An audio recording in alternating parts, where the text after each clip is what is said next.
Chapter 1. The Deprivation of the Stargate. A thunderous roar echoed through the air as the sky was illuminated by flashes of lightning, piercing the dark night. Within the North Underworld Empire, in the city of Lingyun, a figure was unceremoniously thrown out through the back door of an opulent mansion. Master Qin Chen, who would have thought you would find yourself in such a predicament? What of that genius awakened by the Stargate?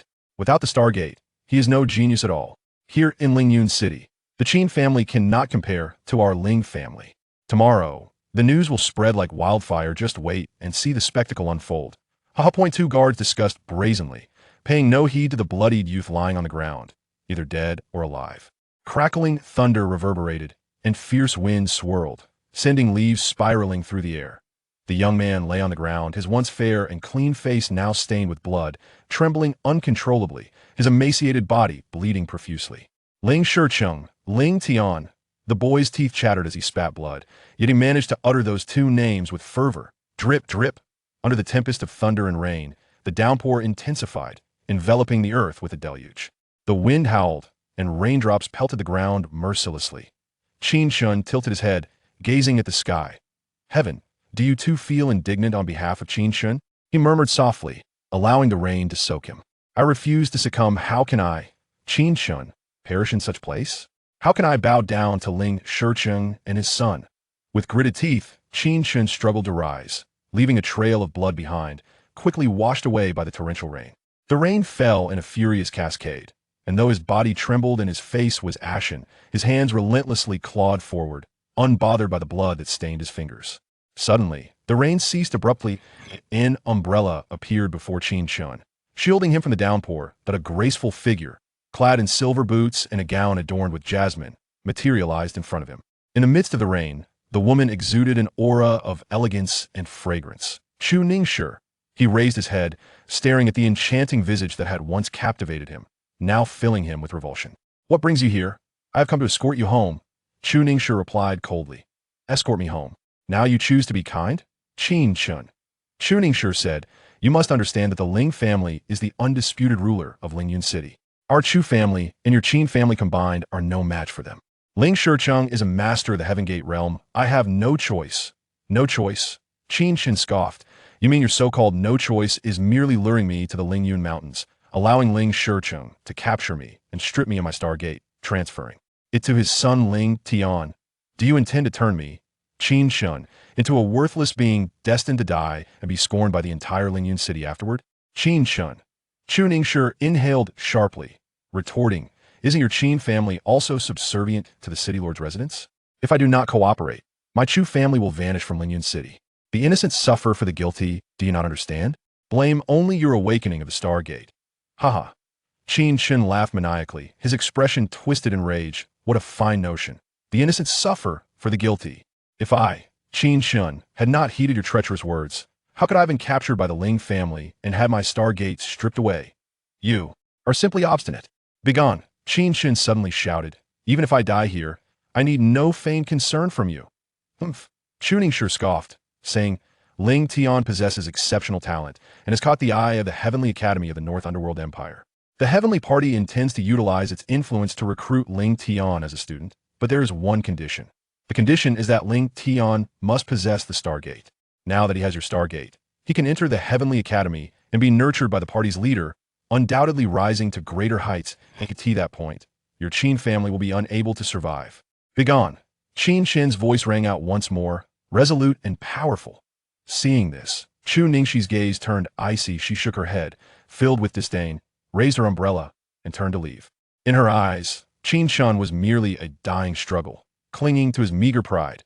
A bitter smile crept across Qin Chen's lips. He finally understood why Chu Ningshi, his fiancée, had acted as she did. The Heavenly Academy, the foremost institution in the North Underworld Empire, was set to recruit Ling Tian, which meant that Chu Ningshi willingly betrayed him. Qin Chen. Father, I am sorry. I have let down your expectations. I am sorry.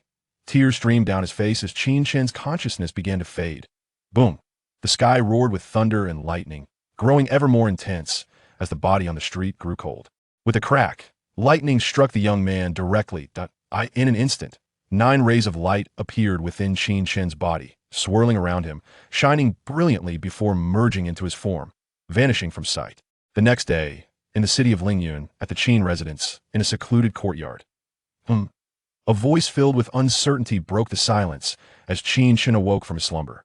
At this moment, Qin Chen appeared dazed, his eyes clouded, but the blood that had stained his body was now cleansed. That I am not dead. Qin Chen gazed at his hands, his head throbbing. Wait, I have lived through 9 lives and been harmed by treacherous beings. Failing to transcend, I have died. Yet that is not right. I am indeed Qin Chen, the third young master of the Qin family, stripped of my Stargate by Ling Tian, yet I still live. Qin Chen clutched his head, feeling confused as two memories intertwined, causing him distress.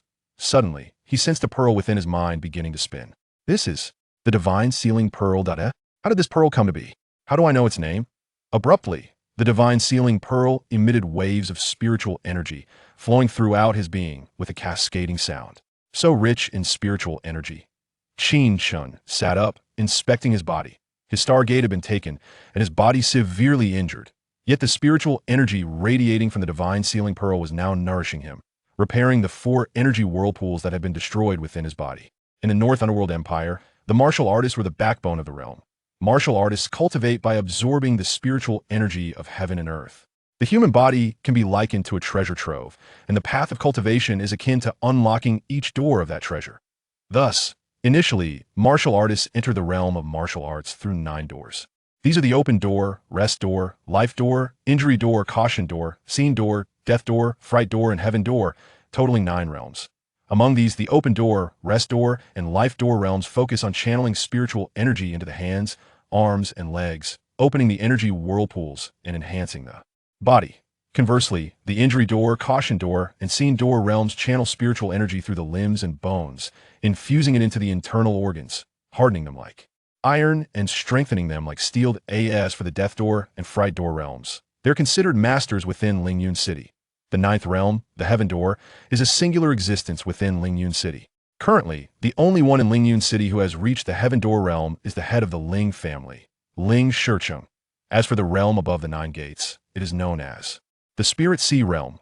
Warriors of the Spirit Sea Realm possess unparalleled strength throughout the entire Biming Empire, elusive as the mystical dragon that is seen only in glimpses.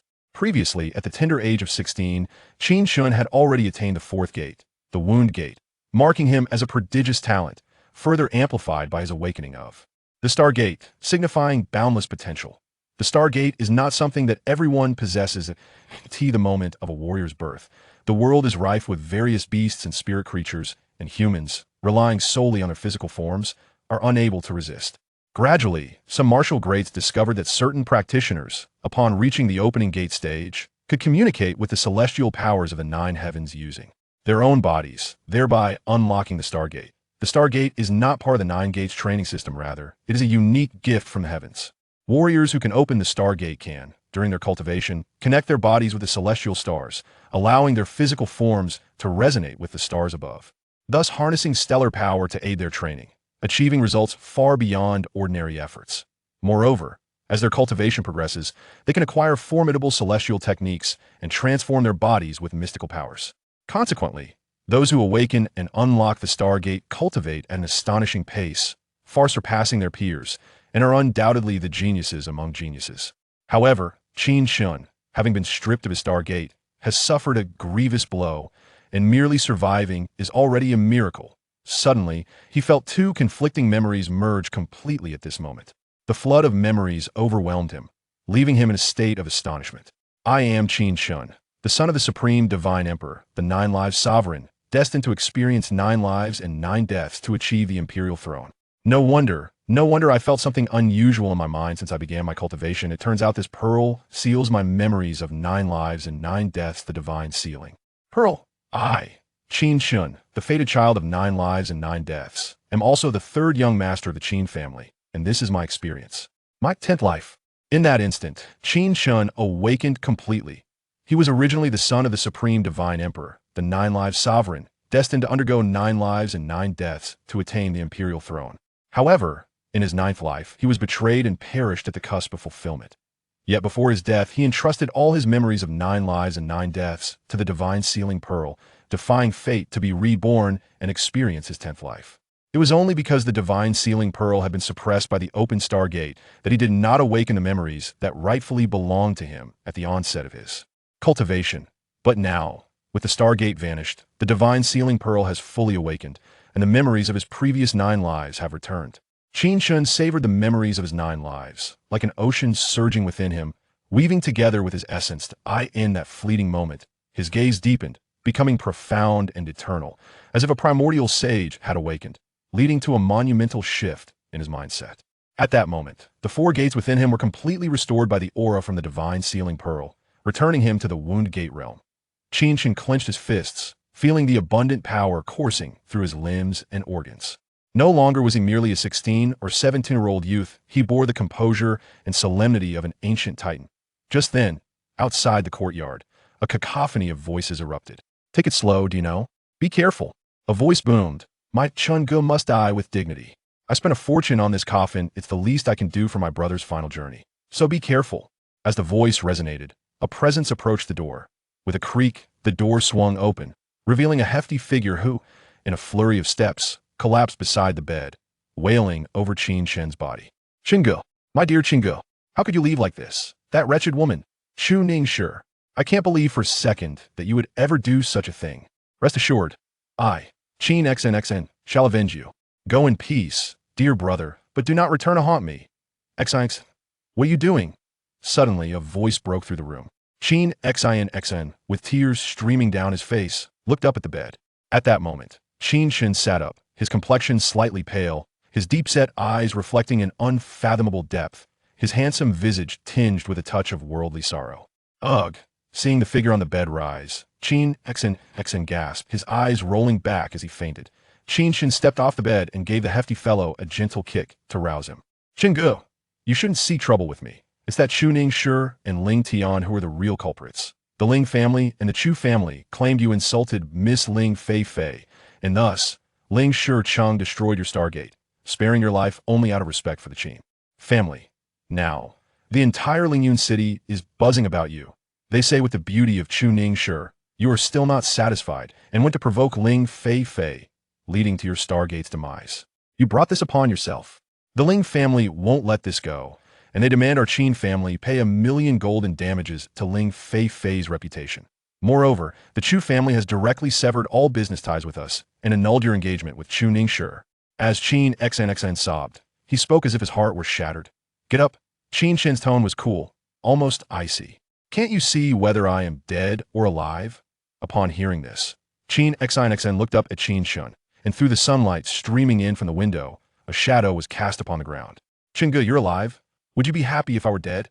"Of course not," Qin XNXN exclaimed. "Ha, Qingge, I knew it. How could you possibly die? That Master Duja must be spouting nonsense, bragging about being a top-tier alchemist. What a joke." "Enough," Qin Chen interjected, his demeanor still calm. "What you just said, is it all true?" "Absolutely true." A fierce glint flickered in Qin Chen's eyes as he remarked, "It seems the Chu family and the Ling family are indeed in cahoots. Chu Ningshi Ling, Shi, Cheng Ling Tian. These individuals had compounded the humiliation he suffered in this life, and he would ensure he reclaimed it all." Looking at Qin Chen's smile, Qin XIN felt an unexplainable fear, although Qin Chen appeared to be smiling. It was a terrifying sight. "Where's my father?" Qin Chen rose, hands clasped behind his back, his tone light, yet commanding. Qin XIN promptly replied, "In the council hall. The Qin family is in turmoil. The elder and the second elder have convened a family meeting to discuss the removal of the clan leader." "Removal?" Qin Chen shook his head with a smile. "Take me to see." "Qingge, you shouldn't." Before Qin XIN could finish his sentence, Qin Chen had already stepped outside. Upon seeing the coffin in the courtyard, a smile emerged on Qin Chen's face. "Lift it and follow me." Qin XIN was utterly perplexed, unsure of Qin Chen's intentions in carrying the coffin. Along the way, Qin XIN desperately attempted to persuade Qin Chen. "Qingge, you survived a great calamity. You should rest first. The 5 elders cannot harm the clan leader, as he possesses the highest cultivation. Qingge, going there will only complicate matters for the clan leader." "Qingge." But regardless of Qin XIN's pleas, Qin Chen continued toward the council hall. As they reached the main avenue, a figure, sobbing heartily, suddenly collided into Qin Chen's embrace. "Xin Yuejie, elder sister." Upon seeing the tall, graceful figure clad in a green long robe, with a beautiful visage akin to a green lotus yet now glistening with tears. One could not help but feel pity. It was none other than Qin Xinyue, the daughter of Qin Chen's second uncle, Qin Yuanshan, and the elder sister of Qin Chen. The three shared a close bond since childhood, often getting into mischief and reveling in joyous moments together. Dear sister, what troubles you? Who dares to bully you? I shall skin him alive. Qin Chen exclaimed fiercely. Who else could it be? Just then, a middle-aged woman appeared before the three of them. Second aunt. Mother. Upon seeing the newcomer, Qin Chen shrank back, while Qin Chen merely offered a faint salute. In the past, though a prodigy, Qin Chen had held a modicum of reverence for this elder. However, now, with the merging of his memories from 9 lifetimes, his demeanor and mindset had transformed entirely. The heavily made-up middle-aged woman scrutinized Qin Chen's nonchalant demeanor, her brow furrowing. It's all because of you, she rebuked, glaring at Qin Chen. You insulted Ling Fei, and now your Stargate has been rendered useless. The Ling family demands compensation for her tarnished reputation, and the Chu family has severed ties with us. Moreover, you have implicated Xinyue, leading to her being jilted by the Shun family. Jilted? Qin Chen frowned, while Qin Chen erupted. That scoundrel Shun Yuan. The Shun family is merely a second-rate clan in Lingyun City. Were it not for our Qin family, they would have long been finished. My sister marries down, and he dares to break the engagement. This marriage was initially agreed upon after Shen Chengfeng. That cunning old fox begged my father and the clan leader. Now, in their time of need, how dare they turn against us? I shall teach him a lesson. Oh, who dares to teach me a lesson? At that moment, a voice rang out from behind them. Figures emerged, led by a young man holding a feather fan, tall and imposing, with a smug smile on his face. Shen Yuan. Upon seeing him, Qin Xingxin's fury flared, ready to charge. Qin Xin, I'd rather not hit you, so don't make it difficult for yourself. Shen Yuan scoffed, ignoring her as he approached Qin Chen. Qin Chen, it appears you are still alive? Are you carrying that coffin to proclaim your innocence? Shen Yuan. Qin Xinyue stepped forward, pulling Qin Chen behind her. This matter does not concern you. Since your family has broken the engagement, our Qin family has no ties with the Shun family. Leave, and do so quickly. Xinyue, why are you so angry? Shen Yuan chuckled. Your foolish brother, forsaking Chu Ningshi for Ling Fei, truly does not know his own limits. He deserves it. Shen Yuan then positioned himself before Qin Chen, grinning. Master Qin Chen, how does it feel to have your Stargate destroyed? Once, Qin Chen was the foremost genius of the Qin family, full of promise with his Stargate. Now, with it rendered useless, he was a mere shell of his former self. Shen Yuan felt no fear, even relishing the thought of reclaiming his past humiliations through Qin Chen today. Good dogs do not block the way. Blocking the way is for bad dogs. Qin Chen regarded Shen Yuan as one might a 3-year-old child and spoke. You, Shen Yuan retorted. Do you still believe yourself to be the chosen one? Qin Chen, you are no longer a genius. If you wish to pass, you may by crawling through my legs. Qin Xin instantly admonished Shen Yuan. Do not go too far. This is the Qin family. And with the Qin family, the Ling and Chu families have allied, and now the Shun family joins them. Your Qin family is doomed.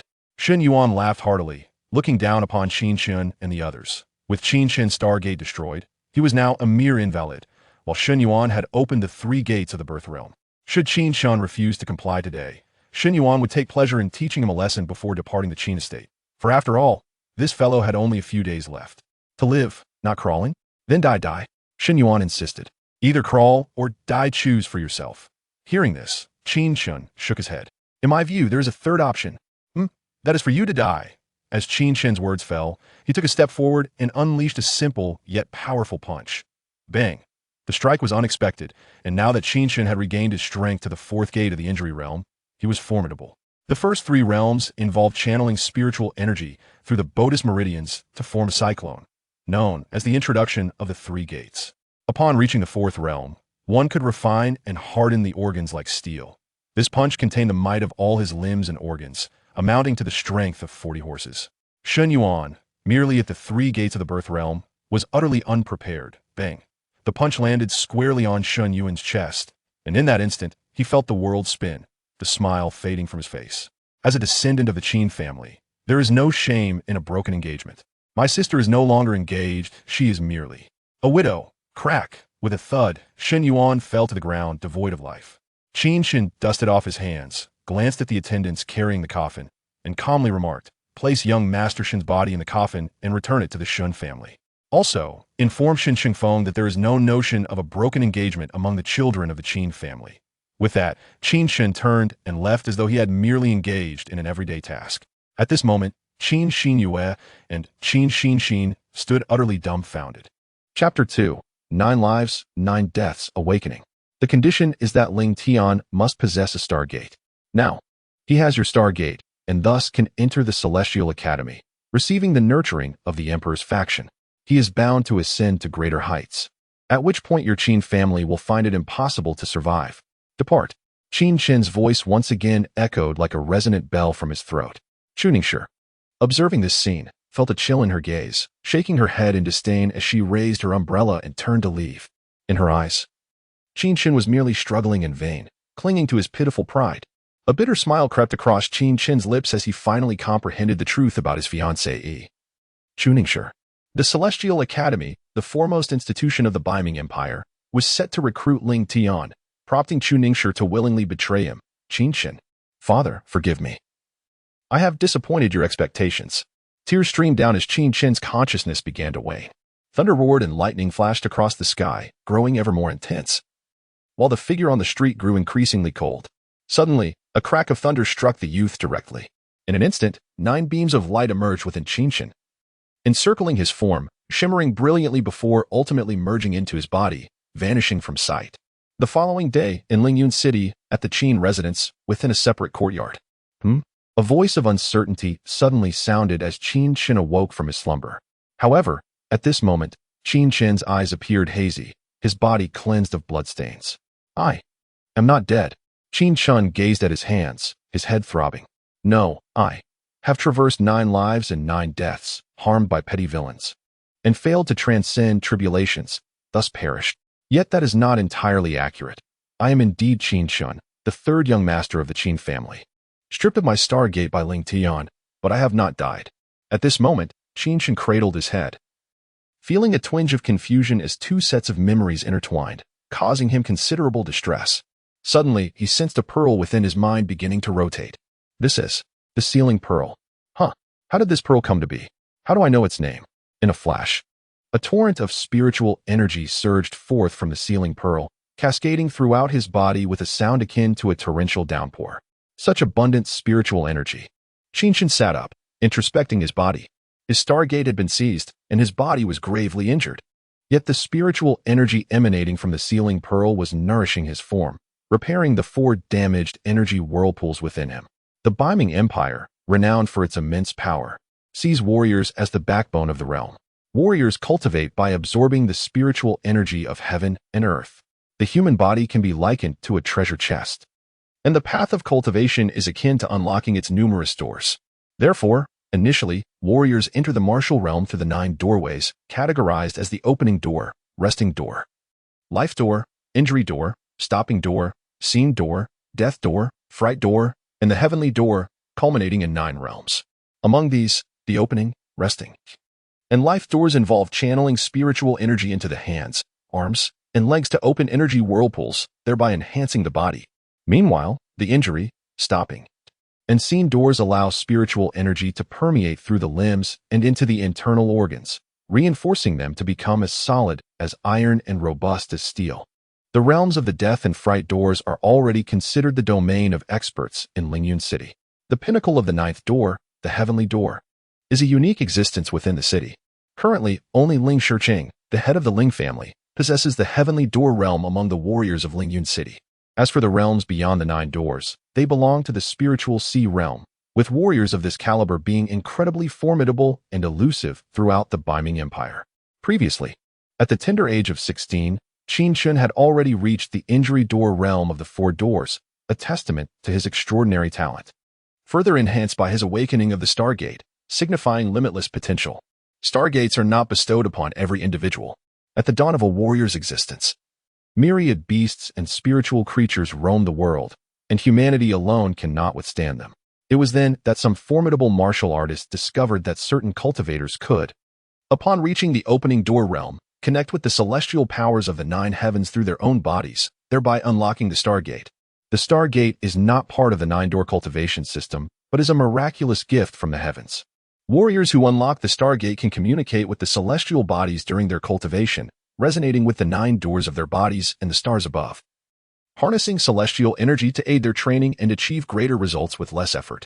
Moreover, as their cultivation grows stronger, they may acquire powerful celestial techniques, spiritual arts, and transformations of their bodies, among other mysteries. Thus, those capable of awakening their Stargates are unparalleled geniuses in the realm of cultivation. Presently, Qin Chen's Stargate had been forcibly taken, leaving him gravely injured. To survive this ordeal was nothing short of a miracle. Suddenly, Qin Chen felt the two conflicting memories fully merge into one. As the waves of memory rushed forth, he was momentarily taken aback. I am Qin Chen, the son of the Supreme Divine Emperor, the destined child of 9 lives, fated to endure 9 lives and 9 deaths to achieve the imperial throne. No wonder I have felt a peculiar sensation within my mind since the beginning of my cultivation. It turns out this pearl seals the memories of my 9 lives, the sealing pearl. I am Qin Chen, the fated child of 9 lives, and also the 3rd young master of the Qin family. This is the story of my 10th life. In that instant, Qin Chen underwent a complete awakening. He was indeed the son of the Supreme Divine Emperor, destined to traverse 9 lives and 9 deaths. Yet in his 9th life, he was betrayed by a treacherous foe, thwarting his imminent success. However, before his demise, he entrusted all his memories of 9 lives to the sealing pearl, defying fate to be reborn and experience his 10th life. Yet, because the sealing pearl had long been suppressed by the open Stargate, he had not awakened the memories that rightfully belonged to him at the onset of his cultivation. But now, with the Stargate's disappearance, the sealing pearl was fully activated, and the memories of his previous 9 lives surged forth. Qin Chen savored the recollections of his 9 lives, akin to a vast ocean of experiences, each wave merging seamlessly with his essence. In that moment, his gaze deepened, reminiscent of an ancient sage awakening, and his mentality underwent a profound transformation. The 4 energy whirlpools within him were restored by the spiritual energy from the sealing pearl, returning him to the injury door realm. Qin Chen clenched his fists, feeling the abundant power coursing through his limbs and internal organs. In that instant, he was no longer a mere youth of 16 or 17, but resembled a wise and composed ancient titan. Just then, a cacophony of voices erupted outside the courtyard. Slow down, will you? Be careful. A voice exclaimed, my brother Chen must leave in style, and I spent a fortune on this coffin. Treat it with care. As the voice resonated, a presence approached the door. With a creak, the door swung open, and a portly figure rushed in, stumbling to his knees beside the bed and collapsing onto Qin Chen, weeping uncontrollably. Oh, my dear Chengge, how could you have left us so suddenly? That wretched woman. Chu Ningshi, I refuse to believe that you would ever commit such acts. Rest assured, my dear Chengge, I, Qin Chen, shall seek vengeance for you, without fail. Depart in peace, but do not return to seek me out. What are you doing, Qin Chen? A voice suddenly echoed within the room. Qin Chen, her face streaked with tears, lifted her gaze towards the bed. At that moment, Qin Chen sat up, his complexion somewhat pallid, his eyes deep and unfathomable, his handsome visage bearing a hint of worldly weariness. Upon seeing him rise, Qin Chen gasped, her eyes rolling back as she fainted. Qin Chen then stepped off the bed and kicked the fat man awake. Chengge, you should not trouble me even in death. It is that scoundrel Chu Ningshi and Ling Tian who are to blame. The Ling family claims you insulted their 3rd young lady, Ling Feifei, which led Ling Shiqing to destroy your Stargate. He spared your life only out of consideration for the Qin family. Now, the entire Lingyun city is abuzz with gossip, lamenting that with the first beauty, Chu Ningshi, you were still unsatisfied and dared to provoke Ling Feifei, bringing this fate upon yourself.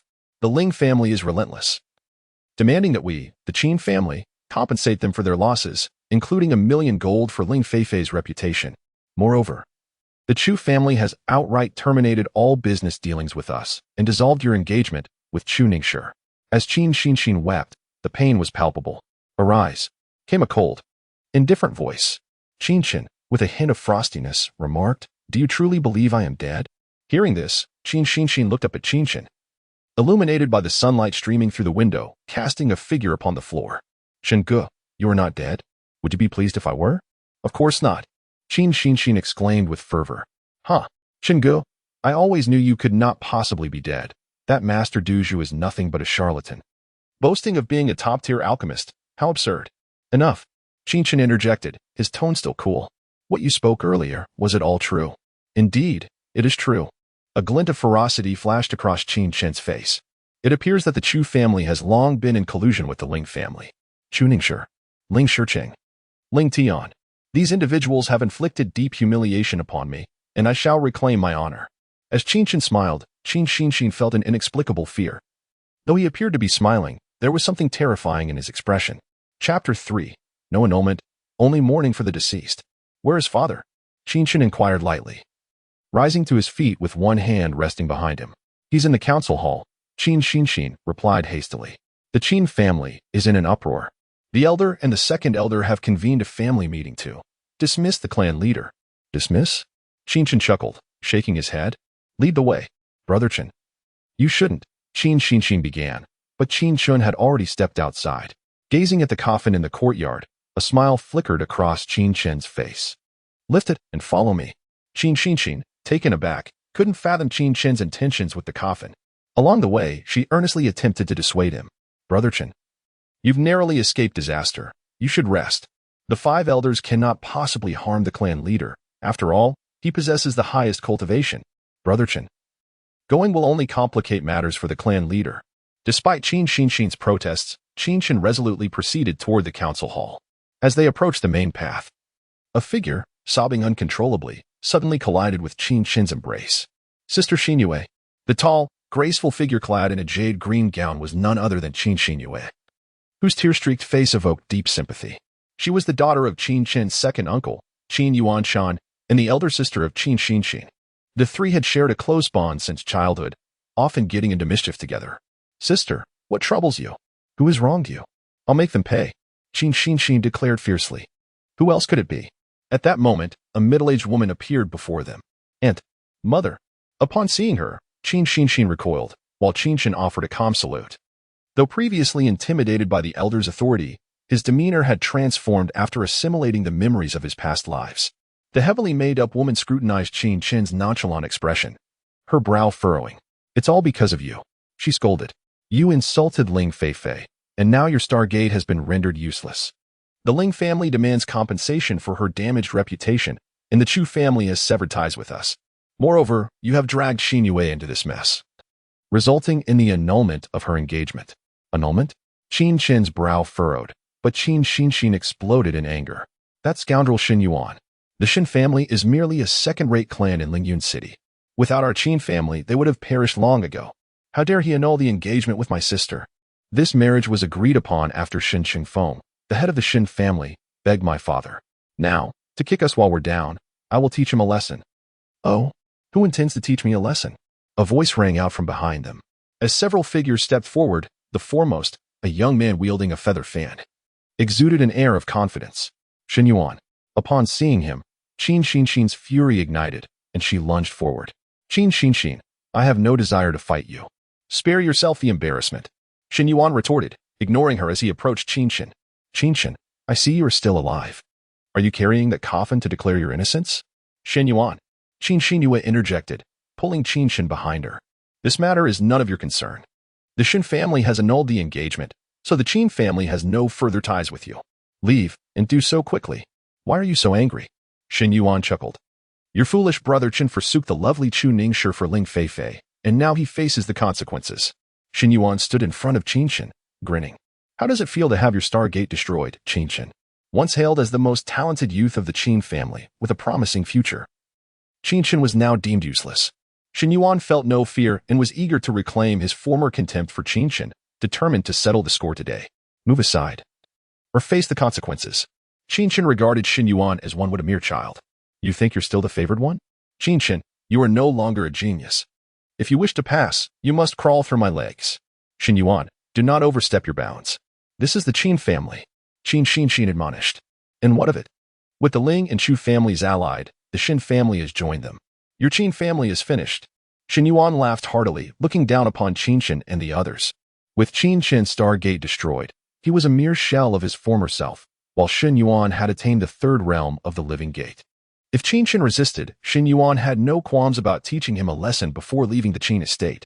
Not crawling? Not crawling? Then die, Xin Yuan insisted. You can choose, crawl or die. Hearing this, Qin Chen shook his head. In my eyes, there is a third option.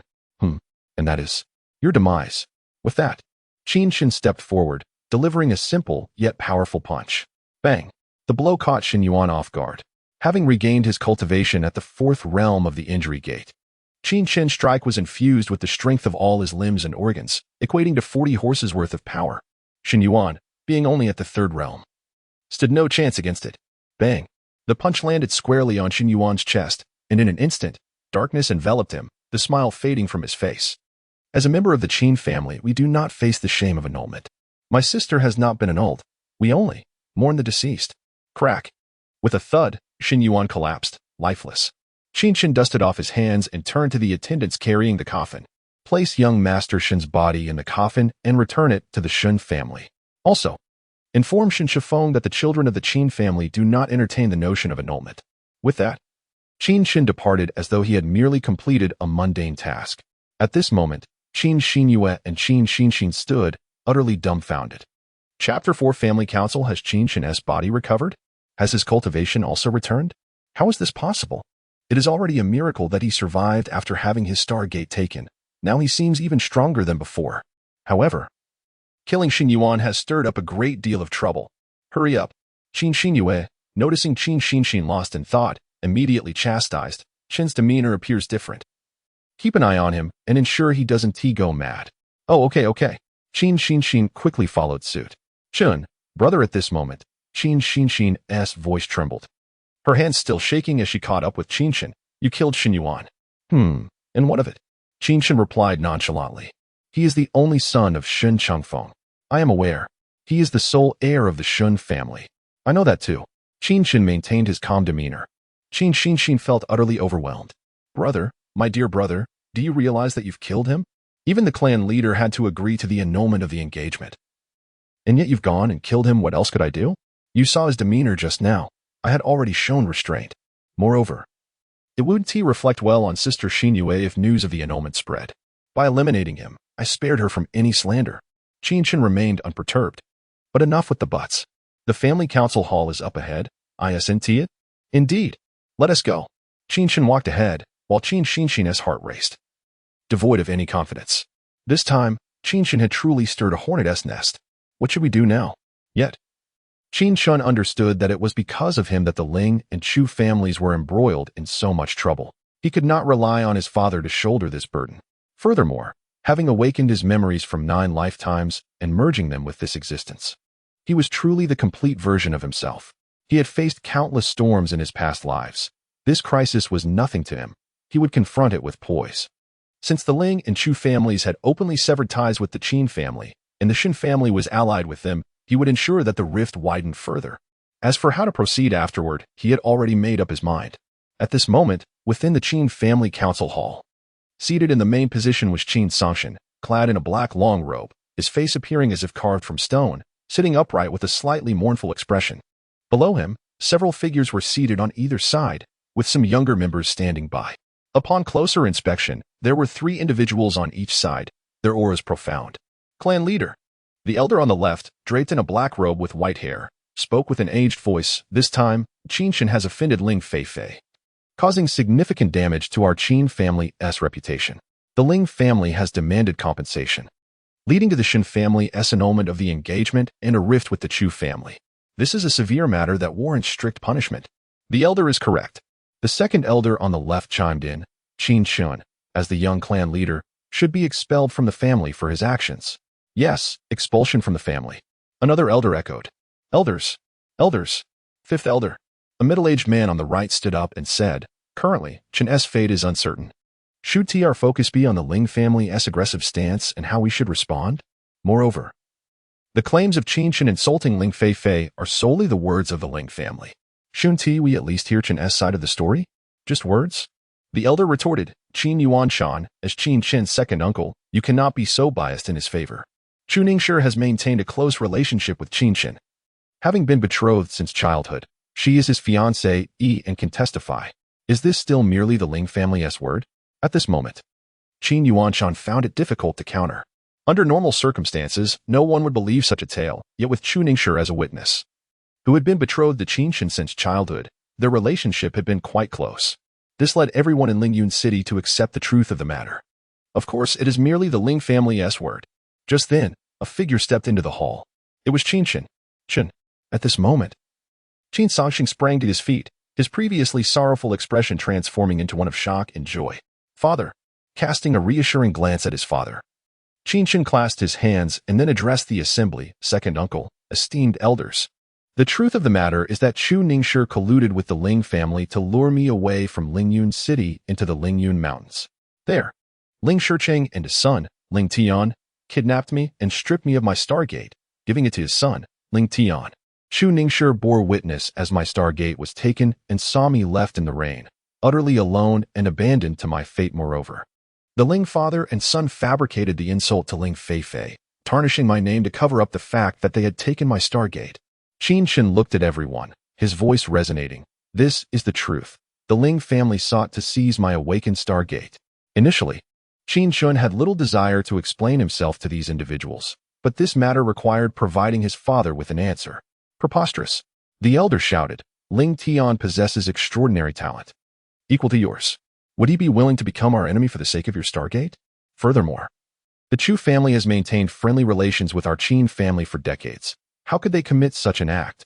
I see this as you, Qin Chen, having committed an act that has drawn ire from heaven, now fearing the consequences and attempting to shift the blame.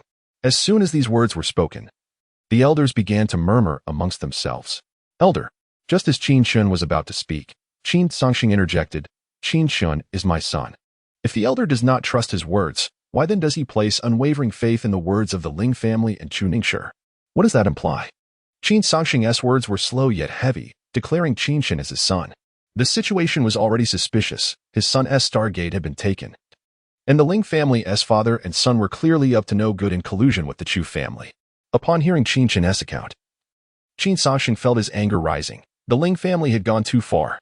His own son had been stripped of his Stargate and was now being falsely accused. The image of his son, alone in the rain, filled him with heartache. Clan leader, your words seem excessively biased towards your own son. The elder sneered. Biased? Qin Songxing glared at the elder, Qin Leishan.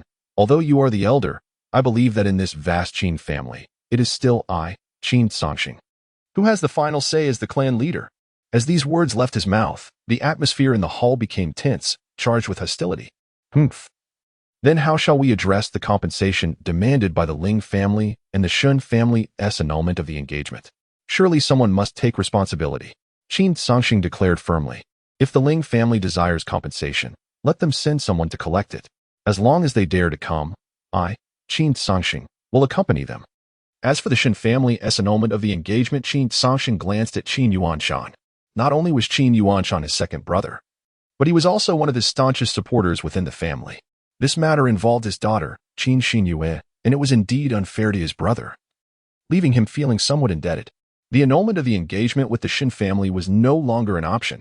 Yet, at this moment, Qin Chen spoke slowly. I have slain Xin Yuan. With his demise, our engagement with the Shin family is rendered null and void. What? Upon Qin Chen's declaration, the entire conference hall erupted into a frenzy. Chapter 5. One man's deed, one man's responsibility. Xin Yuan has been slain by Qin Chen. The elders and those in charge were all taken aback, their expressions a mixture of shock and confusion, engaging in fervent discussions. However, at this moment, Qin Songxing felt a tumult of emotions within him, both alarm and elation. The death of Shun Yuan indicated that Qin Chen was not only alive, but had also regained his strength, possibly surpassing his former self. Qin Chen, you have gone too far.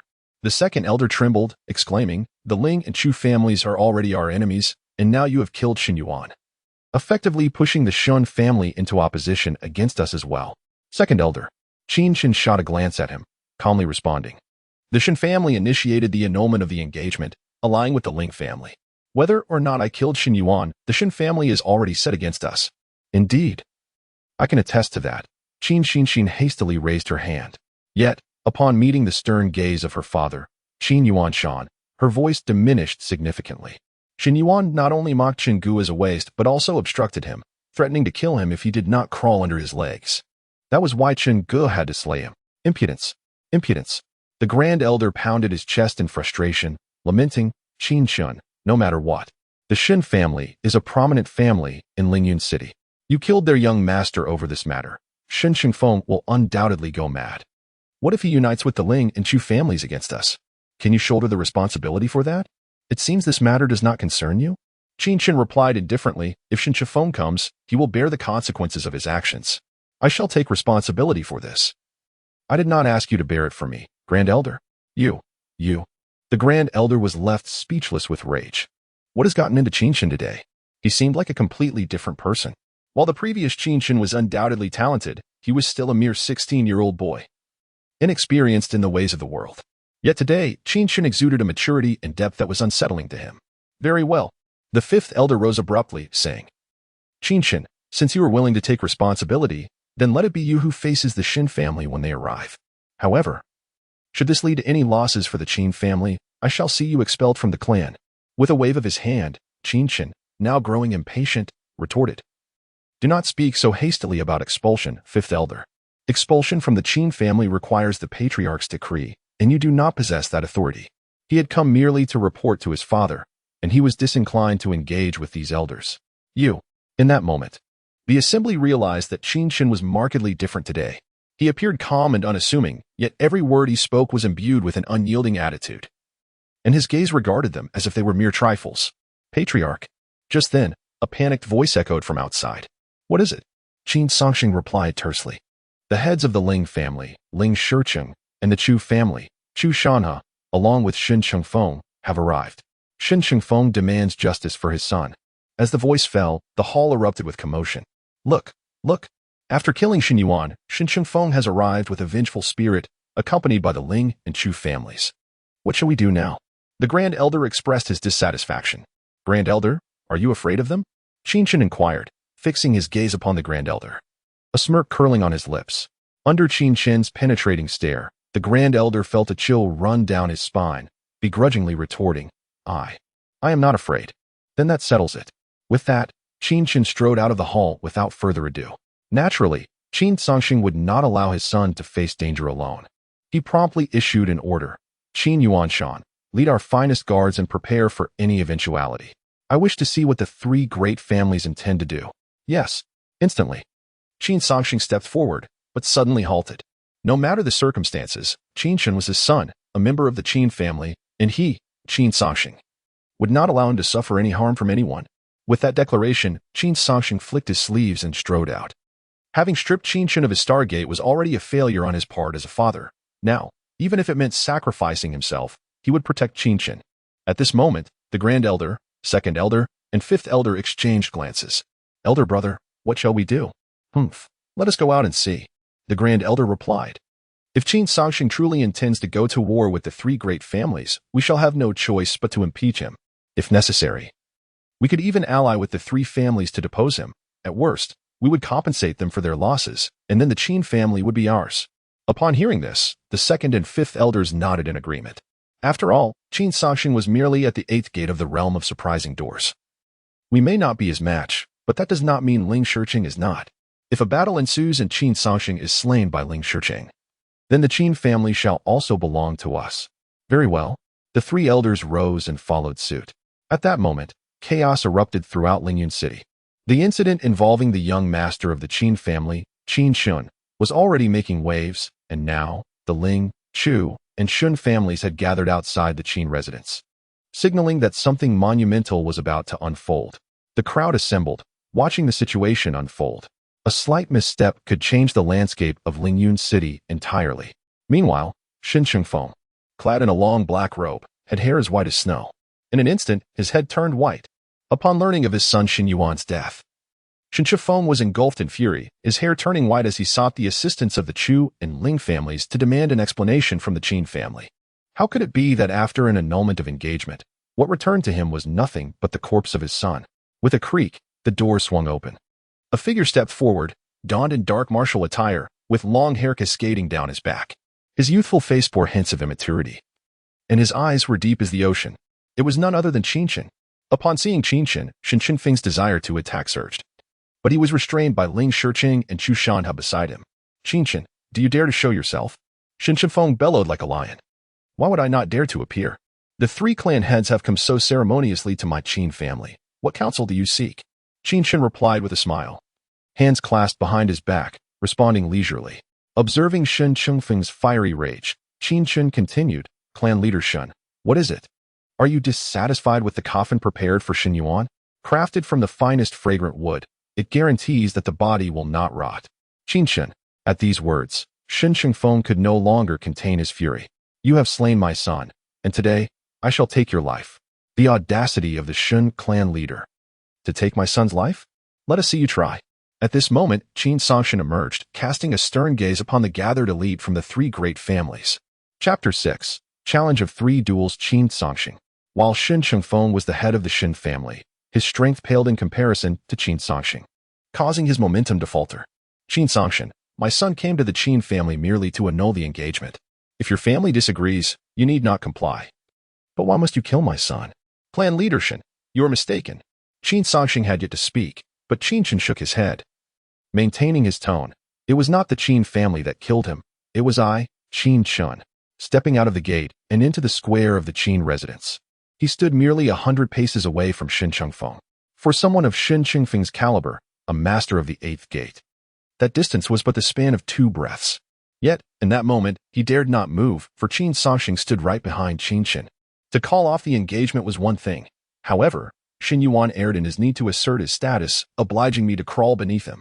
Thus, I had no choice but to eliminate him. At this moment, Qin Chen strolled leisurely, yet his gaze and tone were imbued with a frigid indifference. In 9 lifetimes, he had always been a figure of monumental renown, a sovereign among emperors. This 10th life was no different, as he awakened his memories, embodying his inherent pride. The individuals before him could never compel him to bow. Shen Chengfeng, seething with rage, felt the palpable threat emanating from him. Standing to the side, Ling Shiqing quietly urged, "The Qin family is one of the 4 great clans. Striking now would be akin to inflicting 1,000 casualties while suffering 800 in return. We must prepare for a more opportune moment. Furthermore, with Tian arriving in the imperial capital in a few days, we must intercept the Qin family's young master, Qin Shan, before we can act against the Qin family." Upon hearing these words, Shen Chengfeng understood that today, a full-scale confrontation with the Qin family was impossible. However, retreating was equally unacceptable. He turned to his fellow clansmen, and suddenly, a spark ignited in his eyes. "Qin Chen," he bellowed, "since you claim to have single-handedly slain my son and take full responsibility for your actions, then I ask you this. Do you dare to engage in a fair battle with the disciples of my 3 families? 1 disciple from each of the 3 families shall face you. If you triumph, we will withdraw immediately. If you fall, then the Qin family should not harbor any illusions of escaping unscathed." Shen Chengfeng's words were a clear challenge. Since a complete war with the Qin family was not feasible today, he was determined to take down Qin Chen nonetheless. Shen Yuan was a prodigious warrior of the 3 gates, a paragon of the Shen family. Qin Chen had only just been stripped of his Stargate by Ling Shiqing yesterday. It was a miracle he had survived. Even if he regained his strength, he would at best be at the 4 gates injury threshold. The Shen family had many disciples who could deal with him. The question remained, would Qin Chen dare to accept the challenge?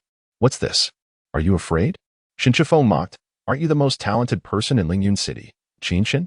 With your awakened Stargate, you are a rarity among thousands. Why cower now? You needn't provoke me." With his hands clasped behind his back, Qin Chen replied slowly, "While I find this entire affair rather tedious, if I refuse, you will likely linger here all day. Thus, I shall accept your challenge." Merging the memories sealed within the divine seal pearl, Qin Chen felt no trepidation in his heart. "Prepare to meet your demise." At that moment, a voice rang out. A figure clad in a blue uniform stepped forward, his complexion slightly pallid but his physique robust. Upon seeing him, Qin Chen immediately berated, "Shen Lifeng, do you have the audacity to show your face? Are you still a disciple?" "Humph. I, Shen Lifeng, have just turned 20. I am still 19 and not yet of age. How can I not be considered a disciple?" He retorted, "Shen Yuan is my cousin, and today, I shall avenge him." Shen Linfeng's eagerness to step forward was not solely for avenging Shen Yuan.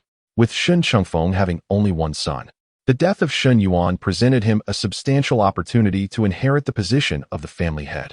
If he could eliminate Qin Chen and claim the credit, his uncle would undoubtedly regard him with newfound respect.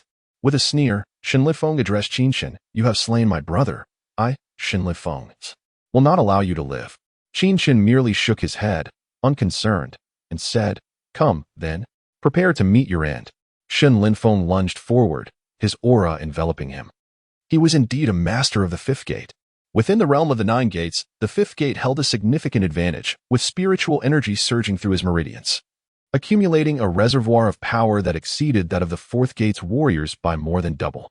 As he unleashed his angry wind fist, a fist surged forth, accompanied by the howling wind and sharp spiritual energy aimed at Qin Chen's face. Observing this, Qin Chen simply waved his hand and threw a punch in response.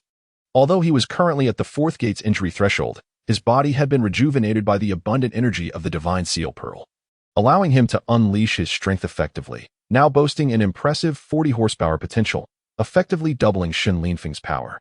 Shen Linfeng's fist crashed into Qin Chen's chest. Yet Qin Chen did not flinch, his body remaining utterly unmoved. In that instant, Shen Linfeng was left utterly dumbfounded. Chapter 7. Can this be called swordsmanship? Is this punch ineffective? Your brother met his end this way. The indifferent words echoed as Qin Chen unleashed a punch, the force radiating outward, striking again.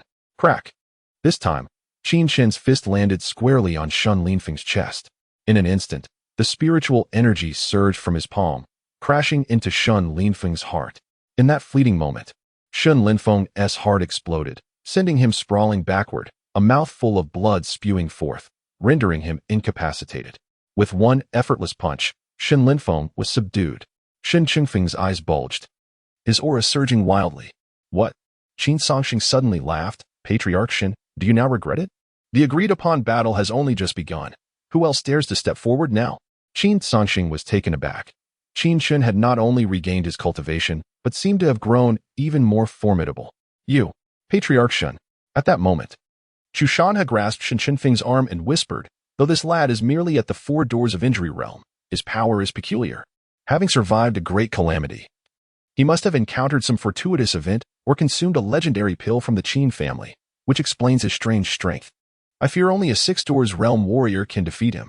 The 6 doors realm warriors of this caliber can open the Yuzhen acupoint in their necks, allowing their limbs and organs to connect in unison, resulting in a tremendous surge of power and the ability to transform spiritual energy into form, amplifying their might manifold. Patriarch Shen, allow my Chu family's disciple to take the field. Chu Shan had declared, his eyes glinting with determination. Thank you, Patriarch Chu. Shen Qifeng replied, clasping his hands in gratitude. Chu Yuqing, step forth. Chu Shan had commanded. Yes, father. A figure emerged from the Chu clan. Tall and poised, he exuded an air of charm and elegance. The moment he appeared, he evoked the phrase, a true gentleman. Chu Yuqing, the renowned genius of the Chu family. The elder brother of Chu Ningshi had left countless maidens in Lingyun City restless at night. Qin Chen, Chu Yuqing spoke calmly, you were meant to be my brother-in-law. However, my sister is a celestial beauty, and despite your betrothal, you have shamelessly acted against the Ling family esmis, which is truly heart-wrenching. Furthermore, you disregarded all decency and ruthlessly attacked Shen Yuanshan. How disheartening it is for one who is hailed as the foremost young genius in Lingyun City. Qin Chen shook his head and retorted, I have no time for idle chatter. As for what you mentioned, I have no interest in Chu Ningshi, and I hold even less regard for Ling Feifei. Such individuals do not even merit my attention. Unless I were deaf and blind, I wouldn't consider them worthy enough to be a servant. Qin Chen could not be bothered to explain. The truth would eventually reveal itself. Yet, his words echoed with arrogance in the ears of others.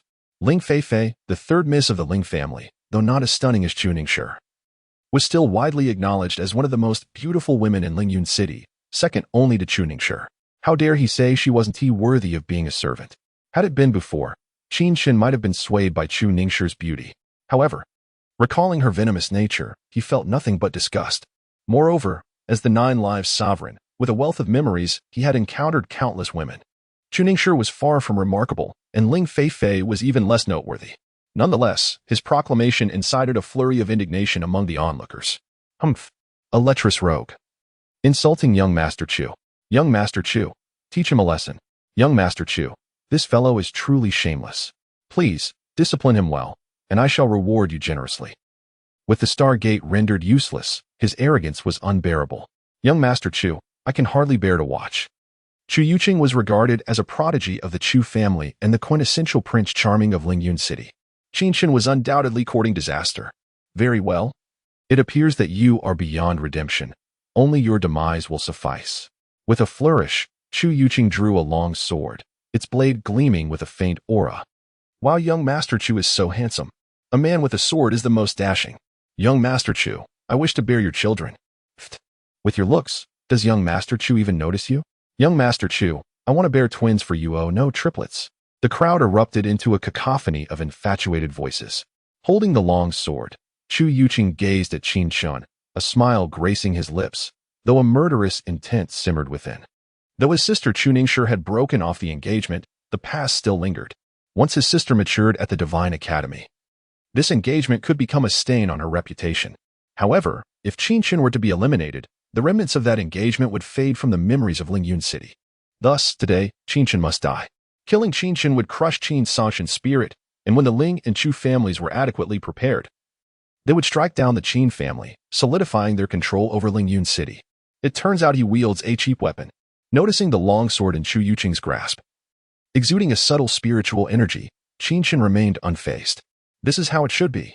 When competing, one should display their weaponry. Prepare to meet your end. With a flick of his wrist, Chu Yuqing unleashed a wave of sword energy, slicing towards Qin Chen. As a warrior of the Six Doors realm, he possessed a staggering 30 horsepower strength, his internal energy flowing in harmony, the sword in his hand a true extension of his will. Seeing Chu Yuqing's long sword, Qin Chen shook his head. Is this what you call swordsmanship? Upon hearing this, Chu Yuqing nearly stumbled, nearly falling to the ground. Who in Lingyun City did not know that he was a swordsmanship prodigy? Yet, here he was, being questioned by Qin Chen.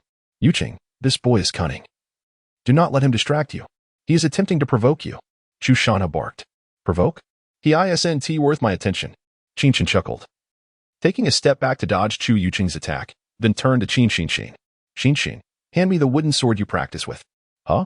What are you waiting for? Give it to me. Oh. Qin Chen swiftly tossed a wooden sword. The wooden sword, 3 feet long, crafted from fragrant wood, emitted a subtle aroma. A wooden sword?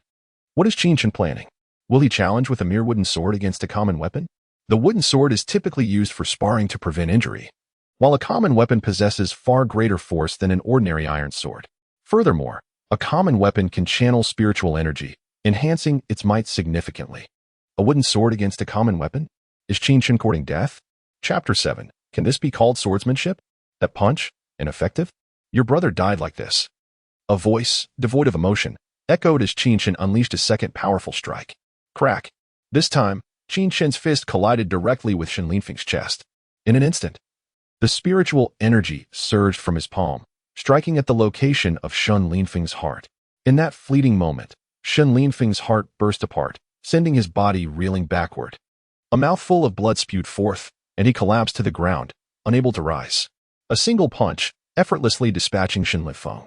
Shen Qinfeng's eyes bulged, his aura wildly surging. What? Qin Songshan suddenly laughed. Patriarch Shen, do you regret it now? The agreed-upon battle has just begun, and this is merely the first round. Who else dares to step forward? At this moment, Qin Songshan could hardly believe that Qin Chen had not only regained his cultivation but seemed even more formidable than before. You, Patriarch Shen. However, Chu Shanha grasped Shen Qinfeng's arm and whispered, this child may only be at the 4th gate of the wounded realm. But his strength is peculiar. He must have encountered some fortuitous event or consumed a secret elixir from the Qin family. I fear that only a 6th gate warrior can defeat him. A 6th gate warrior. The 6th gate martial artists opened the jade pillow acupoint at the back of their necks, allowing their limbs, bones, and internal organs to align, resulting in a significant surge in power. Moreover, they can manifest spiritual energy into form, exponentially increasing their might. Patriarch Shen, allow my Chu family disciples to take the field. Chu Shanha's eyes gleamed. Thank you, Chu Patriarch. Shen Qingfeng replied with a bow. You're too polite. Chu Shanha stepped forward, fixing his gaze on Qin Chen, his eyes glinting with murderous intent. He then turned and commanded, You Qing, you shall face him. Yes, father. A figure emerged from the Chu family ranks. Tall and handsome. He exuded charm. The moment he appeared, he evoked the phrase, a gentleman of elegance. This was Chu Yuqing, the elder brother of Chu Ningshi, a renowned genius of the Chu family, causing sleepless nights for many young women throughout Lingyun City. Qin Chen. Chu Yuqing spoke with calm composure. Originally, you should have been my Chu family's son-in-law. However, my sister, a celestial beauty, had an engagement with you, yet you shamelessly acted against the daughter of the Ling family. It is truly heartbreaking. Today, you disregard all shame and ruthlessly strike down Shen Yuanshan. Despite being the foremost young genius of Lingyun City, it is now a source of great sorrow. Qin Chen shook his head, directly responding, I have no time for idle chatter with you. As for what you mentioned, Chuning sure holds no allure for me, and Ling Feifei is even less so. Such individuals, to compel me? Only if I were blind and deaf. Even as a maid, they lack the requisite charm. Qin Chen could not be bothered to explain. The truth would eventually come to light. However, his words fell on the ears of others as sheer arrogance. Ling Feifei, the third miss of the Ling family, though not as stunning as Chu Ningshi, was still widely acknowledged as the second beauty of Lingyun City. How could he dare to dismiss her as unworthy? Had it been in the past, Qin Chen might have been swayed by Chu Ningxi's beauty.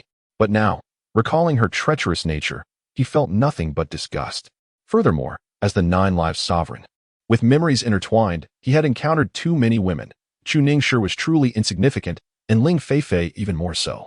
Yet, this proclamation incited a chorus of indignation from the surrounding women. Humph! A debauched scoundrel, insulting young Master Chu. Young Master Chu, teach him a lesson. Young Master Chu. This rogue is utterly shameless.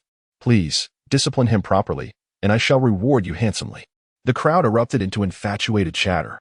Chu Yuqing, brandishing a long sword, appeared regal and composed, yet his heart brimmed with murderous intent. Though his sister, Chu Ningshi, had severed her engagement with Qin Chen, the past relationship still lingered as a potential blemish. However, should Qin Chen perish, the memory of that engagement would fade among the people of Lingyun City. Thus today, Qin Chen must die. Slaying Qin Chen would not only diminish Qin Songshan's spirit, but also pave the way for the Chu and Ling families to eradicate the Qin family, solidifying their dominance over Lingyun City. Seeing the long sword in Chu Yuqing's hand, radiating a gentle aura, Qin Chen remained unfazed. This is how it should be. Those here to compete should reveal their weapons directly. Prepare to meet your end. With a flick of his wrist, Chu Yuqing unleashed a wave of sword energy, propelled by his gathered spiritual power, charging toward Qin Chen. As a sixth-gate martial artist, he possessed the strength of 30 horses, with his internal energy flowing harmoniously, the long sword in hand instilling him with confidence. Seeing Chu Yuqing's long sword, Qin Chen shook his head. Is this what you call swordsmanship? At these words, Chu Yuqing nearly stumbled, almost falling to the ground. In all of Lingyun City, who did not know that he was a prodigy in swordsmanship? Yet, in Qin Chen's eyes, it was merely a farce. Yuqing, be cautious. This brat is cunning. Do not let him distract you. He is deliberately provoking you. Chu Shanhe admonished. Provocation? He is not worthy of such tactics. Qin Chen scoffed, stepping back to evade Chu Yuqing's strike. He turned toward Qin Chen and commanded, Qin Chen, hand me the wooden sword you practice with. Huh? What do you mean? Give it to you. Now. Oh. Qin Chen immediately tossed a wooden sword. The wooden sword, measuring 3 feet in length, was crafted from fragrant wood, emanating a subtle aroma. A wooden sword? What is Qin Chen planning? To contend with a wooden sword against a common weapon? The wooden sword was typically used by swordsmen for practice to prevent injury, while common weapons surpassed ordinary iron swords in power. Moreover, common weapons could channel spiritual energy, enhancing their might significantly. How could a wooden sword stand against a common weapon? Was Qin Chen seeking his own demise? Chapter 8. Who says a wooden sword cannot kill? Upon witnessing this scene, Chu Yuqing was utterly enraged. Qin Chen's actions transcended mere disdain. They were a profound insult. How could a mere youth from the fourth door's injury realm dare to humiliate him so? You shall pay for this. Chu Yuqing bellowed. A mere wooden sword? You think you can kill me? Dream on. Who says a wooden sword cannot kill?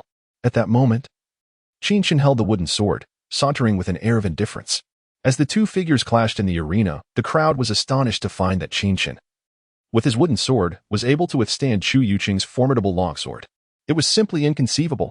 The infatuated ladies fell into a stunned silence. Such arrogance and ignorance. Let me show you my true strength. With a furious shout, Chu Yuqing unleashed a surge of spiritual energy from his sword, and an invisible sword aura shot skyward. This was the seed of sword intent. Instantly, gasps echoed through the crowd. The seed of sword intent. Young Master Chu Yuqing has comprehended the seed of sword intent? How remarkable. At just 18, to grasp the seed of sword intent. In the sixth door's scenic realm, Chu Yuqing was undoubtedly another extraordinary talent from the Chu family. Hearing the astonished murmurs around him, Chu Yuqing felt a swell of satisfaction. He relished this sensation of awe and admiration, the feeling of being the center of attention. When his sister, Chu Ningshi, was present, she was the Chu family's top genius. Now that she was gone, he Chu Yuqing stood as the foremost talent of the Chu family, unmatched in Lingyun City. The seed of sword intent was the essential path to true sword intent. Having comprehended its profound essence, he was not far from achieving true sword intent. Although Qin Chen had surprised him with his displayed strength, the stronger Qin Chen became, the more he could demonstrate the seed of sword intent to slay him, proving himself the superior. But it was merely the seed of sword intent. Was it really that significant? Qin Chen shook his head, glancing at the enraptured women, his expression peculiar yet calm. The clear wind sword technique. Chu Linfeng slashed out with his sword, merging it with the seed of sword intent. Instantly, a whirlwind of sword energy surged forth, colliding with Qin Chen. In response, Qin Chen raised his wooden sword, which trembled slightly in his grasp. He was the son of the Supreme God Emperor, a figure of legendary status, having experienced 9 lives. In his 4th life, he had achieved renown as the Azure Cloud Sword Emperor. Though he was starting anew, the memories of his past insights remained vivid. He recalled having created a sword technique, leaf cultivation sword, during one of his meditative sessions under a tree, where he observed his disciple practicing. The falling leaves were effortlessly severed by the sword, a feat achievable for many swordsmen through practice. However, mastering the art of trimming the myriad falling leaves into various patterns before they touched the ground was a challenge of a different caliber. Accomplishing this with a single strike was akin to reaching for the heavens. Qin Chen had spent a century in contemplation beneath the tree, ultimately perfecting this sword technique, which he named Leaf Cultivation Sword. It was a singular technique, yet the most powerful, providing him with lifelong benefits. Now, faced with Chu Yuqing's onslaught, Qin Chen unleashed his Leaf Cultivation Sword. This strike bore no peculiar maneuvers, no enigmatic transformations, yet to Chu Yuqing, it was inescapable. Most crucially, as Qin Chen executed this maneuver, it seemed as though his longsword acted of its own accord, the seed of sword intent bewildered.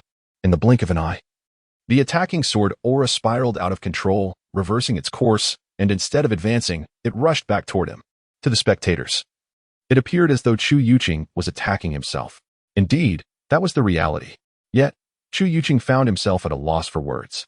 The force of the sword returned, and he could only brace himself against the oncoming sword energy.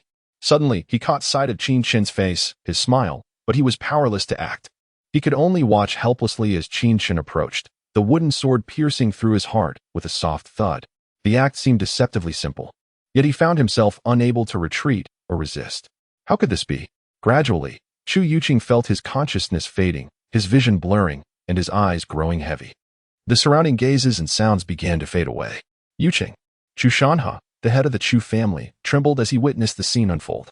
He could console Qin Shifeng, but when faced with his own misfortune, he found no solace for himself.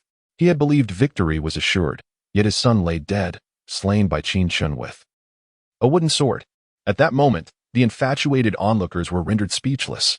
A wooden sword, truly capable of killing. Well done, brother Chen. Qin, with her robust frame weighing over 200 pounds, leaped into the air, causing the Qin family's gates to tremble. Qin Sangxing and Qin Yuanshan exchanged bewildered glances, both astonished. Is this still my son, Qin Chen? Qin Sangxing was momentarily dazed. Elder brother, what nonsense are you speaking? Qin Yuanshan chuckled. Chen, having lost the Stargate, did not falter. Instead, he has turned misfortune into fortune, becoming even stronger than before. In that instant, everyone was left in shock. Chu Shanhe. Qin Chen regarded Chu Shanhe, his expression unwavering. I might have called you father-in-law under different circumstances, but that is no longer possible. With Chu Yuqing's demise, this wooden sword shall serve as my gift for his funeral, compared to gifting Shen Yuan a coffin. Although this wooden sword is merely made of a touch of spiritual fragrant wood, I trust that brother Yuqing, being fond of swords, would find it satisfactory. You. Chu Shanhe gazed at Qin Chen, no longer perceiving him as just a youth. Was there truly a boy so astute, so eloquent, capable of piercing the very hearts of others with his words? Head of the Chu family, Ling Shicheng stepped forward, much like Chu Shanhe had consoled Qin Shifeng earlier. We have indeed underestimated this young man. However, as matters have reached this point, it is now time for my Ling family's disciple to take the stage. Ling family head. Do you intend to? Indeed. Ling Shicheng turned to a young man behind him. Uncle. The young man stepped forward, his imposing physique and muscular build emanating an air of oppression, his demeanor cold and unwavering. Chapter 9. You may die, Kuner. Ling Shiqing nodded and said, before the dawn, you were the foremost talent of the Ling family. Now, at 19, you have reached the 7th gate of death, unmatched throughout Lingyun City. After Tian'er enters the Celestial Academy, he will undoubtedly become a significant figure in the Beiming Empire and will not return to manage the Ling family. Therefore, the next head of the Ling family must be you. Thank you, uncle. Ling Kuan replied, bowing slightly and forcing a smile. Do you understand what to do? Yes, I understand, uncle. With that, Ling Kuan stepped forward, causing the ground to crack beneath his feet, leaving deep impressions. Ling Shiqing. Upon witnessing Ling Kuan's readiness for battle, Qin Chen could no longer contain himself. I tolerated Shen Linfeng's participation, and I bore with Chu Yuqing's. But you have sunk to such a despicable level, allowing your nephew Ling Kuan to fight? The young heirs of the 3 great families are all on the brink of adulthood. This is simply outrageous. After all, Qin Chen is only 16. What? Do you have an opinion, Patriarch Qin? Shen Linfeng is slightly older than Ling Kuan, and he is allowed to battle. Why should Ling Kuan be denied? Ling Shiqing scoffed. Could it be that you fear Ling Kuan's strength and are reluctant to engage? You. Qin Songxing attempted to retort, but Qin Chen interjected. Father, since I have agreed, I shall not go back on my word. Ling Shiqing, your 3 family heirs may all participate, and even you, Ling Shiqing, may join the fray. Standing firm, Qin Chen placed his hands behind his back, a cold expression settling on his face. The wounds inflicted by Ling Shiqing and his son would not be easily forgotten. However, he would settle those scores in due time. Today, it was impossible for the 3 families to completely sever ties with the Qin family. Not only was his elder brother a threat in the Celestial Academy, but the Qin family's own foundation meant that the 3 great families would need to pay a significant price to annihilate them. To onlookers, Qin Chen appeared to be in perfect condition, radiating an abundance of spiritual energy, seemingly unfazed by the 2 previous battles. How could a warrior of the 4th gate of injury possess such vitality? While others could not, Qin Chen was an exception. This was his first time activating the Divine Pearl, allowing spiritual energy to flood his body, and much of that energy remained, clinging to his limbs and organs. Qin Chen, although I do not know why you lost your star gate and remain at the 4th gate of injury, your legend ends here, Ling Kuan declared, stepping forward with clenched fists. Today, I shall avenge my brother and eliminate you once and for all to prevent future troubles. The same sentiment had been echoed moments ago by Shen Linfeng and Chu Yuqing. To Qin Chen, Ling Kuan appeared as insignificant as an ant. Do you not realize that some people perish simply from excessive chatter? Seeking death, Ling Kuan's entire aura surged as he stepped forward. He was a warrior of the 7th gate of death, with physical strength reaching 50 horses. In contrast, warriors of the 5th gate of dismissal could only gather energy, while those of the 6th gate of scenery could manifest their spiritual energy.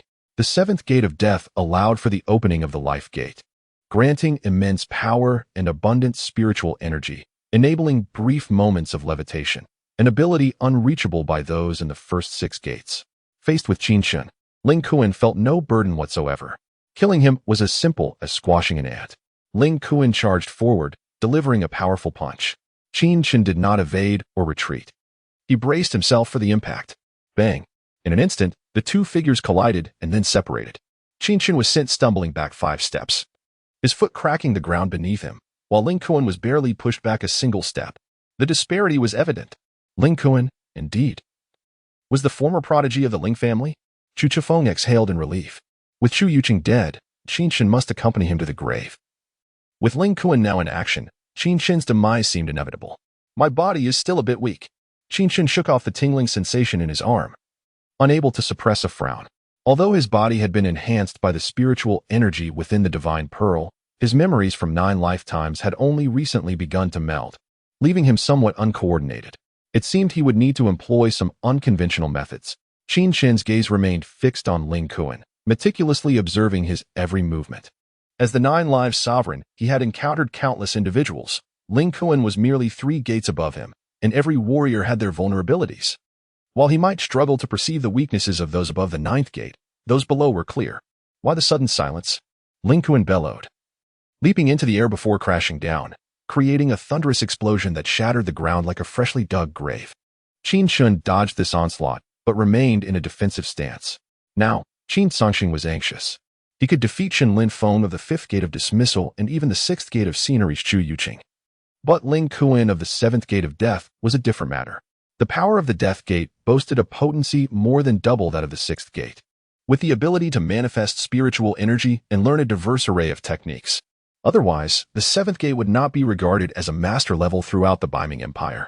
Qin Zongxing closely monitored Qin Chen's every move, ready to intervene. Ling Shicheng was equally vigilant, observing the current battle dynamics. Ling Kuan's victory over Qin Chen seemed a foregone conclusion. Should Qin Zongxing dare to intervene, he would certainly obstruct him.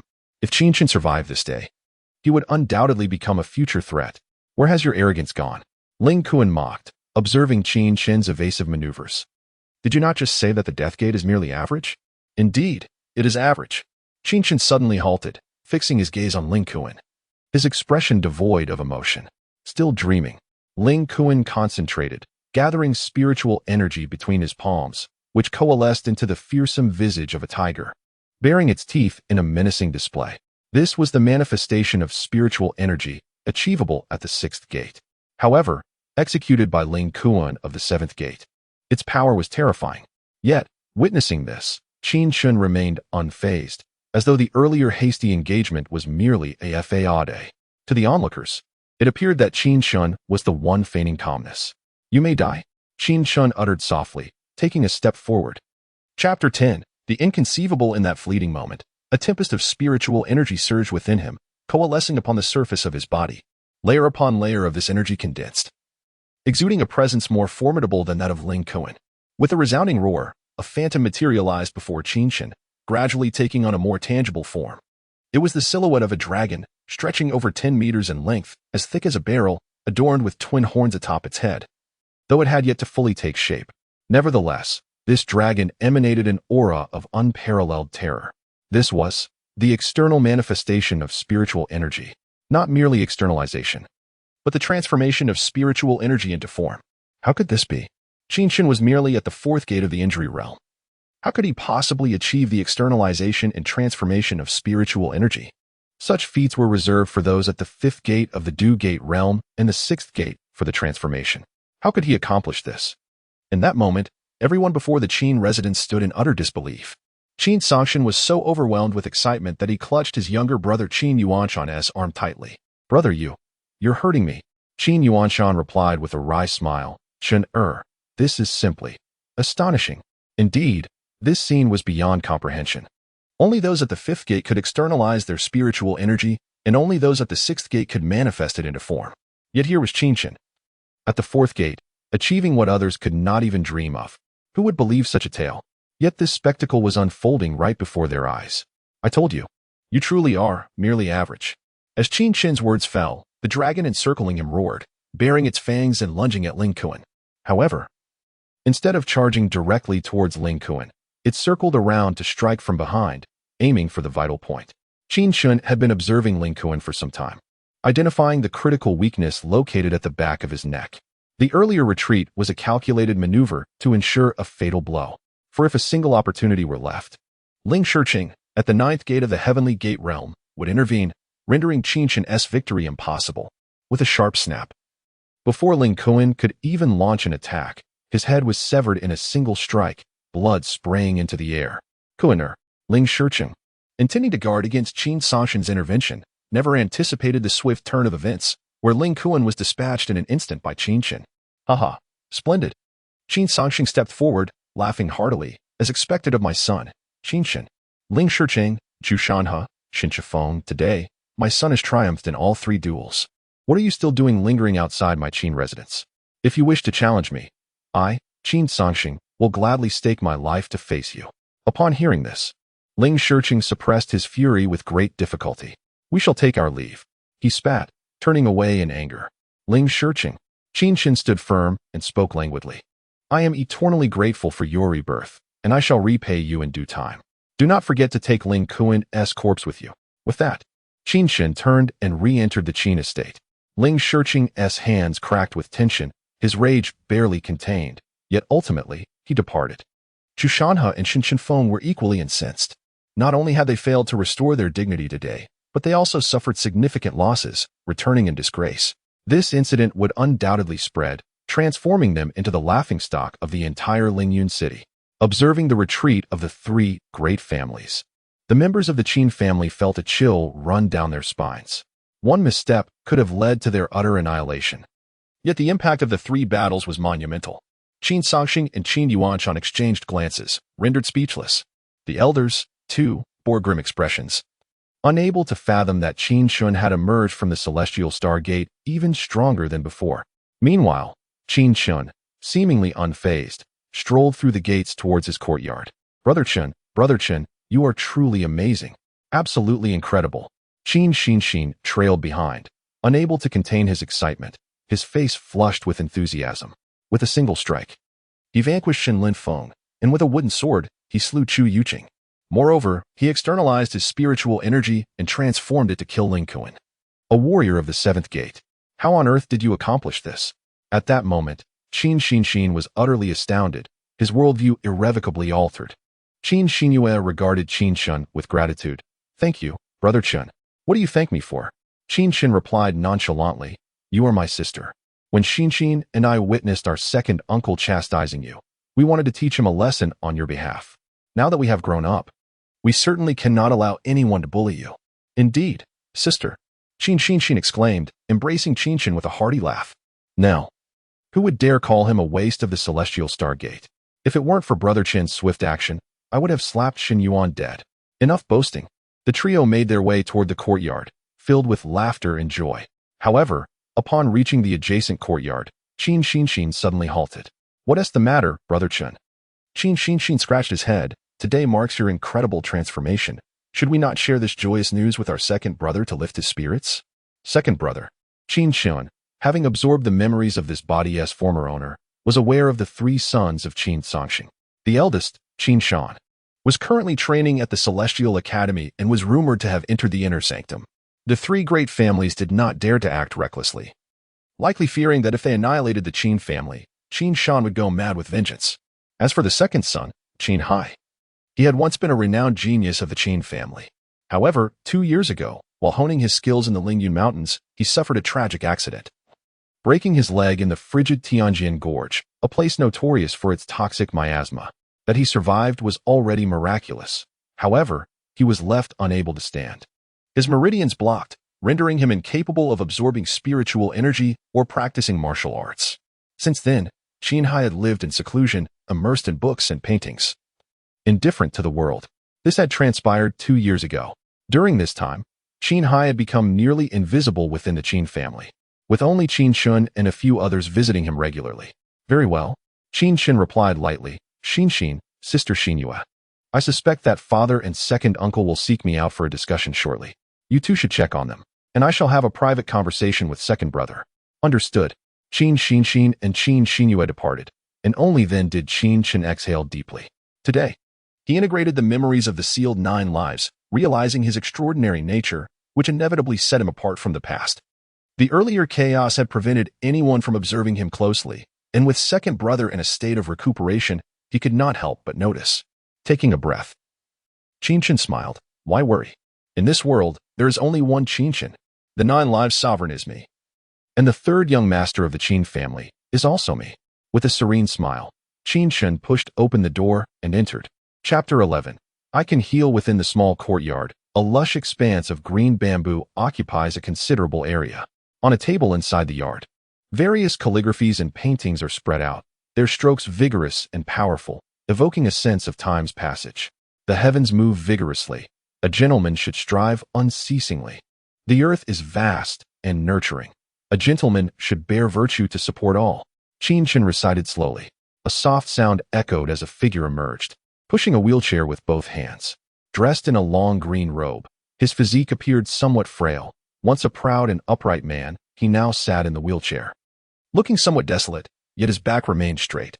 Second brother. Upon seeing the familiar figure, Qin Chen smiled gently. Your calligraphy has become even more refined. No matter who he was or how remarkable, at this moment, he was simply Qin Chen of the Qin family, and the man before him was his second brother. Here comes the flattery again. Qin Hai shook his head with a bittersweet smile. Third brother, surviving great calamities brings future blessings. Revenge can wait, but unfortunately, second brother, you are not as fortunate as you think. Who says that? Qin Chen sat down directly, looking at Qin Hai with a smile. With me as your brother. You are indeed extraordinarily fortunate. You little rascal, always so unserious. I'm not joking. Qin Chen picked up a brush and delicately wrote a character on a piece of white paper. Heal. Qin Hai's eyes widened in surprise. Yet he shook his head and smiled bitterly. It cannot be healed. Even Master Duja has no solution. Master Duja said I was doomed, yet here I am. Perfectly well. Qin Chen replied with a smile. Second brother, your injuries can be healed. You haven't even looked, yet you claim you can heal me? Qin Hai retorted. The injuries within you are caused by cold energy, which has accumulated over time and now invades your limbs and internal organs. To dispel this cold, it requires the essence of heavenly fire. At this revelation, Qin Hai's expression grew even more bitter. The essence of heavenly fire is birthed from the heavenly fire itself. Yet it is said that such fire has never been seen in the northern underworld empire, making it impossible to find this essence. Who says it cannot be found? Qin Chen clasped his hands behind his back, grinning. Once all these chaotic matters are settled, I shall seek it for you. With that, Qin Chen left the courtyard, leaving Qin Hai in a state of confusion. Today Qin Chen seemed remarkably different. Second young master. Soon after, a servant knocked and entered. Did I not say not to disturb me unless it is urgent? Second young master. A significant event has occurred outside the Qin residence. Third young master has engaged in combat with Shen Linfeng, Chu Yuqing, and Ling Kuan, winning all 3 battles and slaying all 3. What? Qin Hai was taken aback. Although he had not ventured out for some time, he was still aware of the happenings within Lingyun City. Shen Linfeng, Chu Yuqing, and Ling Kuan were all formidable opponents. How could Qin Chen possibly defeat all 3? Qin Hai dropped the brush in his hand, trembling as he demanded, explain this to me in detail. Yes, at this moment. Just as Qin Chen exited his second brother's courtyard, he was called into his father's room. Qin Songxing sat at the head of the table and, upon seeing Qin Chen enter, hurriedly approached to scrutinize him from head to toe. Chenner, your injuries, are they truly healed? Of course, Qin Chen replied with a smile. Father need not worry. Did you not see my 3 victories today? Good, good. Qin Songxing laughed heartily. You have turned misfortune into fortune. Heaven favors you. That Ling Shurqing, with his malicious heart, stole your Stargate and transplanted it to his son. This matter, our Qin family will never let it rest. Father, Qin Chen interjected. This issue is not as simple as it seems. Ling Tian has caught the attention of the Heavenly God Academy's leader of the Heavenly Party, and has been accepted as a student. The Heavenly Party? Qin Songxing's expression shifted slightly. What is it? Qin Songxing sat down, saying, I have heard of this Heavenly Party. They are renowned not only within the Heavenly God Academy but throughout the Northern Underworld Empire. The leader is said to possess extraordinary talent, rumored to be a divine descendant, commanding great authority within the Academy. Oh, it seems Ling Tian indeed has a powerful ally. Qin Songxing continued, now that you have slain Shen Yuan, the Shen family will undoubtedly seek revenge. With the Ling and Chu families also preparing to act, we must be cautious. Therefore, Chenner, I plan to send you to the Imperial capital. Send me to the Imperial capital? Qin Chen was somewhat surprised. Indeed, if it were only the Chu and Shen families, our Qin family would not fear them. However, with the Ling family involved, the 3 great families united, our Qin family cannot withstand such pressure. Now is the time for you to leave Lingyun City and head to the Imperial capital, striving to participate in the Heavenly God Academy's assessment and gain entry there. Your elder brother will look after you. You shall be safe. Upon hearing this, Qin Chen couldn't help but chuckle. Father, I will not leave, at least not now. Just the Ling, Chu, and Shun families alone do not intimidate me. Otherwise, I would not have acted against Shen Yuan. Do you truly believe I acted impulsively? Chenner. Qin Songxing could not help but say, they do not dare to act today due to fear of your elder brother, who is highly regarded in the Heavenly God Academy.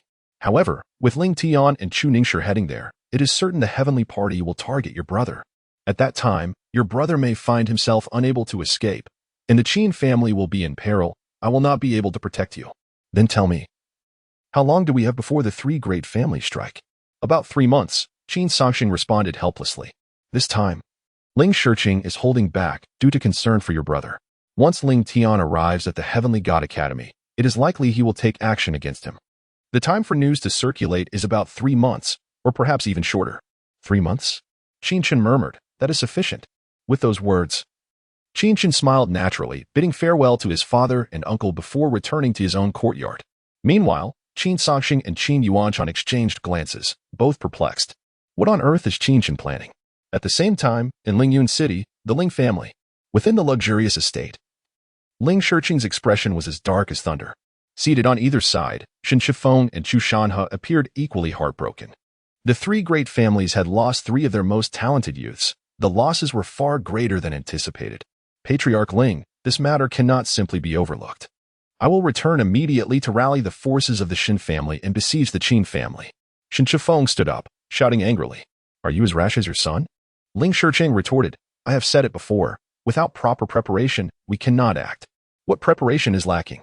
Shen Shifeng lamented, with the three great families joining forces. Dealing with the Qin family would be more than sufficient. What do you know? Ling Shicheng snapped, when Qin Shan was 16. He caught the eye of a master from the Heavenly God Academy and was taken in as a disciple. It is said he has now entered the Inner Academy and become a formidable Spirit Sea Realm expert. If we act recklessly and destroy the Qin family, not only will we suffer losses ourselves, but do you think Qin Shan will not go mad? 10 of me would not stand a chance against a Spirit Sea Realm expert. At that point, you can expect your family to be annihilated. Then, what shall we do? Shen Shifeng was completely at a loss. Chapter 12. The tigers roar and dragons chant. Ling Shicheng spoke coldly. Ling Tian and Chu Ningshi have gone to the Celestial Academy. The leader of the Heavenly Sun faction has taken a liking to Ling Tian. Once he arrives at the Academy, the Heavenly Sun will act covertly to ensnare Qin Shan, allowing us to strike. Moreover, if Ling Tian, with the Heavenly Sun's assistance, ascends to the Spirit Sea Realm and eliminates Qin Shan, we shall have no fear of retribution. At that time, we can unleash our full might. Very well. Let that brat Qin Chen live a few more days, Chu Shanhe replied icily. Until he is dealt with, my resentment cannot be quelled. At this moment, the three clan leaders were secretly gathering their strength. The Qin family had to be eradicated, and Qin Chen must die. Meanwhile, Qin Chen had returned to his courtyard. After a day of clamor, tranquility finally enveloped him. He exhaled deeply, surveying his own body. Inspecting the God-sealing pearl within, he noted its stillness, devoid of any movement. Qin Chen murmured to himself, the spiritual energy within my limbs and organs has yet to be dissipated. Perhaps I can advance further. Sitting upright, he sought to restore his inner peace. Currently, he was at the fourth gate of the injury gate realm. A further step would require him to break through the 6 visceral apertures, thoroughly unlocking his organs, akin to iron fortifications. Once his limbs and organs were opened, reaching the 5th gate of the Duman realm, he would be able to project spiritual energy externally. Qin Chen began to mobilize the spiritual energy within him, sending it in streams towards the numerous apertures within his 6 viscera. As time passed, under the moonlit sky, Qin Chen suddenly opened his eyes. He had achieved the 5th gate of the Duman realm. His limbs and organs had transformed into a network of apertures, firmly established. With a wave of his hand, a sensation of power surged within him. His strength had increased from 40 to 50 units. This advancement was primarily due to the opening of the 5th visceral position, thus enhancing his power, while the greatest benefit lay in the ability to project spiritual energy externally. In the previous 4 realms, his spiritual energy could only manifest at the surface of his body. Now, with the opening of the 5th gate, his limbs and organs were interconnected, allowing the spiritual energy to be expelled from his body. He could now learn more advanced techniques capable of inflicting harm from a distance, which were notoriously difficult to defend against. Earlier in the day, during a contest with Ling Kuan, he had used a secret technique to project his spiritual energy, causing it to take form. However, that technique was always harmful. Now, he could directly project his spiritual energy, even at 50 units of strength. He was already more than twice as powerful as the typical 5th gate realm practitioner. The 9th gate realm involved unlocking the 9 significant apertures within the body. Each unlocked position was akin to establishing a sturdy gate, safeguarding the warrior's physique. Rising, Qin Chen stepped into the courtyard, casually practicing simple fist and palm techniques. In this life, his body was quite formidable. Although there were some previous imperfections, he had ample time to adjust. To facilitate this adjustment, he would require medicinal pills. In Lingyun City, there were 4 grades of pills: low, middle, high, and top tier, all classified as mortal pills. Only those at the Spirit Sea Realm could consume higher-tier spiritual pills to enhance their strength. Alchemists capable of crafting spiritual pills were referred to as spiritual alchemists, and they were a rare breed within the Biming Empire. The emergence of one would garner immense admiration, integrating memories from his 9 lives. Qin Chen recalled that during his 5th life, he was an esteemed alchemist, revered as the 9 Yuan Pill Emperor by countless powerful figures. The art of alchemy was deeply etched in his mind, and revisiting these memories provided him with clarity and direction. For alchemists, both the alchemical fire and the alchemical furnace were crucial, with the alchemical fire being the most vital. It is cultivated by absorbing the spiritual energy of heaven and earth and merging it with the energy within the organs. Now that he had reached the fifth gate of the Duman realm, with his organs as solid as iron, he could attempt to condense alchemical fire. However, not every practitioner could achieve this feat, yet he was confident in his ability. The alchemical fires condensed by alchemists were classified into 7 grades based on color: red, orange, yellow, green, blue, indigo, and violet. Red fire is the lowest grade, while violet fire is the highest. Each grade is further divided into upper, middle, and lower tiers. Moreover, there existed various elemental fires, such as wood fire, beast fire, earth fire, and even the legendary divine fire. Alchemists seeking to enhance their alchemical flames could absorb and merge such elemental flames into their own, elevating their fire's grade. The higher the grade of the alchemical fire, the more advanced the pills the alchemist could create. As Qin Chen reflected on this, he slowly brought his hands together, merging the energy of his organs with the spiritual energy of heaven and earth. As dawn approached, a brilliant flame erupted in the palm of his hand. The alchemical fire, a blend of spiritual energy and his organs, manifested as a faint red hue. Though the quality of the red-level fire was rather dismal, it sufficed for crafting low-grade mortal pills. Nodding in satisfaction, Qin Chen did not pause for rest. He washed his face and stepped outside. In his 9 lives, he had been a renowned figure in various realms, with numerous titles to his name. In his first life, he was the 9 Nether Emperor; in his second, the Heavenly Sovereign, and so forth. He had traversed countless mountains and rivers, leaving his mark in every corner of the world. The titles from his 9 lives were all associated with formidable power. According to his merged memories, Qin Chen recognized that he was now in the Biming Empire, a region he had once ruled during his first life as the 9 Nether Emperor. To be precise, this continent was known as the 9 Nether Continent, and the Biming Empire was merely a minuscule part of it. Back in his first life, he had been the one to hold dominion over the entire 9 Nether Continent. Intimately familiar with every aspect of it, he had traversed mountains and rivers, and thus he was aware of a hidden treasure within the nearby Lingyun Mountains, a secret that no one could breach. His audacity to eliminate Shen Yuan and confront the 3 great families stemmed from this hidden treasure. However, he was in no rush to visit it. Standing in the courtyard, Qin Chen reflected on his past lives, inhaling deeply as his body gradually tensed. "Ha!" he exclaimed softly, delivering a powerful punch. The technique he practiced was called the Tiger's Roar and Dragon's Chant. This martial art was his own creation, specifically designed for practitioners within the 9-gate realm. The Tiger's Roar and Dragon's Chant comprised 9 forms. The first 4 were tiger forms, while the last 5 were dragon forms. The first technique was the crouching tiger form. As Qin Chen executed the punch, a surge of spiritual energy coalesced at his fist, striking the courtyard gate with a resounding crash. Crack! The gate shattered and collapsed at that moment. A gasp of astonishment echoed through the air. Chapter 13. A dream delivered to me. The figure of Qin Xin appeared at the gate, one hand still poised as if knocking, covered in wood shavings, utterly dumbfounded. "Brother, what are you doing?" "Practicing," Qin Chen replied nonchalantly. "Just a bit of physical activity. Otherwise, this body of mine would rust away." "Surely, you needn't smash the door to do that?" Qin Xin mused, glancing at the door with concern. This grand entrance, crafted from exquisite rosewood, could withstand the force of at least 7 martial artists in the Dead Door realm, requiring 60 horses worth of power to shatter, yet here it lay in ruins. "What kind of mundane technique are you practicing that is so formidable?" "Oh, it's the Tiger Roar Dragon Chant Fist." "The Tiger Roar Dragon Chant Fist? Wait, what did you say?" Qin Xin suddenly sprang to her feet. "The Tiger Roar Dragon Chant Fist. What's the matter?" Qin Chen maintained his calm demeanor, his hands fluidly demonstrating various stances as he savored the memory of his recent strike. With an exasperated gulp, Qin Xin grasped Qin Chen's arm, her eyes barely slits, revealing a glimmer of astonishment. "Brother Chen, you must clarify. The Tiger Roar Dragon Chant Fist? How could you possibly know it?" Though classified as a mundane technique, it is said to have been passed down for over 10,000 years, created by the illustrious Emperor of the 9 Hells. "You know of the 9 Hells Emperor?" Qin Chen's expression turned peculiar. Of course, this mundane technique was once all the rage. a pathway for martial artists across the continent to glimpse the mysteries of the Spirit Sea. Qin Xin exclaimed, her fervor reminiscent of a witness to history. Qin Chen was well aware of the deeper truths behind this tale. Alas, the Nine Hells Emperor vanished from the world, with rumors suggesting he transcended to divinity or perhaps met his end. Although the Tiger Roar Dragon Chant Fist has survived, the tumult of shifting powers on the continent has left it fragmented, with only remnants of its original form discernible by later generations. Qin Xin sighed.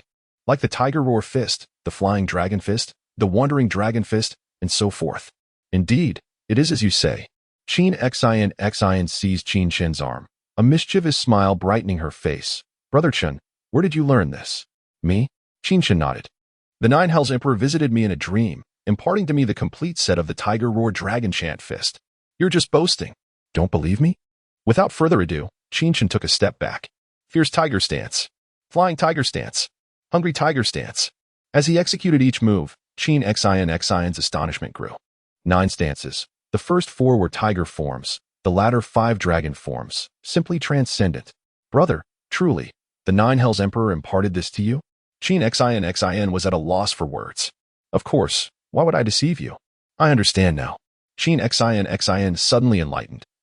I see why your Stargate was seized, yet you survived and grew stronger. It is because the Nine Hells Emperor has favored you, bestowing upon you divine skills. Hearing this, Qin Chen's expression turned odd. This girl could spin tales better than he could. All right, follow me to the alchemy room. I need to concoct some elixirs. Sure. Just as Qin Xin nodded, she paused. Brother Chen, when did you learn alchemy? Qin Xin was utterly bewildered, growing up alongside Qin Chen. She had never witnessed him practice alchemy. Now, he claimed he was going to refine elixirs. What do you think? Oh, I see. The Nine Hells Emperor taught you. Rest assured, Brother Chen, I will keep this secret safe. If word gets out, how can our Qin family protect you? Let us go. The two departed from the Qin residence and entered the Qin family's alchemy chamber. As one of the 4 prominent families in Lingyun City, the Qin family naturally possessed its own alchemical facility. At this moment, the alchemy room was bustling with activity, a steady stream of visitors. The third young master is going to refine elixirs? A middle-aged man stared at Qin Chen and Qin Xin, mouth agape. He had never heard of Qin Chen practicing alchemy. Stop with the chatter. Quickly prepare the herbs and alchemical furnace for the third young master. Qin Xin commanded. Slapping the table, don't ask unnecessary questions. What you shouldn't know, don't inquire about, understand? Understood. Rongwei promptly set off to prepare. However, once the herbs were ready, Rongwei rushed to the back courtyard, to the chambers of the 3 masters of the alchemy room. He wants to refine elixirs? An elderly man with white hair frowned, coldly scoffing. What does he know about alchemy? Has he even condensed alchemical fire? Indeed, this is absurd. Another gray-haired elder joined in. Su Yuan, Jinfeng. The third young master is not one to act recklessly. Perhaps he can manage. If he wishes to refine, let him do so. A third alchemist interjected. How can Qin Fenggui allow such folly?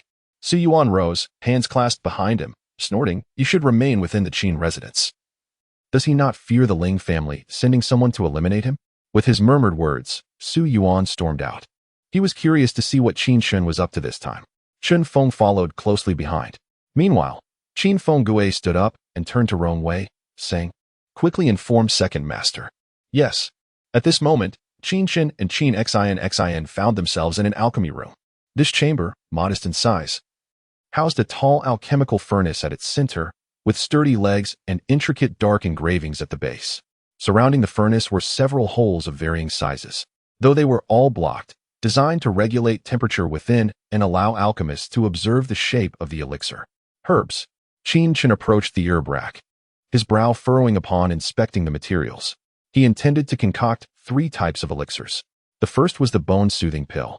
His elder brother Qin Hi's legs required the infusion of heavenly fire essence for healing. However, before that, he needed to clear the meridians in his legs. And the bone-soothing pill was merely a basic low-grade elixir that even novice alchemists could create. Yet, he preferred to rely on his own skills.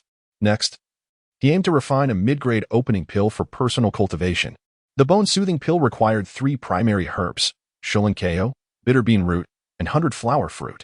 Yet, at present, the rack displayed herbs that were either wilted or incomplete. To use such materials for alchemy would be perilous. In such a vast Qin family, could they not even store low-grade herbs adequately? Suddenly, the door to the alchemy room creaked open. Chapter 14. Discarded without hesitation. Qin Chen. This is the Qin family alchemy workshop, and I, Su Yuan, hold authority here. Do not cause a ruckus. A disdainful voice resonated through the air. At the entrance, Su Yuan stood tall, observing Qin Chen and Qin Xinshin within the room, his tone authoritative. As a senior alchemist, he held a prestigious position within the Qin family, akin to that of an elder. Even Qin Songshan would treat him with utmost respect in this setting. Young Master Qin Chen. Chen Feng interjected, this is the alchemy workshop, the foundation of the Qin family. It is not a place for your mischief. Return to your residence. Mischief? Qin Chen regarded the two with amusement. I have come here to refine pills, not to create chaos. Refine pills? Do you even comprehend what that entails? I fear you do not even know what pill fire is. Su Yuan's expression turned sinister as he spoke. In response, Qin Chen waved his hand, and a flicker of crimson flame danced at his fingertips. Su Yuan and Chen Feng were taken aback. The rarity of alchemists lay in their ability to harness pill fire, a feat many warriors could not achieve in their lifetimes. Su Yuan retorted coldly, even if you can summon pill fire, refining pills, especially for mortal-grade ones, involves various qualities: inferior, medium, superior, and exquisite. The types are myriad and countless. You have never studied. How could you possibly succeed? How do you know I cannot? How do you know I have not studied? Qin Chen, disinterested in explaining himself, countered, I would like to inquire about this situation. What is going on here? What situation? Su Yuan replied defensively. The herbs I instructed Steward Rongwei to procure, Shu Lin grass, Huang Yezi, are present, yet the roots of the bitter bean have all been severed, and the baiwa fruit has even withered. Qin Chen's voice turned icy. Can you two, as the responsible parties, explain to me what is happening? The herbs are the foundation of pills, and the Qin family spends a significant sum each year on them. Are these the kinds of herbs we are acquiring? Upon seeing the herbs, Su Yuan and Qin Feng's expression stiffened. Su Yuan cleared his throat and said, what do you understand? Shulin grass and Huang Yezi are the most potent. The roots of the bitter bean are of no use, so they were discarded. Fresh baiwa fruit holds no medicinal value. Impudent. Qin Chen's voice rose sharply. Su Yuan, do you truly believe I am ignorant of alchemy? Shulin grass must be kept hydrated, even soaked in water to maintain its efficacy. The medicinal properties of the bitter bean are concentrated in its roots. And the baiwa fruit must not be withered, otherwise, it must be discarded. Otherwise, what you produce will be not a healing pill, but a toxic one. As the master alchemist of this workshop, is this how you conduct yourself for the Qin family? Faced with the reprimand from a 16-year-old, Su Yuan and Chen Feng's faces turned pale. Qin Chen, you have brought calamity upon the Qin family. Do not elevate yourself unduly. You are merely a young master. And this workshop is under the jurisdiction of the second master. You have no authority here. Indeed, the workshop is not a place for your antics. Both Su Yuan and Chen Feng, confident in their status as senior alchemists, felt no fear of Qin Chen, even if he were the young master of the Qin family. He held no sway over them. Not even Qin Songshan would dare challenge their authority. Leave the workshop at once. I shall inform your father of this incident. Su Yuan's voice was grave. Leave the workshop? Qin Chen, now akin to an ancient being with decades of wisdom, understood the underlying issues at play. Su Yuan and Chen Feng were undoubtedly exploiting their positions for personal gain, passing off inferior goods as genuine. Faced with such individuals, he saw no reason for further discourse. They could simply be expelled. It is you who should leave. With a sudden motion, both figures were unceremoniously ejected from the room, crashing to the ground, bloodied and disheveled. Though they were experts at the seventh gate, Qin Chen's recent breakthrough to the fifth gate rendered them insignificant in his eyes. Qin Chen, you have lost your mind. Humph. We shall no longer serve as alchemists for the Qin family. You may refine your own pills. They bellowed in fury as they were thrown out. Even if you carried me on a grand palanquin, do not think I will return. As they stormed away, onlookers rushed over, curious about the commotion. What has happened? Qin Yuanshan hurriedly approached. Upon seeing the disheveled state of Su Yuan and Chen Feng, he was utterly taken aback. Who did this? It was I, second uncle. Qin Chen stepped forward, his demeanor calm. These two are no longer needed in the Qin family. Second uncle, please retrieve the funds they have embezzled and expel these two old rascals. What? Qin Yuanshan was bewildered. Expel them? What transpired? Father, expel them. These two old rascals have transformed the herbs we purchased for the Qin family into unusable scraps. The materials I requested earlier were all defective. Despite not fully grasping the discussion on herbs, Qin Chen was certain that Qin Chen's assertion was valid. Humph. We will leave on our own accord. Su Yuan huffed, attempting to walk away. You cannot leave just yet, second uncle. I suspect that Su Yuan's residence is filled with rare treasures, far exceeding the salary we provided him.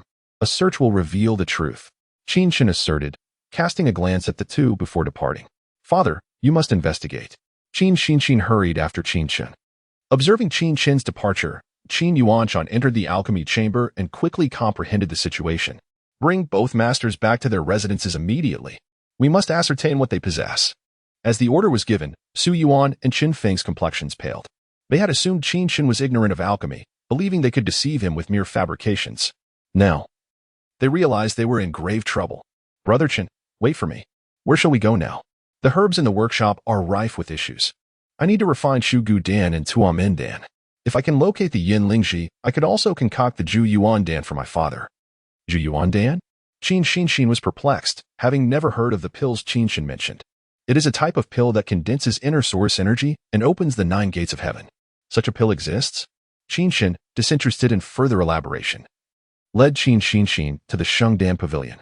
Renowned throughout the Beiming Empire, the Shengdan Pavilion boasted branches in every city, claiming, there is nothing you cannot purchase. Only things you cannot conceive. Having assessed the herbs in the workshop, Qin Chen realized he had no choice but to procure materials from the Shengdan Pavilion. Qin Chen. Just as they reached the entrance, a voice suddenly called out from behind. A figure clad in a white robe, exuding grace and bearing a pale complexion, approached with a feathered fan in hand. As he regarded Qin Chen, he closed the fan, his expression filled with ire. Do you still dare to show your face? Chapter 15. Wide apart. Who could it be? Ah, it is you, Ling Qinfei. Qin Chen remarked upon recognizing the visitor, a hint of disdain in her tone. What is this? Now you resort to verbal intimidation? Why didn't you step up to challenge my brother Chen during the competition? Ling Qinfei, a youth from the Ling family, possessed commendable talent, having reached the 6th level of the Jingmen realm by the tender age of 18. He had indeed been present at the competition, yet Ling Kuan surpassed him in prowess, leading to Ling Kuan taking the stage. Fortunately, it was Ling Kuan who fought. For otherwise, it would have been Ling Qinfei facing defeat. Now, encountering Qin Chen, his anger surged, yet he dared not act upon it. What do you mean by you? Qin Chen retorted. If you lack the courage to act, then cease your incessant prattle and depart. With that, she turned to Qin Chen, smiling brightly. Brother Chen. Such individuals are all bark and no bite. Let us disregard him and proceed to procure the medicinal herbs. Indeed, Qin Chen was equally disinterested. He was focused on concocting Shugadan and Tuamin Dan, intending to venture into the Lingyun mountain range. Such trifling characters were of no concern to him. Seeing that the two were blatantly ignoring him, Ling Qinfei clenched his fists, frustration boiling within. By herbs. He scoffed coldly, muttering to himself. In the sacred Dan Pavilion, do you truly believe you can purchase herbs? At that moment, Qin Chen and Qin Chen entered the sacred Dan Pavilion, where they were warmly welcomed and began perusing the herbs. Meanwhile, Ling Qinfei entered the pavilion, witnessing the scene with a smirk plastered on his face. Ling, what brings you here? Just then, a voice of surprise emerged as a young man clad in alchemist robes approached Ling Qinfei, his expression brightening. Do. Ling Qinfei replied, clasping his hands together, his brow furrowed in concern. Alas, I am here for Sister Fei Fei. Fei Fei? What has happened? The young man's eyes widened in alarm. Ling Qinfei, filled with worry, sighed before speaking. Du Siyuan, it is not that I wish to alarm you, but Fei Fei was nearly harmed by that Qin Chen from the Qin family. Alas, she is still in shock and unable to concentrate on her cultivation. She has not yet recovered? Du Siyuan's expression darkened. Had I known, I would have rushed over myself. Why trouble you to come here? Why would I dare inconvenience you, a middle-tier alchemist? Ling Qinfei replied with a hint of sarcasm. You profess your affection for Fei Fei daily, yet now that Qin Chen is here at the sacred Dan Pavilion, and you lack the courage to retaliate on her behalf. What? At this revelation, Du Siyuan's hands clenched tightly, his face darkening ominously. Where is he? Over there. Ling Qinfei gestured with a grin. This insolent fellow now displays unparalleled arrogance. During the competition in front of the Qin residence, he claimed he had no regard for Chu Ningshi, let alone that Ling Feifei's beauty was not worthy even to be his maid. Seeking death.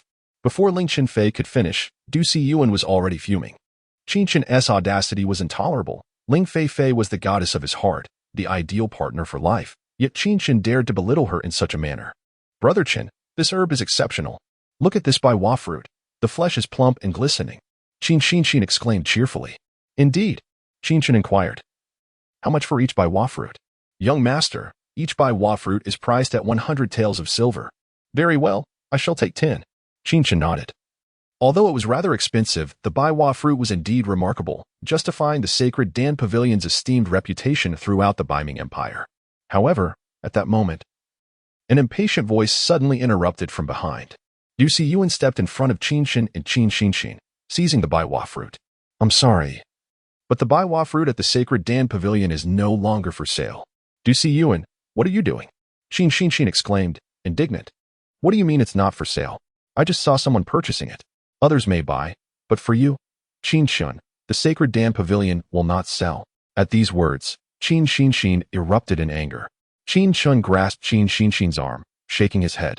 The sacred Dan Pavilion operates a business. Customers are welcome. Du Siyuan. Even if your father, Du Jia, is the chief alchemist here, you cannot refuse service to customers. Cease your babbling. I said it is not for sale. Du Siyuan retorted. Qin Chen, have you taken a moment to reflect on your own worth? Do you truly believe you deserve Miss Feifei? From this day forth, the sacred Dan Pavilion will not sell medicinal herbs to dogs or to you. Someone, place a sign outside, Sacred Dan Pavilion. Dogs and Qin Chen are prohibited from entry. Du Siyuan regarded Qin Chen with a mocking smirk. Qin Chen furrowed his brows, having done nothing to provoke this individual. A glance around the crowd revealed Ling Qingfei, and understanding dawned upon him. Brother Chen, let us depart. This fellow is a snob. The entirety of Lingyun City does not rely solely on the sacred Dan Pavilion for medicinal herbs. Qin Chen was equally enraged. However, this was the sacred Dan Pavilion. It was a neutral entity within Lingyun City, refraining from involvement in conflicts, owing to its formidable backing. Even the royal family dared not challenge the sacred Dan Pavilion. Why depart? Qin Chen suddenly smiled. I have yet to procure my herbs. Are you deaf or merely foolish? I told you, we are not selling to you. Leave at once, or do not blame me for my rudeness. You seem quite pleased with your insults. Qin Chen's tone turned frigid. I intend to scold you, and I shall teach you a lesson for the sake of Lingyun City, you ungrateful wretch. Du Siyuan, feeling his temper flare at Qin Chen's smile, could no longer contain himself. He stepped forward, launching a punch. Feihu Fist. Observing this, a cold smirk appeared on Qin Chen's lips. Feihu Fist? This technique may bear a resemblance to the second style of my current practice, the Tiger's Roar, yet it is a world apart in substance. Qin Chen effortlessly waved his palm, meeting the attack head-on. Feihu style. In an instant, Qin Chen's hand clenched into a fist. The punch appeared light and airy. Yet as it was unleashed, its power surged dramatically, enveloped in spiritual energy, exuding a force reminiscent of a tiger's pounce. Bang! In a heartbeat, the two figures collided. A resounding thud echoing through the air. Chapter 16. Your time is running out. Yet at this very moment, a piercing scream echoed, followed by the incessant sound of cracking. Du Siyuan was sent flying by a single punch from Qin Chen, crashing onto a shelf, his right arm hanging limply, clearly broken. The Tiger Roars and Dragon Chant's fist, executed in the style of the flying tiger, was akin to a starving tiger pouncing on its prey. Qin Chen had shown restraint. Otherwise, Du Siyuan's arm would have been completely severed. Mind your words, or you may find your life extinguished one day. There are many you cannot afford to offend in this world. Qin Chen spoke softly. Brother Chen, we should leave quickly. Qin Chen urged, pulling at Qin Chen's arm. This is the sacred pill pavilion, where 9 formidable experts reside. I have stated that I am here to procure medicinal herbs. What is the haste to depart? Qin Chen clapped his hands and turned to a welcoming attendant beside him, saying, prepare 10 portions of the herbs I just mentioned. At that moment, Du Siyuan's face flushed with anger as he bellowed, seize those 2 brats. Break their arms and legs. I shall personally execute them. With a whoosh. As Du Siyuan finished his command, a battalion of guards surged into the hall, causing a tumultuous uproar. Meanwhile, on the 2nd floor of the sacred pill pavilion, Du Jia, the chief alchemist of the pavilion's branch in Lingyun City, found himself in a position of considerable authority. However, today, he was closely trailing behind a young man. Being exceedingly cautious and not daring to exhale audibly, the young man appeared to be around 16 or 17 years old, adorned in luxurious robes with a fur coat, a felt hat perched atop his head, and a jade ornament at his waist. This jade, known as the purple spirit jade, was said to nourish a martial artist's body remarkably well when worn over time. The young man's attire alone was worth no less than 10,000 gold coins, indicating his extraordinary lineage. Duja, it seems you have fared well in Lingyun City these past few years. My private visit need not be grandiose. Yes, yes. With the ninth young master saying so, I am reassured. I hope upon your return to the imperial capital, you might speak favorably of me to the pavilion master. Rest assured, your safety is assured. The young man waved his hand, casually toying with 2 black beads in his grasp. Suddenly, a loud bang resonated from downstairs. The guards rushed into the hall, creating chaos throughout the entire space. Observing this scene, the young man frowned. Duja's heart sank, and he stepped forward, shouting down. What are you doing? The young master, known as Shang Xinrui, was the 9th son of the pavilion master in the imperial capital and a skilled spiritual alchemist. His visit to Lingyun City was likely of great significance, and any disturbance before him could jeopardize his future prospects. As Duja's voice boomed, the clamor below fell silent. Father! Du Siyuan cried out in despair upon seeing his father. Father, this Qin Chen is audacious, causing a ruckus in our sacred pill pavilion and has even broken my right arm. Upon hearing this, Duja turned his gaze towards Qin Chen. He recalled the day Qin Chen's Stargate was seized and he was invited to the Qin family to treat him. Having predicted that Qin Chen would not survive the day, to his astonishment, not only had Qin Chen survived, but he had also slain 3 talented members of the Ling family. This incident had become a laughingstock in Lingyun City, with many deriding Duja as growing old and his alchemical skills deteriorating. Now witnessing Qin Chen causing trouble within the sacred pill pavilion again, Duja's anger surged. Qin Chen, how dare you commit such an atrocity against the young lady of the Ling family, and yet you still have the audacity to appear in Lingyun City. You insolent child, our sacred pill pavilion does not welcome you. Duja shouted. Leave this instant, or I shall break your legs. Such arrogance, Master Du, Qin Chen retorted. Lips pursed. I, Qin Chen, came to your sacred pill pavilion to purchase medicinal herbs. Du Siyuan spoke disrespectfully. And I merely broke his arm as a courtesy to your establishment. What? The word struck Duja and his son like a slap in the face. Breaking his son's arm was considered a courtesy? Huh. What audacity. To think one could encounter such an ignorant individual in this small place of Lingyun City. Just then, the young man spoke up. Qin Chen glanced at the young man clad in luxurious robes and said nonchalantly, considering our ages are similar, yet your time is limited. I advise you to cherish your remaining moments, explore the mountains, and savor the final chapters of your life. Impudent. Duja was taken aback. Shang Xinrui, the revered 9th young master, was exceptionally gifted with remarkable alchemical skills, already a spiritual alchemist. His future was bright. And Qin Chen's curse of limited time was tantamount to a death sentence. Bring him to me. Break this boy's legs and toss him back to the Qin family. Duja roared. What did you say? Shang Xinrui's gaze fixed on Qin Chen, suspicion flickering in his eyes. Repeat that. 9th young master, this boy. Silence. Shang Xinrui's demeanor turned icy. Qin Chen cast a sidelong glance at Shang Xinrui and continued.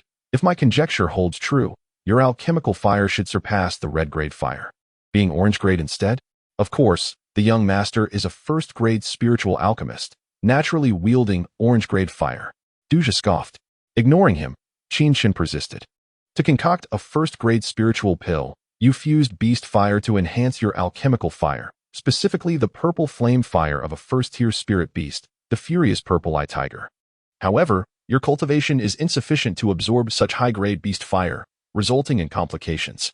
You dismiss this, believing your alchemical skills would suffice to control the merged fire, yet now, as the nights grow deeper, the heat in your dantian becomes unbearable.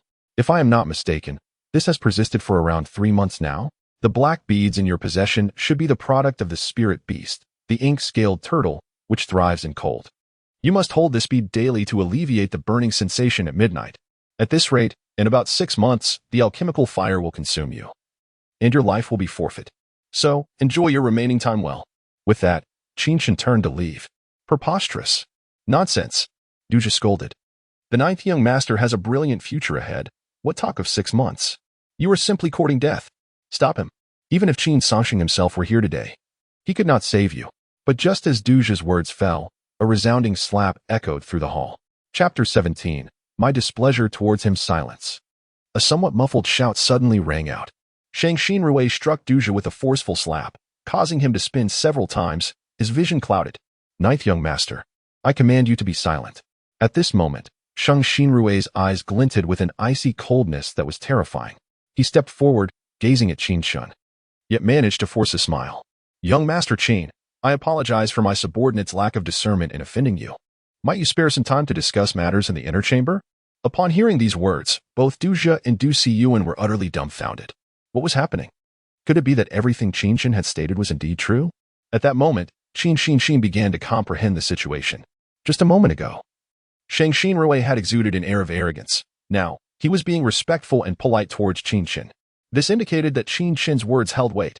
It was remarkable. Qin Chen had only just met Shang Xinrui and had already discerned the critical nature of his situation. He intends to harm me, to incapacitate me. By retreating to the inner chamber, do you not mean to swallow me whole? Qin Chen pointed at Du Jie and Du Siyuan. They dare. Shang Xinrui glared at the two of them. Du Jie was completely at a loss. What was the meaning of this? How had Shang Xinrui's attitude undergone such a drastic transformation? I came to the Shengdan Pavilion merely to procure a few medicinal herbs. I have no time to waste on idle chatter. They have already delayed me considerably. Qin Chen waved dismissively. If there is something to discuss, let it be done here. Very well. Shang Xinrui, devoid of any trace of pride, acquiesced. Their first encounter had revealed to him that Qin Chen had perceived everything about him in an instant. The matter of devouring beast fire, enhancing the quality of alchemical fire, and the ensuing backlash, only he was privy to such knowledge. There was no way Qin Chen could have learned it from another. The only possibility was that Qin Chen had discerned all the issues at a glance. What sort of ability was this? Within the Shengdan Pavilion, not even the second or third-tier alchemist could fathom the truth. Yet, he saw through it effortlessly. Du Jie. Immediately prepare the medicinal herbs young Master Qin requires. Select the finest, and do not charge a single coin. Shang Xinrui commanded forthwith. Yes, I shall attend to it at once. Du Jie dared not question him, having already grasped the implications after the two slaps. It was evident that Qin Chen had likely uncovered the ailment afflicting Sheng Xiao. What are you doing, father? Du Siyuan complained as he followed his father out. Slap. Du Jie struck him hard, exclaiming, You little rascal, what do you know? Do you have any idea who Shang Xinrui is? You insolent child. Keep your distance from that Qin Chen in the future. With his right arm injured and now receiving another slap, Du Siyuan's face contorted in pain. Meanwhile, in the hall, Qin Chen sat composedly. Shang Xinrui stood beside him, imploring, Young Master Qin, is my ailment treatable? Having discerned your flaws, naturally, it can be cured. Is that truly so? Shang Xinrui gazed at Qin Chen, his excitement palpable. Yet, he understood that Qin Chen would not assist him so readily. Young Master Qin, if you can heal the ailment within me, I assure you that any medicinal herbs from Shengdan Pavilion will be at your disposal, as long as you desire them. They will be recorded under my name. How generous of you. However, the herbs from your pavilion have yet to capture my interest, Qin Chen replied, sipping his tea. First, procure the 9-petal spirit blue flower, and then seek me out. If I have the time, I may assist you in refining a pill. Very well, thank you. Young Master Qin, Shang Xinrui replied respectfully, I was previously blind to your greatness. If you could overlook my earlier transgressions, I shall be eternally grateful. Should you require anything in the imperial capital in the future, I, Shang Xinrui, will spare no effort. Young Master Shang, the medicinal herbs are ready. Du Jie hurried over, presenting the herbs. Du Jie, remember this. In the future, if young Master Qin requires any herbs, deliver them free of charge to the Qin residents, and ensure they are of the finest quality. Also, discipline your useless son, Shang Xinrui ordered. Yes, I shall comply. Du Jie was thoroughly bewildered. What sort of extraordinary capability did Qin Chen possess?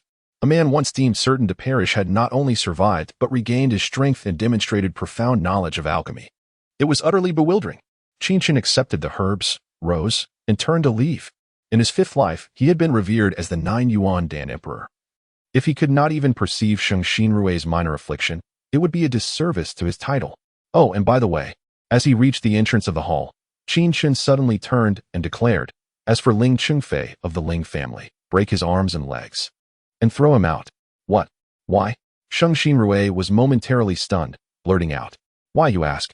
Qin Chen's voice was calm as he replied, I simply find him displeasing. With his hands clasped behind his back, Qin Chen departed the Shengdan Pavilion, accompanied by Qin Xin. Du Siyuan had sought trouble with him for no reason, and Ling Chengfei's appearance was far too coincidental, with the merging of his memories from 9 lifetimes. Qin Chen was astute enough to see through Ling Qingfei's underhanded schemes to provoke Du Siyuan against him. If they wished to play dirty, he would demonstrate that he could be far more formidable. Duzhi murmured, "Young Master Sheng, Ling Qingfei is a direct descendant of the Ling family. To break his limbs and throw him out. Did you not hear young Master Qin's words? Who is Ling Qingfei?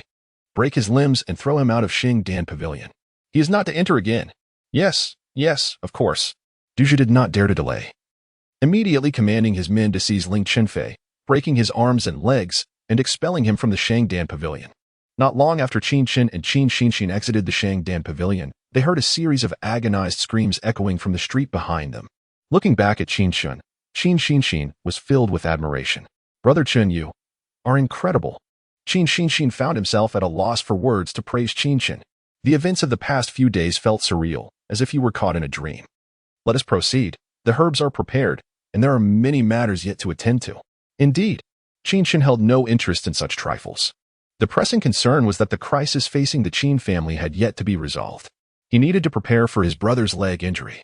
Their father was currently a master at the 8th gate, and should he break through to the 9th gate, the three major families would think twice before acting recklessly. Upon returning to the Qin residence, a figure awaited them. "Second uncle, father." Qin Yuanshan stood at the entrance, visibly relieved upon seeing them return.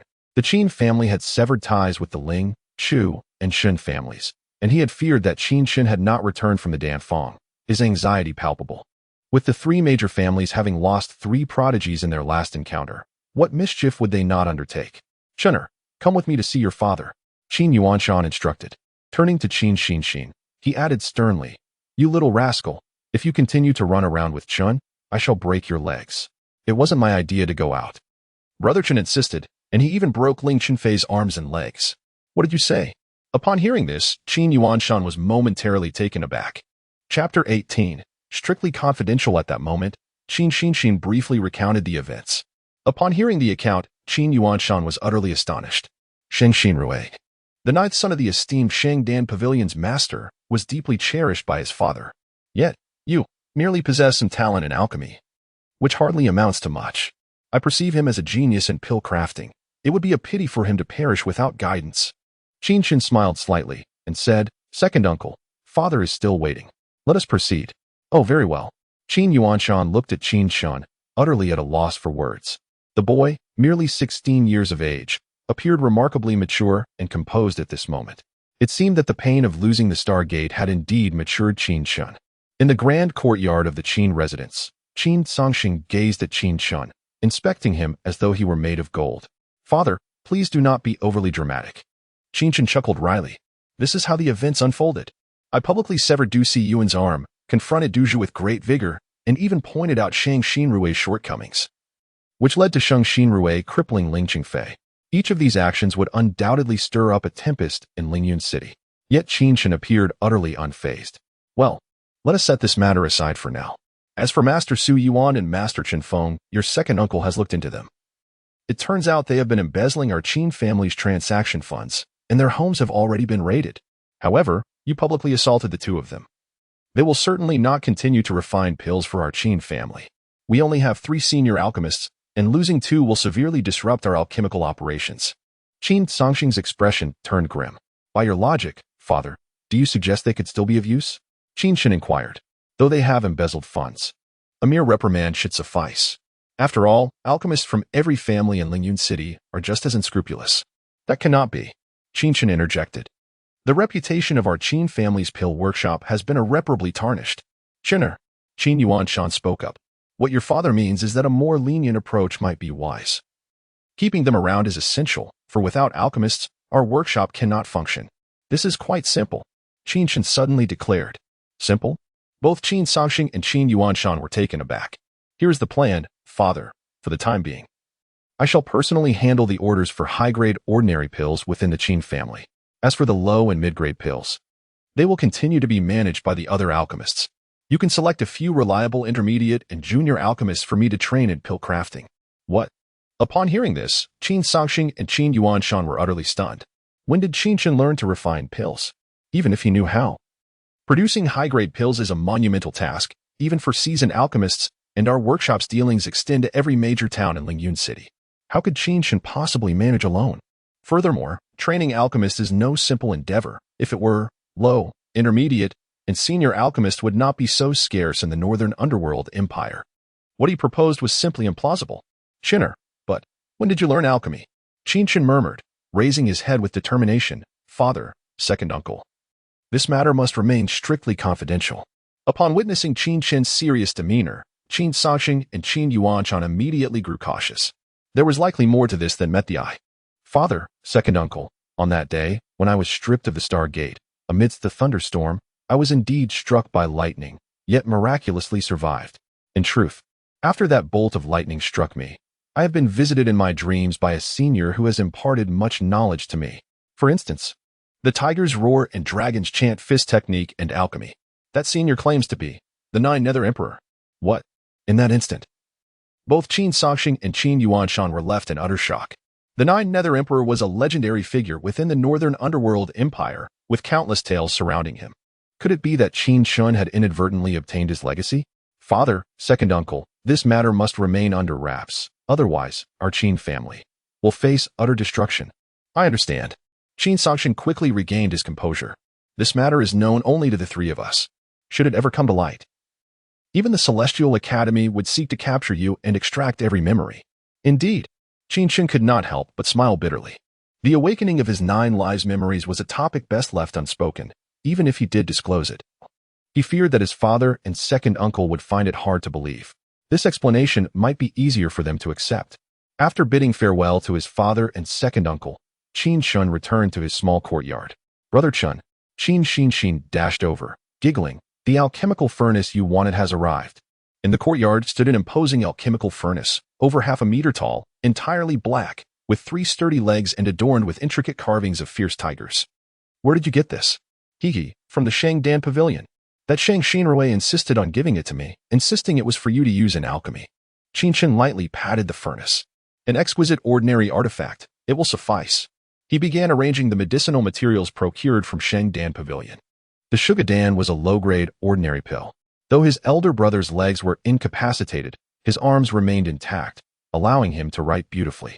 The Shugadan was currently the only remedy he could think of to assist his brother, by temporarily alleviating the hidden ailments within his brother's body. Once he obtained the Celestial Fire Essence, he could proceed directly with the treatment. The Celestial Fire Essence, born from celestial flames, was exceedingly precious. Arguably more so than any other item in the Northern Underworld Empire. If his brother consumed the Celestial Fire Essence, not only could his injuries be healed, but his cultivation could also experience a meteoric rise. The Shugadan required 3 main medicinal ingredients and 4 auxiliary ones. Qin Chen muttered to himself as he took out Shilinkeo, Hujuojin, and Baiwagwo. Refining pills was no simple task, otherwise, the status of alchemist would not be so exalted. The process of condensing alchemical flames alone would deter the vast majority of martial artists. Qin Chen meticulously arranged the 3 primary medicinal ingredients. Shilinkeo required the green juice from its leaves, Hujuojin demanded roots from its base, and Baiwagwo necessitated the removal of its skin to extract the fruit's core. Each of these main ingredients required careful preparation. Moreover, after purification, the essence must be refined with alchemical flames before it could enter the furnace for pill crafting. The complexity of this process was beyond the imagination of outsiders. And this was merely a low-grade ordinary pill. For spiritual pills, the required methods were even more intricate. However, with the awakening of his 9th life memories, Qin Chen, in his 5th life as the 9-yuan pill emperor, had mastered alchemy to an extraordinary degree. For him, this was merely a familiar endeavor. Qin Chen set to work with remarkable speed, breaking down the 3 primary medicinal ingredients along with the 4 auxiliary ones. Meanwhile, Qin Xin stood by, utterly bewildered. Is this alchemy? Chapter 19. The 6th door of the scenic realm. Qin Chen's movements were seamless, as he methodically dissected the herbal materials, refined them, and ignited the alchemical flames, all while heating the alchemical furnace. Each step, if undertaken by any other alchemist, would be akin to cradling gold, executed with utmost caution. Yet, Qin Chen appeared to prepare everything with astonishing swiftness, akin to a dazzling whirlwind. Indeed, it was no surprise that he was favored by the emperor in his dreams. Brother Chen, you are truly remarkable. At this moment, Qin Xin was utterly in awe. Meanwhile, atop the small courtyard wall, elder brother, look. Chen is truly refining pills. His movements are 10 times more proficient than those of the old masters Su Yuan and Qin Feng. Qin Yuanshan exclaimed with excitement. I see it. I see it. Qin Songxing's expression was filled with satisfaction. Fortune from misfortune. Heaven blesses our Qin family. Patriarch, second master, are you searching for something? Just then, a servant passed by outside the courtyard, curiously peering at the two men. It was quite a sight to see the patriarch and the second master leaning over the wall like two mischievous old men. Ahem. Qin Songxing quickly descended, clearing his throat. It's nothing. The second master and I observed a natural phenomenon, so we were just taking a look. Nothing to worry about. Oh, a natural phenomenon? The servant glanced at the sky, noting the absence of any birds, wondering where this phenomenon could be. After an hour, within the courtyard, Qin Chen exhaled lightly. A fragrant aroma of pills wafted through the air as the alchemical furnace opened, revealing 3 plump azure pills. The comforting bone pill is complete. Qin Chen smiled faintly. It appeared that with his body having reached the 5th door of the Dew Gate realm, his abundant spiritual energy made alchemy effortless. Continue. Qin Chen stared at Qin Chen in disbelief. Brother Chen, aren't you tired? Not at all. Qin Chen shook his head. I have spent the last few days refining pills within the estate. In a few days, I will head to the Lingyun Mountains to gather some materials. Hence, I must prepare the comforting bone pills for second brother. What materials? Upon hearing this, a smile crept across Qin Chen's face. Things that were once lost. Qin Chen was utterly bewildered, finding his words increasingly cryptic. As the sun set behind the mountains, the courtyard was illuminated with flickering lights. At this moment, Qin Chen's complexion appeared slightly pale. The alchemical flames, a manifestation of a warrior's spiritual energy and vital organs, required constant sustenance. Thus, the consumption of spiritual energy was substantial. This afternoon's endeavors had taken a toll on Qin Chen. Yet, despite this, he had achieved remarkable results. Looking at the exquisite box on the stone table filled with pills, Qin Chen was at a loss for words. 30 comforting bone pills, a low-grade common pill. 10 expansion pills, a mid-grade common pill. Qin Chen gazed at the pills, utterly dumbfounded. In just an afternoon, Qin Chen had produced 12 batches of pills. Although not an alchemist himself, he understood that it was nearly impossible for even a high-level alchemist to accomplish such a feat in a single afternoon. Even the 3 high-level alchemists of the Qin family would be hard-pressed to manage 3 batches. The spiritual energy within Qin Chen was astonishingly abundant. Qin, take these 30 comforting bone pills to second brother and instruct him to take 1 each morning, noon, and night until they are all consumed. Wait for my return. Understood. As for the expansion pills, take 6 for yourself and give 3 to Sister Xin Yue, while keeping 3 for yourself. Remember, take them with a 3-day interval. By the time I return, you should have reached the 4th door realm. Upon hearing this, Qin Chen's eyes widened with excitement. The name of the expansion pill was unfamiliar to him, but he trusted that Qin Chen would not deceive him. After sending Qin Chen on his way and closing the courtyard door, Qin Chen let out a sigh. The low-grade alchemical flames were still too weak. In his 5th life, he had been a renowned 9-yuan alchemy emperor, wielding flames that surpassed the 7th tier of divine fire. Compared to then, his current situation was indeed disheartening. One must progress step by step. Impatience serves no purpose. Qin Chen washed his face to dispel his fatigue and proceeded to the courtyard to practice the Tiger Roar and Dragon Chant Fist. At his current Dew Gate 5th door realm, he could perfectly execute the first 4 tiger forms, but the remaining 5 dragon forms were somewhat strained. After completing a set of movements, he sat cross-legged to restore the spiritual energy within his limbs and organs.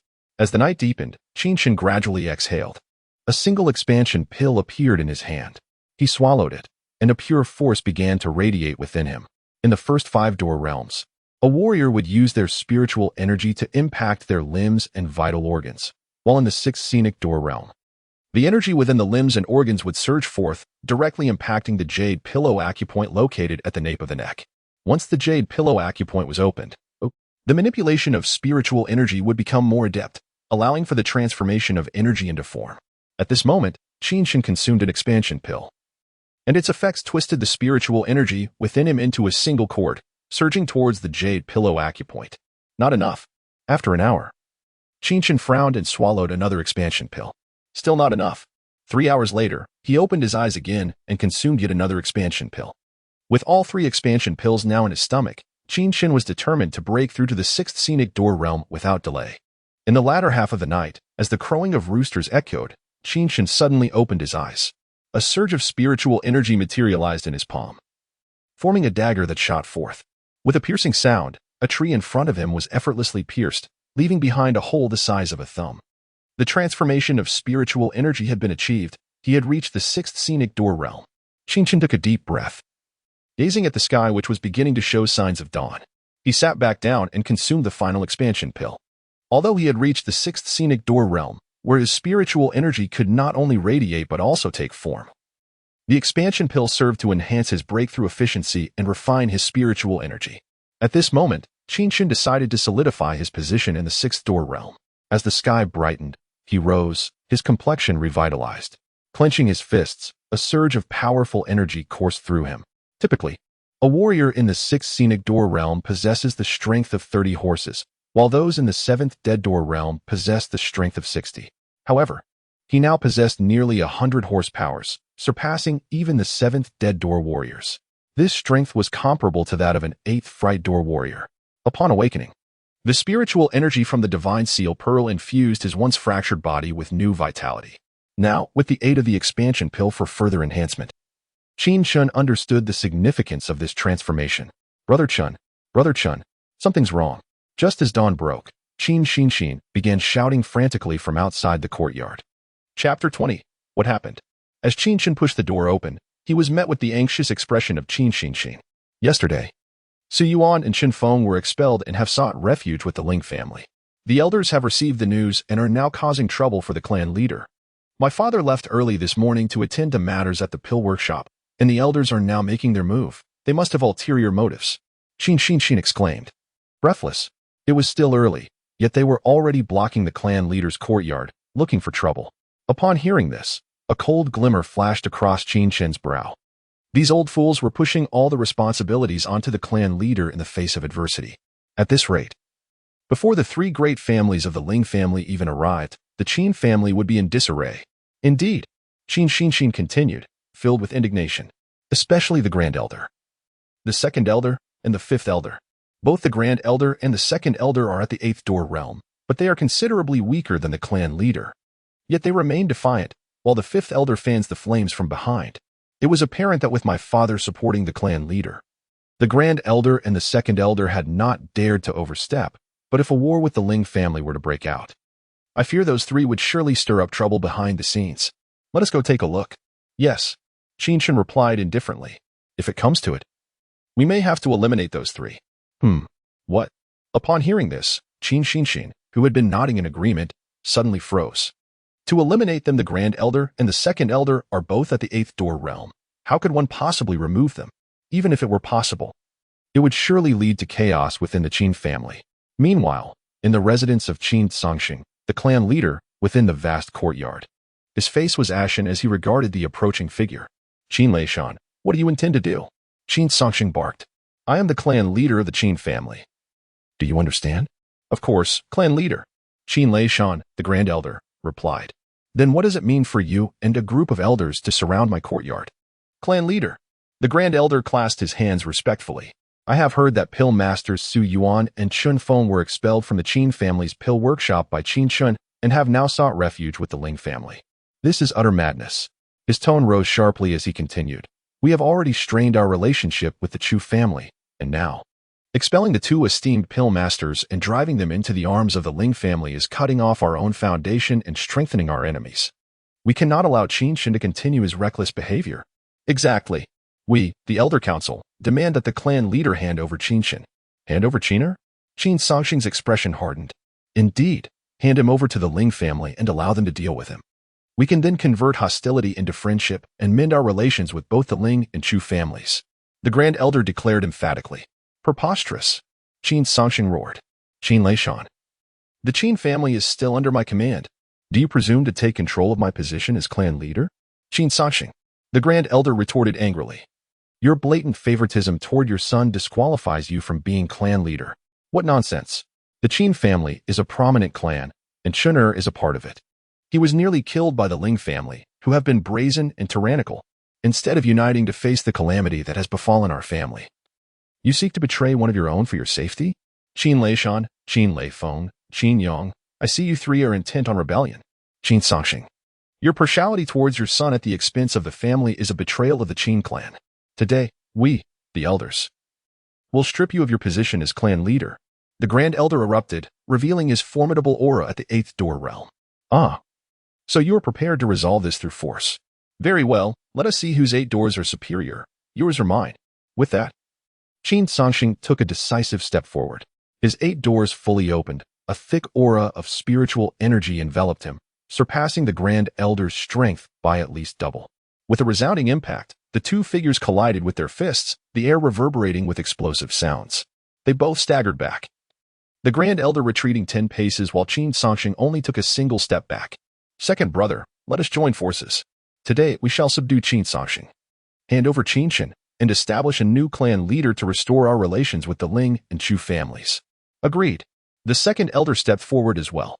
At the same time, the 5th elder, Qin Yong, charged forward as well.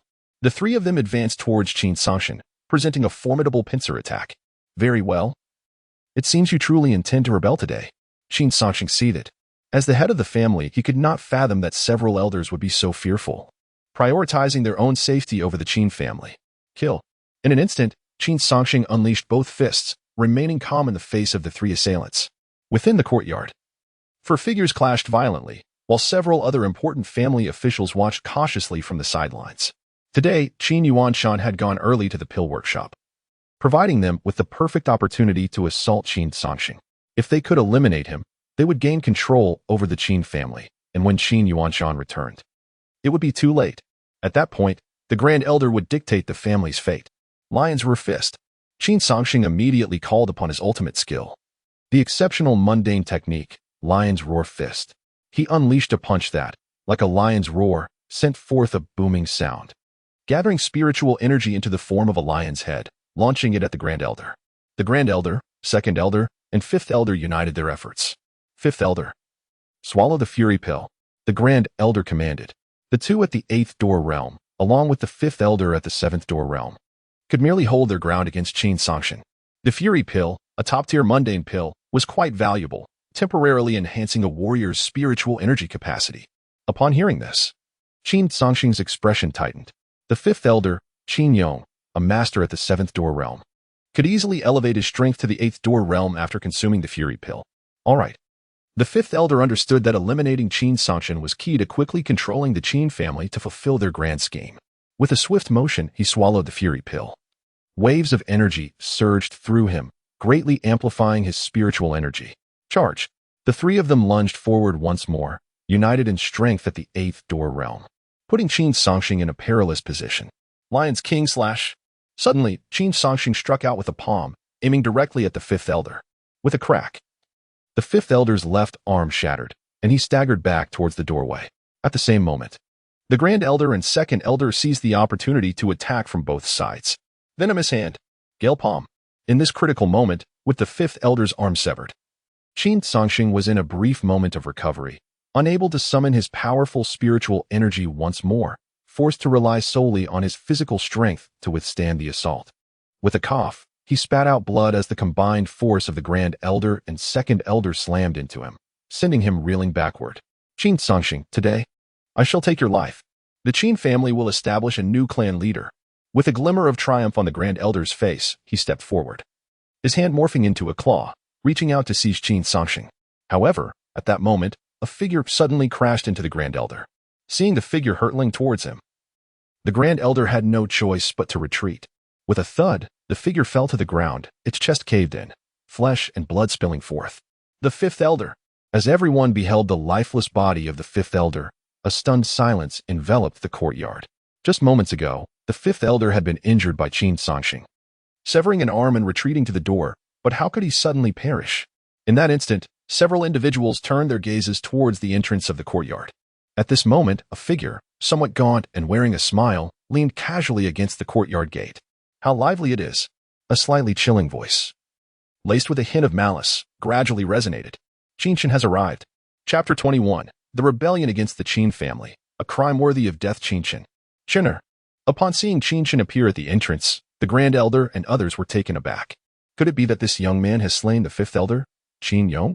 The 5th Elder had just ingested a Fury Pill, now possessing the strength of the 8th Gate realm. Even though he had lost an arm to Qin Chen, he was still formidable. With Qin Chen merely at the 4-gate injury realm, it was inconceivable that he could have directly killed the 5th elder, even by surprise. "Father, are you all right?" Qin Chen stepped into the courtyard and inquired. "Chinner, hurry and find your second uncle." Qin Songxing's face was pale, gasping for breath. The Grand Elder, the second elder, and several other stewards were present. Qin Chen was no match for them. The only hope was to summon Qin Yuanshan back quickly. "Do not worry. Xin has gone to inform second uncle. I came here out of concern for you, father." Qin Chen replied with a slight smile. "You foolish child, go quickly. I will hold them off. Go." "Why?" Qin Chen was momentarily taken aback and remarked, "The actions of the Grand Elder, the second elder, and the other stewards, what do you call this? Betrayal of the family, and according to clan rules, such acts are punishable by death." "Punishable by death?" The 2 elders and several stewards were momentarily stunned. "Father, today I shall exercise the authority of the clan leader on your behalf." With that, Qin Chen took another step forward. Upon hearing this, the Grand Elder and the second elder exchanged glances and burst into laughter. Well, haha, Qin Chen. I see your 3 sons are all fools. This Qin Chen is utterly daft." The Grand Elder laughed heartily. "To execute us? Qin Chen, today I will capture you and deliver you to the Ling family to negotiate peace. Qin Yi, seize him alive." "Yes." Immediately, among the stewards, a middle-aged man stepped forward.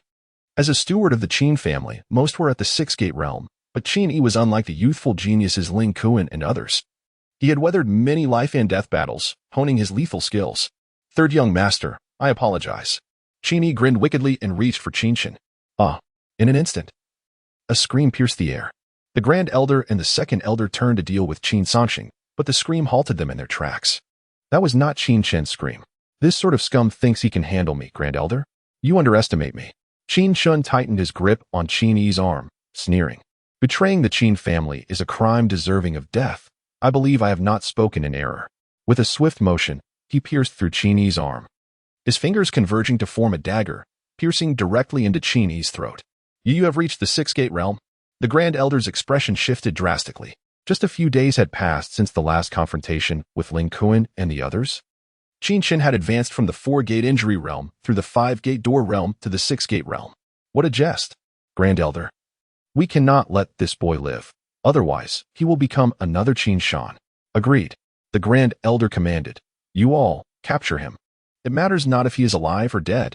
Second brother, we shall kill Qin Chen." With that, 2 figures lunged toward Qin Chen. Seeing this, Qin Chen's killing intent surged. Truly they do not know their limits. Qin Chen stepped forward once more, encircled by the stewards of the 6-gate realm. Tiger fist. Flying tiger style. Hungry tiger style. In an instant, Qin Chen unleashed a barrage of punches, his overwhelming power akin to a stampede. Combined with the might of the tiger roar dragon chant technique, anyone who approached was dispatched with a single blow. These stewards, merely at the 6-gate realm, possessed about 30 units of strength. To him, they were akin to children. The sound of bones cracking echoed as each figure fell, many missing limbs and drenched in blood. Lamenting their fate, Qin Chen scoffed, "Betraying the Qin family, how foolish. What? How is this possible?" The Grand Elder and the second elder were utterly bewildered. They had not even reached Qin Chen when Qin Chen had already dispatched several stewards, 2 of whom were strong at the 7-gate death realm. How could they have been eliminated so swiftly? "Grand Elder, second elder, do you acknowledge your crimes?" Qin Chen coldly surveyed the lifeless bodies on the ground, his demeanor indifferent as he gazed at Qin Lei Shan and Qin Lei Feng. "We cannot allow our efforts to be in vain. This boy is merely at the 6-gate realm. Second brother, we shall join forces to kill him." "Agreed." The Grand Elder and the second elder turned their attention to Qin Chen. Qin Chen had been gravely injured and would not recover in time to act. As long as they killed Qin Chen first, they could then eliminate Qin Chen, ensuring their victory remained in their grasp. Poison Fist. Mountain-crushing palm. The 2 figures stepped forward. The Grand Elder and the second elder were both formidable at the 8-gate realm. The 6-gate realm practitioners opened the Jade Pillow Acupoint, while the 7-gate Death Realm warriors enhanced their life gate, allowing them to briefly soar. The 8-gate Shock Realm practitioners opened the 3 spiritual orifices nose, mouth, and eyes, forming a protective barrier of spiritual energy around them. As the Grand Elder and the second elder charged, Qin Chen remained unfazed. "The 8-gate realm merely possesses 100 units of strength. I now match your power, What you rely on is merely abundant spiritual energy. Yet my reserves far exceed yours. Boom! With a single step, Qin Chen unleashed a surge of spiritual energy that coalesced into a protective membrane enveloping his body. Spiritual energy protection is achievable only by 8-gate shock realm practitioners. I can do it too. Qin Chen laughed derisively, launching a punch. Dragon form. The fifth style of the Tiger Roar Dragon chant was unleashed. While he had previously executed the Tiger style with ease in the 5-gate injury realm, the subsequent Dragon styles had been challenging. Now, with spiritual energy taking form and reaching the 6-gate realm, the latter styles came effortlessly. With a punch, the spiritual energy surged forth, powerful beyond measure, coalescing into a blue dragon that roared and lunged forward. Bang! Suddenly, as the Grand Elder and Second Elder attacked, a deafening explosion erupted between the three. In the courtyard, the ground shattered into dust, walls crumbled, and an ear-splitting boom reverberated throughout the Qin estate, alarming the guards. Elder brother, elder brother. At that moment, outside the courtyard, a group rushed in, panting heavily, led by Qin Yuanshan. However, upon arriving at the courtyard, Qin Yuanshan stood there in utter disbelief. Chapter 22. Flame Spirit Mushroom. Witnessing the scene before him, Qin Yuanshan found himself at a loss for words, his fingers trembling as he struggled to speak. In the shattered courtyard, the Grand Elder and the Second Elder lay in tatters, their clothes torn, hair disheveled, and their bodies drenched in blood, as if they had been clawed by wild beasts. Both figures knelt on the ground, gasping for breath, spewing blood, their faces ashen, gazing at Qin Chen with terror in their eyes. Betraying the Qin family is a crime deserving of death. Qin Chen stepped forward, his movements silent, yet imbued with a chilling aura. Grand Elder and Second Elder, in their next lives, may they become loyal servants of the family. Crack, crack. With those two sounds, Qin Chen swiftly slashed the throats of the two elders. The thud of their bodies hitting the ground echoed, growing colder by the second. Elder brother. In a moment of urgency, Qin Yuanshan rushed to Qin Sangshan's side, while the guards and stewards stood in shock. Elder brother, did you kill them? It was not me. Qin Sangshan smiled bitterly, shaking his head, his gaze fixed on Qin Chen, a glimmer of brilliance flickering in his eyes. It was Chenner. What? This revelation fell like a stone into a still pond, stirring up a tremendous uproar. The guards and stewards looked at Qin Chen in horror. Qin Chen single-handedly killed the Grand Elder, the Second Elder, and the Fifth Elder, along with several stewards of the 6th and 7th levels? How could this be possible? Everyone found it hard to believe. Yet, Qin Yuanshan, observing Qin Chen, understood in his heart. Qin Chen, having survived a great calamity and received the inheritance of the 9 Nether Emperor, would surely shine brightly in the future. Very well, very well. Qin Yuanshan helped Qin Sangshan to his feet, nodding repeatedly at Qin Chen. At this moment, a hint of color returned to Qin Sangshan's face as he looked at everyone with authority in his voice. Third Elder Qin Fengyan, heed my command. At your service. Immediately lead the elite guards of the Qin family to capture the Grand Elder, the Second Elder, and the Fifth Elder, interrogate them thoroughly, and execute without mercy anyone involved in the conspiracy. Understood. Qin Sangshan continued. Fourth Elder Qin Fengshan. You are to lead a group of guards to ensure the safety of the Qin family day and night from this day forth. As you command. Second brother. Elder brother. I will follow your orders. Qin Sangshan nodded. The Grand Elder, the Second Elder, and the Fifth Elder conspired to kill me. Chenner has eliminated them. Yet our family's strength has diminished significantly. The Ling family, the Chu family, and the Shun family will undoubtedly take action. You must manage the affairs of the alchemy workshop well. Rest assured, elder brother. True to his role as the patriarch of the Qin family, Qin Sangshan swiftly organized the aftermath. Father, are you all right? Qin Chen expressed his concern. I am fine, merely sustaining some minor injuries. Qin Sangshan shook his head. Surveying the wreckage around him, his expression tinged with worry. Qin Chen understood his father's concerns. The deaths of the 3 elders had weakened their family's top-tier strength. Should the Ling family strike now, the Qin family would suffer greatly. Qin Ge, the St. Pil Pavilion's Shang Xinrui has arrived with Du Zhe and Du Siyuan. Should we meet with them? Qin Xin rushed over, breathless. What does he want? No need to meet. Qin Chen waved his hand dismissively. Well? He claims to have found something you desire. Oh? What is it? Flame Spirit Mushroom. Hearing this, Qin Chen's expression softened slightly. Let him come to see me. Very well. Qin Chen turned to Qin Sangshan and Qin Yuanshan, smiling. Father, your worries may soon be alleviated. Seeing Qin Chen smile, Both Qin Songxing and Qin Yuanshan were puzzled. What do you mean? Before long, several figures entered the small courtyard in succession. Dressed in white, Sheng Xinrui, a graceful young gentleman, led the way, followed cautiously by Du Zhe and Du Siyuan, elder brother Qin. Upon seeing Qin Chen, Sheng Xinrui immediately greeted him with a beaming smile. Du Zhe approached Qin Songxing, clasping his hands in apology. Patriarch Qin, I sincerely apologize for my previous misdiagnosis regarding your esteemed son. It was my error, and today I come to express my regret. Bring them in. At once, several individuals carried large wooden boxes into the courtyard. Qin Songxin was taken aback upon seeing the large boxes. As the patriarch of the Qin family, he recognized that these boxes were no ordinary items. They were made of high-quality zickenwood. The purpose of zickenwood is to preserve ordinary medicinal pills. Du Zhe then clasped his hands upon hearing of the betrayal by two alchemists from the Qin family. These boxes contain a stock of low, medium, and high-grade medicinal pills from the St. Pill Pavilion, sufficient to sustain the Qin family's sales for a month. Upon hearing this, Qin Songxing's eyes widened in disbelief. The value of these boxes of pills was at least 1,000,000 taels of gold, an astonishing sum. To offer such a gift merely as an apology? Qin Songxing glanced at Qin Chen, speechless. Elder brother Qin, please accept this as a token of my sincerity. Sheng Xinrui insisted. And what of the item I requested? Qin Chen did not answer directly, instead stating, have you brought it?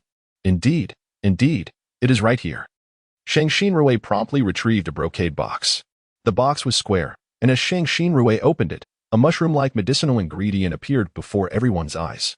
However, this mushroom was unlike any ordinary variety. It emanated a faint fiery aura, and even from a distance, one could feel the heat radiating from it.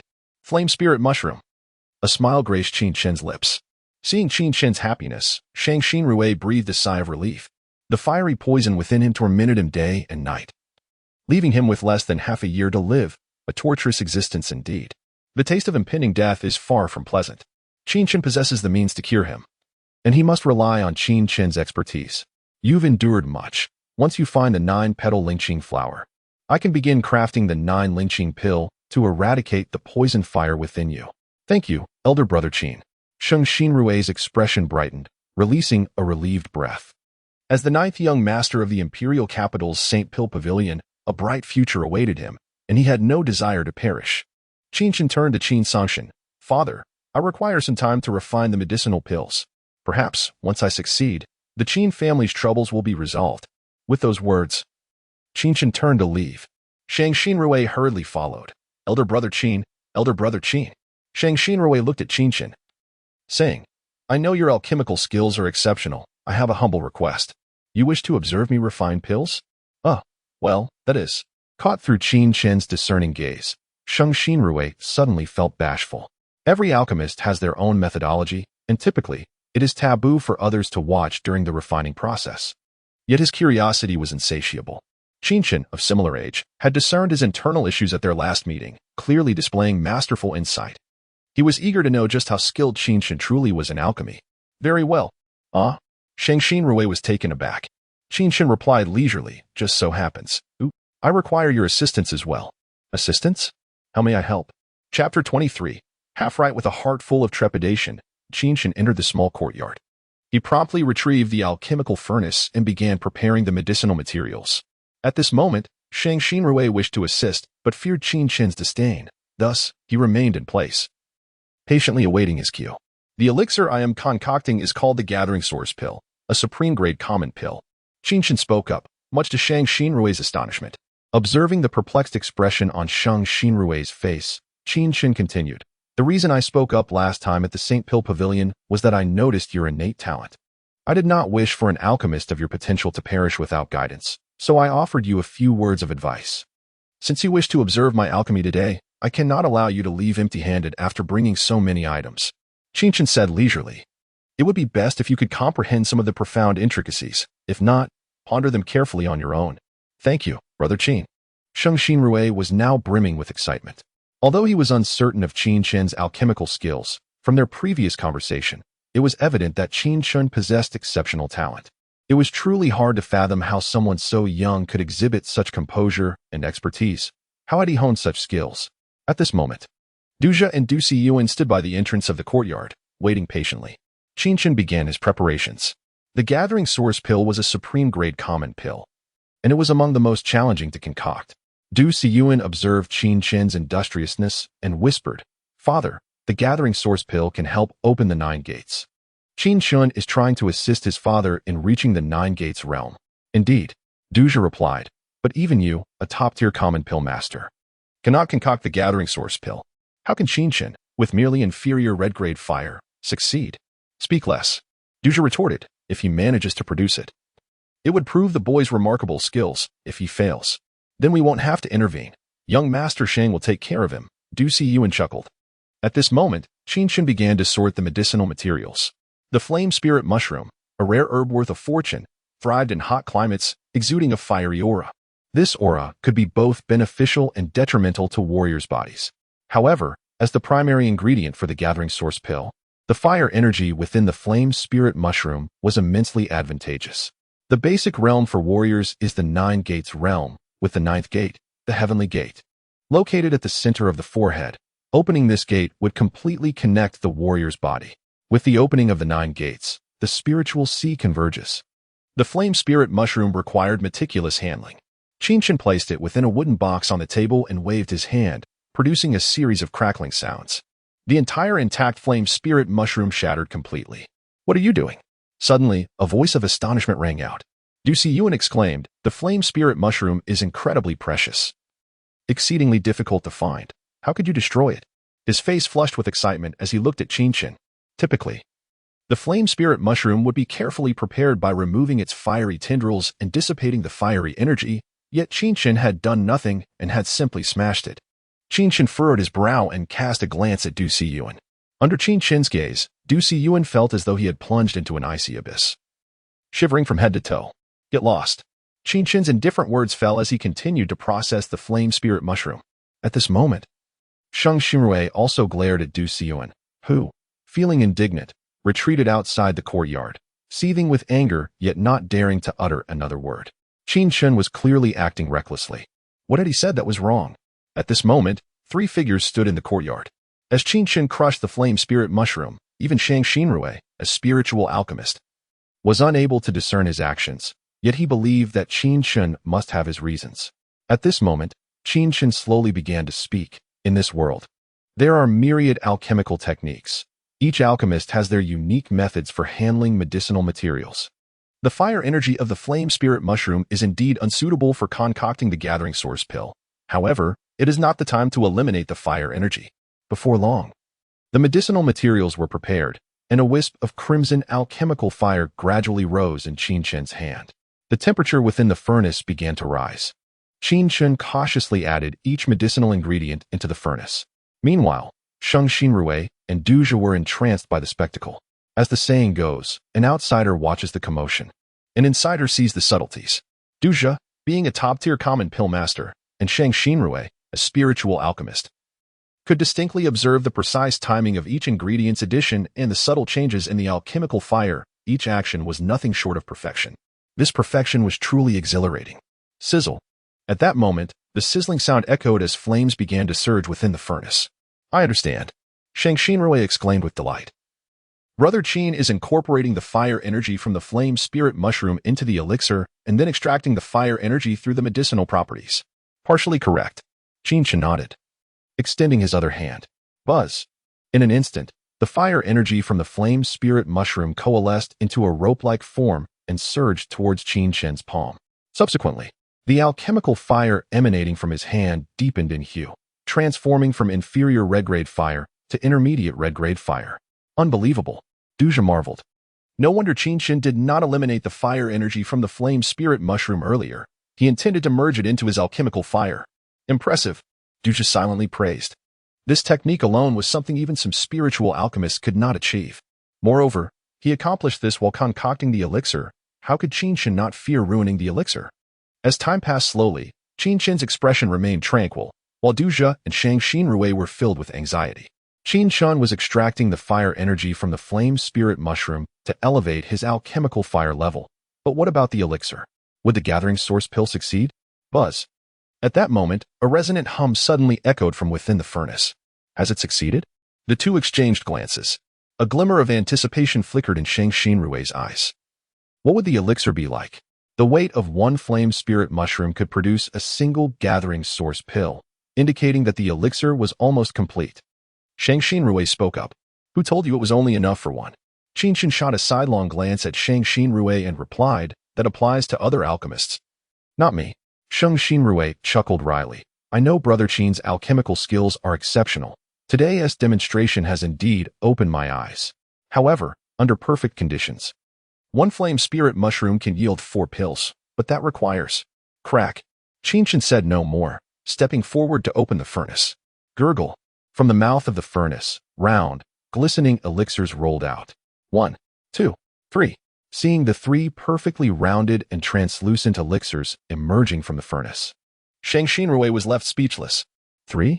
Even if he were to concoct it, he would only manage 1 at most, yet Qin Chen had produced 3. Gurgle. Just as Shang Xinrui was astonished, another azure gathering source pill appeared from the furnace. 4.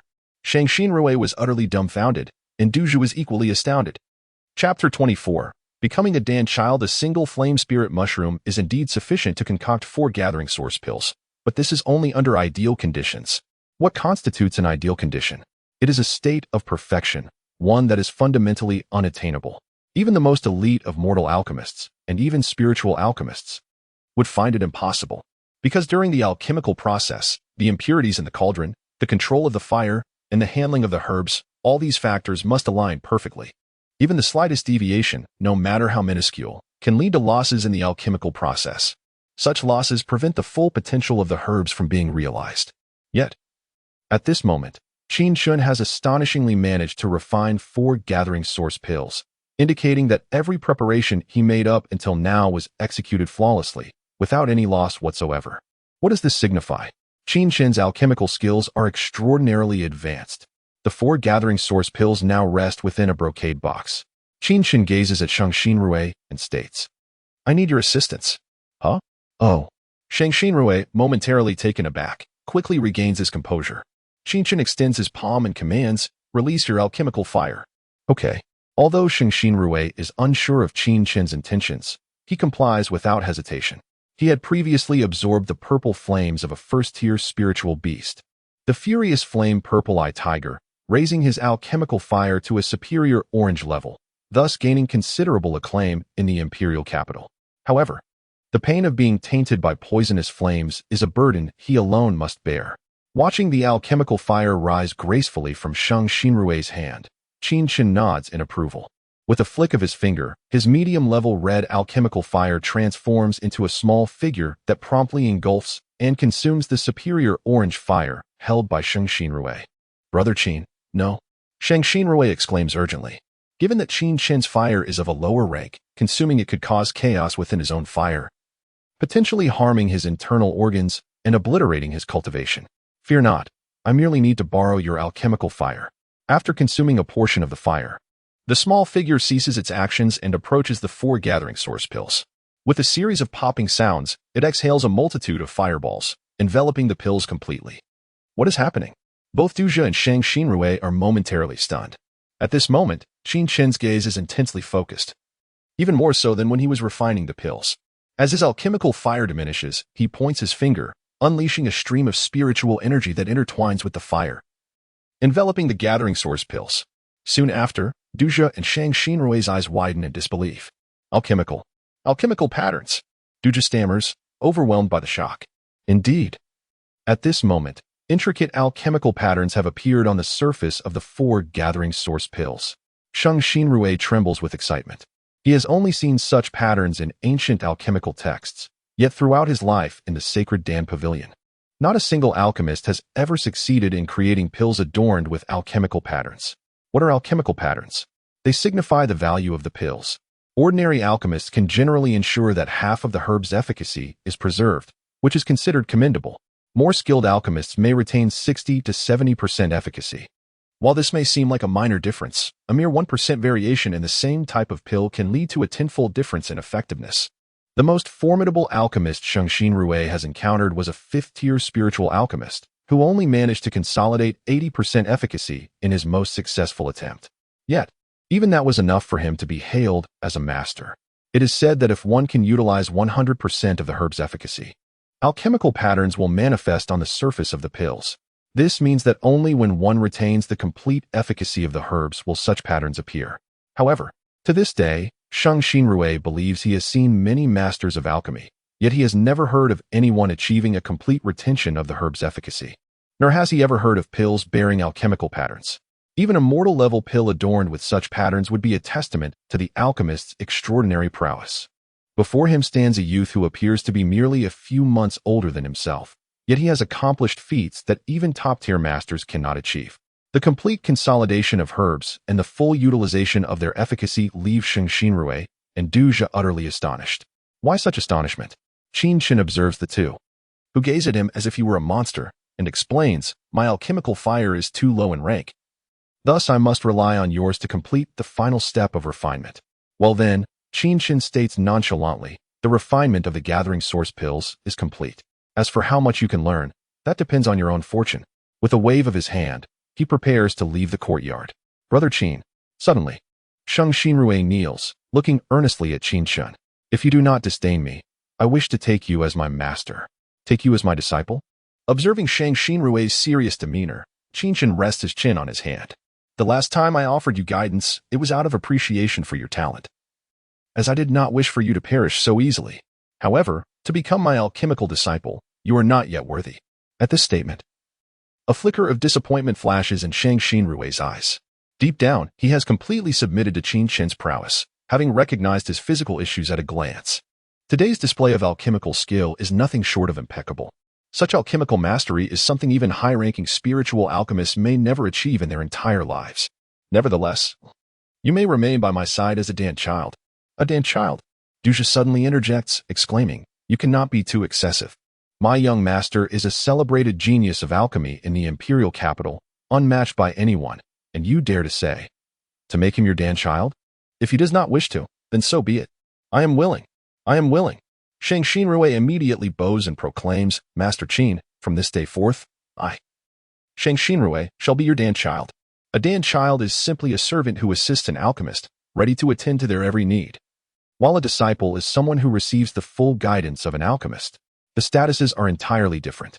However, with Qin Chen now awakened to his 9 lives memories, and having been known as the 9 Yuan Dan Emperor in his 5th life, his perspective is markedly elevated. While Sheng Xinrui indeed possesses some potential in alchemy, it does not warrant him being accepted as a disciple. Yet, Sheng Xinrui is genuinely awestruck by Qin Chen's alchemical skill and insight. This bow signifies his willingness to set aside all pride as a genius and to sincerely submit. Suddenly, the door to the courtyard creaks open, and Qin Chen barges in, calling out loudly, "Brother Chen, the clan leader is calling for you." However, upon witnessing the scene within the courtyard, Qin Chen is left utterly dumbfounded. What is happening? Qin Chen stands there while Sheng Xinrui kneels on the ground. Am I seeing things? Qin Chen rubs his eyes in disbelief. Meanwhile, outside the door, Du Siyuan stares in shock, his eyes nearly bulging out of their sockets. A genius spiritual alchemist from the sacred Dan Pavilion is bowing to a mere young master from the Lingyun city family? The disparity in their statuses is as vast as the heavens and the earth. If Qin Chen were kneeling before Sheng Xinrui, he could accept it. But Sheng Xinrui kneeling before Qin Chen? This is simply absurd. Chapter 25. The Lingyun mountain range, such a commotion, utterly disorganized. Qin Chen scolded Qin Chen. "Brother Chen, the clan leader is calling for you, I know." Qin Chen turned to Sheng Xinrui and said, "From this day forth, you shall serve as my alchemical apprentice. As my apprentice, I do not possess any remarkable gifts to bestow upon you. However, since you are an alchemist, I shall grant you the opportunity to pose 3 inquiries regarding alchemy. Remember, only 3 questions. You need not ask them now. Feel free to ponder and inquire later." Having concluded his instructions, Qin Chen departed from the courtyard. Father, at that moment, Du Siyuan stepped into the courtyard. Silence.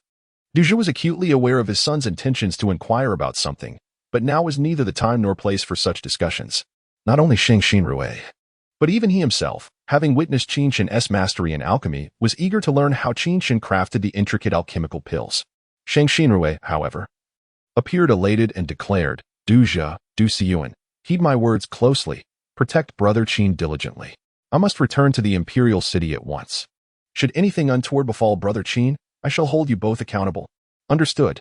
Du Jia bowed in acknowledgement. Shang Xinrui swiftly exited the courtyard, brimming with impatience. Father Siyuan, Dusha commanded, regardless of any prior grievances, I must inform you that Qin Chen is not to be trifled with. Do you understand? I understand. Du Siyuan's confidence diminished instantly. Moreover, keep your distance from that young man from the Ling family. The situation within Lingyun City is precarious, and we cannot predict what may unfold. I understand, father. The two hurriedly departed. Meanwhile, Qin Chen walked alongside Qin Xinxin towards the residence of Qin Songxing. Brother, you are not jesting, are you? Qin Xinxin grasped Qin Chen's arm, her eyes wide with astonishment. Shang Xinrui is willing to be your alchemical apprentice? A young master from the sacred alchemy pavilion in the imperial city, serving as an apprentice to a young scion of a minor family in Lingyun City? Who would believe such a tale? Is it truly so remarkable?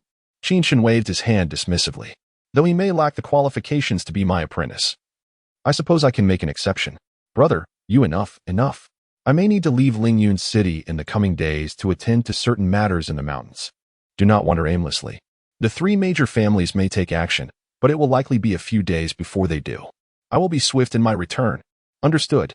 Qin Xinxin finally comprehended that Qin Chen, having suffered the loss of the Stargate, had turned misfortune into fortune and was now preparing to seek treasures, presumably linked to the fabled Nine Nether Emperor. Upon entering, Qin Chen found his father and second uncle engaged in discussion. He clasped his hands in greeting, maintaining respect and affection for his father and uncle, despite having awakened memories from countless past lives. Chen, upon seeing Qin Chen, Qin Songxing immediately inquired with concern. Has Shang Xinrui departed? He has. Qin Chen nodded and said, Father, here are 4 gathering yuan pills. Both you and uncle are at the 8-gate realm. Consuming these 4 pills should enable you both to transcend to the 9-gate heavenly door realm without difficulty. Gathering yuan pills. Both Qin Songxing and Qin Yuanshan were momentarily stunned. News of such pills had never reached Lingyun City, and they were exceedingly rare and sought after. Brother, look the pill patterns. Qin Yuanshan stuttered, his speech faltering. Chen, you father, do you not recall what I mentioned previously? Qin Chen reiterated. The Nine Nether Emperor is a figure of great renown. These alchemical techniques are well within my grasp. Indeed. Qin Songxing exclaimed, grasping the pills and then releasing them. Overwhelmed. Father, I shall depart Lingyun City in the coming days to journey to the Lingyun mountain range. Absolutely not. Qin Songxing interjected. Chen, while you may currently be at the 6-gate realm, if you venture beyond the Qin, Ling, Chu, and Shen families, they will not spare you. Though you may have the ability to slay the elders of the 8-gate realm, if the 3 major families mobilize dozens of their members to eliminate you, it would be a formidable challenge. Qin Chen could only smile wryly. It was indeed difficult to maintain the demeanor of a 16 or 17-year-old youth in front of his father and uncle, especially when he possessed the memories of over 100,000 years of life experiences. Do not worry, father, Qin Chen assured. I will leave quietly, without being detected. Moreover, it is that esteemed elder who has instructed me to go to the Lingyun Mountain Range 9. Nether. Qin Songxing abruptly fell silent, contemplating for a moment before saying, Very well, I shall accompany you. That is unwise. Qin Chen objected. If you accompany me, what will become of the Qin family? I rely on your advancement to the 9-gate realm for protection. But enough. It is decided. I shall depart tonight. Farewell, father. With that, Qin Chen promptly exited the courtyard. As he walked along the path, he exhaled deeply. He was indeed bound for the Lingyun mountain range. He needed to retrieve the medicinal herbs for his elder brother's leg ailment, as well as the items he had previously left behind in the mountains. As night deepened, Qin Chen's figure moved like a shadow, swiftly leaving the Qin family, departing Lingyun City towards the Lingyun mountain range. Brother, Chen has changed. Qin Yuanshan remarked from the window. Having turned misfortune into fortune, he has garnered the favor of that great figure. The path of martial arts ahead of him is no longer something we can safeguard. Indeed, Qin Songxing nodded. From now on, he must rely on himself. That night, Qin Chen quickened his pace as he ventured deeper into the mountains. Meanwhile, within Lingyun City, at the Ling family estate clan leader, a shadow suddenly appeared before Ling Shirching's door. What is it? Third young master of the Qin family, Qin Chen, has departed from the Qin residence in the dead of night, heading towards the Lingyun mountain range. Oh. The door creaked open, and Ling Shirching's expression turned to one of surprise. This young man is venturing out at such an hour to avoid detection. Is he attempting to hone his skills? Ling Shirching immediately instructed. How long will it take to summon the guards from various strongholds? Within 15 days. Very well. Ling Shichen continued. Immediately informed the Qin and Chen families, urging them to dispatch experts to pursue Qin Chen. Moreover, hasten the assembly of the guards. The Qin family must be eradicated. Understood. Wait. Ling Shichen suddenly halted the cloaked man, saying, dispatch the Ling Tian guards. Ling Tian guards? The cloaked man was momentarily taken aback. The Ling Tian guards were a clandestine group cultivated by the Ling family, comprised of formidable warriors at the 6 and 7 gate levels, operating in perfect unison. Even 8 gate warriors would find themselves swiftly dealt with. Is it truly necessary to deploy such forces against a single Qin Chen? Chapter 26. The prodigal son, why are you dawdling? Move quickly. Ling Shichen urged immediately. Yes. The figure in black promptly departed. Ling Shichen gazed at the night sky, a smirk playing on his lips. Qin Sashen, oh Qin Sashen, your Qin family boasts 3 prodigies, yet now, with Qin Shan at the Celestial Academy. Once my son secures his position, he is doomed. Qin Hai is a mere waste now, and as for this Qin Chen, he too shall meet his end. And you, Qin Sashen, your time is drawing near. In the dead of night, a solitary figure dashed through the terrain. After a relentless journey, it was well into the night when Qin Chen finally reached the Lingyun mountain range. According to the map provided by his father, although the topography of the Lingyun mountains had altered, it was not unrecognizable. Relying on his memories, Qin Chen stealthily infiltrated the mountains. The night was a time of revelry for wild beasts, and within the Lingyun mountain range, not only did wild animals roam, but also common beasts. And even formidable spirit beasts dwelled in the depths. At his current level of the 6th gate, Qin Chen was not yet qualified to traverse these mountains with impunity. Cautiously reducing his speed, he advanced forward. Suddenly, the sound of flowing water reached his ears, prompting Qin Chen to slow down and glance to his left. In the darkness, visibility was limited amidst the trees. There was no stream or spring here. How could there be a sound of flowing water? Who is it? Just then, a sharp voice pierced the silence, and a dagger was hurled toward Qin Chen. With a swift movement, he evaded, and the dagger struck the tree trunk beside him with a resounding clang. A graceful figure emerged from the shadows. In the faint light, Qin Chen beheld her, clad in a delicate crimson short skirt. Her long legs were straight, adorned with silver boots. Her hair was elegantly pinned up, with 2 strands cascading down her chest. The girl appeared to be around 16 or 17, yet her figure was strikingly alluring. You lecherous scoundrel. How dare you spy on me? You seek death. Without further ado, the girl launched an attack. Lecherous scoundrel? Spy? Qin Chen was bewildered. As he passed through this eerie place, he naturally moved slowly, his vision limited to a mere 5 meters. What could he possibly be spying on? However, recalling the earlier sound of flowing water, he quickly understood. There has been a misunderstanding. Qin Chen exclaimed as he defended himself. I merely passed through here and did not see anything. I only heard. Shut your mouth. The girl, a practitioner at the 6th gate like Qin Chen, was nonetheless inferior in strength. Qin Chen knew that no matter what he said, she would not believe him, so he had no choice but to counter her attack, ensuring he did not harm her. As they exchanged blows, a beam of moonlight gradually illuminated the scene. It is you. Recognizing him in the moonlight, the girl froze. Qin Chen of the Qin family. So, you are the one who insulted Ling Feifei and had your Stargate dismantled. I did not expect you to be such a lecher. Today, I shall avenge Feifei. In that moment, Qin Chen realized that this girl was Lin Xiaoer, a young lady from one of the 4 great families. Seeing is believing, and hearing is deceiving. It is best not to hastily judge. Qin Chen's expression turned cold. Enough with the idle chatter. Today, I will end your life. You, a beast, deserve to die 1,000 deaths. Without further ado, Lin Xiaoer, wielding a slender sword, charged at Qin Chen. Dragon form. Qin Chen unleashed a powerful punch, employing the tiger roar dragon chant technique. Each strike landed accurately, forcing Lin Xiaoer, despite her sword, to retreat gradually. The truth will eventually come to light. You are merely blinded by falsehoods. I do not wish to kill you. Qin Chen's fist struck with unyielding force, and Lin Xiaoer spat out blood, her face paling as she collapsed to the ground.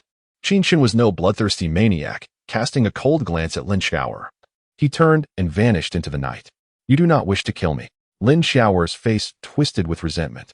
In Qin Chen's eyes, she appeared as someone who, if desiring death, would swiftly meet her end. Xiaoer, Xiaoer. Before long, shouts echoed through the night. Second brother, I am here. Lin Xiaoer stood up. A group of about a dozen figures emerged, led by a young man with a strikingly pale complexion and vibrant lips, holding a long sword. Upon seeing Lin Xiao'er, he exhaled in relief. What happened to you? Upon noticing his sister's pallor, Lin Yuxing was immediately alarmed and scanned the surroundings cautiously. Lin Xiao'er recounted her encounter with Qin Chen. What did you say? Lin Yuxing was taken aback. This boy has reached the 6th gate? Well. I initially thought the rumors of him insulting Ling Feifei were false, but it seems this rascal remains unrepentant. The Ling family has allied with the Chu and Shen families and is about to annihilate the Qin family. This boy's demise is imminent. Yet here he dares to bully you. I shall definitely slay him. Lin Yuxing's gaze turned icy as he looked ahead. Young master. 2 elders behind him. Their powerful auras unwavering, one dressed in green whispered, We have come for the Azure Qiongyo. We must not let Qin Chen ruin our plans. I understand. Lin Yuxing waved his hand dismissively. That Azure Qiongyo is merely a spirit beast in its juvenile stage, with 2 elders of the 8th gate here. Capturing it will be effortless. As for that beast, it is fortuitous. I shall eliminate him as well. Lin Xiao'er felt a surge of murderous intent at his words. Achoo. Qin Chen sneezed and glanced around. Who is cursing me? He muttered to himself, then looked ahead. According to his memory, he should be right here. How could it have vanished? Confounded, Qin Chen wandered about but found nothing. The map indicated it should be here. He stood before a valley where jagged stones jutted out, and no vegetation thrived, an utterly desolate sight. Upon closer inspection, the valley resembled a sheep's head, with narrow exits on either side, currently blocked by rubble. I must investigate further. Stepping into the valley, a chill seeped through the air. Now at the 6th gate, Qin Chen enveloped himself in spiritual energy, preventing the ominous aura from penetrating his body. This is it. Upon entering the valley, Qin Chen's spirits lifted. But where is Xiaoqing? He looked ahead, slightly bewildered. Xiaoqing. Without regard for the potential disturbance to other common beasts, he called out loudly. Yet, the echoes of his voice returned unanswered, deepening his unease. Forget it. I will first retrieve the fire spirit essence for second brother. Qin Chen proceeded deeper into the valley, where the layers of disordered stones revealed no extraordinary features. After thousands of years, the place indeed appeared woefully neglected. Qin Chen forced a bitter smile as he navigated through the rubble, inspecting every nook and cranny. Though it seemed aimless, suddenly, a resonant hum reverberated through the valley. Chapter 27. The essence of heavenly fire. In an instant, a radiant beam descended from the heavens, illuminating the space above. This beam appeared as though it had originated from the celestial constellations, crashing down with a thunderous resonance, casting its glow upon Qin Chen's form.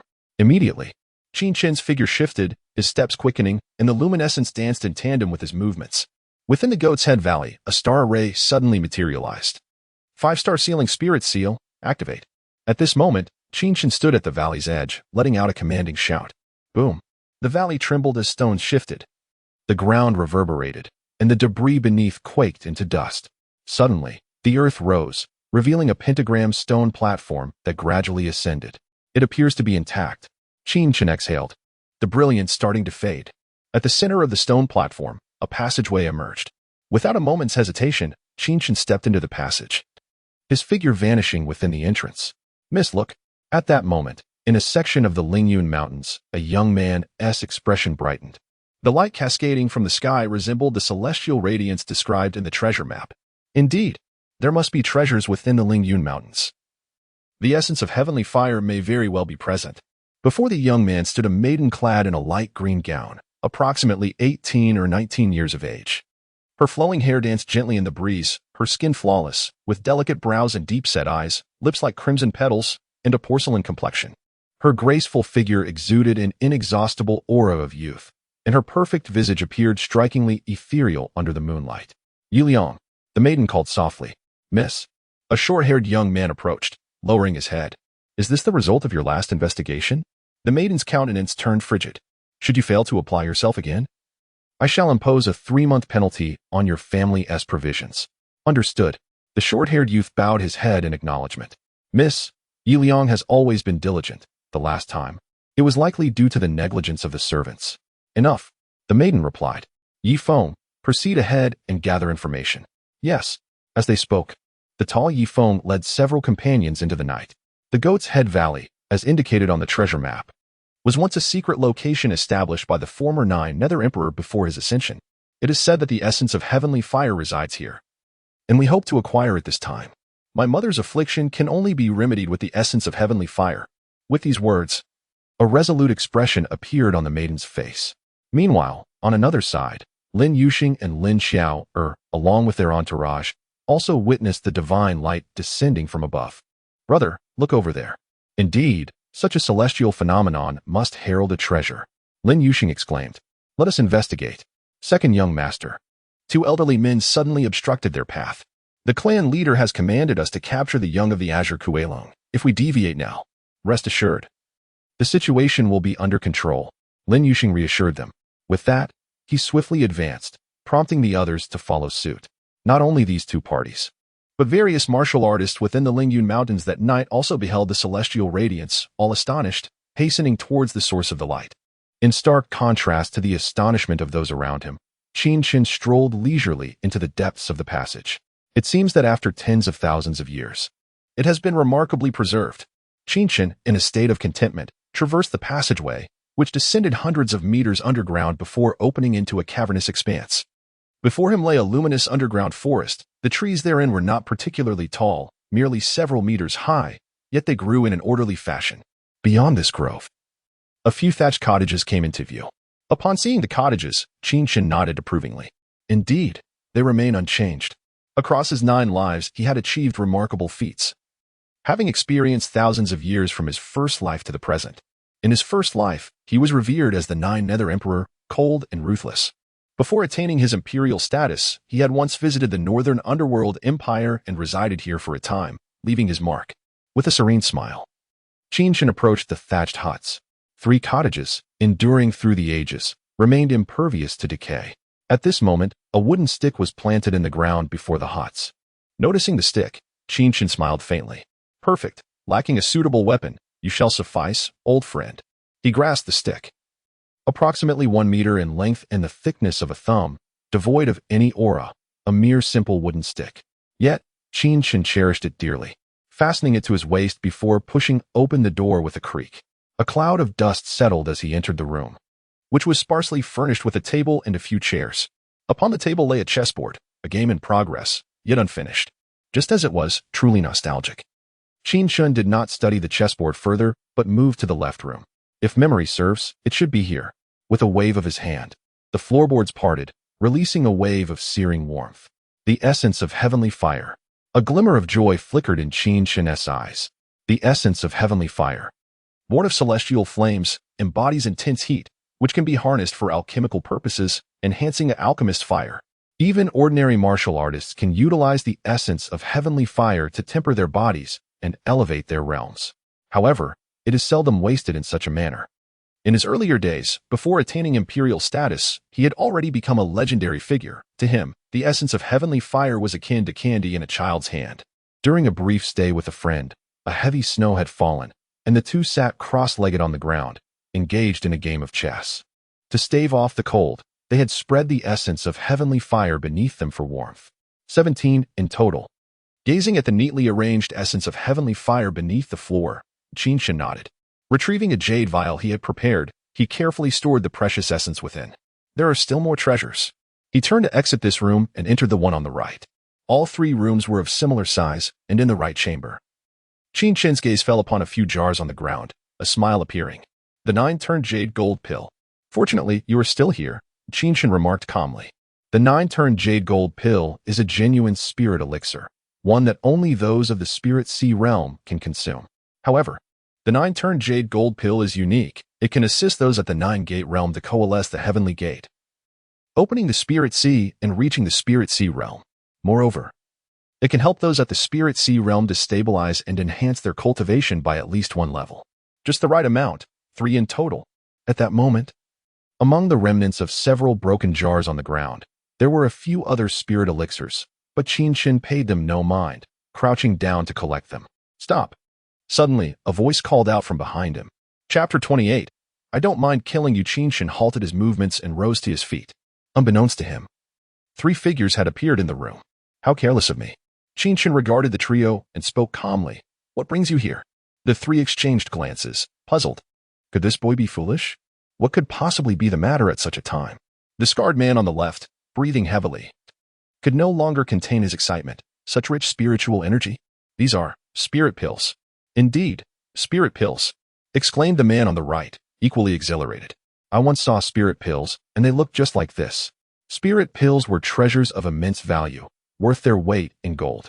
The worth of a single spirit pill could ensure a lifetime of comfort and security. Boy, relinquish those spirit pills, and we shall spare your life. Relinquish them? Qin Chen replied, astonished. These items rightfully belong to me. Why would I let them go? Upon hearing this, the three men exchanged glances and burst into laughter. Boy, if you let them go now, you might still have a chance to live. Otherwise, or else what? Qin Chen interjected, his tone unwavering. You will certainly die. The leader of the trio, his expression darkening, brandished his large blade, which gleamed with a sinister light. There's no room for negotiation. Qin Chen pulled out a wooden staff from his waist and replied coolly, It seems there are others arriving as well. This truly is an inconvenient situation. Let us first deal with you three. The trio stood in shock, bewildered by Qin Chen's demeanor and stance. Did this youth intend to confront them with merely a wooden stick? Did he lack any proper weaponry? Get lost now, and we'll spare your life. Wielding that stick makes you look like a fool. The leader shouted. I'll give you one last chance. Leave or die. I shall extend the same opportunity to you. Leave or perish. Furious, Qin Chen clearly did not regard them as a threat. Enough with the chatter. Let us kill him. The third man scoffed, unsheathing his blade and launching a fierce strike. The blade, imbued with a bloodthirsty aura, cut through the air with lethal intent. Seeing this, Qin Chen did not flinch. He swung his slender staff with a decisive motion, seeking death. The third man underestimated the wooden stick, believing it was futile against his formidable blade. He thought even a mere axe could easily shatter it into pieces. Get out of my way, Qin Chen shouted, and the staff suddenly clashed with the large blade. In an instant, the third man felt an overwhelming force reverberate through his hand. The sheer power coursed through his arm and struck at his heart. In a heartbeat, he collapsed to the ground, blood spewing forth, his body trembling until he was utterly still. Third brother. Third brother. The remaining two men were left in utter disbelief. What had transpired? They had anticipated that the third man's strike would obliterate the stick and cleave Qin Chen in two, yet suddenly, the third brother lay dead. Having made a living through ruthless dealings in the Lingyun mountain range, they had hoped to test their luck. They had underestimated this youth, who was merely at the sixth gate of the spirit realm, never expecting him to be capable of such a feat unbelievable. We must avenge our brother. With rage clouding their minds, the two charged at Qin Chen, disregarding their own safety. Truly oblivious to your own demise, Qin Chen swung his staff once more, unleashing a powerful aura that suffocated the two, leaving them breathless. Yet, upon closer inspection, the stick appeared to be nothing extraordinary, merely a 1-meter-long piece of wood. However, they no longer had the luxury of pondering its nature. The staff deftly evaded their weapons, piercing through their bodies with the precision of a sharpened blade, disrupting their vital energies. Though all three brothers were at the seventh gate, the core of their cultivation resided in their life gates, the most critical aspect of their martial prowess. Yet, Qin Chen easily discerned their life gates and struck with lethal accuracy. Was this young man truly only 16 or 17 years old? Even in death, the two could not fathom the reality. The three seventh-gate warriors met their untimely end. Qin Chen remained unfazed, collecting the spirit pills and stowing them away. It appeared he had drawn quite a crowd. Glancing at the chessboard in the center of the room, he chuckled. Very well, I shall indulge you for a while. With that, he sat cross-legged, gazing at the woods opposite the thatched cottage. Suddenly, a series of whooshing sounds pierced the air as figures emerged from the trees, converging on the cottage. Qin Chen, what are you doing here? The leading youth exclaimed in surprise upon spotting him. You little wretch, how fortuitous that you are here. It saves me the trouble of searching for you. Lin Yuxing, the second son of the Lin family. Upon recognizing him, Qin Chen paused momentarily. Had they truly developed such deep-seated enmity over only a few brief encounters? Qin Chen, your time has come. Lin Xiaoer stepped forward, disdain evident in her voice. Sister Chu Ningshi is a beauty unmatched. Yet you are unsatisfied and have dared to offend Ling Feifei. Having been stripped of your Stargate, you remain unrepentant and even dare to spy on me. Today, you shall undoubtedly meet your end. Lin Xiaoer, Qin Chen's expression turned icy at her words.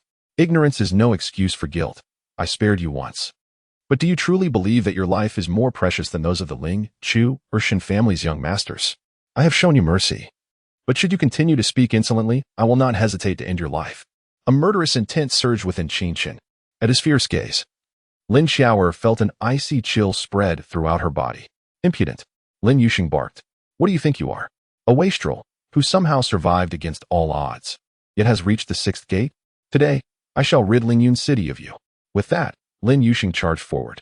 Brother, let me handle this. Lin Xiaoer, eager to reclaim her dignity, lunged at Qin Chen. Do you truly believe I am afraid to kill you? Qin Chen scoffed, hurling a chess piece. The piece transformed in midair, morphing into an illusion of Lin Xiaoer herself, identical in attire, appearance, and weaponry. The only difference was that the apparition emanated an even more formidable aura. Watch out, sister. Lin Yuxing shouted as he stepped forward. You cannot escape. Qin Chen retorted, flinging another white chess piece that morphed into a likeness of Lin Yuxing. Qin Chen's actions were almost magical, akin to conjuring soldiers from thin air, a feat beyond the capabilities of even the most skilled masters of the Spirit Sea. Chapter 29. Thunderbolt. The scene left the two formidable experts of the Eight Gates, Lin Kaiyuan and Lin Kaixing, momentarily stunned. Lin Kaiyuan, Lin Kaixing, what are you dawdling for? Lin Yuxing and Lin Xiaoer were obstructed by two figures, their situation perilous. With a booming shout from Lin Yuxing, the two figures advanced. Master Qin Chen, Lin Kaiyuan and Lin Kaixing, the two patriarchs of the Lin family, were both at the Eight Gates level. Witnessing this, they felt a surge of dread, their demeanor cautious as they regarded Qin Chen. I am Lin Kaiyuan, the elder of the Lin family. Master Qin Chen, I beseech you to spare my son and daughter. Standing before the thatched cottage, they refrained from directly aiding Lin Xiaoer and her brother, opting instead to address Qin Chen with a tone of concession. They could not fathom Qin Chen's abilities. How could a mere youth of the Six Gates level achieve such mastery? Should they charge forward, they too might become ensnared in illusions, leaving no escape for anyone involved. Spare them? What do you think you are? Qin Chen replied with elegance. I had no intention of killing them, but alas, they possess a mouth that speaks without sense. You wish for their release? Very well. Lin Yuxing and Lin Xiaoer must slap their own faces and apologize. Only then might I consider sparing their lives. Slap myself? You seek death. Lin Xiaoer retorted furiously. Qin Chen, you are nothing but a scoundrel, destined for a miserable end. Destined for a miserable end? A glint of murderous intent flickered in Qin Chen's eyes. Trouble. Lin Kaiyuan and Lin Kaixin's expressions changed drastically, and without a moment's hesitation, they charged forward. Seek death. Qin Chen flicked his hands, and 4 chess pieces shot forth. Upon touching the ground, they transformed into 4 figures, trapping the 2 powerful Eight Gates experts.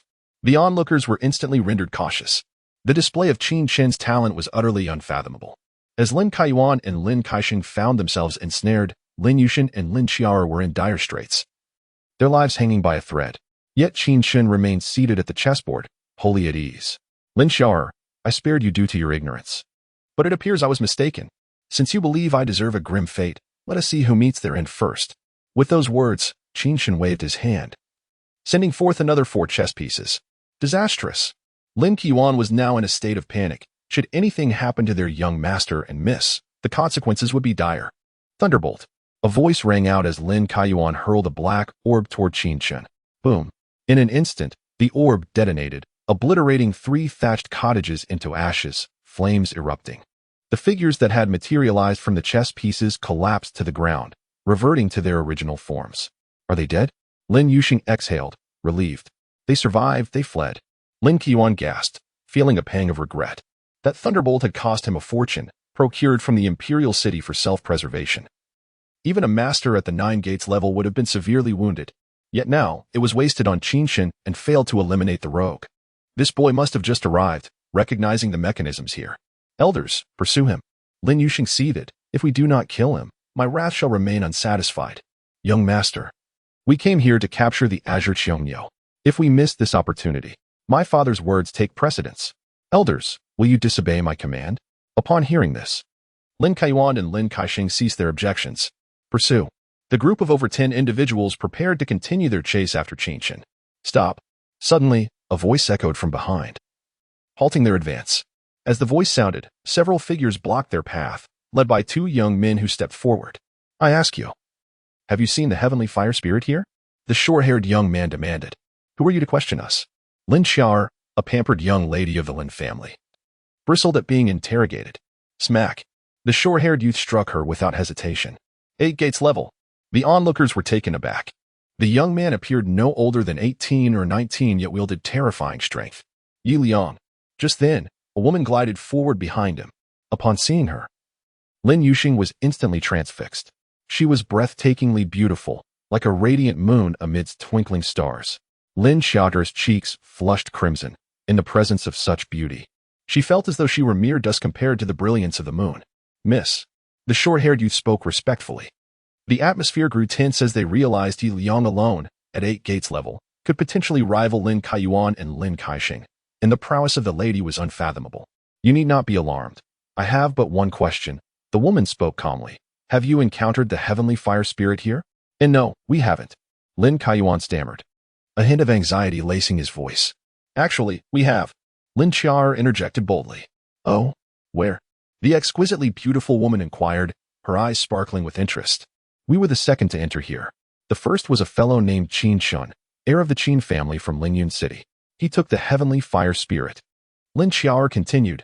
Moreover, he manipulated the formation here, trapping us and escaping. The woman's eyes gleamed with intrigue. The heavenly fire spirit. She nodded, a smile blooming on her face like flowers in spring. Thank you. With that, she turned and departed, followed by 3 young men and an elderly figure. As the 5 vanished from sight, the Lin family members exhaled in unison. What terrifying strength, Lin Qiuan remarked, still shaken. Those 3 youths alone are 8 gates experts. And I could not gauge that lady's power, nor the old man. Young master, we should leave this treacherous place. Leave? The show has only just begun. Sister, your suggestion to frame Qin Chen was brilliant. That scoundrel will undoubtedly perish against these formidable opponents. Realization struck Lin Yuxing as he recalled the name of the woman. Yi Liang. Could it be? His brows furrowed in sudden alarm. Chapter 30. The absence of a vital point at this moment. Qin Chen remained blissfully unaware of the unfolding events. The sudden strike of a thunderous projectile had disrupted the formation, preventing him from maintaining control and thus compelling his departure. His retreat was not born out of fear of Lin Qiuan and his entourage, but rather from the realization that his previous actions had drawn considerable attention to his presence. This location was replete with wonders, and he needed to press onward. Engaging in time-consuming interactions with these individuals would jeopardize his grand ambitions. So many people? As Qin Chen traversed the path, his brow furrowed. He could sense the arrival of at least 100 individuals, continuously flooding in. These newcomers began to disperse, combing the area in search of something. Clearly, time was of the essence. He must locate the spirit platform, ascend to the realm of the 7 gates of death, and then find Shaoqing to return to Lingyun City. Resolute in his determination, Qin Chen gazed ahead at the sprawling underground prairie and surged forward. After a brief passage of time, he found himself at the edge of the prairie, where numerous earthen mounds stood tall. At last, Qin Chen exhaled, taking a decisive step into the midst of the mounds.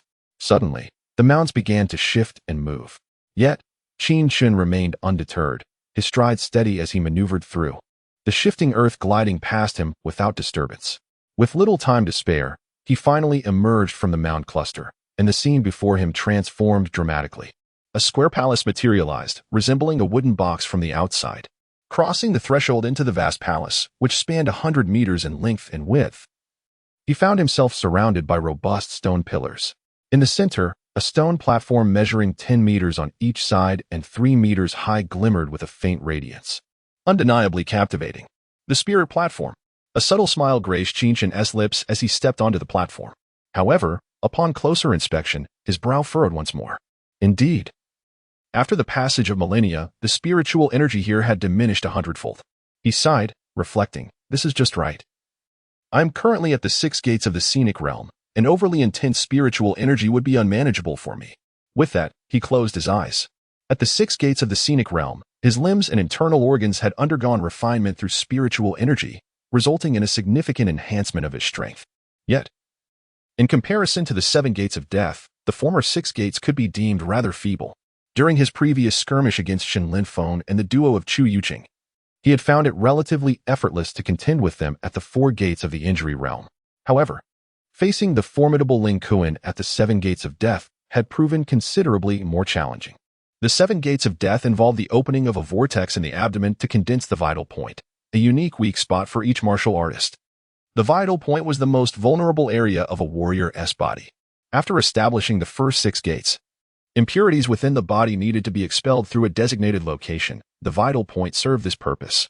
The advantage was that, with the rest of the body fortified, a martial artist could achieve remarkable resilience, enhanced reaction speed, and strength, enabling brief flights. Yet, the downside was that if the vital point were discovered and struck, it would spell certain doom for the warrior. Thus, the Seven Gates of Death earned its ominous moniker. If the vital point was well concealed, the martial artist would possess formidable defenses, rendering them significantly stronger than at the six gates of the scenic realm. Conversely, if exposed, they would need to exercise utmost caution in safeguarding their vital point. Qin Chen was uncertain of where his vital point might coalesce. Fully relaxing, he allowed his body, the limbs, veins, and organs to expand. Layers of power cascaded through him as the spiritual energy from the platform permeated his being. In an instant, the spiritual energy within the platform surged, creating a tingling sensation throughout his body, and a look of contentment emerged on his face. Where will my vital point manifest? He pondered, guiding the spiritual energy within towards himself. This place held a rich history. Many years ago, he had encountered a prodigy here, taking him as a disciple. That disciple, after centuries of toil, had become a towering figure on the continent. Later, upon returning, the disciple had established this site to nurture his own students. One student, whose name resonated in Qin Chen's memory, was Ming Yuan, a clever lad. This spirit platform had been created to reward the most exceptional students and enhance their strength. In those days, it drew spiritual energy from an underground vein, making it coveted even among practitioners at the Nine Gates in the spiritual sea realms. However, after millennia, the vein had long since run dry, leaving only a fraction of its former energy, yet it was precisely what he required. As time slipped by, 10 days gradually passed. The spiritual energy meandered through his body, ultimately converging and rushing towards his mind's eye. A resonant sound echoed as waves of energy impacted the divine pearl within his mind, vanishing without a trace. At this moment, Qin Chen distinctly sensed a surge of power coursing through him, marking his ascension to the Seven Gates of Death. Having reached the six gates of the scenic realm, he possessed the strength of 100 horses. Now, that power had doubled to an impressive 200 horses. Moreover, his flesh and skin experienced a transformation, becoming lighter and imbued with a richness of spiritual energy several times over. 200 horses of power. The raw physical strength at the Seven Gates was comparable to that of practitioners at the Nine Gates. Yet, Qin Chen's greatest thrill did not stem from this enhancement, but rather from the discovery of his vital point. Guided by that surge of energy, he had inadvertently drawn his vital point into the divine pearl within his mind, where it vanished from sight. This meant he possessed no vital point. The essence of the Seven Gates of Death lay in the condensation of the vital point, where all weaknesses converged. Yet he had no vital point. Rising to his feet, Qin Chen clenched his fists, a formidable aura radiating from him. Suddenly, a voice rang out, filled with surprise and arrogance. Qin Chen turned to see familiar figures emerging. Once again, it is you. Upon spotting Lin Yushin and his sister Lin Xiao, accompanied by a dozen others, Qin Chen's murderous intent intensified. Qin Chen, did you ever imagine this? Lin Yushin chuckled malevolently. I initially intended for those people to eliminate you, using them as pawns. However, I could not resist the urge to witness your demise with my own eyes. His expression was one of unbridled pride. Qin Chen, did you expect that we would track you down even after you fled so far? Lin Xiao mocked. Oh, how could you possibly know what I anticipated? Qin Chen sneered, waving his hand to reveal a shard of black iron. Chapter 31 Indeed. I have not erred in my conjecture. The so-called Thunderbolt is not only capable of delivering a devastating blow to a person but can also track its target, relying on these tiny fragments of iron. You are aware, Lin Xiao exclaimed in astonishment. You knew and still carried it on you. Could it be that you deliberately lured us here with the intent to kill us? Precisely. A faint smile curled at the corners of Qin Chen's lips. Haha. Upon hearing this, Lin Yuxing erupted in laughter. Qin Chen, it seems that after killing Lin Kuan, you have come to believe yourself invincible in this world? Elders, capture him alive. Not only alive, but also gouge out his eyes. Lin Xiao said fiercely, I want him to suffer a fate worse than death. For insulting Fei Fei, for peeping, for betraying Sister Chu, this wretch is utterly heartless. 100 deaths would not suffice as atonement. Swish, swish. As Lin Xiao's words fell, Lin Qiuan and Lin Kaixing charged forward. At this moment, Qin Chen's heart was filled with a murderous intent. Initially reluctant to engage with Lin Xiao, her repeated provocations had rendered her utterly unreasonable. A wooden staff appeared once more in his hand. This staff was unremarkable, merely a tool he had used to discipline his disciples in the past. Yet, how powerful he had been back then. The Emperor of the Nine Nether was not to be trifled with. Over time, this simple wooden staff had acquired a certain spirit under his influence. Although it remained a mere stick, it was far from ordinary. In other words, even a stone, when played with by a great emperor over time, would be nourished by spiritual energy and undergo transformation. At this moment, the staff was just that. With a wave of his hand, the staff was hurled forth. Without any visible action from Qin Chen, Lin Kaiyuan, and Lin Kaixing felt an imminent attack that left them with no possibility of evasion. They could only brace themselves for confrontation. Swish, swish. The two figures swiftly drew their weapons. Lin Kaiyuan wielded a slender blade, while Lin Kaixing brandished a broadsword. Clearly, they were accustomed to sparring with one another, and now their coordination was flawless. Since Qin Chen offered them no opportunity for defense, they decided to unleash their full might and slay him. Seeking death, Qin Chen huffed, waving his hand as the staff swept forth. Clang. In an instant, Lin Kaiyuan's expression shifted dramatically, and he spat out a mouthful of blood. "Brother, be careful." Lin Kaiyuan suddenly shouted, "This fellow possesses a bizarre strength, at least twice as formidable as mine." "What?" Upon hearing this, Lin Yushin and Lin Shaoer were utterly dumbfounded. Twice? How is that possible? Lin Kaiyuan was a formidable warrior of the 8 gates, possessing the strength of 100 horses, while Qin Chen was merely at the 7 gates. Damn it, if it weren't for being trapped by the earthen mound formation outside, this brat would never have reached the 7 gates. Lin Yushin cursed. Lin Kaixing now regarded Qin Chen with caution. "All of you attack together." Lin Shaoer suddenly commanded. "I refuse to believe that this fellow can contend with all of us." Instantly, the remaining warriors surged forward.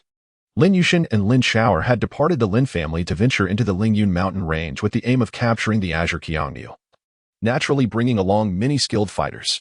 Do they think that sheer numbers guarantee victory? Qin Chen scoffed, stepping forward with confidence. With the slender staff in hand, he twisted his wrist, and the staff met blades head-on, sustaining no damage whatsoever. A guardian of the 6 gates was struck on the arm by Qin Chen, resulting in a complete shattering of the bone. A guardian of the 7 gates had 3 fingers smashed off. At this moment, Qin Chen seemed to exist in a realm devoid of opposition, his resolve in battle unwavering. One after another, figures collapsed to the ground, unable to encircle him. "Young master, miss, you must flee." Lin Kaiyuan, consuming a medicinal pill, managed to regain some color in his complexion. "This fellow's strength is terrifying. We are no match for him. We cannot all perish here." Damn it. Lin Yushin and Lin Shaoer both felt a chill run down their spines. Qin Chen was of similar age to them, even younger, yet since the Stargate was confiscated, how had he become so powerful? Gritting their teeth, they immediately turned to flee. Escape? Today, none of you shall escape. With a swift step, Qin Chen positioned himself in front of them. "We fight to the last." Lin Yushin unleashed his sword in response. "Get lost." Clenching his fist tightly, Qin Chen delivered a punch that resonated with a crack. Lin Yushin's eyes bulged in disbelief as he coughed up blood. Qin Chen's fist struck true to his heart, offering him no chance whatsoever. "Brother, next is you." Qin Chen's gaze was cold as he charged forward once more. "Miss, run." Lin Kaiyuan and Lin Kaixing once again attempted to intervene. "Get out of the way." Qin Chen, resolute in his intent to kill, would not allow them to obstruct him. At the 6 gates, he had slain 3 elders. Now, having reached the 7 gates, his power had surged immensely. Dragon Pillar Fist. Observing Lin Kaiyuan and Lin Kaixing charging at him, Qin Chen stood firm, like a stone pillar, but his fists were akin to boulders, crashing forth. Spiritual energy erupted from his body, producing a thunderous roar as 2 waves of force struck out. Boom, boom. The sounds of explosive impact reverberated as Lin Kaiyuan and Lin Kaixing were sent reeling, their bodies collapsing to the ground with gaping wounds in their chests. Upon witnessing the corpses of the 2 elders, Lin Shaoer gasped in horror, her visage paling, utterly terrified. In the blink of an eye, her brother and the 2 elders lay slain, a calamity beyond measure. Run. Lin Shaoer instinctively thought of fleeing. If she did not escape with all her might, Qin Chen would undoubtedly kill her. "Can you escape?" Seeing Lin Shaoer attempting to flee, Qin Chen wielded the slender staff, which pierced through her back with a swift sound. A stream of blood erupted as she let out a muffled cry and collapsed to the ground. Qin Chen approached slowly, gazing at Lin Shaoer's gradually cooling body, and remarked coldly, "I offered you a chance at life, yet you chose death." Withdrawing the staff, Qin Chen stepped out of the grand hall. To him, The slaughter of Lin Kaiyuan, Lin Kaixing, and others was hardly a matter of significance. Having reached the 7 gates, he could now contend even with warriors at the 9 gates. It was time to return. This time, it was not the 3 great families seeking trouble with the Qin family. Rather, it was Qin Chen who would directly seek trouble with the 3 great families. However, as Qin Chen departed, a small mirror, the size of an infant's palm, lay next to Lin Xiao's corpse. It suddenly shimmered with light and shattered with a crack. Meanwhile, in Lingyun City, within the Lin family estate, a middle-aged man clad in black suddenly opened his eyes. Chapter 32. Be my maid father. What has happened?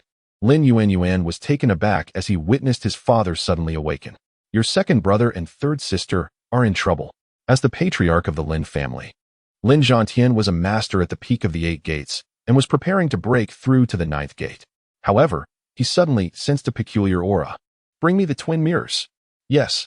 Shortly thereafter, Lin Yuan returned, holding a mirror that was identical in shape and size to the shattered one in Lin Xiao's possession. With a wave of his hand, Lin Zhantian sent a flash of light into it, channeling spiritual energy. In midair, the scene shifted to reveal Lin Xiao lying on the ground, near death, while a handsome but somewhat indifferent face appeared in the mirror. Qin Chen. Upon seeing that figure, Lin Yuan trembled. My third sister is dead, and what about my second brother? Suddenly, the furniture in the room collapsed. What a bold Qin Chen. Daring to kill my children. Lin Zhantian's anger surged. Father, please calm down. Lin Yuan quickly clasped his hands in a respectful gesture. This time, my second brother and third sister went to the Lingyun mountain range and were slain by Qin Chen. The Qin family must provide an explanation. Moreover, recently, the Ling family, along with the Chu and Shen families, are all targeting the Qin family. Why not join forces with the 3 major families to eradicate the Qin family? This way, we can avenge my brother and sister and also divide the Qin family's assets, ensuring our Lin family's position in Lingyun City. Good. Lin Zhantian looked at his eldest son with satisfaction. I will enter seclusion for the next few days to strive for a breakthrough to the 9th gate, Yuan. You shall handle this matter. Understood. Lin Yuan left the room, while Lin Zhantian's murderous aura gradually dissipated. Qin Chen, you dare to kill my children. I will make your family pay a bloody price. His voice faded into the wind. At this moment, Qin Chen exited the grand hall and walked through the underground, gazing at the surrounding grassland, letting out a sigh. The pressing issue now was to locate Xiao Qin and bring it back. He wondered how that creature was faring. As Qin Chen walked through the grass, he suddenly crouched down. Green beard grass. A gleam of joy flashed across his brow. Just in time to collect some green beard grass for Xiao Qin. After a while of diligent work, he finally paused. Kid, have you seen the young master of the Qin family, Qin Chen? Just as Qin Chen was busy, a questioning voice suddenly rang out. Lifting his head, he cast a glance at the short-haired man before him and replied indifferently, That's me. What the hell, are you joking? Yi Liang was fuming. Previously, the lady had sent him to search for treasures, but he had found nothing, leading to her personally coming, only to discover that the treasure had seemingly appeared on its own. The lady immediately assumed he had not taken his task seriously, and everyone began to blame him.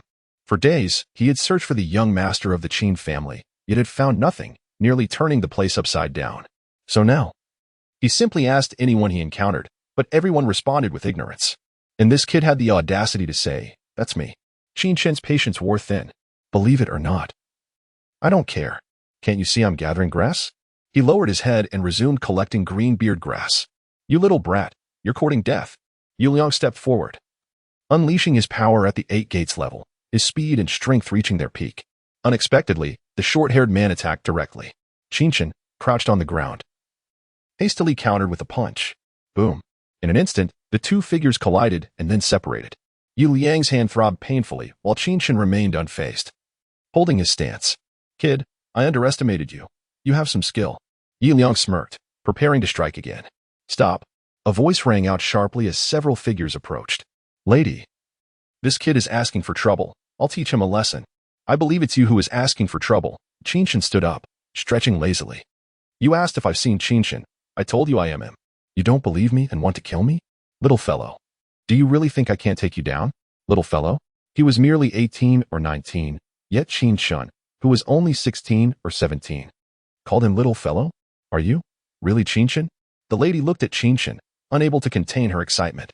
Qin Chen glanced at her and remarked, You have decent looks, but your manners leave much to be desired. Kid, mind your words. Yu Liang interjected. This is our lady, Miss Yi Ziqing. You will answer her questions, or else. Or else what? Qin Chen retorted, refusing to yield. He was already quite displeased. Arriving in this place, he had activated the 5-star spirit array, only to find so many people intruding and ruining his cherished memories. Lin Yushin and Lin Qiar had come to seek death. And now this group had appeared. Yi Liang stepped back. Yi Ziqing advanced, hands clasped before her, looking at Qin Chen. Young Master Qin, I am Yi Ziqing of the Yi family. I have come here in search of the heavenly fire spirit essence. I have heard that you possess it. I wonder if you would be willing to part with it? With politeness, Yi Ziqing continued, I would be willing to exchange it for items of equivalent value. Items of equivalent value? Qin Chen chuckled. The heavenly fire spirit essence is immensely precious. Even if you offered spirit stones, it wouldn't suffice. Humph. Just a young master from Lingyun City, and you already know about spirit stones. Yu Liang scoffed. Yi Ziqing shot a glare at Yu Liang before turning back to Qin Chen. I wonder what young Master Qin desires? If you truly wish to exchange, I can negotiate. Qin Chen placed his hands behind his back and said nonchalantly, Bring me the beast core of a 5th-grade spirit beast, the purple source spirit lion. And I will consider the exchange. You're talking nonsense. Another young man exclaimed. A 5th-grade spirit beast can only be hunted by a formidable warrior of the heavenly martial realm. You are deliberately making this difficult. Oh, am I? Qin Chen glanced at the youth. The value of a single heavenly fire spirit essence far exceeds your assumptions, does it not? If you cannot procure it. There are other options. What options? Yi Ziqing asked anxiously. The heavenly fire spirit essence was something she urgently needed. You were Yi Ziqing, correct? Qin Chen replied coolly. If you truly wish for the heavenly fire spirit essence, do not think that I could part with just one. I could give you 10. The condition is, you must become my maid. What? Upon hearing this, the 3 young men beside Yi Ziqing erupted in fury. Kid, you're asking for death. Lady. Let me cut out his tongue and see if he dares to speak so recklessly again. Exactly. Yi Ziqing frowned, clearly displeased. Qin Chen's words were indeed a deliberate provocation, utterly despicable. What? Unwilling? Qin Chen smiled lightly. Yi Ziqing, I see potential in you, hence my proposal. Otherwise, I wouldn't even be inclined to entertain such a thought. As his words fell, the 3 young men radiated murderous intent. Chapter 33. Do you doubt my words? Qin Chen. Truly audacious. Miss, let the 3 of us deal with him. I do not believe he will not surrender. Yi Liang stepped forward once more. Yi Feng, Yi Shuang. We shall act together to capture him alive and interrogate him thoroughly. I doubt he will not comply. With that, 3 figures charged directly at Qin Chen. 3 young ones of the 8 Gates realm think to seize me? Qin Chen scoffed, retreating a step before clenching his fist and striking out. Dragon transformation style. The 7th form of the Tiger Roar dragon chant was unleashed. Spiritual energy took shape, transforming into a dragon shadow that roared forward, surging toward the trio. Bang, bang, bang. In an instant, before the 3 could close the distance, they were repelled by the illusory force, each letting out a cry as they spewed blood. So formidable. Yi Ziqing's heart sank at the sight. She could discern Qin Chen's cultivation of the 7 Gates Dead Gate realm, yet she had not anticipated such overwhelming power from him. Yi Ziqing, is it? Qin Chen spoke again. I shall grant you one final opportunity. Become my maid. If you refuse, I shall take my leave, but should you agree, I can bestow upon you a heavenly fire spirit essence. Bestow. Upon hearing this, Yu Liang and his companions were utterly incensed. Qin Chen, you are merely a country bumpkin. A wretched boy. Do you comprehend whom you are addressing? Oh, and do you know who you are addressing? A murderous glint flashed in Qin Chen's eyes as he stepped forward, aiming a punch at Yu Liang. Yi Ziqing could not allow her subordinate to perish needlessly. With a graceful step, she moved forward, her palms slicing down like a blade. Bang! The clash of fists and palms sent them both stumbling back. Yi Ziqing was momentarily taken aback. How powerful! Engaging directly with Qin Chen revealed his true strength. The 9 Gates Heaven Gate realm, quite impressive. Qin Chen remarked with a faint smile, should you choose to become my maid, I can immediately elevate you to the 1st level of the spiritual sea realm. Hearing this, Yi Ziqing hesitated in her steps. What? Are you wavering? Qin Chen continued with an air of satisfaction. Yi Ziqing, your beauty is indeed commendable. But one must understand that the world of martial artists does not revolve around beauty alone. Commendable beauty? At this, Yu Liang and his companions turned pale. Yi Ziqing was renowned throughout the Baiming Empire as a breathtaking beauty, yet in Qin Chen's words, she was merely commendable. Who exactly are you? Do you not know? Qin Chen replied, somewhat exasperated. I am Qin Chen, the third young master of the Qin family from Lingyun City. Yi Ziqing was indeed in a state of turmoil. Old Ku was not present, having ventured to a peculiar location in search of something. Yet she realized she could not possibly detain Qin Chen after their earlier confrontation. However, if he were to escape into the depths of the mountains, locating him again would be a Herculean task. She desperately needed the heavenly fire spirit essence, for it concerned her mother's life. Time was of the essence. Very well, Yi Ziqing declared suddenly. Miss. At once, the three young men beside her turned ashen. Yi Ziqing's status was exceedingly noble. How could she become Qin Chen's maid? If word of this spread, it would cause an uproar throughout the entire Biming Empire. My decision is final. Quite right, Qin Chen grinned. As my maid, you should know what is expected of you. Wretched boy, do not overstep. Yu Liang barked. I am conversing with my maid. What business is it of yours? Qin Chen retorted with a snort. You. Silence. Yi Ziqing interjected, facing Qin Chen. You just stated that should I agree to be your maid, you will grant me the heavenly fire spirit essence and assist me in immediately rising to the first level of the spiritual sea realm. Will you honor that? Certainly. Qin Chen replied nonchalantly. However, I require a test of your loyalty first. With that, Qin Chen clasped his hands behind his back and began to walk forward. Yi Ziqing hesitated for a moment but followed suit, with Yu Liang and his companions trailing behind. Do you know where this place is? Qin Chen suddenly inquired. It is a relic left by the great emperor of the Nine Hells. Oh, Qin Chen replied in surprise. I did not expect you to be aware. But this is not a relic, merely a place where the Nine Hells emperor once lingered, leaving behind a few remnants. Qin Chen. Yi Ziqing looked at him earnestly. Yi Ziqing, am a woman of my word. I hope you will also honor your promises. Rest assured, I will not go back on my word. Qin Chen gazed at Yi Ziqing and asked again, why do you urgently require the heavenly fire spirit essence? To save someone. To save someone? Qin Chen furrowed his brow, scrutinizing Yi Ziqing. Yes. Yi Ziqing began. My mother has been poisoned by the Nine Hells armed scorpion. Its venom is extremely frigid and requires the heavenly fire spirit essence for treatment. Upon hearing this, Qin Chen was momentarily stunned. Who informed you of this? Master Chu Fengjing. Haha. Why do you laugh? Seeing Qin Chen suddenly chuckle, Yi Ziqing frowned. She could not decipher Qin Chen. Although his cultivation was at the Seven Gates Dead Gate realm, his strength was remarkably formidable, and his demeanor was anything but that of a typical 16-year-old. You have been deceived, Qin Chen asserted. The Nine Hells armed scorpion is a unique spirit beast of the Nine Hells continent. While its poison is indeed frigid, it also carries a fiery essence. If you use the heavenly fire spirit essence to expunge the poison, the cold toxin may be eradicated. But the fire toxin will inevitably manifest. Impossible, Yi Ziqing exclaimed. Master Chu Fengjing is a third-tier alchemist. How could he deceive me? Do you not believe my words? Qin Chen, now disinclined to elaborate, waved his hand, tossing a heavenly fire spirit essence toward Yi Ziqing. Here's the heavenly fire spirit essence. Consider it the fulfillment of my first condition. As for the second condition, it lies within this. As he spoke, 5 figures arrived at a swampy area. The swamp exuded a faint stench, yet mingled within was a hint of fragrance. You are Yu Liang, correct? Qin Chen regarded him and commanded, clear a 10-meter path through this swamp for me. You dare to command me? Yu Liang was furious. What? Casting a sidelong glance at Yu Liang, Qin Chen replied coolly, your mistress is now my maid. Serving tea and water, as well as massaging her back, should be expected. As her subordinate, should you not follow my commands? You. Follow his orders. Yi Ziqing interjected, having carefully stowed the heavenly fire spirit essence. Regarding Qin Chen, her curiosity only deepened. Yu Liang and his companions had no choice but to bend down and begin digging at the edge of the swamp with their weapons. Logically, even if they managed to excavate the swamp, the surrounding mud would inevitably collapse. However, strangely enough, after digging a full meter deep, the mud on either side remained suspended, as if held by an invisible force. Chapter 34. The spirit gathering platform. This peculiar phenomenon captured Yi Ziqing's attention.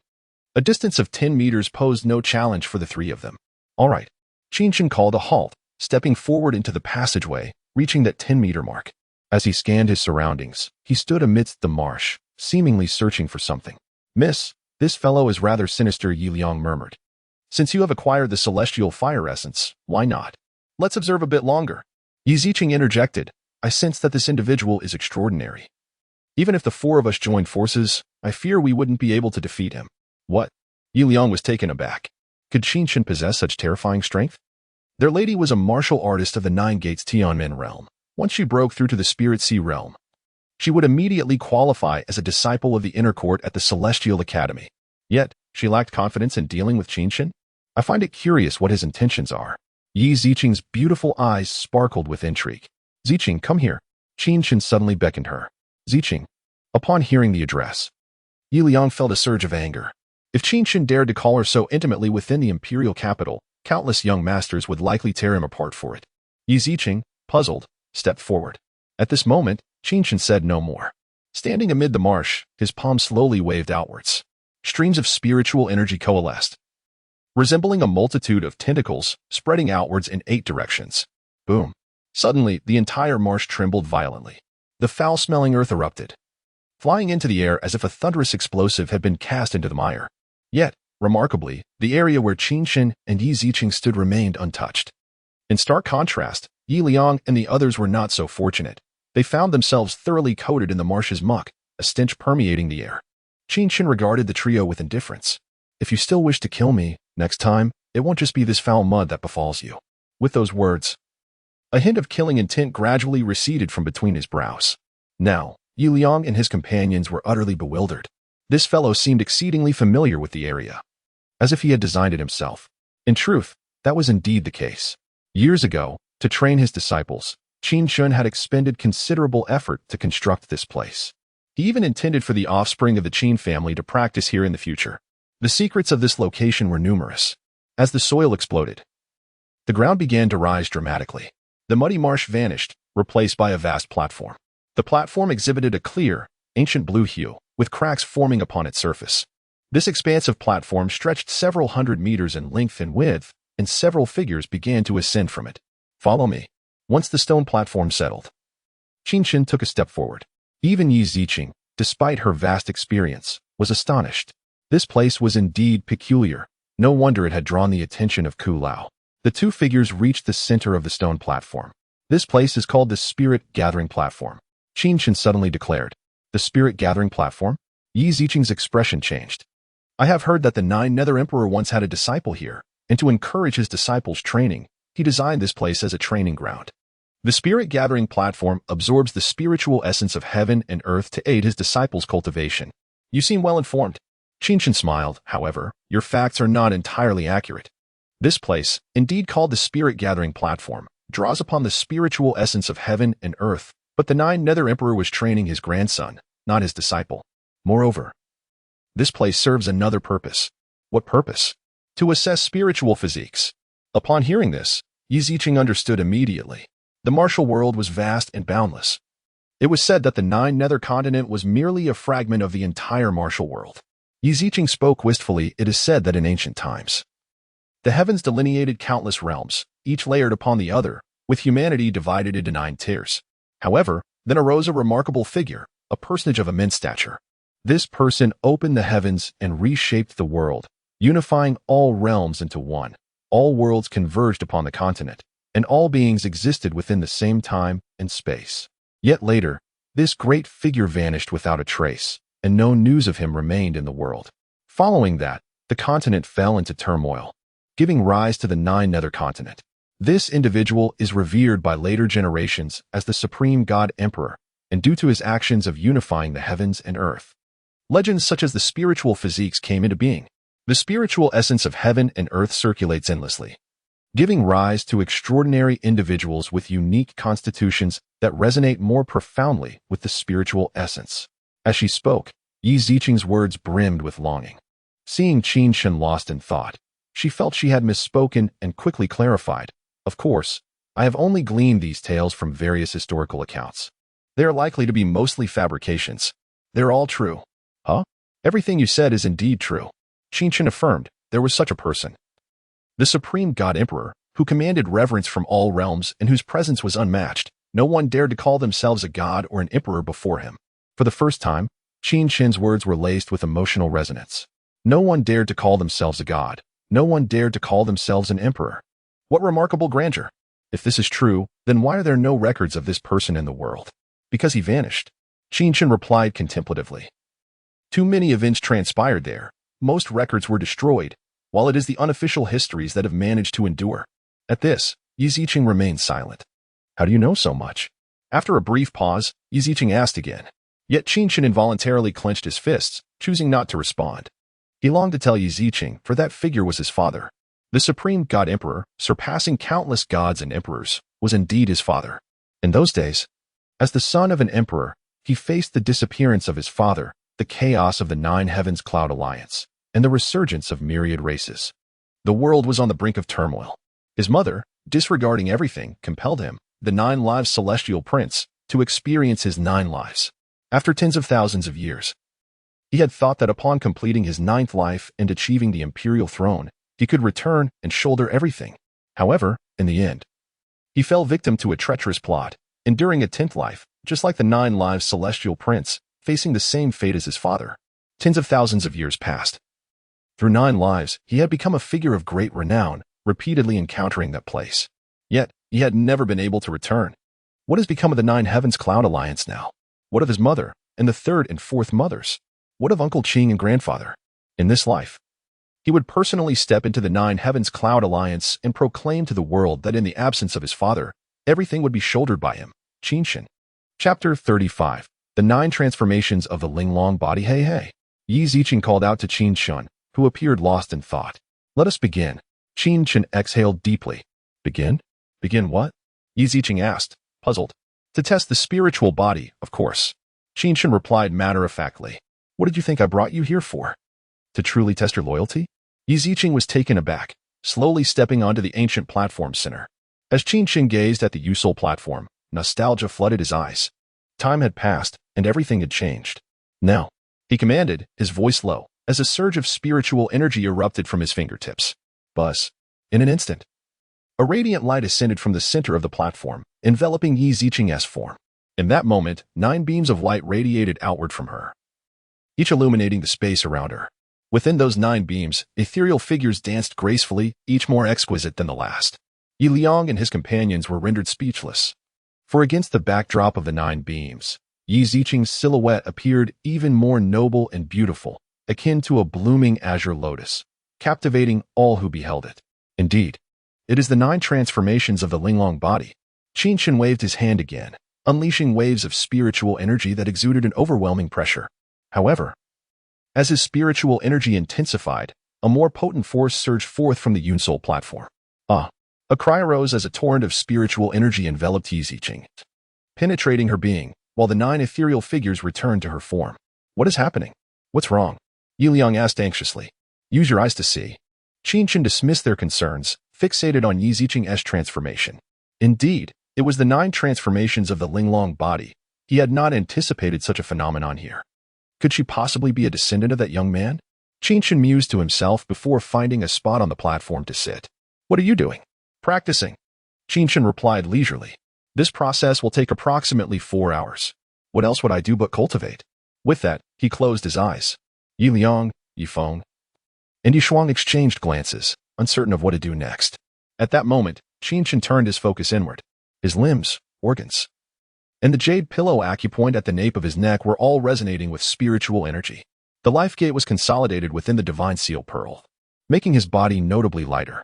He could now achieve brief flights, and the flow of spiritual energy coursing through his body became increasingly unobstructed. In the northern underworld empire, the 7th gate was already considered a formidable rank. However, it paled in comparison to the 8th gate.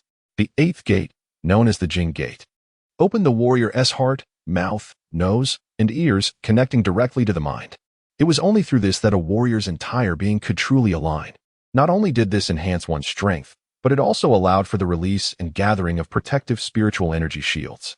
Although a warrior's physical body was immensely strong after spiritual refinement, it still fell short when compared to beasts.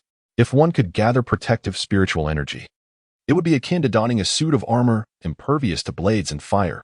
Moreover, upon reaching the 9th gate, known as the Tian Gate, one could open the 3rd eye at the center of the forehead, drawing spiritual energy to cleanse the body. This final breakthrough of the 9 gates significantly enhanced a warrior's lifespan, reflexes, and cognitive abilities. However, opening the Tian Gate was akin to scaling the heavens. Among the millions of citizens of the Northern Underworld Empire, those who could achieve the 9 gates were exceedingly rare.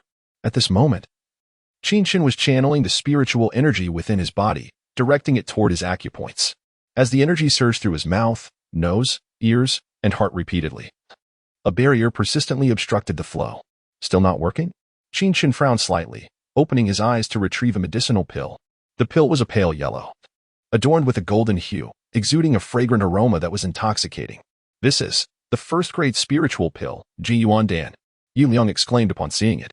The Ji Yuan Dan was known to assist warriors of the spiritual sea realm in opening their spiritual seas. What was he planning to do? Would he actually consume it? While the Ji Yuan Dan could indeed aid warriors within the 9 gates in opening their acupoints, using such a precious pill in this manner was a gross misallocation of resources. Qin Chen, however, paid no mind to their astonishment and swallowed the pill whole. A gulp echoed, leaving Yi Liang and his companions dumbfounded. This fellow had truly just consumed it.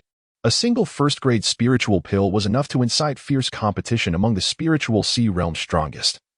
Yet Qin Chen was using it to enhance his standing within the 9 gates. Such wastefulness was bound to bring divine retribution. Yet, Qin Chen was unperturbed. At present, elevating his realm was paramount.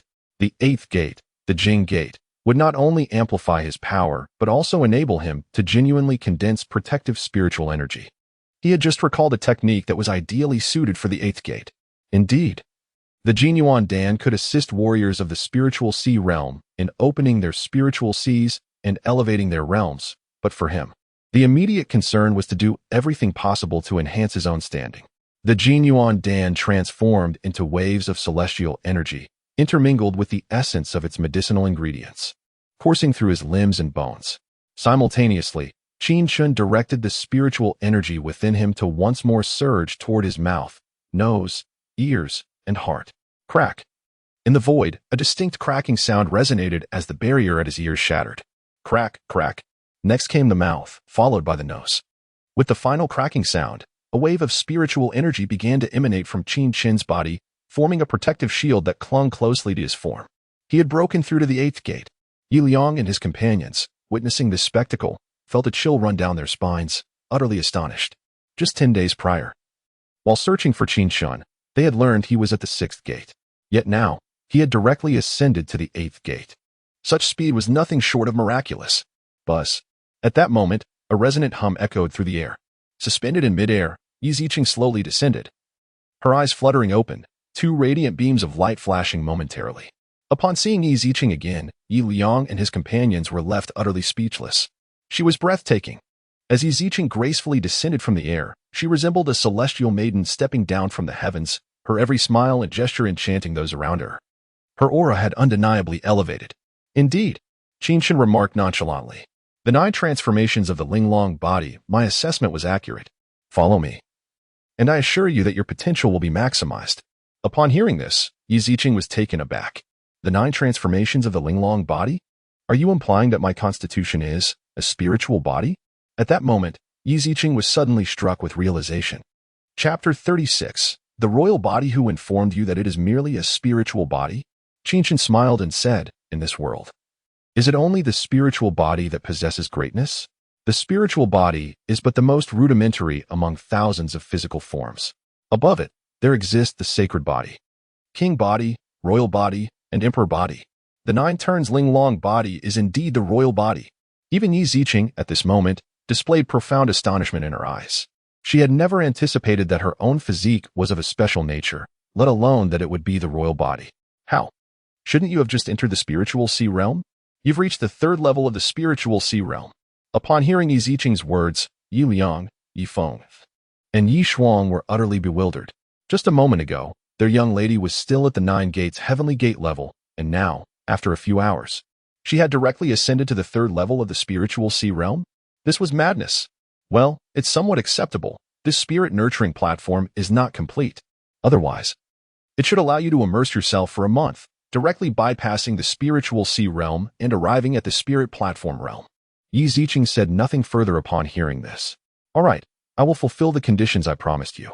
Saving lives is of utmost importance. I will soon reach the imperial capital, and we shall meet again then, Qin Chen stated, turning to leave. Aren't you afraid I might go back on my word? Yi Ziqing gazed at Qin Chen's confident demeanor and inquired, "Go back on my word."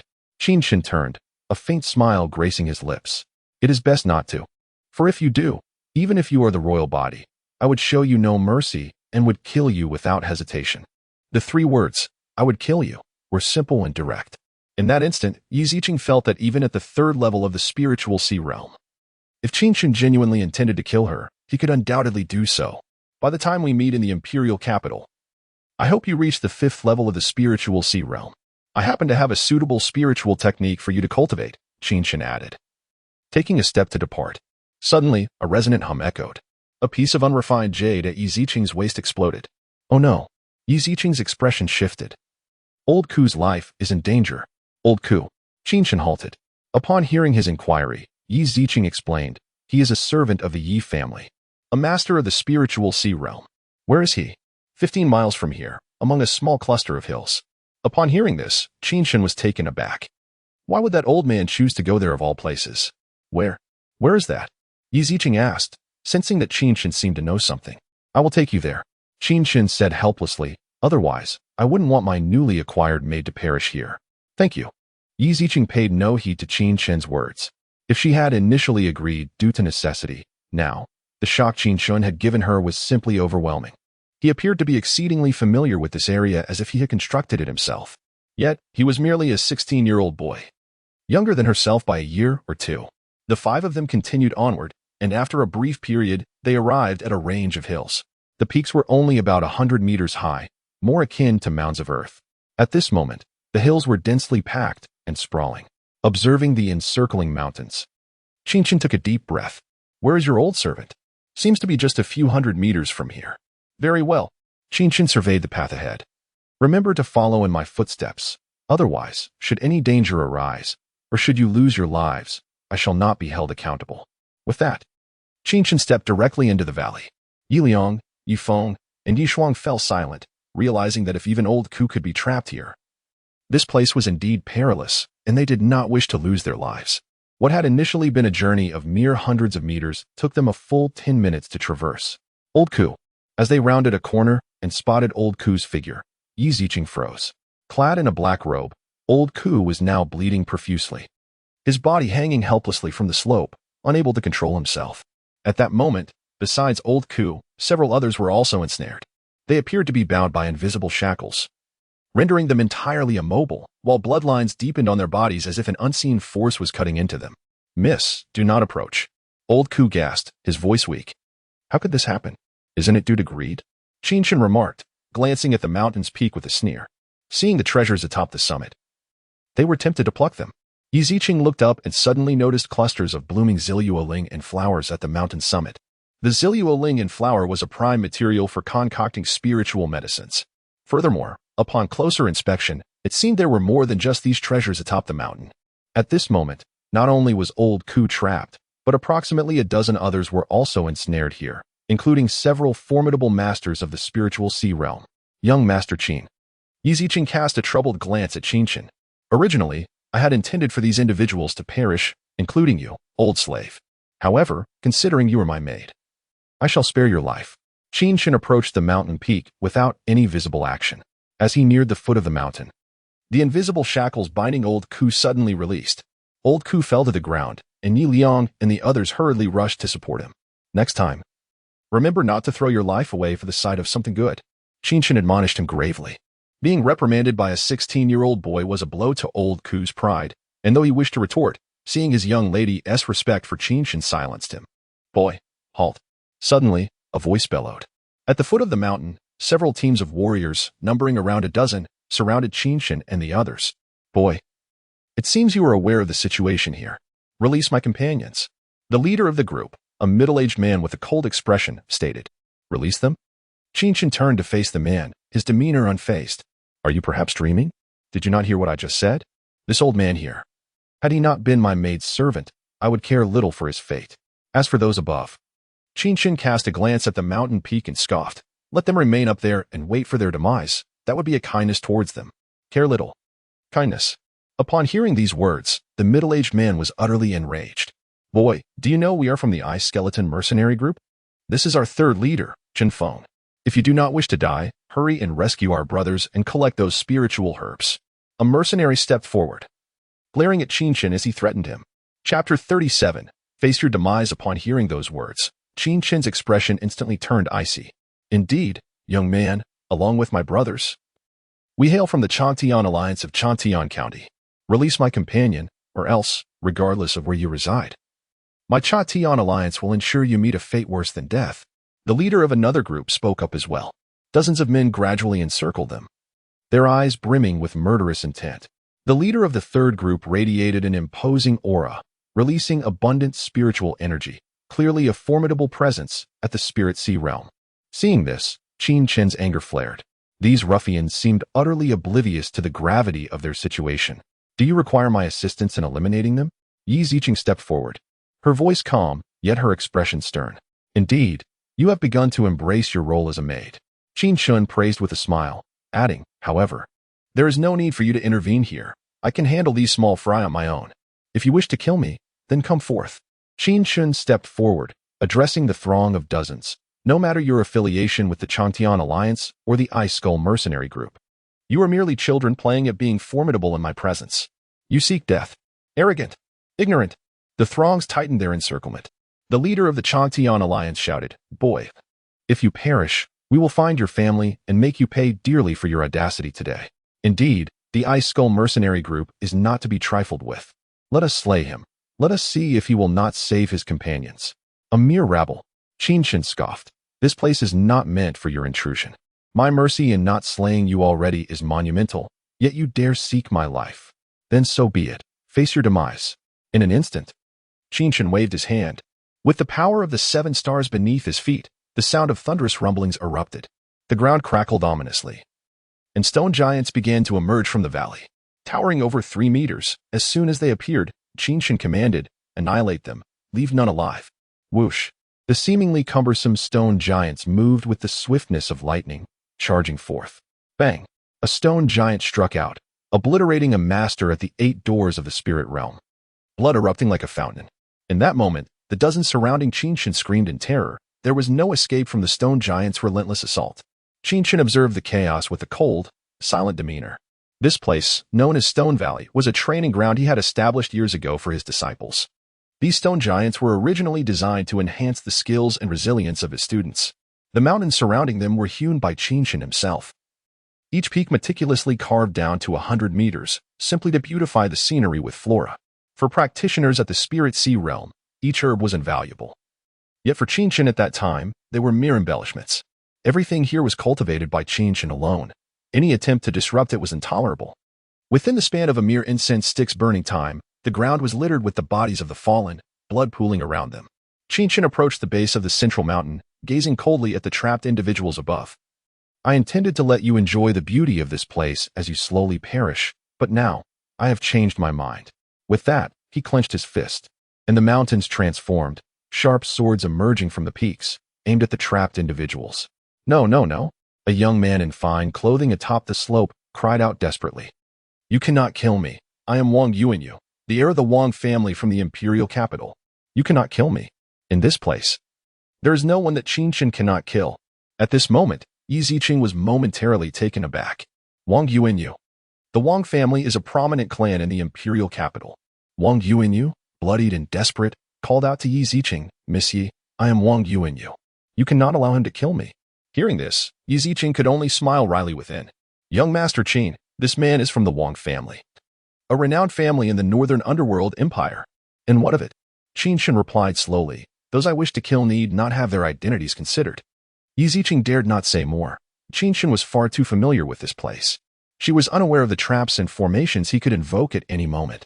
With a swift motion, Qin Chen unleashed a chilling aura of slaughter.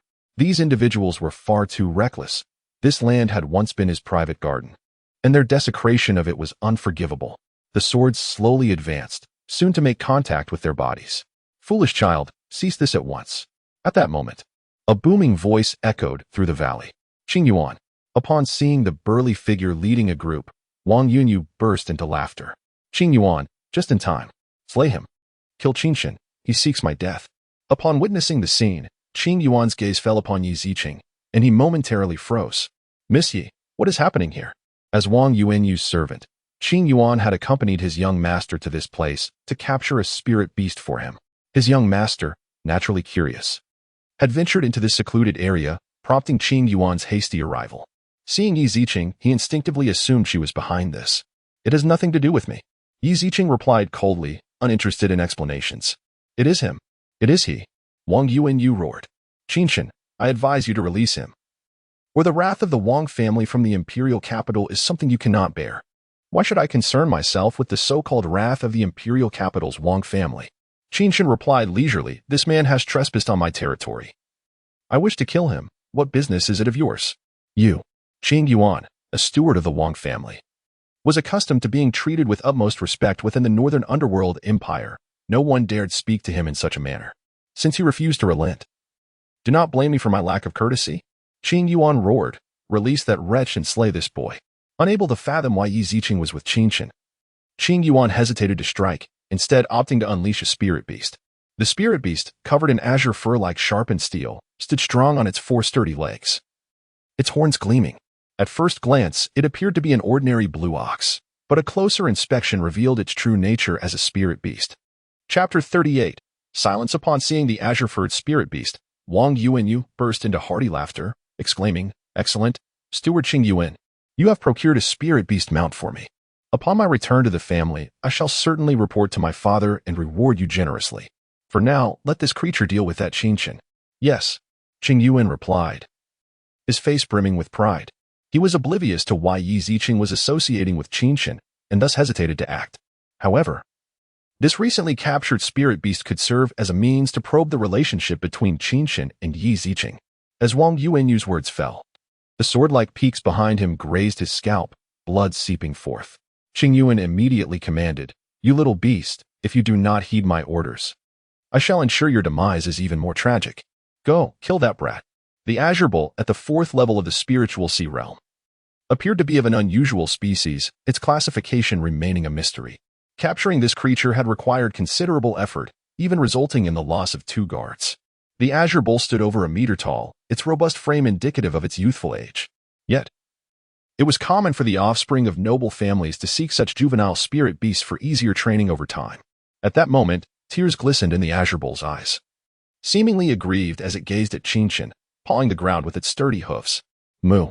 A sound akin to a bovine call echoed, and in an instant, the Azure Bull charged forth. Seeing this, Yi Ziqing stepped forward decisively. "Step back," Qin Chen commanded coldly. "Step back? But this Azure Bull possesses immense spiritual energy," I said. "Step back." Qin Chen's tone grew even colder. "I do not favor repeating my commands." Yi Ziqing felt a twinge of grievance. Her concern for Qin Chen's safety had led to this disdain. As the esteemed young lady of the Yi family, she had never endured such humiliation before. Such a foolish child, unaware of his own peril. Qing Yin mused inwardly, his excitement mounting. He had first-hand experience with the creature's ferocity. Even at the 4th level of the spiritual martial realm, he could not subdue it alone. The fact that Qin Chen intended to confront this beast was tantamount to courting death. Moo. The Azure Bull surged forward at incredible speed, dust swirling as it closed the distance to Qin Chen in mere breaths. Suddenly, Qin Chen stepped forward, arms outstretched, astonishing everyone present. What was he attempting? This was a beast comparable to the spiritual sea realm. Rather than resist, he was approaching in an embrace-like gesture. Moo. The Azure Bull lifted its 4 hoofs, poised to deliver a crushing blow to Qin Chen's head. Yi Ziqing could no longer contain herself and swiftly gathered her spiritual energy to strike. But in the next instant, she froze. The Azure Bull had placed its 4 hooves on Qin Chen's shoulders, causing him to topple backward, the creature's massive tongue licking at Qin Chen's cheek. "Silence." Qin Chen suddenly interjected, "Dare to lick me, and I shall skin you to fashion a grand coat." Moo. The Azure Bull surprisingly emitted a proud, childlike low moo, nuzzling Qin Chen affectionately. "Little Qing, why did you disobey your ancestors' orders and wander away from the Abyssal Valley?" Qin Chen scolded, his tone firm. Moo. The Azure Bull let out a low moo, appearing even more aggrieved. "Do not change the subject. You were captured because of your own reckless frolicking. Now you come to me, feigning innocence. I've searched the Abyssal Valley for you, yet found you nowhere." Hearing this, the Azure Bull nuzzled Qin Chen even more, stubbornly refusing to admit any wrongdoing. In that moment, everyone present was utterly petrified, particularly Qing Yuan and his companions. who had expended great effort and suffered significant losses to capture this peculiar azure bull, now witnessed it behaving as docile as a pet dog, affectionately interacting with Qin Chen. This is utterly absurd. All right, they bullied you, right? Qin Chen said soothingly. The azure bull nodded, portraying an image of great grievance. Everything will be fine, everything will be fine. Qin Chen stood, patting the bull's head, smiling. I shall set things right for you. With that, Qin Chen turned to Yi Ziqing, saying nonchalantly, Ziqing, eliminate that fellow. Qing Yuan, yes, take him down. Yi Ziqing was taken aback by this command. What are you dazed for? Do you refuse to follow my orders? Yi Ziqing clenched her silver teeth, having been forbidden to act moments ago only to be commanded now. Nevertheless, she stepped forward, charging at Qing Yuan. Yi Ziqing, what are you doing? Qing Yuan shouted. You dare heed the orders of this insolent brat? Are you trying to incite conflict between the Yi and Wang families? Kill him. Qin Chen dismissed any notion of familial conflict, murmuring to the azure bull. Those who dare bully my little Qing deserve to perish, do they not? Moo. The azure bull responded enthusiastically. At this moment, Yi Ziqing, at the third level of the spiritual sea realm, felt her power surge, enhanced by the activation of her 9 turns exquisite body, which brought about a qualitative transformation. She was no longer at a disadvantage against Qing Yuan, who was at the 4th level. Meanwhile, the stone golems surrounded the others, indiscriminately attacking. Qin Chen sat atop a stone, gazing at little Qing with unrestrained joy. Little Qing was a spirit beast, officially known as the Azure Qiong Bull. This extraordinary creature carried within its bloodline a fragment of the divine Qiong Bull's legacy. In its growth, it was truly formidable. Years prior, Qin Chen had captured a Azure Qiong Bull and employed a specific seal technique known as the life rebirth seal, which would accompany the beast throughout its life and even be passed down to its offspring. The little Qing before him was no longer the one from millennia ago. Yet the powers bestowed by the seal had been preserved. The moment little Qing laid eyes on Qin Chen, he merely needed to lift the seal, and the creature would recognize that the one it had awaited since its birth had returned. Little Qing, it has been thousands of years, yet I remain unchanged. As for you, will you accompany me in this lifetime, taking the place of your ancestors? Moo. Little Qing joyfully wagged its tail, responding with a cheerful call. Look at you. You hardly resemble an Azure Qiong Bull, more akin to a playful dog. As Qin Chen spoke, little Qing wagged its tail even more exuberantly. Suddenly, a figure stumbled forward, headfirst into the ground, swallowing a mouthful of dirt. Chapter 39. Riding home on a bull, how does it feel? Qin Chen gazed at the disheveled figure before him and remarked with a faint smile, next time, sharpen your perception. Not everyone is someone you can offend. Your demise is imminent. At this moment, Qing Yuan was covered in wounds. The Wang family will surely find out about this. Qin Chen, you are doomed for sure, having offended the Wang family of the imperial capital. Bang. Before Qing Yuan could finish his sentence, Xiaoqing suddenly struck down with a hoof, and with a resounding thud, his head was split open. Blood splattered. And Qin Chen looked at Xiaoqing with dissatisfaction.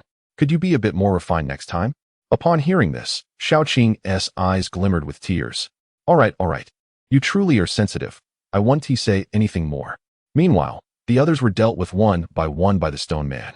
On the hillside, Wang Yuan's body lay pierced by a sharp sword, helplessly watching as Qing Yuan was slain, realizing he himself had no hope of survival. Yi Ziqing sheathed her sword and regarded Qin Chen in silence. You are not suited for swordsmanship, Qin Chen remarked unexpectedly. In contrast, a whip would suit you better. Yi Ziqing was taken aback by his words. Enough of this. The matter here has concluded. I must return to my family to resolve some troubles, Qin Chen said calmly. Yi Ziqing, I reiterate, the poison of the 9 nether scorpion cannot be removed with heavenly fire essence. With that, Qin Chen mounted the azure bull and leisurely departed from the valley. Who is this young man? Old Ku inquired, astonished. Qin Chen of the Qin family in Lingyun City. Yi Ziqing replied coolly. Old Ku, upon our return, I require all information regarding this Qin Chen. Understood. Let us depart. Yi Ziqing spoke again. Depart? Miss. This place is rich in heavenly materials and treasures. It is like a veritable treasure trove. Are we just leaving? Suddenly, Yi Ziqing shot a glare at Yi Liang. Her voice icy. If you believe your life to be long enough, then stay here and continue your exploration. Upon hearing this, Yi Liang was taken aback. Indeed. Had it not been for Qin Chen, they might have stumbled into any number of dangerous places and met with untimely demise. This place is eerie. Yet, Qin Chen is even more so. As Qin Chen rode slowly on Xiaoqing, he exhaled deeply and gathered his thoughts. With his elevation to the 8th gate of the terrifying gate realm, the troubles posed by the 3 major families could be easily resolved. His father and second uncle, relying on gathering source pills, should have broken through to the 9th gate of the heavenly gate realm. As for his second brother's injuries, with the heavenly fire essence, he should be fine. Once these matters were settled, it would be time for him to depart Lingyun City and head to the imperial capital, Chuningshi. Ling Tian.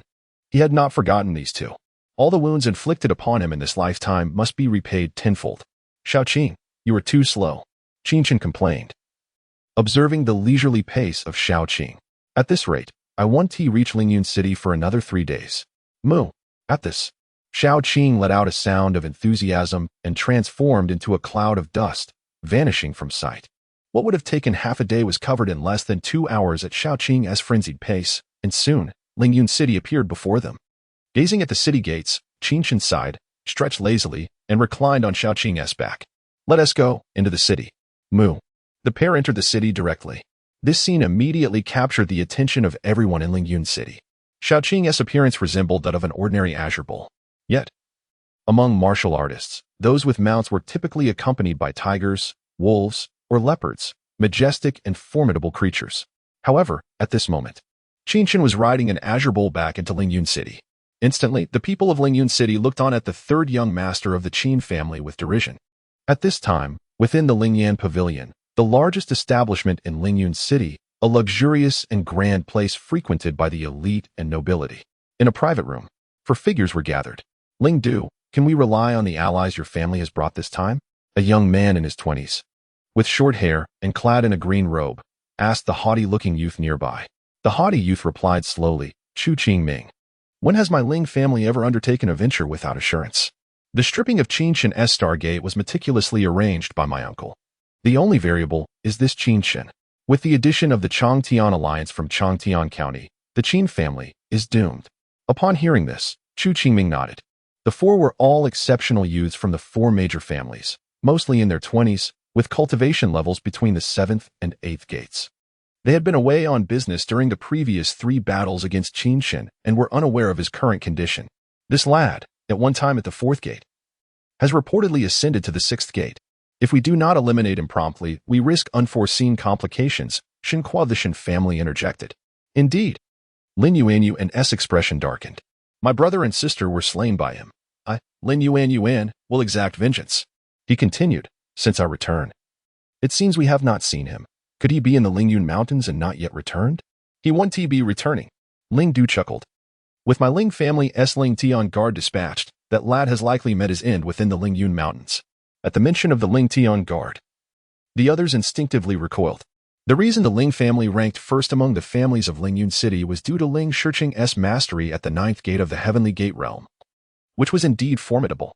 Moreover, the overall strength of the Ling family surpassed that of the others.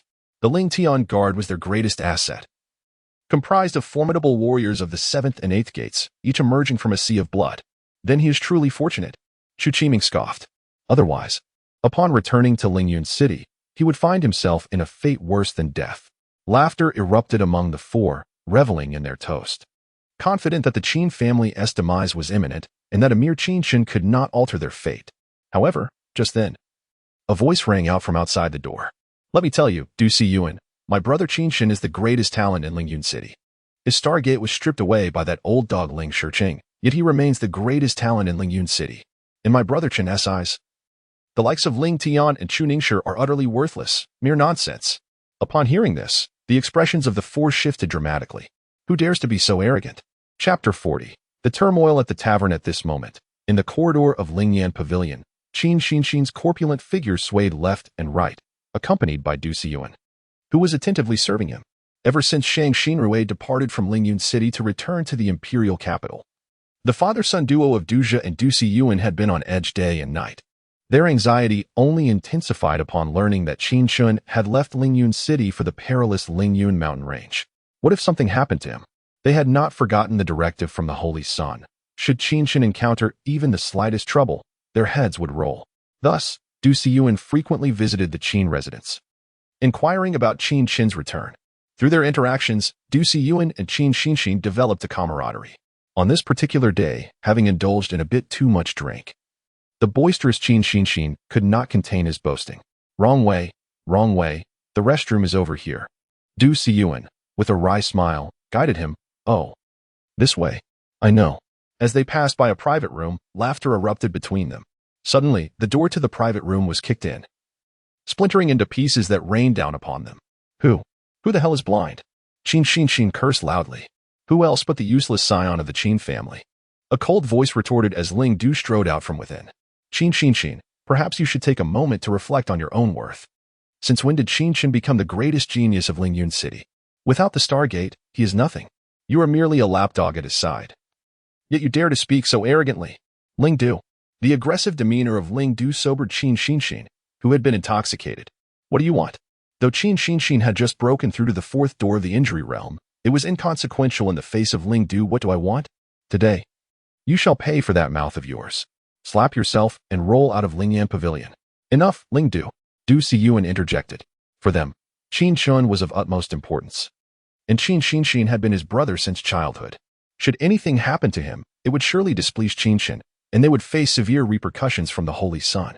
Qin Chen was merely drunk and speaking nonsense. Could we let this matter slide for my sake? Let it slide? Who do you think you are, Du Siyuan? Lin Yuyuan scoffed. I see the people of the Qin family are all exceedingly arrogant.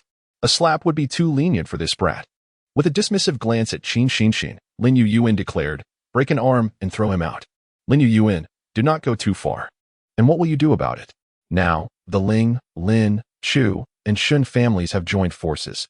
Even the Holy Dan Pavilion would struggle against us.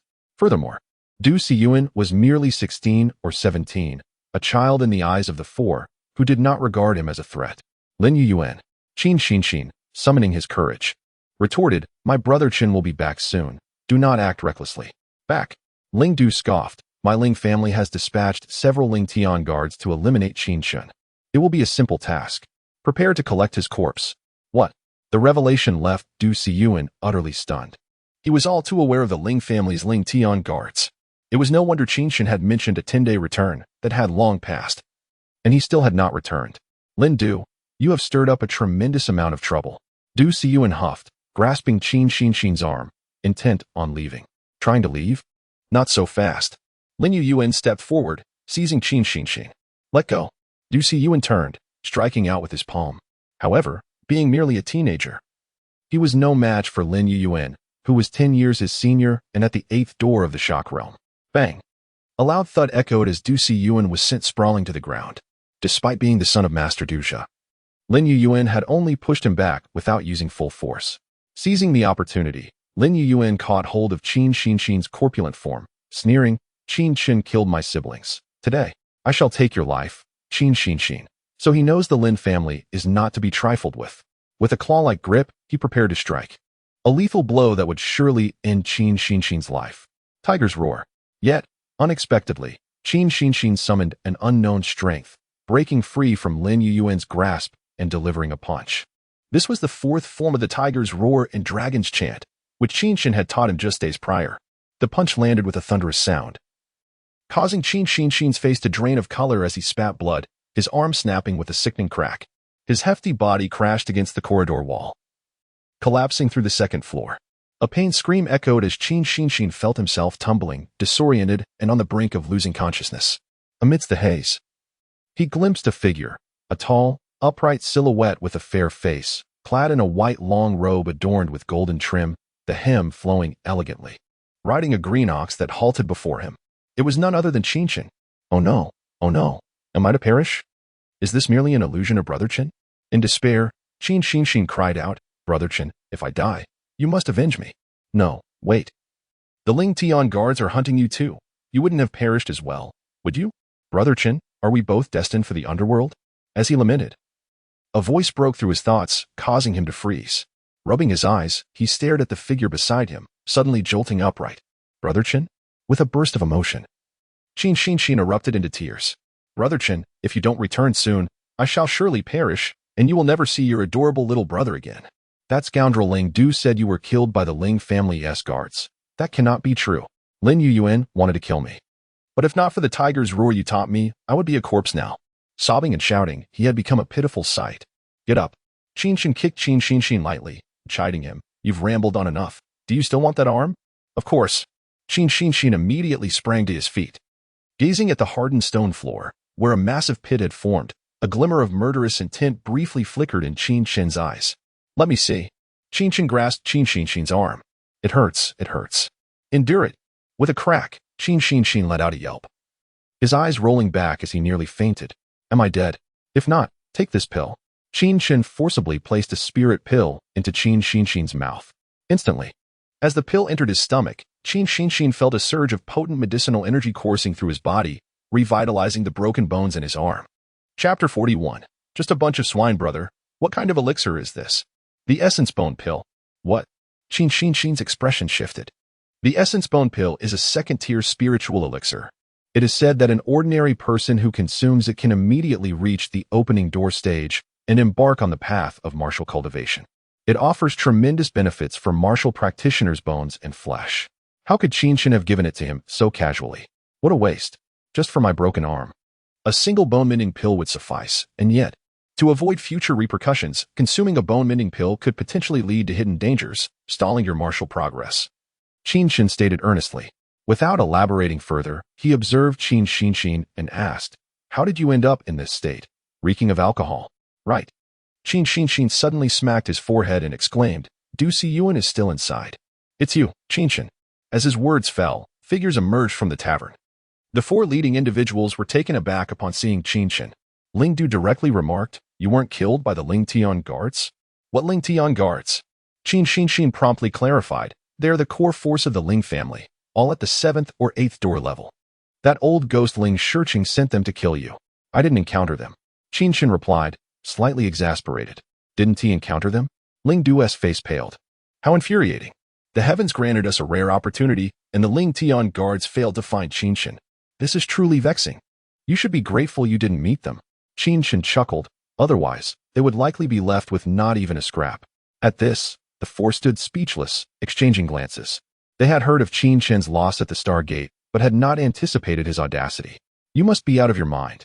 Ling Du retorted. If you had encountered the Ling Tian guards, your wretched life would have ended long ago. Brother Chen, stop bantering with them. Du Si Yuan has been gravely injured while trying to help me. Rest assured. Qin Chen waved his hand. After all, he is the son of Master Du Jia. No matter how rampant these individuals are, they wouldn't dare to kill him. At that moment, Du Si Yuan emerged from the crowd, trembling. The four, indeed, dared not confront him. Given his father was Master Du Jia. Young Master Qin. Upon seeing Qin Chen, Du Si Yuan was more excited than if he had encountered his own father. With the Holy Heart's decree that if Qin Chen were harmed, his father would accompany him to death. Du Si Yuan forgot all about his own pain upon confirming Qin Chen's safety. You're not dead, right? I'm fine, just a minor scrape, nothing significant. Du Si Yuan looked at Qin Chen, wishing he could embrace him tightly. Qin Chen is safe, everything is well. Young Master Qin, since you are unharmed, let us return to the Qin family together. Return? Qin Chen furrowed his brow. That won't do. It would be terribly embarrassing to go back like this. Did you not see how badly Qin Chen was beaten? Well, Brother Chen. Qin Chen's face turned awkward. There are too many of them. We should retreat first, or we will suffer losses. Too many? Qin Chen responded incredulously. What does that matter? They are just a bunch of swine. As the three spoke, the other four had already reached their boiling point upon hearing such words. The fact that Qin Chen was still alive was intolerable, but now he was brazenly disregarding them. It seems you are not merely stripped of your Stargate status, but have also lost your mind. Lin Yuan stepped forward, coldly stating, Qin Chen, your Qin family is doomed. Today, encountering us is your misfortune. Even if we kill you today, your father will be powerless to save you. Come. Qin Chen stood his ground, beckoning with his finger, come and kill me. At his words, the expressions of the four shifted dramatically. How dare he provoke them? Why was he so dismissive? To kill this brat, there's no need for Brother Lin to exert effort. I can handle it myself. Just then, a figure stepped forward. It was Shen Kuo, one of the four. Shen Kuo was at the 7th door's death gate level, having long served in a key position within the Shun family stronghold. With the deaths of Shen Yuan and Shen Linfeng, he was now the most likely candidate to become the next clan leader. Killing Qin Chen would earn him great merit. With a wave of his hand, 2 daggers appeared in his grasp. Overbearing blade technique. With a flourish, he brandished the 2 daggers, imbued with a tyrannical aura, charging toward Qin Chen. Step back, Qin Chen commanded. and Du Siyuan and Qin Chen dared not disregard him, retreating immediately. While they did not fully grasp the source of Qin Chen's confidence, they knew they could not contend with someone at the Deathgate level. However, Qin Chen had previously slain the Deathgate level Ling Kuan. Yet, Shen Kuo was not someone who could be compared to Ling Kuan. The disparity among martial artists of the same realm is significant. Shen Kuo's overbearing blade technique, executed to perfection, rendered the blade's trajectory almost invisible. Even I dare not confront it head-on, Chu Qiming remarked. Indeed, Shen Kuo's strength surpasses that of Ling Kuan by a level. Qin Chen has been gone for over 10 days. He must still be at the 6th door S scenery level, making him no match for Shen Kuo. Regardless, this brat is destined to die today. The three stood rooted, making no move to intervene. To everyone's eyes, Shen Kuo's blade technique was flawless, with dazzling blade shadows flashing in succession, leaving them utterly bewildered. Qin Chen clutched Du Siyuan's arm tightly, overwhelmed with tension. What is this combat technique? Qin Chen, however, was rather unimpressed. Shen Kuo's blade technique was somewhat lacking. There was no overwhelming ferocity in his strikes. The so-called oppressive momentum was merely the result of Shen Kuo's own spiritual energy accumulation. Initially intending to fight back, Qin Chen now stood still, allowing Shen Kuo to approach. Qin Chen, what on earth are you doing? This scene left everyone dumbfounded. Moments ago, Qin Chen had seemed poised to counterattack. Now he appeared to be standing still, awaiting his fate. Brother Chen, fight back. Why are you not moving? Qin Chen shouted anxiously. Humph, all show and no substance. Does he dare to move? He is paralyzed with fear by my blade. Shen Kuo laughed heartily, his dual daggers spinning even faster, energy peaking, and he lunged with a left and right strike aimed at Qin Chen's ribs. Yet, at that moment, Qin Chen remained unmoved, allowing the blades to descend upon him. Suddenly, a clang echoed. The anticipated scene of bloodshed did not materialize. Instead, Shen Kuo staggered backward. How could this be? At that moment, Qin Chen's body showed no signs of injury. Not a single wound marred his skin, and even his clothing remained unscathed. Impossible, impossible. Shen Kuo questioned his own vision, gripping his dual daggers, unable to resist charging forward again, slashing out with both blades. Save your effort, Qin Chen suddenly declared. Even standing still, you cannot kill me. Chapter 42. Crush them with those words. Shen Kuo's face turned pale. This was an utter humiliation. Qin Chen did not retaliate. Yet he was unable to breach Qin Chen's defenses. What manner of body was this? A wall of bronze and iron? I refuse to believe it. Shen Kuo struck with his blade, landing a blow on Qin Chen's shoulder, which rang out like clashing metals, sending a shockwave that left Shen Kuo's arm tingling. Enough of this game, Qin Chen said coolly. Those who wish to kill me, I have but one method, and that is eradication. In an instant, as Qin Chen's words fell, a fierce wind coalesced into a blade of wind, materializing before them. With a sharp sound, Shen Kuo watched in horror as his own head detached from his body. How could this be? Even in death, he could not comprehend. This scene left all present utterly dumbfounded. They were aware of Shen Kuo's strength. He was no fool, having been dispatched by the Shen family to guard a crucial stronghold. At this moment, he was unable to penetrate Qin Chen's defenses. This man had reached the 8th gate of the realm. Lin Yuyuan suddenly exclaimed, shocking everyone. Qin Chen had attained the 8th gate? How could this be possible? It had only been a mere 10 days, from the 6th gate to the 8th gate? What a joke. Damn it. Ling Du, Chu Qingming, and Lin Yuyuan wore grim expressions. Qin Chen was at least 7 or 8 years their junior. Yet he had now matched their realm. This was simply intolerable. Let's attack together, Ling Du said coldly. If this man rises, even Ling Tian may not be able to contend with him. He must be eliminated. Agreed. The three felt a powerful aura of oppression. It was about time. Qin Chen beckoned with his finger, saying, one by one is too slow. Come at me together to save me the trouble. Handsome. Upon witnessing this, Qin Chen couldn't help but tremble with excitement. Qin Chen was simply dazzling at this moment. Did you see that? Qin Chen exclaimed to Du Siyuan. My brother Chun is undoubtedly the greatest genius of Lingyun City, utterly unafraid. However, Du Siyuan felt a twinge of concern. Ling Du, Chu Qiming, and Lin Yuyuan were all at the 8th gate. While he was surprised that Qin Chen had reached that level, it was still concerning. The three talented individuals at the 8th gate joining forces against Qin Chen, who had just stepped into the 8th gate, could prove to be a formidable challenge if his stability were in question. He wanted to seek help from the Shengdan Pavilion, but the guards accompanying the trio were clearly blocking his way. Qin Chen, perhaps you think we dare not kill you, but you are mistaken.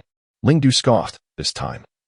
Our four great families unite. Your Qin family is destined for annihilation. Thus, today, even if we kill you, the Qin family will simply await its demise. Enough of your incessant chatter. Qin Chen replied impatiently. Rest assured, upon my return, you shall perish, and your four families will be erased from the annals of Lingyun City. Presumptuous. Ignorant. Ridiculous. The three laughed coldly and advanced, forming a pincer movement as they charged at Qin Chen. Pitiful. Qin Chen shook his head, gazing at the three. A protective aura enveloped him, manifesting as a spiritual shield, which was something only a martial artist at the 8th gate could achieve. Moreover, around this protective aura, wisps of pale blue energy flowed gently. The Gale Spirit Body Technique. After countless lifetimes, upon the awakening of his memories, Qin Chen knew the arts of alchemy, common techniques, and spiritual arts, nearly comprehending all matters of the world. The Gale Spirit Body Technique was an exquisite common technique, a form of body art. This technique was originally created by Qin Chen during his first life as the Nine Nether Emperor, and it was fundamentally a common technique transformed from a spiritual art. Martial artists at the Nine Gates typically practiced common techniques, yet they primarily refined their bodies and strengthened their organs. Thus, powerful body arts were scarce. This technique could be deemed perfect. Even the former Qin Chen, upon attaining the Emperor level, was highly satisfied with it. The Gale Spirit Body Technique allowed the winds to become solid, transforming into blades of wind. Shen Qua had just been decapitated by a blade of wind. Having entered the 8th gate, Qin Chen began to practice this common technique, wielding it with ease. With a low shout in his heart, Qin Chen summoned a second layer of blue shield around his protective aura. Bang! At this moment, Ling Du initiated his attack, throwing a punch towards Qin Chen's protective surface. However, 99% of the force was repelled by the protective spirit energy, with the remaining portion entirely dissipated by the spirit body technique. Get lost. Qin Chen shouted as he sidestepped, sending a powerful force rebounding back.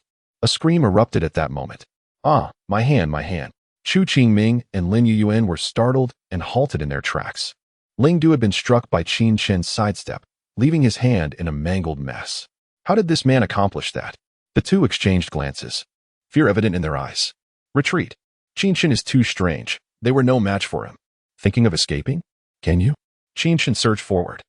Chu Qiming and Lin Yuyuan soon realized that Qin Chen's speed surpassed theirs. It was futile to flee, but as their gazes fell upon Qin Chen, they devised a plan to seize her and threaten Qin Chen. With determination, they rushed towards Qin Chen. What the hell are you doing? Qin Chen exclaimed, backing away in alarm, but her speed was no match for Lin Yuyuan and Chu Qiming.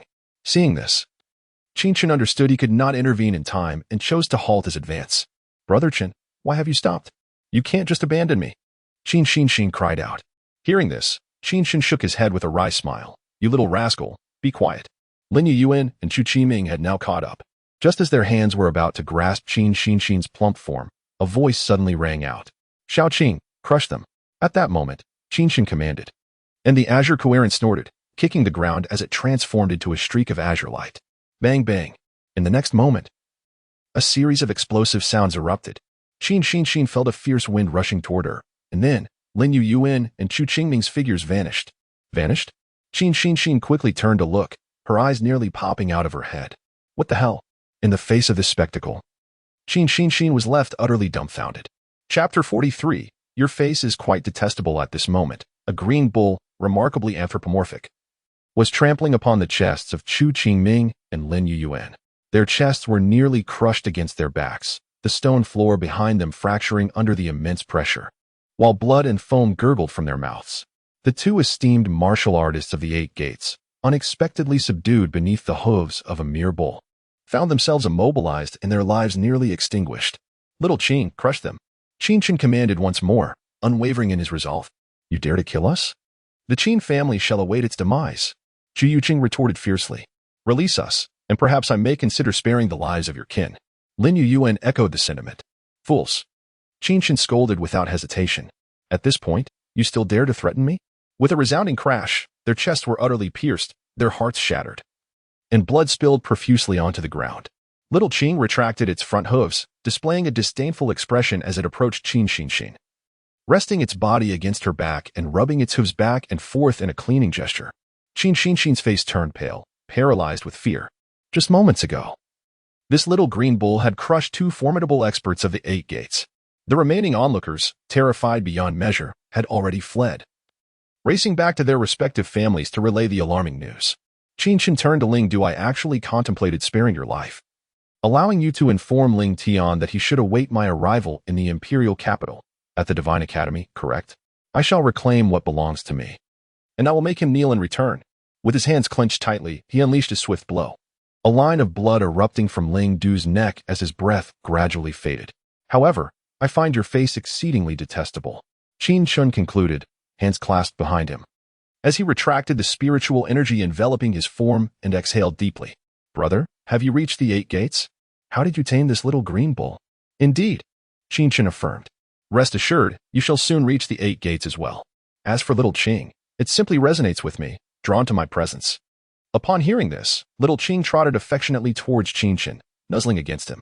Witnessing this scene, Qin Chen was utterly speechless. This was a bull, yet it behaved more like an adoring dog towards its master. Let us return, Qin Chen declared as he prepared to depart. Young Master Qin, Du Si Yuan spoke respectfully. Those individuals will undoubtedly report back. The 4 great families will not tolerate this. You should return and prepare accordingly, promptly informing your father. I shall return to the Holy Dan Pavilion immediately to dispatch our warriors. No need, Qin Chen waved dismissively. This is a matter within Lingyun City. Your Holy Dan Pavilion should not interfere. I can handle it. However, inform that brat Shang Xinrui that I shall arrive in the imperial capital within a month. He should prepare the 9-petal spirit green flower. Otherwise, as the poison seeps deeper, it will only complicate matters. Understood. Du Si Yuan wished to say more, but Qin Chen had already departed. Lingyun City is truly on the brink of upheaval, Du Si Yuan thought in astonishment. Ling Shiqing and Ling Tian may not have anticipated that by stripping Qin Chen of his star gate and implanting it within Ling Tian, they had inadvertently nurtured a young lion into a lion king. I must inform my father quickly, otherwise delay may breed unforeseen consequences. Du Si Yuan hurried back to the Holy Dan Pavilion. Little Qing. As Qin Chen walked along, she eagerly greeted the little green bull, only to be met with its tongue sticking out and an expression of disdain. Not daring to provoke the creature, she turned to Qin Chen. Brother Chen, where have you been these past days? Did I not inform you? Qin Chen replied with a gentle smile. I went to reclaim what is rightfully mine. Brother Chen is indeed Brother Chen. Qin Chen laughed heartily. Upon reaching the 8 gates, I suspect that father and the clan leader will be utterly astonished upon their return from seclusion. Seclusion? Qin Chen paused, taken aback. Are both father and uncle in seclusion? Yes, this is their 2nd time after emerging once before. Oh, a smile crept upon Qin Chen's face. It seemed that the Qin family was secure. It was the Ling family, Lin family, Chu family, and Shun family that should be wary. Seeing Qin Chen smile, Qin Chen felt a wave of dizziness. She was already aware that Qin Chen had slain Lin Yuxing and Lin Xiaoer. Now, he had offended all 4 great families. Yet, witnessing Qin Chen's strength, Qin Chen felt unafraid. This time, Qin Chen had turned misfortune into fortune, achieving the 8 gates, and she felt as if he were a deity with boundless power. The entire Lingyun City was about to belong to the Qin family, and our family would soon boast more than one expert at the spiritual C stage. Qin Chen smiled faintly, brimming with confidence. Seeing Qin Chen in such a state, Qin Chen felt invigorated. The Qin family was on the verge of rising. Upon returning to the entrance of the Qin family, they were met with a vigilant assembly of martial artists. Since the upheaval caused by the Grand Elder, the elite members of the Qin family had been summoned back. The guards, upon spotting Qin Chen's return, were filled with joy. Third young master, has father emerged from seclusion? Not yet. Hearing this, Qin Chen nodded. Inform the clan members to return to the estate immediately. It is unsafe outside. Yes. Oh. And quickly alert the 3rd elder and 4th elder to prepare for battle. The Ling family may join forces with the other 3 families and strike at any time. Yes. What? The guards suddenly appeared shocked, standing frozen in place. The Ling family, in alliance with other families, may attack at any moment? Qin Chen patted his shoulder and smiled. Do not worry, just follow orders. Understood. The guards immediately began their preparations. Qin Chen then took a step forward. Brother Chen, the clan leader has instructed that you may awaken him at any time upon your return. No need. Qin Chen waved his hand. I shall first seek out second brother. Qin, tell everyone to remain calm and stay within the estate. Understood. Qin began to bustle about. With a sigh of relief, Qin gazed at the small courtyard and revealed a smile. With a creak, The courtyard door swung open. Inside, Qin Hai remained seated in his wheelchair. His demeanor serious as he inscribed something on a scroll. "Ah, second brother, you seem quite leisurely, with impending trouble at our doorstep." Qin Chen chuckled lightly. "You little brat, always with your tongue." Qin Hai laughed and scolded. "Isn't there still you to deal with the trouble? Besides, father is in seclusion. Do you think I would remain oblivious in this courtyard? Moreover, I cannot take any action." "Who says so?" Qin Chen countered sharply. "You simply wish to avoid work. This time, I shall not allow you to slack off." Upon hearing this, Qin Hai's eyes sparkled with interest. Chapter 44. Detoxification regardless of the circumstances. You are still my second elder brother, ranked second. With our eldest brother absent, you must shoulder the responsibility. Qin Chen approached the table, a smile gracing his lips as he said, "This time, we brothers shall fight side by side." As the words fell, a divine fire spirit essence enveloped in Dan fire suddenly appeared in Qin Chen's hand. Upon witnessing this scene, Qin Hai found himself at a loss for words. Although he had remained in the courtyard, there was no way he could be unaware of the events that unfolded within the Qin residence over the past few days. After learning of Qin Chen's departure, his heart was filled with countless worries, yet he found himself unable to step outside, rendering him helpless to assist the Qin family. Initially, he held no hope, but who could have anticipated that Qin Chen would truly find the divine fire spirit essence? Truth be told, even without the divine fire spirit essence, I could still cure you, but it would require more spiritual materials than we can procure in Lingyun City. Fortunately, I know there is divine fire spirit essence within the Lingyun mountain range, so I brought it for you." Qin Chen chuckled. "Second brother? I expended considerable effort to obtain this." Third brother, Qin Hai, who had bowed his head, suddenly lifted it. His eyes reddened, tears streaming down his cheeks. The descendants of the Qin family shed blood and sweat, but not tears. "Second brother, please do not cry. Your tears will surely cause those beautiful ladies to swoon." Qin Hai, appearing even more delicate than Qin Chen, had spent the past 2 years confined indoors, his skin becoming notably fair. The sight of his tears was indeed heart-wrenching. "Rascal, always jesting." Qin Hai couldn't help but chastise him with a chuckle. "All right, enough of the merriment. This divine fire spirit essence, combined with the soothing bone pill I previously concocted for you, will completely resolve the chill afflicting your legs. Furthermore, the pure yang heat emanating from the divine fire spirit essence could assist you in opening the 9 gates. You currently stand at the threshold of the first gate. But if the divine fire spirit essence combines with the cold energy within you, their dual effects may enable you to open multiple gates." Qin Chen had yet to voice a crucial point. If Qin Hai could endure the scorching pure yang energy, he might even directly open all 9 gates and condense his spiritual sea, infusing the spiritual energy within with a fiery essence, thereby enhancing the power of his spells. However, the process would be excruciating. A single misstep could cost Qin Hai his life. Qin Chen refrained from mentioning this, fearing that his elder brother's pride might lead him to overexert himself, which would be detrimental to his future cultivation. "Second brother, you need only follow my instructions.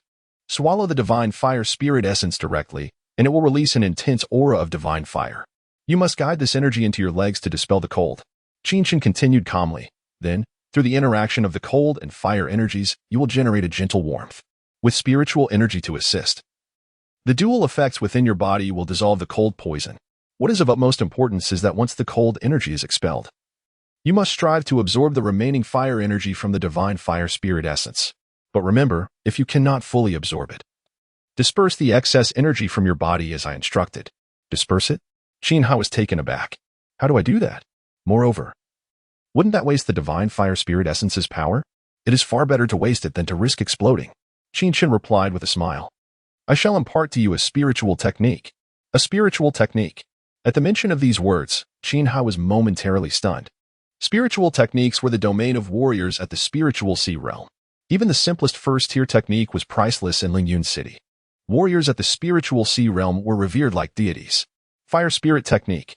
Qin Chen elaborated, "This technique serves as the foundational method for cultivation, allowing you to transform the spiritual energy within you into a fiery essence, complete with accompanying martial forms, fist techniques, palm techniques, and finger techniques forming a cohesive whole.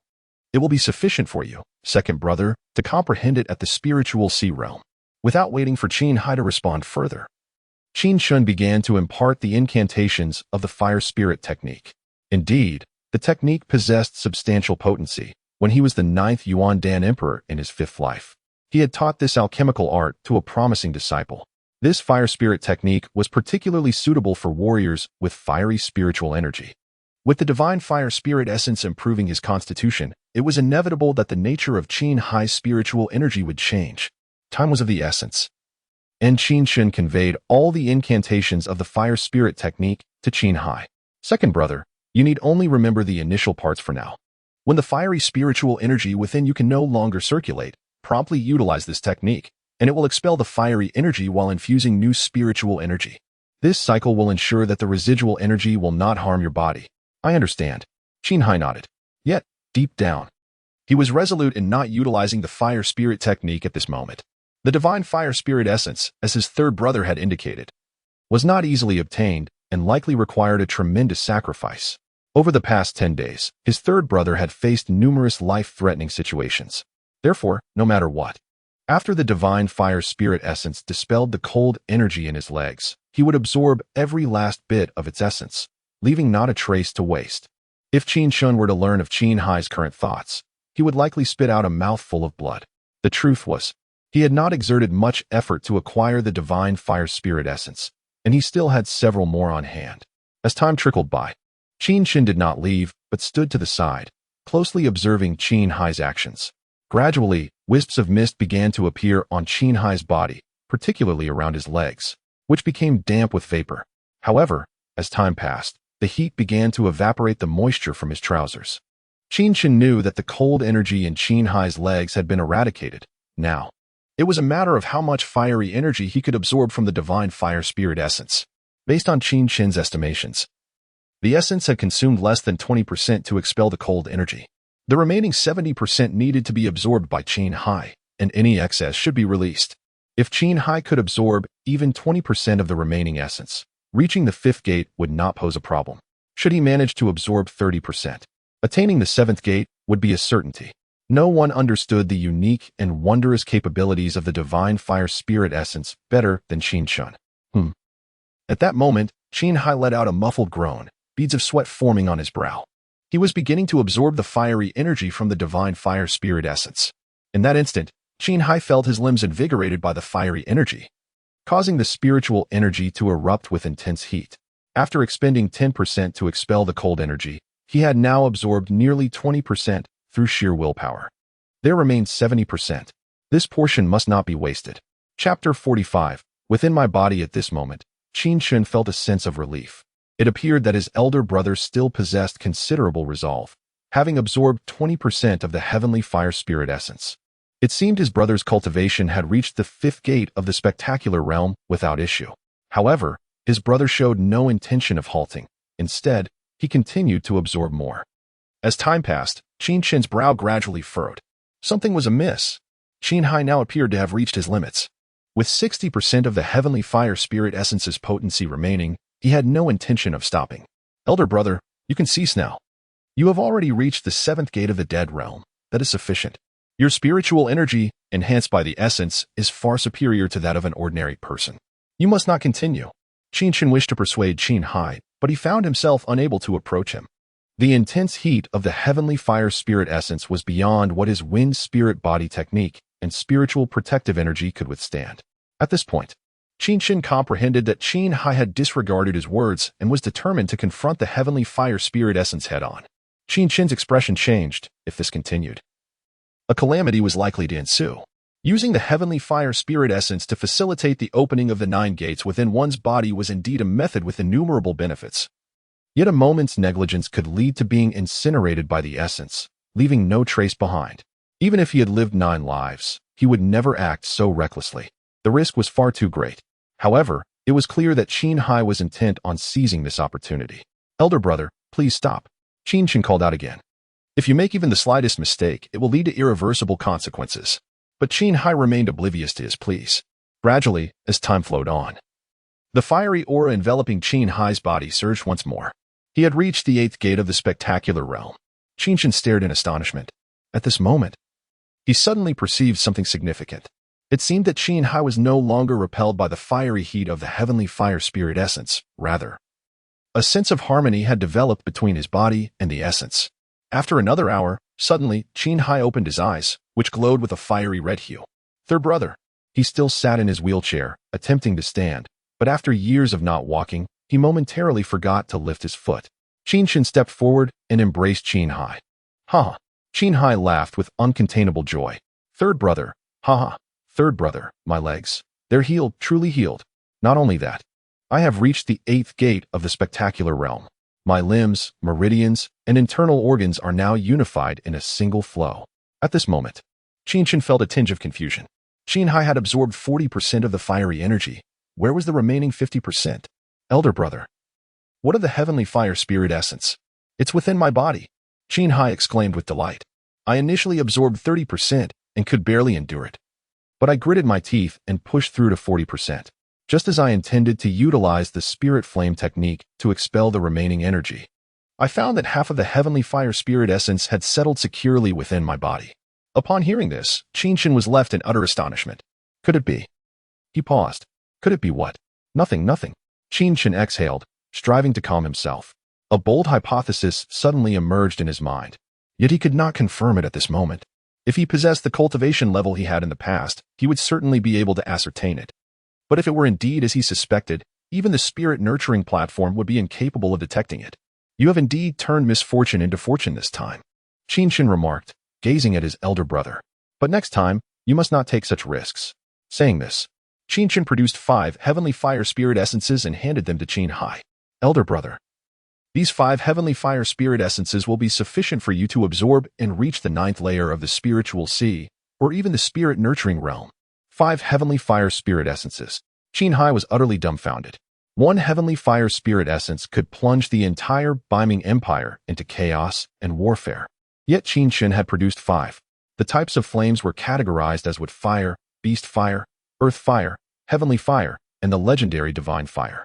The divine fire existed only in myth, while the heavenly fire was a mere name to the Biming Empire, never seen in form. Now, Qin Chen had brought forth 5 heavenly fire spirit essences. This is of little consequence to me, yet it could unleash calamity across the entire Biming Empire, Qin Chen jested. So, elder brother, you must exercise caution. Rest assured I shall. The two brothers shared a knowing smile as Qin Hai steadied himself and embraced Qin Chen tightly. As the elder brother, he had failed to protect his younger sibling. Instead, it was the third brother who had come to his aid. By the way, I received a letter from eldest brother earlier. He learned of your situation and is preparing to return to Lingyun City. According to the date mentioned, you should have arrived by now, yet there has been no news. Eldest brother. Qin Chen's mind conjured the image of Qin Shan's broad and resilient shoulders.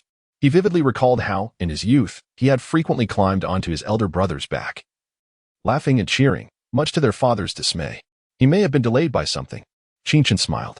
No matter, as brothers, what difficulty can we not face together? Indeed.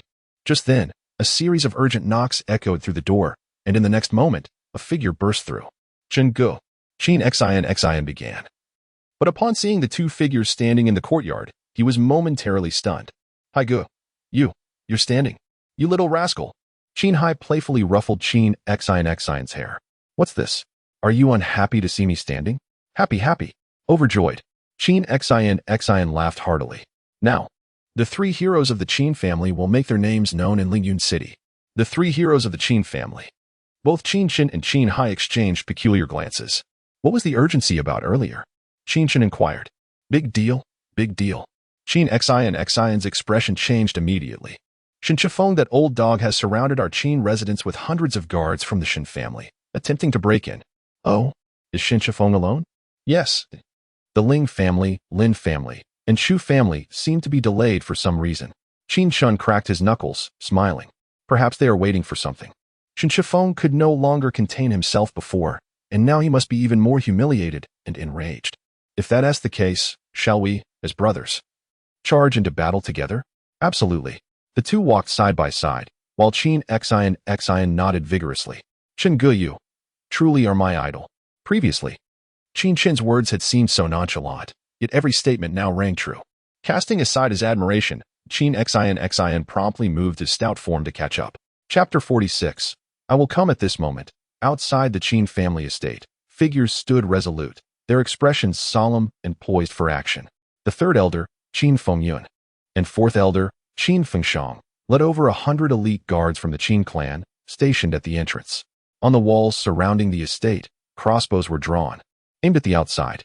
Meanwhile, outside the Qin estate, hundreds of figures formed layers, encircling the entire property. At the forefront stood a man, his countenance filled with grief. Yet his eyes betrayed a deeper fury. He was none other than Qin Chen, the patriarch of the Qin family. Flanking him were his two brothers, Qin Chenglong and Qin Chengyun, who had always been loyal supporters of their brother. Though the Shun family was not one of the four great families of Lingyun City, their foundation and strength were only slightly inferior to those esteemed clans. At this moment, Shun Chengfeng wielded a spear, positioned before his kin, who raised shields and brandished weapons. Their expressions fierce. The patriarch has received credible information, Qin Chenglong whispered. Qin Songxing and Qin Yuanshan are indeed in seclusion. Indeed, Qin Chifeng grunted. Since that is the case, let us not squander time. We shall storm into the Qin estate. Ling Shiqing, Zhu Shanhe, and Lin Zhantian had been excessively hesitant. Their delays might allow Qin Chen to escape our grasp. Yes, Qin Qingyun concurred. As long as Qin Songxing and Qin Yuanshan are absent, the Qin family cannot withstand our assault. At this, Qin Chifeng nodded. Then let us proceed to slaughter. With a resounding clash, he cast his spear to the ground. And in an instant, the Shun family's elite stepped forward, shields raised. Creak. Just then, the gates of the Qin estate creaked open, and a figure stepped forth slowly. Clad in a flowing white robe adorned with golden trim, the hem intricately woven with golden threads. His fair visage bore a hint of resilience, exuding an aura of calm. It was Qin Chen. Patriarch Qin, it has been some time. Your hair has grown increasingly ethereal, Qin Chen remarked with a serene smile. But I wonder, what brings you to my Qin family estate with such grandiosity? Impudent brat, cease your prattle, Qin Chengyun barked. You dare to kill my son and slay my kin. It is a tremendous mercy that you have survived until today. Oh, what a curious statement, Qin Chen replied, feigning surprise. I have always believed in the principle of if one does not offend me, I shall not offend them. If one offends me, I shall not merely inflict a heavy injury. Your son. Oh, Shen Kuo was indeed your child. How foolish of you to provoke me when I had no intention of troubling the Shen family. As Qin Chen's words fell, the expressions of the Shen family's guards turned icy. Qin Chen was utterly audacious, displaying blatant arrogance. Qin Chen, I never anticipated that within a mere 15 days, you would ascend from the 6th door to the 8th door. Qin Chengfeng said coldly. Had I known, I would have eliminated you on that day. But it is not too late now.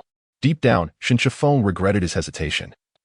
Yet Qin Chen's current prowess at the 8th door would be no match for their combined might. Any further delay could lead to dire consequences. Not too late?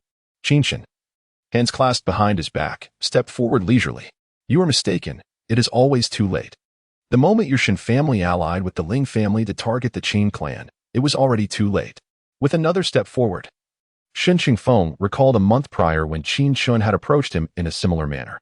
Back then, Qin Songxing had stood behind him, preventing any rash actions.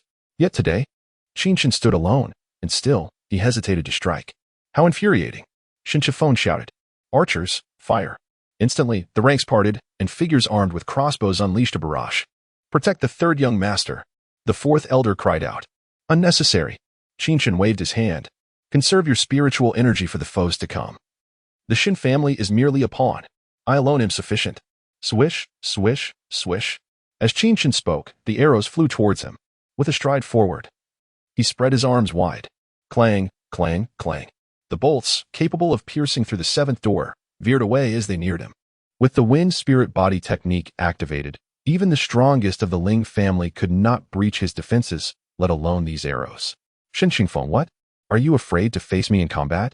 Qin Chen scoffed, swiftly seizing several arrows mid-flight. With a flick of his wrist, he sent them hurtling back. Thud, thud. The arrows struck down the Shun guards, piercing through bodies and shields alike.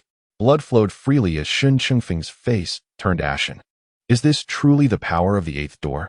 He thought, utterly bewildered by Qin Chen's strength, which seemed incongruous with his realm. Kill! Qin Chengfeng bellowed. With a flurry of sound, figures surged forth, hundreds of elite guards from the Shen family, all above the 5th door, charged forward.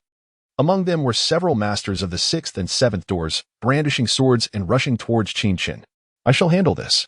Qin Chen called out as the 3rd and 4th elders prepared to strike. It was not the Shen family he feared. They were merely the vanguard. The true adversaries were the Ling, Chu, and Lin families. Although the reasons for the absence of the three families remained unclear, it was evident they were preparing for something significant.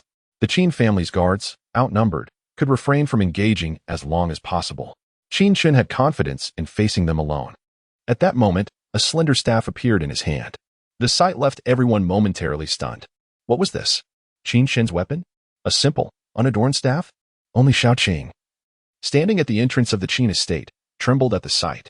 Though it had never faced the staff's wrath, it seemed to recall its ancestors' tales of suffering. With a swift motion, Qin Chen brandished the staff. It appeared devoid of any formality, yet it surged forth with ferocity. As the ordinary blades clashed against it, they bent under the force, and with a sweeping motion, a master of the seventh door suffered a grievous wound across his throat. The mere residual force had shattered the defenses of a seventh door warrior. This scene struck terror into the hearts of all present. Chapter 47. 1 against 100, damn it. At this moment, Shen Shifeng let out a low growl, weaving through the crowd besieging Qin Chen. He now comprehended that Qin Chen's strength far exceeded that of an ordinary practitioner at the 8th gate. It was simply terrifying. Since this fellow was so audacious, attempting to take on 100 alone, he would seize this opportunity to launch a sneak attack. Though this tactic was despicable, the desire to eliminate Qin Chen overshadowed any thoughts of honor. With a spear in hand, Shen Shifeng navigated the throng, searching for an opportunity. Now, he exclaimed softly as his spear pierced through the crowd, aiming directly at Qin Chen's back. Shen Ge, be careful. Third brother, watch out. The members of the Qin family could no longer remain seated upon witnessing this scene. They rushed forward. No one expected that Shen Shifeng, as the head of his family, would stoop so low as to sneak attack Qin Chen. Would a sneak attack be of any use? Just moments before, Qin Chen had been fending off over a dozen opponents with a slender staff, but suddenly he spun around, releasing the staff with a swift motion. A resounding crash echoed as the tip of the spear collided with the end of the staff. A powerful rebound reverberated through Shen Qingfeng's arm, causing his palm to split open and blood to flow, the spear slipping from his grasp. Yet, Qin Chen did not pause in his assault. Channeling his energy through the staff, he surged forward, and with another clang, the staff met the spear once more. Then, a sudden puff sounded as the spear's end pierced through Shen Qingfeng's heart. Blood erupted, and Shen Qingfeng's face turned pale as he spat out a mouthful of blood, rendered utterly dumbfounded. He opened his mouth, wanting to say something, but no words escaped his lips. Patriarch, Patriarch. Shen Chenglong and Shen Qingyun, his brothers, were seething with rage. Their eyes bloodshot as they glared at Qin Chen. Qin Chen had been in battle for quite some time. It was impossible for him to still possess abundant spiritual energy. Eliminate him. The two brothers, disregarding everything, charged forth. Still seeking death? Qin Chen scoffed, retracting the staff. In that instant, a thread of energy coalesced through the staff, resembling a delicate sewing thread from a lady's chamber, nearly as thin as a strand of silk. Yet, as it detached from the staff, it split into numerous strands, scattering in all directions. The air filled with the sound of slicing as the threads pierced through the bodies of the martial artists, causing them to stiffen and become immobile. Even Shen Chenglong and Shen Qingyun found themselves unable to move. How could this happen? Not only were the members of the Shen family stunned, but even the Qin family's guards were bewildered by the unfolding events. The greatest mistake your Shen family made was to misjudge the situation and conspire with the Ling and Chu families. To insult my Qin family is a sin that warrants death. As Qin Chen's figure flickered and leaped, wherever the staff touched, blood sprayed forth, and figures fell to the ground as if caught in a stasis spell. At this moment, the Shen family members were reduced to mere lambs awaiting slaughter, one by one succumbing to their fates. In stark contrast, Qin Chen, clad in white, remained untainted by blood, appearing ethereal. Was this truly a warrior of the 8th gate? No one could fathom how Qin Chen achieved such a feat. Exhaling deeply, Qin Chen paused. Shen Ge, are you all right? Qin Xin rushed over, concern etched on her face. No worries. Qin Chen waved the staff with a smile, saying, the main adversary has yet to reveal themselves. These fellows. I merely exposed their vulnerabilities. The vulnerability is the flaw of a warrior. Once discerned, even those at the 9th gate become trivial. Though Qin Chen spoke with ease, discerning a warrior's weaknesses was no simple task, as they rarely revealed such flaws openly. However, Qin Chen's movements demonstrated an uncanny ability to perceive them effortlessly. Qin Hai nodded in agreement. Enough of gathering here. I fear the main adversary is approaching. As Qin Chen's words fell, dark clouds began to gather in the once bright sky, casting shadows over the land. It has darkened, Qin Chen murmured, his hand clenched tightly, a self-satisfied smile gracing his lips. A storm is brewing. It is indeed the perfect time for bloodshed. The sound of galloping hooves began to resonate, gradually growing louder. The entirety of Lingyun City, which had been bustling with activity, now lay deserted. From three directions, three groups emerged. From the Ling family, Ling Shiqing. From the Chu family, Chu Shanha. From the Lin family, Lin Zhantian. The three leaders, accompanied by elite guards from their respective families, advanced toward the Qin family. Having sealed all four city gates, they harbored no concerns about the Qin family's escape. Over the past few days, they had been vigilant around Lingyun City, eliminating any Qin family members attempting to flee. Now, it was time for the final extermination, the annihilation of the Qin clan. The elite guards of the three families surged forth, their hooves echoing through every street. Each family boasted at least 1,000 warriors, now converging en masse. The populace of Lingyun City understood that a momentous upheaval was imminent. The demise of the Qin family seemed all but certain, and it was a pity for Qin Songxing and the prodigious Qin Chen. However, despite the sorrow, no one would rise to defend the Qin family. This was a clash among the four great families, and they had no standing to intervene. Before the Qin residence, three roads led to three factions. The sound of galloping hooves grew increasingly distinct, instilling a heavy sense of foreboding, akin to the beating of a war drum, quickening and intensifying, causing anxiety to permeate the entire Qin estate. Inside the Qin residence, men, women, and children were all in a state of panic. Qin Chen regarded everyone, a smile appearing on his face. Esteemed guests, this calamity has arisen because of me, Qin Chen, and thus it is my duty to resolve it. After today, the Qin family shall emerge as the foremost family in Lingyun City, with no more of the Chu or Ling families to contend with. Upon hearing these words, a clamor erupted among the crowd. Qin Chen's declaration was utterly shocking. In the face of imminent peril, he appeared as if he were a harbinger of good fortune. Third young master. A woman stepped forward, gazing at Qin Chen with hope. Can we truly prevail? Absolutely. Before Qin Chen could respond, Qin Xin straightened her back, proclaiming, with Chen Gu here, the Qin family shall not fall. Brothers of the Qin family, it is time to show those from the Ling family our mettle. Indeed, a Qin family disciple suddenly shouted. It was the third young master whose stargate was seized, yet the Ling family bullied us. Yes. The crowd's anger surged anew. Chapter 48. At the brink of war in the beginning, it was said by Ling Shiqing and his son that Qin Chen had humiliated Ling Feifei, which incited Ling Shiqing's wrath and led him to destroy Qin Chen's stargate. But now, Ling Tian unexpectedly possessed a stargate, leaving Lingyun City to enter the Divine Academy.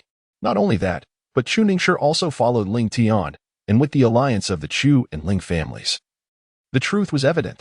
The Ling family had already reached a point of brazenly bullying the Qin family. They now stood at the edge of a precipice. One more step would lead to their utter ruin. We are willing to follow the third young master and fight fiercely. We all are willing. At this moment, over 1,000 guards of the Qin family awaited orders with bated breath. Very well. Qin Chen nodded, a surge of blood igniting within him. Although the alliance of the Ling, Chu, and Lin families did not instill a sense of crisis, the solidarity of the Qin family filled him with profound encouragement. You young man, it seems that despite the loss of overall family strength from removing the tumor, you have indeed united.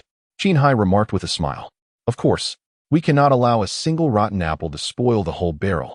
Qin Chen observed the gleaming eyes of those around him and declared, since that is the case, let us fight with all our might. With that, the fervor ignited among the crowd.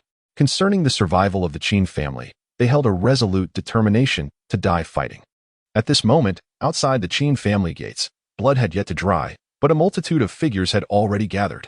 Ling Shiqing, mounted on a tall steed, gazed at the Qin family entrance.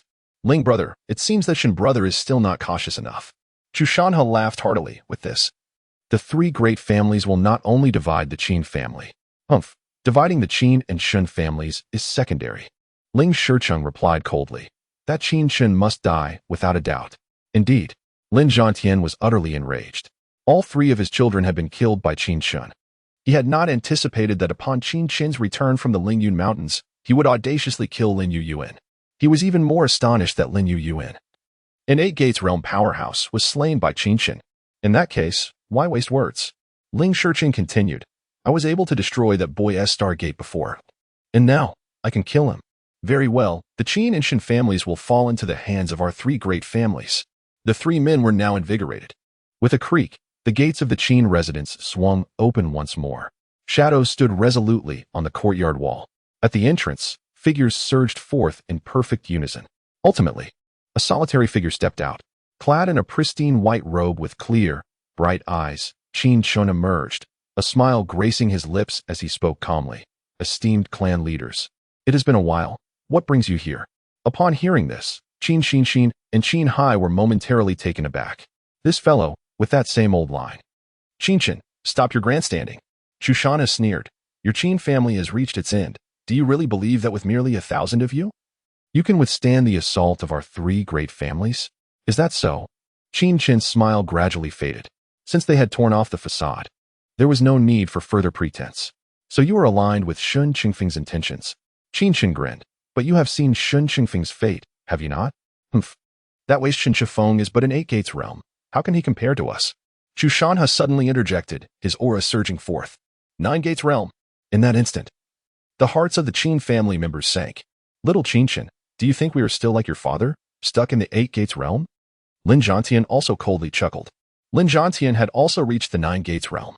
At this moment, despair enveloped the Qin residents. How could they contend against 3 formidable 9 gates realm warriors?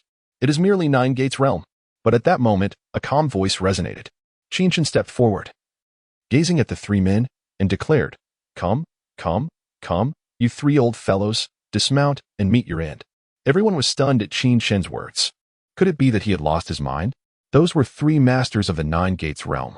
The 9 gates realm opened the celestial gate in the forehead, continuously absorbing spiritual energy. Once gathered to a certain extent, one could condense a spiritual sea, reaching the spiritual sea realm.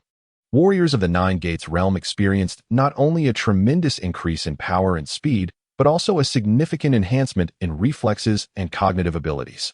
Most importantly, once the celestial gate opened, spiritual energy could be absorbed endlessly. Even if Qin Chen were exceptionally gifted, he was still merely of the 8 gates realm.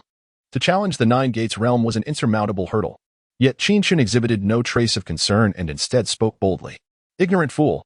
Ling Shiqing shouted. Since I can strip you of your Stargate, I can take your life. With a leap, Ling Shiqing soared into the air, charging straight at Qin Chen. Miss this opportunity, and you will have no chance left in this lifetime.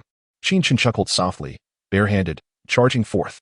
All of you, seize him and slay this brat. Chu Shanha and Lin Zhantian also leapt into action. Ling Shiqing, you shameless cur, how audacious. But at that moment, a deep voice echoed throughout the Qin residence. 2 figures emerged from within the gates of the Qin residence. Clan leader, second master. Upon seeing this, the Qin family members erupted in joy. Qin Sangshan, after all, was the backbone of the Qin family. His emergence from seclusion felt like a reassuring balm to the family. Qin Sangshan, you have finally chosen to show yourself. Ling Shiqing scoffed. I thought you were so frightened that you could only send your son to fight in your stead. Frightened? You believe you can intimidate me? As Qin Sangshan spoke, Ling Shiqing, Chu Shanha, and Lin Zhantian exchanged knowing smiles. It seemed that the son had inherited the talent for grandstanding from the father. Is that so? Qin Sangshan's fist clenched, a formidable aura radiating from him. 9 gates realm. Qin Sangshan had also attained the 9 gates realm. Not only Qin Sangshan but Qin Yuanshan, too, was exuding an aura indicative of the 9 gates realm. In an instant, the Qin family had manifested 2 powerful 9 gates realm warriors. Qin Sangshan smirked. You will soon know whether it is mere grandstanding, Ling Shiqing. With that, Qin Sangshan stepped forward, targeting Ling Shiqing directly. Father, this is not wise. Qin Chen interjected, saying, Ling Shiqing is mine. You cannot take him. You little rascal. Upon hearing this, Qin Sangshan chuckled and scolded. What time is it? And you are still joking with me. I am not joking. This enmity for stripping the Stargate cannot be forgotten. Enough. Ling Shiqing was now utterly enraged. This father and son duo were so audacious in front of him, utterly disregarding him. Damn them. Chapter 49. The strong of the spirit sea. Ling Shiqing stepped forward and bellowed. Today, you and your son shall journey to the underworld together. Is that so? Qin Chen replied with a smile. I would indeed relish the opportunity to send you and your son to the netherworld. But alas, he is not here to accompany you. However, you might consider waiting for him on the path to the underworld. As Qin Chen's words fell, his figure flickered, moving with astonishing speed directly towards Ling Shiqing. At this moment, Ling Shiqing was seething with rage. How dare a mere 16-year-old boy provoke him so brazenly? If I cannot slay you today, my life would be akin to that of a dog. Seems like your own life isn't much better than that of a dog. With a thunderous clash, the two figures collided. Qin Chen, I have long wished to experience your lion's roar fist. Today, let us compete. Chu Shanhe charged forth. Recognizing that Qin Chen could not possibly be Ling Shiqing's match, as long as he could hold back Qin Chen from aiding Qin Chen, once Ling Shiqing eliminated Qin Chen, the odds of 3 against 2 would ensure the Qin family's downfall. Chu Shanhe, after decades of friendship. I never expected you to ally with the Ling family against the Qin. Qin Chen seethed with anger. Today, I shall slay you to avenge my son. With fists clenched tightly, echoes of roars resonated in the air. Meanwhile, Qin Yuanshan engaged in battle with Lin Zhantian. The guards of the 3 great families surged forth, charging towards the Qin residence. At this moment, Qin Chen and Ling Shiqing were embroiled in a fierce melee. Those who dared approach were instantly obliterated by Qin Chen's powerful strikes. At the 8th gate, his physical strength had reached a terrifying 300 horses, surpassing the 200 horses of the 9th gate. It could be said that, nourished by spiritual energy, his physique was indistinguishable from that of a 9th gate martial artist. Perhaps even stronger. Ordinary 7th and 8th gate martial artists were utterly insignificant in his presence. At this moment, Qin Chen's murderous intent intensified. Yet, Ling Shiqing was struck with disbelief. Was Qin Chen truly only at the 8th gate? The power emanating from him was beyond comprehension. Is this all the strength you possess at the 9th gate? With fists swift as the wind, Qin Chen unleashed his tiger roar dragon chanting fist, seamlessly blending offense and defense, leaving Ling Shiqing unable to find any chinks in his armor. You insolent brat! Ling Shiqing seethed with fury. He attempted to strike any part of Qin Chen's body, but Qin Chen remained unperturbed, seemingly unconcerned about Ling Shiqing's fierce assaults. Does this brat have no vital point? It was simply impossible. Every martial artist at the 9th gate had a vital point, a weak spot in their defenses. Qin Chen cannot lack a vital point. Ling Shiqing waved his hand, summoning a long blade into his grip. You forced my hand. He was thoroughly enraged. Hidden blade technique. With a low growl in his heart, Ling Shiqing wielded the blade, cutting downward. Clang. Qin Chen swiftly positioned his staff before him, gripping it tightly as an immense force descended upon him. In that instant, he grasped the source of the power and lifted his hands, unleashing a formidable counterforce that struck Ling Shiqing directly. With a resounding crash, a wave of energy erupted from Ling Shiqing's body, causing his face to pale as he could not suppress the blood that erupted from his mouth. This scene left everyone in shock. Ling Shiqing had long since entered the 9th gate, and the hidden blade technique was his renowned signature move, an exceptional technique whose might was unmatched. No one had ever dared to directly confront Ling Shiqing's strike. Yet, Qin Chen not only met it head-on but also forced Ling Shiqing to stagger back. What a joke. Before Ling Shiqing could utter another word, he felt a sweet taste in his throat and coughed up blood. Perhaps it is best if you remain silent. Qin Chen retracted his staff, smiling. Save your breath for your conversation with your son down below. At this proclamation, Ling Shiqing's face turned ashen. You. With blood foaming at his lips, Ling Shiqing was compelled to acknowledge that he was no match for Qin Chen. Regret surged within him. He should have slain Qin Chen on that day. Had he done so, he would not be facing these calamities now. Regretful, are we? Qin Chen remarked with elegance. You spared my life because you believed the Qin family would never provoke the Ling family over me. Yet, your folly lies in underestimating me, Qin Chen. With those words, Qin Chen ceased further dialogue, his figure flashing as he unleashed a powerful strike with both fists, a blow that was destined to claim Ling Shiqing's life. Boom. Suddenly, a violent force erupted, sending tremors through the ground, causing all martial artists within a 10-meter radius of Qin Chen and Ling Shiqing to be thrown back. Qin Chen staggered back, narrowing his eyes at the figure that appeared before Ling Shiqing. So, there was assistance. Shaking his slightly numb fists, he regarded the newcomer. Dressed in ancient yellow robes, with graying temples, the man appeared to be in his 40s or 50s, his imposing stature emanating a formidable presence. My apologies for arriving late. Ling. The man addressed Ling Shiqing with an apologetic smile. If you had been any later, I fear you would have come to collect my corpse. Ling Shiqing, still reeling from fear, wore an expression of intense rage. Is this the boy? The man in yellow grinned, an 8th gate martial artist. Yet able to force you to this extent. It seems there is more to him than meets the eye. Since that is the case, I shall take care of him on your behalf. The man in yellow smiled ominously. How dare a mere first-level Spirit Sea Realm practitioner display such arrogance here? At that moment, Qin Chen interjected. What? The crowd fell silent, astonished. Both sides of the conflict paused. You are. Qin Chen approached Qin Chen, gazing at the man in yellow. Lord of Beiwang City, Huang Yuza. Huang Yuza. Upon hearing this name, some in the crowd changed their expressions. Beiwang City was not far from Lingyun City, making them neighbors of sorts. However, the distinction lay in the fact that Beiwang City was home to millions, with the Huang family as its sole rulers. For Huang Yuza was a genuine powerhouse of the Spirit Sea realm. Spirit Sea realm martial artists gather spiritual energy to a terrifying degree, gradually condensing 9 spirit seas at their 9 gates, filled with abundant spiritual energy. Thus, the Spirit Sea realm is divided into 9 levels, each representing a significant leap in power. Upon reaching the Spirit Sea realm, a martial artist can condense a single Spirit Sea, and their power surges to 1,000 horses.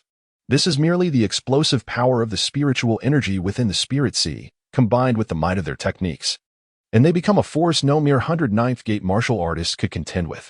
Chapter 50. It's best to go together at this moment. The atmosphere was thick with tension, as everyone present felt their breaths quickening. Many were witnessing a formidable presence from the Spirit Sea realm for the first time. Qin Chen furrowed his brow as he glanced at Qin Chen, whispering, "Father will hold them off. You must go first." "Go?" Qin Chen chuckled softly. "Father, do you not have faith in your son? It's merely the first level of the Spirit Sea realm. Departing isn't necessary, but it may require some effort." At these words, both Qin Chen and Qin Yuanshan were taken aback. Does Qin Chen possess a solution? Suddenly, Qin Chen lowered his voice. "Father, have you forgotten? The Emperor of the 9 Nether behind me." Upon hearing this, a glimmer of joy flickered across Qin Chen's features. It seemed that Qin Chen indeed had a trump card, though its nature remained a mystery to them. "Haha, Huang Yuza, it appears you have underestimated our capabilities." However, before the joy on Qin Chen's face could fully blossom, another resounding laugh echoed through the air. A figure appeared above them, effortlessly stepping onto the roof before the gathered crowd. "Brother Qin." Lin Zhantian's expression brightened upon seeing the newcomer, clearly recognizing him as the ally he had summoned. "Qing Yuan, you two have come to join the fray?" Huang Yuza's brow furrowed at the sight of him. At this moment, the crowd erupted into commotion. Qing Yuan was none other than the renowned lord of Qifeng City, a figure famous within a 1,000-mile radius. Rumor had it that he too was a powerful warrior at the first level of the Spirit Sea realm. With the appearance of 2 formidable opponents from the Spirit Sea realm, the situation for the Qin family took a perilous turn. "What? If you, Huang Yuza, can come, why can't I?" The lord of Qifeng, draped in a flowing green robe, maintained a calm demeanor, his gaze fixated on Qin Chen. "Lin Zhantian, is it true that a mere 16-year-old boy has reduced your 3 great families to this state?" "Brother Qin, I summoned you not to mock us." "Ha! Then let us dispense with the pleasantries." With that, Qing Yuan turned his attention to Huang Yuza, smiling. "Huang Yuza, will you take the lead, or shall I?" "You might as well come at me together." Just then, a serene voice suddenly interjected. Qin Chen stood firm, hands clasped behind his back, and calmly stated, "Otherwise, I fear you may not get another chance. It would be more interesting if you all attacked together." Upon hearing this, the air before the gates of the Qin residence felt as though it had solidified. Did Qin Chen truly utter those words? This boy must be mad. After all, he was facing 2 warriors from the Spirit Sea realm. The Spirit Sea realm involves the condensation of a Spirit Sea, storing an abundance of spiritual energy, far surpassing the capabilities of a mere 9-gate realm warrior. Furthermore, the combat prowess of a Spirit Sea cultivator is akin to a chasm separating them from their 9-gate counterparts, a gap that transcends mere words. Across the entirety of the North Ming Empire, while there are numerous 9-gate warriors who have reached the Heavenly Gate realm, a city with a population of 1 million might host only a handful. However, a Spirit Sea warrior is akin to a dragon, a formidable existence seldom seen. Yet, Qin Chen's demeanor led many to question whether he truly comprehended the gravity of the Spirit Sea realm. "Chinner, do not act recklessly." Qin Chen felt utterly speechless. He had assumed Qin Chen possessed a strategy to confront these 2 Spirit Sea adversaries, only to discover that Qin Chen seemed prepared to engage them himself. "Surely you jest. They are enemies from the Spirit Sea realm." "I am not jesting," Qin Chen replied coolly. "Let them come together. I do not wish to waste time." "Waste time?" Huang Yuza sneered coldly. "Very well. Even if I were not summoned here by Ling Shiqing, encountering you today guarantees your demise." Huang Yuza's face turned a deep shade of anger. Meanwhile, Qing Yuan's expression darkened as well. As prominent figures of the Spirit Sea realm, they had never been so belittled. "To harm my son, you must first pass through me." Qin Chen, You need not intervene. However, at this moment, Chu Shanhe and Lin Zhantian would not permit Qin Sanqing to assist Qin Chen. Ling Shicheng, having swallowed a medicinal pill to restore his vigor, temporarily suppressed his injuries and quickly allied with Chu Shanhe and Lin Zhantian to direct their assault toward Qin Sanqing. The flicker of hope for the Qin family was swiftly extinguished by the two Spirit Sea adversaries. Huang Yuze, now disregarding all caution, charged directly at Qin Chen. Desolate seal. Imprint. Huang Yuze swung his palm, unleashing a surge of spiritual energy that struck Qin Chen squarely in the chest. With a resounding thud, Qin Chen staggered back. Humph. Huang Yuze halted momentarily. The Desolate Seal was a signature technique he had mastered. Even a nine-gate warrior would surely perish if hit by it. He had anticipated that Qin Chen possessed some remarkable ability, but had instead found him to be a brash and inexperienced youth. Having received my seal, you shall undoubtedly perish. Huang Yuze declared with arrogance, hands clasped behind his back. What did you say? Suddenly, Qin Chen's voice rang out. Your imprint lacks the necessary strength. It will be exceedingly difficult to kill me. What? Huang Yuze's eyes nearly bulged out of their sockets upon witnessing Qin Chen standing unharmed. This was a technique he prided himself on. When he had mastered, how could it be that Qin Chen appeared, unscathed? This was simply inconceivable. Little did Huang Yuze know that Qin Chen practiced the premium wind spirit body technique, an exceptional mundane skill. While it was not a spiritual technique, it had fused seamlessly with his body, and upon activation, his defenses soared. Moreover, the technique also allowed him to absorb a portion of incoming attacks, converting them into his own strength. Qin Chen grinned at Huang Yuze, unfazed. What do you say? Care to try another imprint? You. Suddenly, a booming laugh echoed as Qing Yuan stepped forward, declaring, Huang Yuze, it appears your Spirit Sea prowess is quite overrated. Humph. Huang Yuze retorted defiantly. If you are confident in your ability to kill him, you are welcome to try. Very well. Qing Yuan replied with a gentle smile that felt like a breath of spring air. Then allow me to demonstrate my attack. In an instant, Qing Yuan's figure flickered, appearing before Qin Chen, his left hand forming a fist and his right hand open. Both struck simultaneously. Azure Spirit Fist and Palm Technique. Witnessing this, Huang Yuze was momentarily taken aback. Chapter 51. Slaying the Spirit Sea Realm. This fellow is indeed quite cautious. He is aware that Qing Yuan, as a practitioner of the first level of the Spirit Sea Realm, employs the light and agile fist palm technique, which is fundamental to his spiritual arts. This technique disperses power through both hands, allowing for simultaneous strikes with equal force, making it challenging for ordinary martial artists to defend against. To confront Qin Chen, Qing Yuan dares to utilize this technique, which speaks volumes about his carefulness. The combination of fists and palms. Qin Chen smiled and remarked, indeed, this technique is impressive, but I wonder how much of its potential you can truly harness. Having encountered countless emperors in his 9 lives, Qin Chen understood that such techniques, particularly the lower-tier ones, become increasingly difficult to master as they grow more intricate. The notion of multitasking sounds simple, but it is far more challenging in practice. Qing Yuan's audacity to showcase such a technique before him is akin to a mere mortal brandishing a great sword before the legendary Guan Yu, or a false hero encountering the true whirlwind. It leads to certain doom. Very well, let me demonstrate what true mastery of the fist and palm entails. With those words, Qin Chen's left hand rose gracefully, transforming the Tiger Roar Dragon Chant fist into a palm technique. His left hand executed a series of moves, Tiger Subduing Style, Flying Tiger Style, Starving Tiger Style, and Tiger Roar Style, all morphing into a palm technique. Simultaneously, his right hand began to move, performing the Dragon Form, Dragon Pillar, Dragon Transformation, and Dragon Walk styles, each retaining their fist form.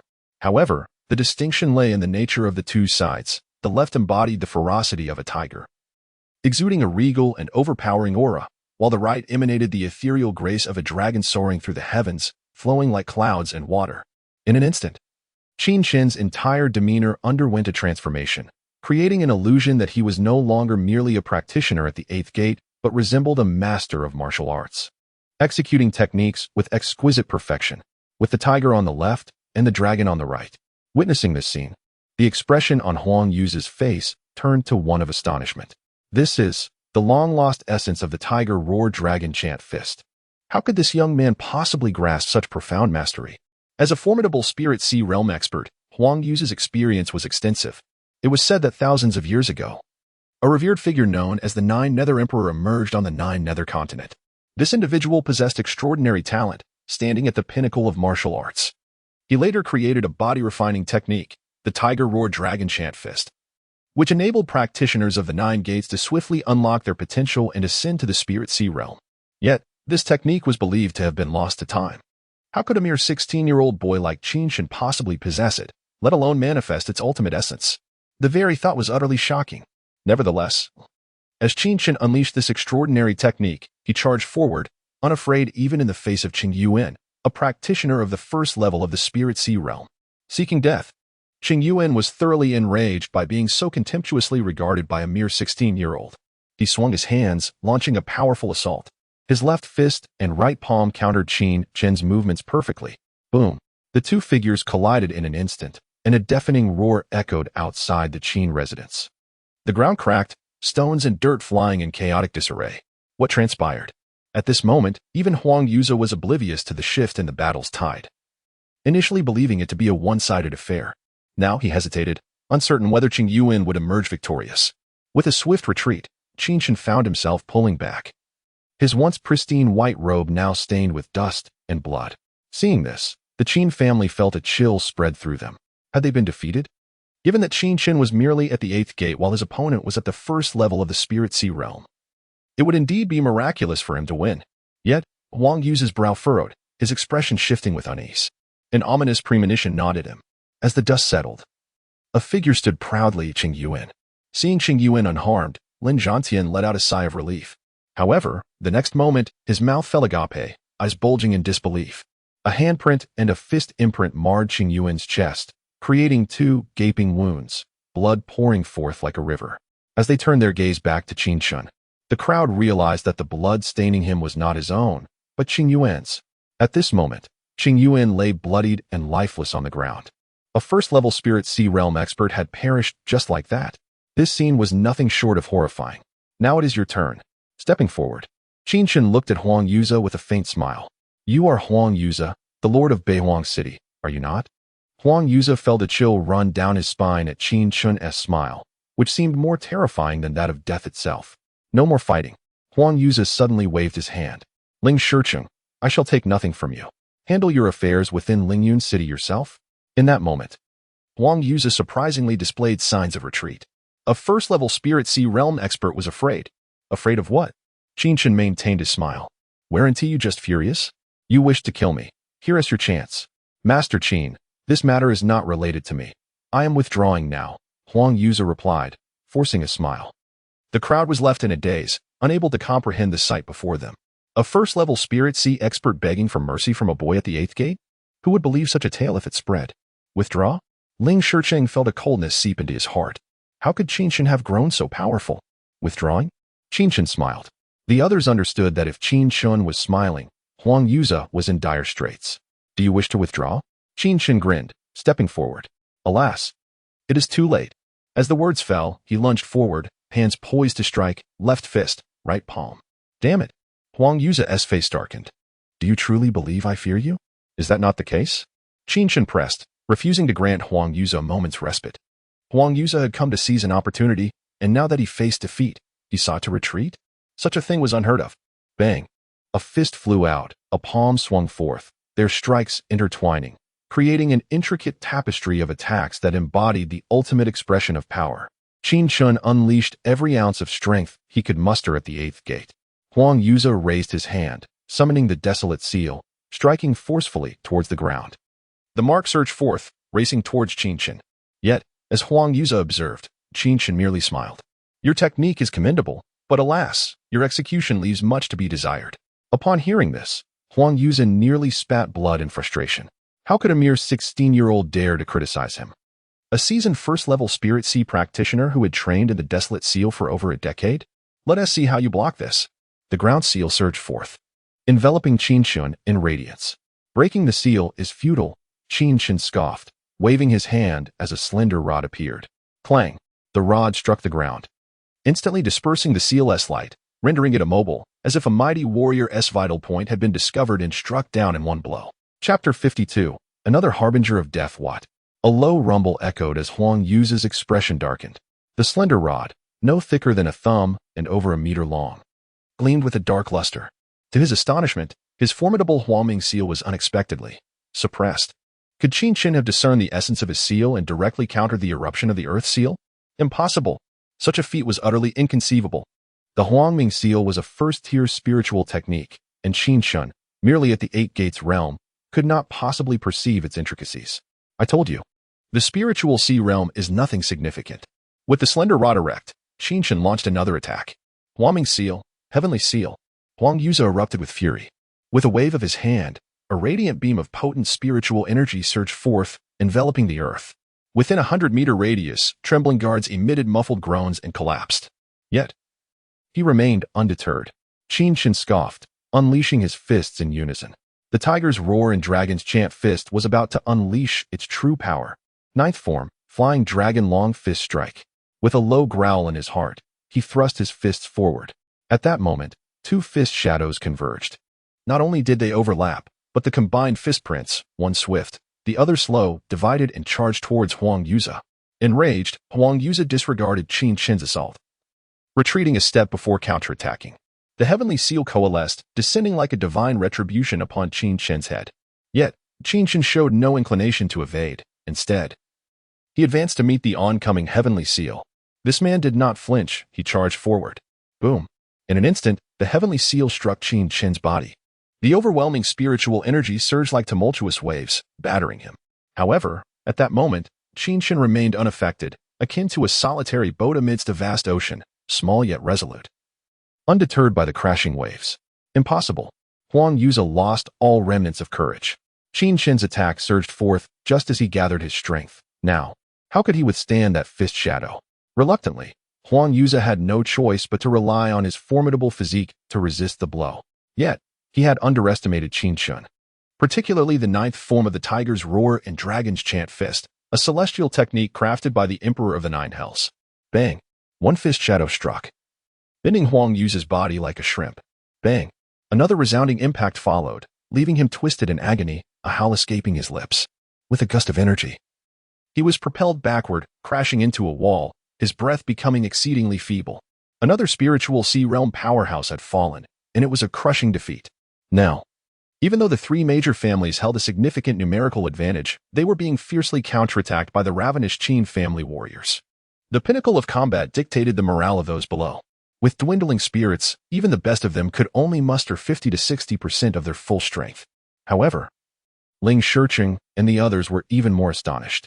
Two spiritual sea realm first-tier powerhouses had just been eliminated. Damn it!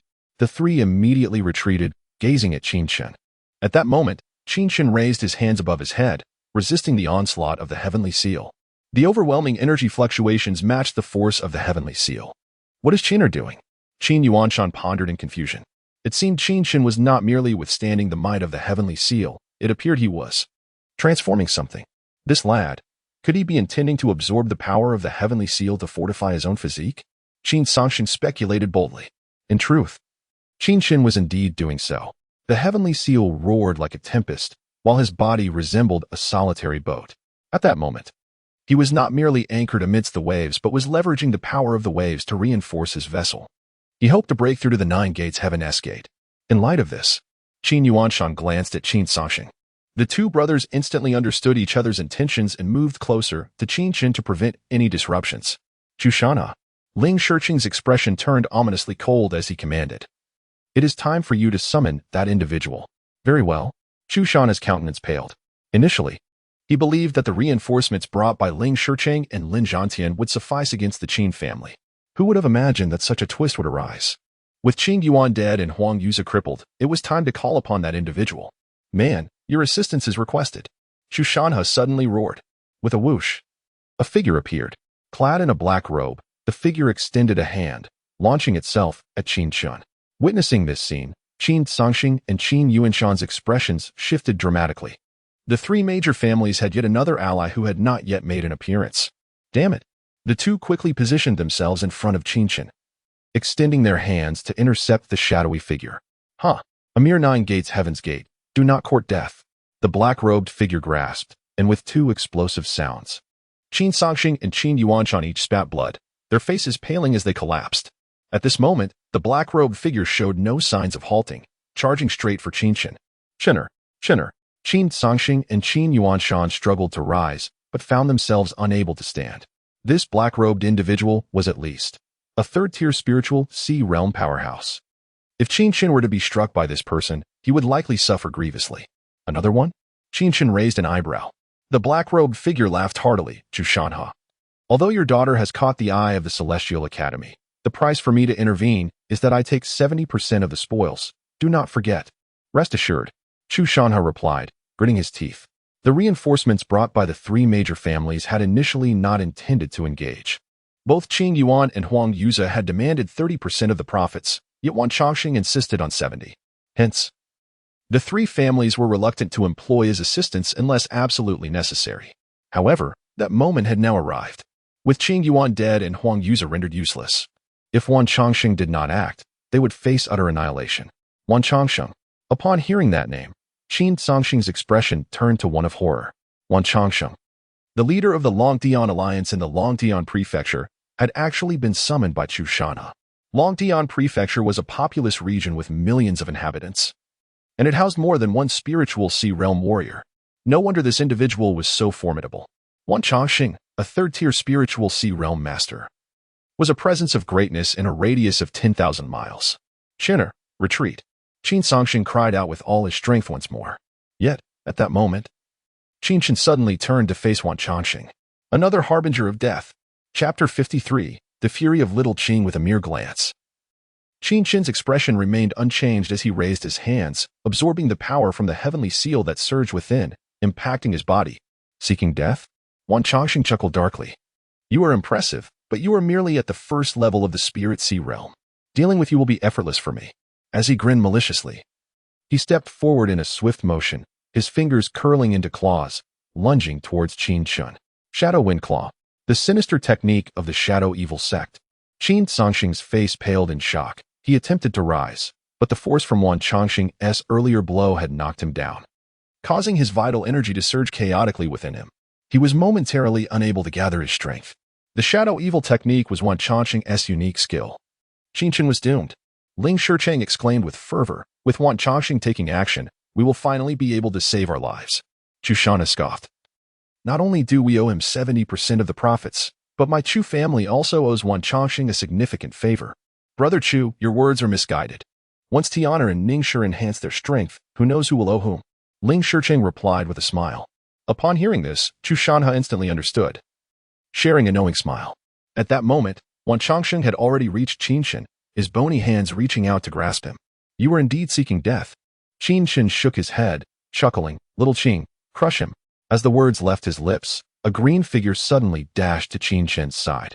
With a resounding thud, the green figure, a young azure bull, stomped down, causing Wan Chongqing's sleeves to explode as he was sent reeling backward. What in the world? Everyone stood in stunned silence, witnessing the young azure bull kick Wan Chongqing away. Are we blind? A guard could not help but exclaim. An azure bull? The same kind of bull used by rural farmers for plowing. I must be seeing things. No, wait. Is that a fake, third-level spirit sea realm expert? At that moment, not only the onlookers but also Ling Shicheng, Chu Shanha, and Lin Zhantian were utterly bewildered. Little Qing, I meant for you to crush him. Qin Chen expressed a hint of displeasure. The azure bull pouted, seemingly dissatisfied. All right, I understand. Qin Chen sighed. Let me assist you so you can deliver a fatal kick. Hearing this, the azure bull let out an excited moo. Approaching Qin Chen, he felt his hand gently patting the bull's head as a mark gradually glowed in his palm. Suddenly, a look of pain flickered in the azure bull's eyes. Qin Chen then gently brushed the bull's fur. You are still a juvenile, so you can only unlock 1/10 of the seal I placed on you. But it's sufficient for you to reach the 5th level of the spirit sea realm. Kicking him to death will be no problem. The azure bull mooed, seemingly quite displeased. Do not harbor such foolish aspirations. Qin Chen scolded. Do you think you can directly reach the 9th level of the spirit sea realm like your ancestor? Dream on. You and your ancestor are not comparable. With tears in its eyes, little Qing seemed distressed. Enough. Stop crying. Sometimes I wonder who the true master is. As Qin Chen spoke, he waved his hand, revealing several pills. First grade spirit pills, Ning Huan pill. First grade pill, Shun Xian pill. First grade pill, UT pill. As the crowd beheld the array of pills, their faces paled in astonishment. The pills Qin Chen produced were all spirit pills. What does it mean to have spirit pills? In Lingyun City, spirit pills are a rarity, valued at no less than 1,000,000 taels of silver each. Qin Chen tossed the pills into the air, but his next action was even more blood-boiling. He threw the entire batch of spirit pills to the Azure Bull, who munched them all down without a hint of hesitation. How could he toss such precious spirit pills away just like that? All right, I cannot spoil you any further. Are you satisfied now? The Azure Bull mooed joyfully, wagging its tail at Wan Chongqing. Beast! Wan Chongqing cursed, seething with rage. He had been outmatched by a bull, an utterly ordinary Azure Bull. Despite not knowing what trickery was at play, attempting to hinder him with a young Azure Bull was simply.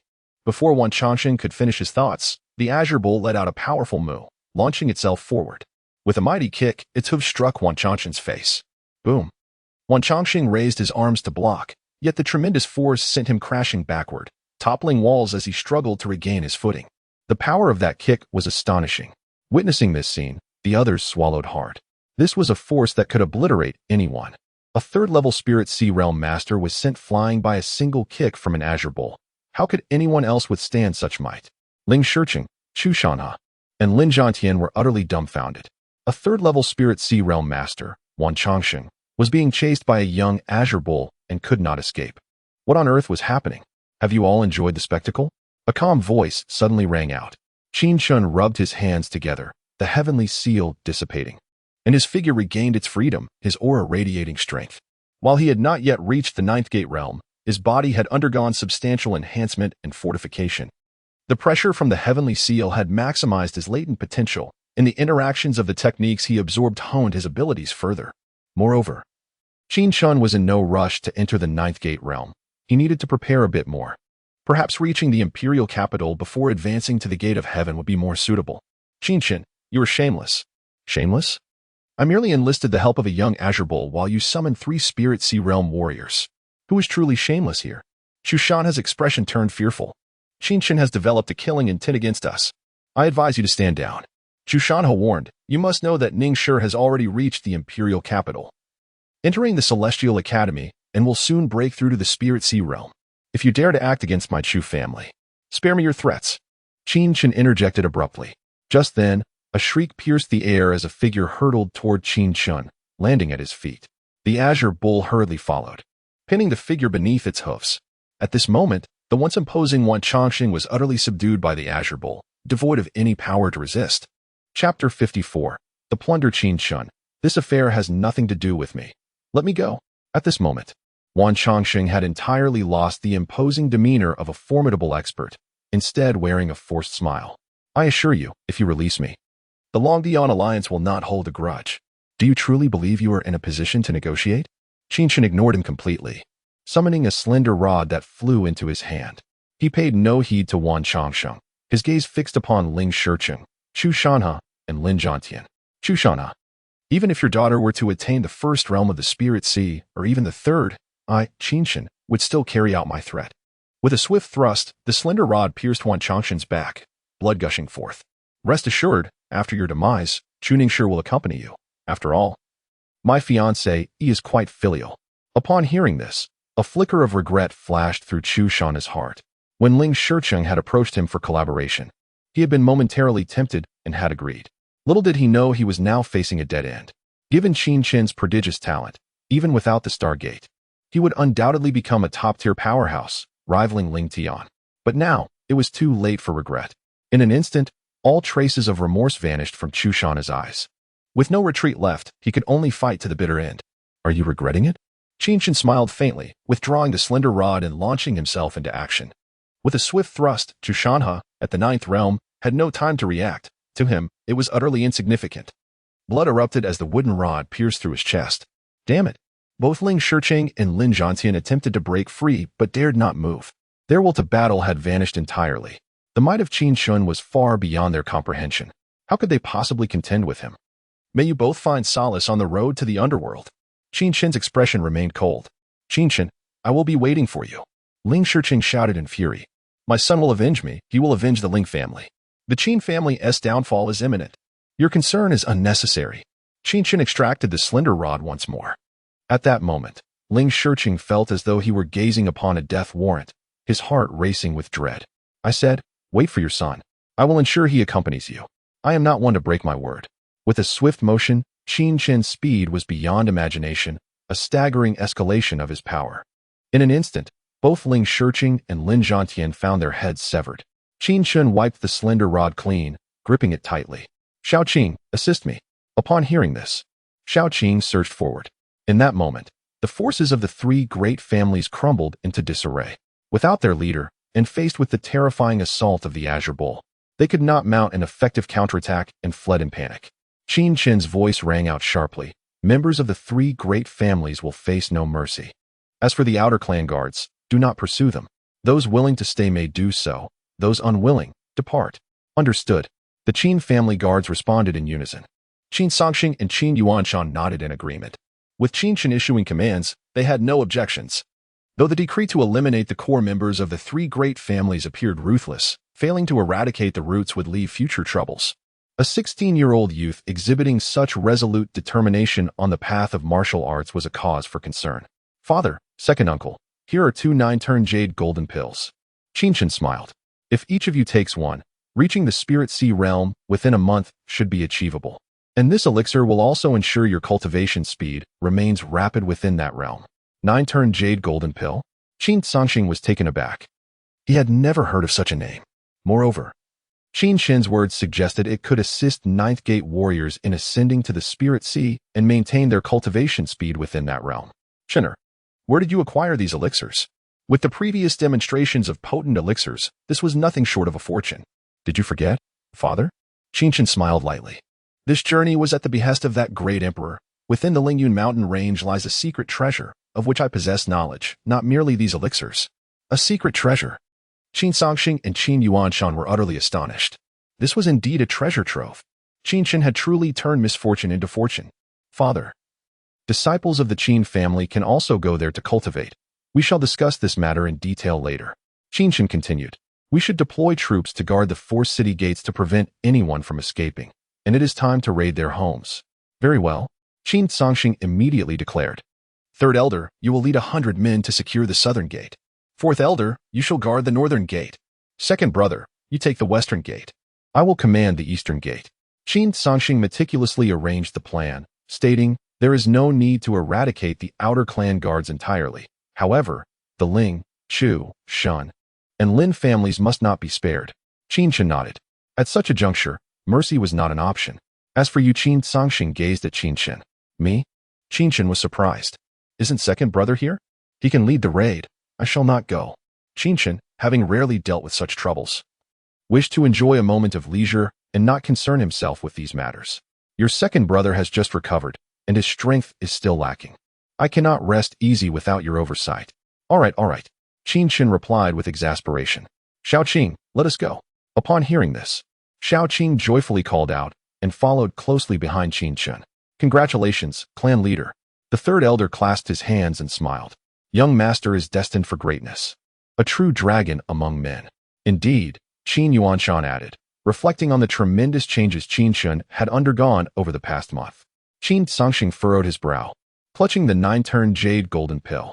Ling Tian and Chu Ningshi had yet to be dealt with, and Ling Tian had the backing of a powerful faction.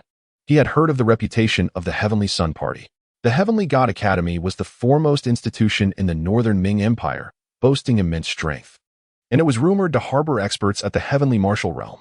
The Heavenly Martial Realm represented the pinnacle of power within the northern Ming Empire. To a warrior in the Spirit Sea, they would appear as mere ants. Brother, Qin Yuanshan chuckled. In the end, Chenner must rely on his own efforts. Our worry is of no use. Besides, we are currently under his protection. Saying this, Qin Yuanshan raised the elixirs in his hand. Qin Songxing nodded. Yet, as a father, he remained steadfast within Lingyun City. No matter the trials Qin Chen faced, he would always be there, ready to protect his son's safety with his life. Clan leader! Something terrible has happened. Just then, a figure rushed in, panting heavily. Chapter 55, an incident in Qinshan. What has transpired? Qin Songhai, still holding his breath, felt a wave of unease wash over him upon hearing that something had occurred. Could it be that Haier and Chinner had fallen into an ambush? No, it was not the second or third young masters. It was the eldest master.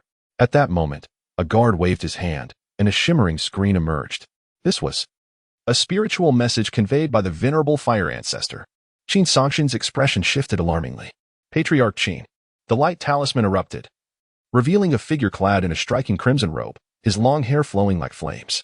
He appeared to be a rather irascible elder, yet his eyes were dimmed with concern. This is a spiritual talisman I have sent over vast distances regarding your son, Qin Chen. Previously, during a trial at the Heavenly God Academy, Qin Chen participated but suffered a fatal attack, resulting in the shattering of all 5 of his spiritual Cs. Now, what? Upon hearing this, Qin Songshan staggered, nearly collapsing. All 5 spiritual Cs shattered. Qin Chen had already reached the 5th level of the spiritual C realm, which should have been a cause for celebration. Yet now, it was a source of profound sorrow. A warrior in the spiritual C realm, positioned among the 9 gates, must condense 9 spiritual Cs. If these Cs are destroyed, the spiritual energy dissipates entirely. This is not merely a matter of shattered Cs and regressing realms. Rather, it means that with the destruction of the spiritual Cs, the body cannot gather spiritual energy, leading to rapid dissipation. As time passes, without the ability to absorb energy to nourish the physical form, the warrior's body will begin to stagnate. Stagnation implies an inability to draw sufficient spiritual energy to sustain the physical body as strength. Consequently, the warrior's physique will deteriorate swiftly, and unless aided by elixirs, it will lead to severe physical degradation, culminating in a rapid aging and eventual demise. Patriarch Qin, please accept my condolences. The fire ancestor said again. Rest assured, I have administered an elixir to Qin Chen to preserve his physical form. This time, it was my oversight, and I apologize to the Qin family. Therefore, I have brought 2 tokens. These are the tokens for entry into the Outer Academy of the Heavenly God Academy. With these tokens, you can allow 2 of the Qin family's prodigies to enter the Outer Academy. The fire ancestor sighed deeply. Additionally, I will be able to care for Qin Chen. You need not worry, as he is my direct disciple, and I will employ every means to help him reconstitute his spiritual Cs. Reconstituting the spiritual Cs? Is it truly that simple? Qin Songshan swayed unsteadily. As the fire ancestor's figure began to dissipate, the 2 tokens fell into Qin Songshan's hands. He waved his hand, signaling that he was fine. Who would have thought that Qin Chen would encounter such trouble at this moment? Brother, there is something amiss here. Qin Yuanshan exclaimed in anger. Previously, Shaner had been training under the fire ancestor without issue, yet why did problems arise the moment Ling Tian arrived at the Heavenly God Academy? How infuriating. Qin Songshan wished he could immediately reach the imperial capital to ascertain his son's condition. Quickly inform Qin Hai and Qin Chen to return and discuss this matter. Yes, a tumultuous situation had just concluded, yet another storm was brewing. Meanwhile, in Lingyun City, at the residence of the Ling family, Qin Chen and Qin Hai, accompanied by numerous guards from the Lin family, had arrived at the Ling estate. The vast grounds of the Ling family were now in disarray, chaos reigning supreme. Qin Hai gestured. Commence the search. Leave no stone unturned. Yes. Instantly, figures spread out, rushing into the Ling household. Shortly thereafter, one figure returned, clasping his hands in respect. Second young master, third young master, Ling Feifei of the Ling family is missing. Ling Feifei? Ling Tian's sister. Do not concern yourselves with her. She has likely fled long ago, probably on her way to the imperial capital to seek out Ling Tian. Let her be. Yes. Upon hearing this, Qin Hai expressed slight concern. Third brother, with Ling Tian at the Heavenly God Academy, he will likely receive the protection of the Emperor, making his path smooth sailing. This includes Chu Ningshi, who may become a significant source of trouble in the future. Trouble? Qin Chen chuckled in response. Even if it is trouble, it will be their trouble. With a serene smile, Qin Chen stepped into the Ling residence. Second young master, third young master, the search has concluded. We have discovered 97 types of medicinal pills, totaling 4,300 pills, as well as 74 million taels of silver. An excited guard leader reported. Is that all? Yes, that is all. That cannot be right, Qin Chen said, slightly astonished. The Ling family is the dominant power in the city. How can they be so impoverished? The silver and pills are acceptable, but what about other items? Examining the surroundings, Qin Chen scrutinized carefully. The guard leader scratched his head, confirming that this was indeed all they had found. I see. Qin Chen wandered around the expansive Ling estate, ultimately halting before a particular room. Third young master. According to the Ling family, this is Ling Tian's room. Oh, that makes sense. Qin Chen stepped into the room, the door creaking open to reveal a spacious, tidy room. It appeared that even in Ling Tian's absence, someone had been keeping it clean. Third young master. This room has been searched. No discoveries have been made. Is that so? Qin Chen remarked with a smile. No wonder, for there exists a first-level spirit array here. A first-level spirit array? The others exchanged glances. The Biming Empire, with a population exceeding 100 million, has given rise to countless legends surrounding warriors, especially after the Supreme God Emperor established the unified realms. The world of warriors became ever more vibrant and prosperous. In addition to warriors cultivating their physiques, there exist unique professions, one of which is the Spirit Array Master, who is even rarer in some respects than the Spirit Pill Master. Qin Chen did not elaborate further and approached the array. The Spirit Array Master requires spiritual energy to forge unique spirit seals, which are then intricately combined to attract and gather the world's spiritual energy, producing various potent effects. A Spirit Array Master possesses the strength of 100 men. This is not mere exaggeration. The true power of a Spirit Array Master lies in the explosive potential of the Spirit Arrays. On the Nine Nether Continent, during conflicts between empires, Spirit Array Masters are generally more effective than Spirit Pill Masters and Spirit Equipment Masters. Qin Chen advanced, slowly raising his hands. In an instant, 2 spirit seals appeared upon his palms. The seals began to pulsate, seemingly searching for something within the room.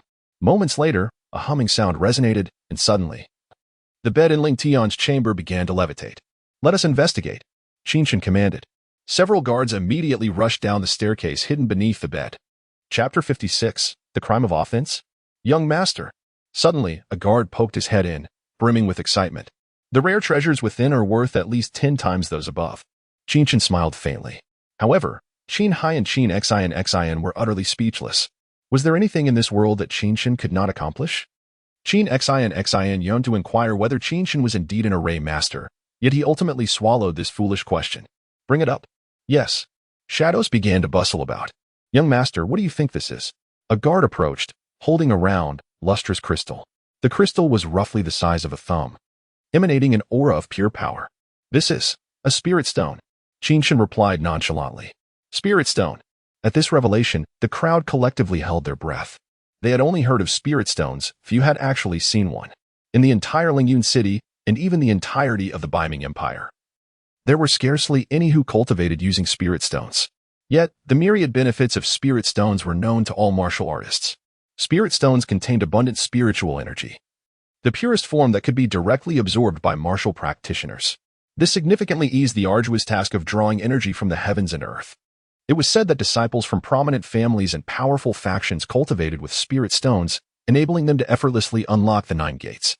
However, this is merely a low-grade spirit stone. Qin Chen did not place much importance on it. There are 3 grades of spirit stones: low-grade, mid-grade, and high-grade, each varying in the richness of spiritual energy they contained, and thus their benefits for cultivation were worlds apart. However, Qin Hai and Qin Xin wished they could strike Qin Chen for his nonchalance. Even a low-grade spirit stone contained enough spiritual energy to sustain a 9 gates martial artist throughout their life. The richness of its energy was astounding. How many more are there? Approximately 100. Bring them all back and present them to Father. Yes. The group immediately set to work. This raid was akin to acquiring a fortune. It would allow the Qin family to recover from their losses in a matter of years, and perhaps even emerge stronger. That should suffice. Let's move on to the next house. Yes. The group departed with a large haul. Just as they exited the building, a sudden crack of thunder announced a torrential downpour. Standing in the rain, Qin Chen exhaled, halting his steps. Over a month ago, he had been stripped of his Stargate by Ling Shiqing on a rainy night within the Ling residence, where he had struggled in vain. Yet now, awakened to his 9 lives and 9 deaths, he remained himself, transformed into a more complete version. Meanwhile, the Ling residence lay utterly flattened. In this moment, Qin Chen felt a twinge of reflection, standing motionless in the rain. Chen Ge, do not disturb him. Qin Hai spoke softly. Such monumental changes will stir anyone as heart. Qin Xin observed Qin Chen in the rainy night, silent. At that moment, a cacophony erupted outside the Ling residence's gates. What is happening? Qin Hai frowned and stepped outside, noticing his younger brother seemed to be experiencing a moment of enlightenment. Qin Xin was filled with excitement.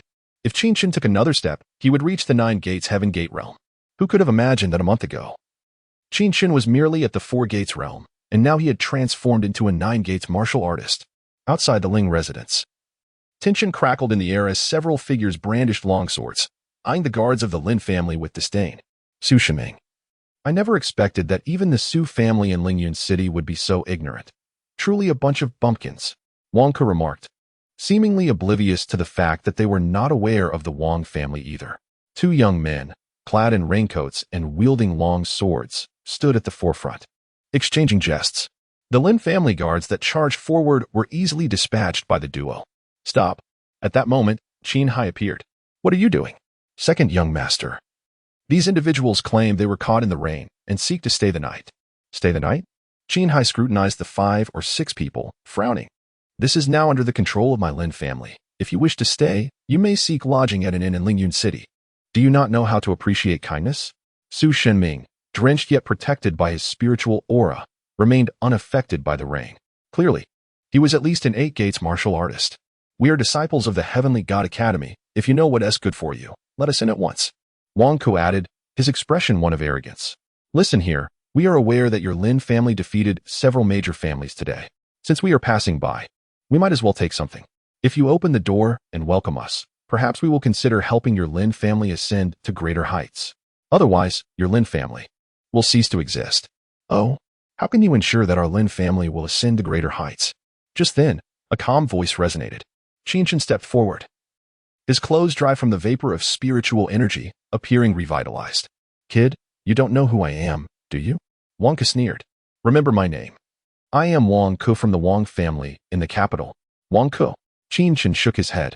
I truly do not know the Wang family in the capital, nor do I know any insignificant Wang Ke. You. Wang Ke was taken aback, but Qin Chen continued. Oh, however, I do know someone named Wang Yuanyu. Do you know him? Wang Yuanyu.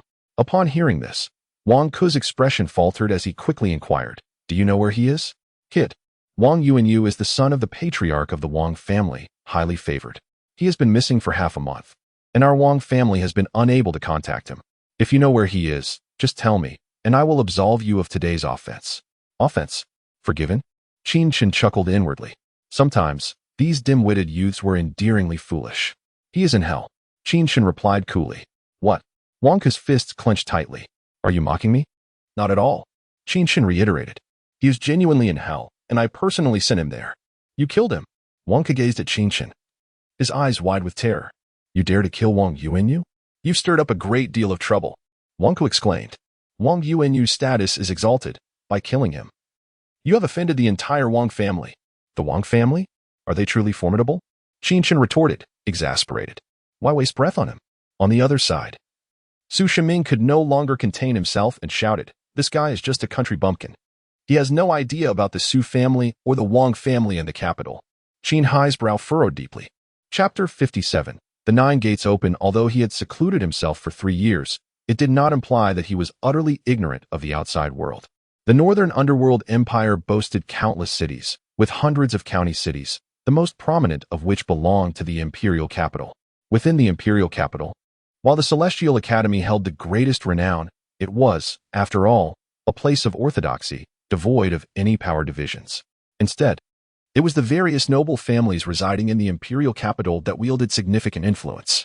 The royal Ming family was immensely powerful, steeped in deep heritage. Besides the royal family, there were other clans that controlled the vital veins of the entire Northern Underworld Empire.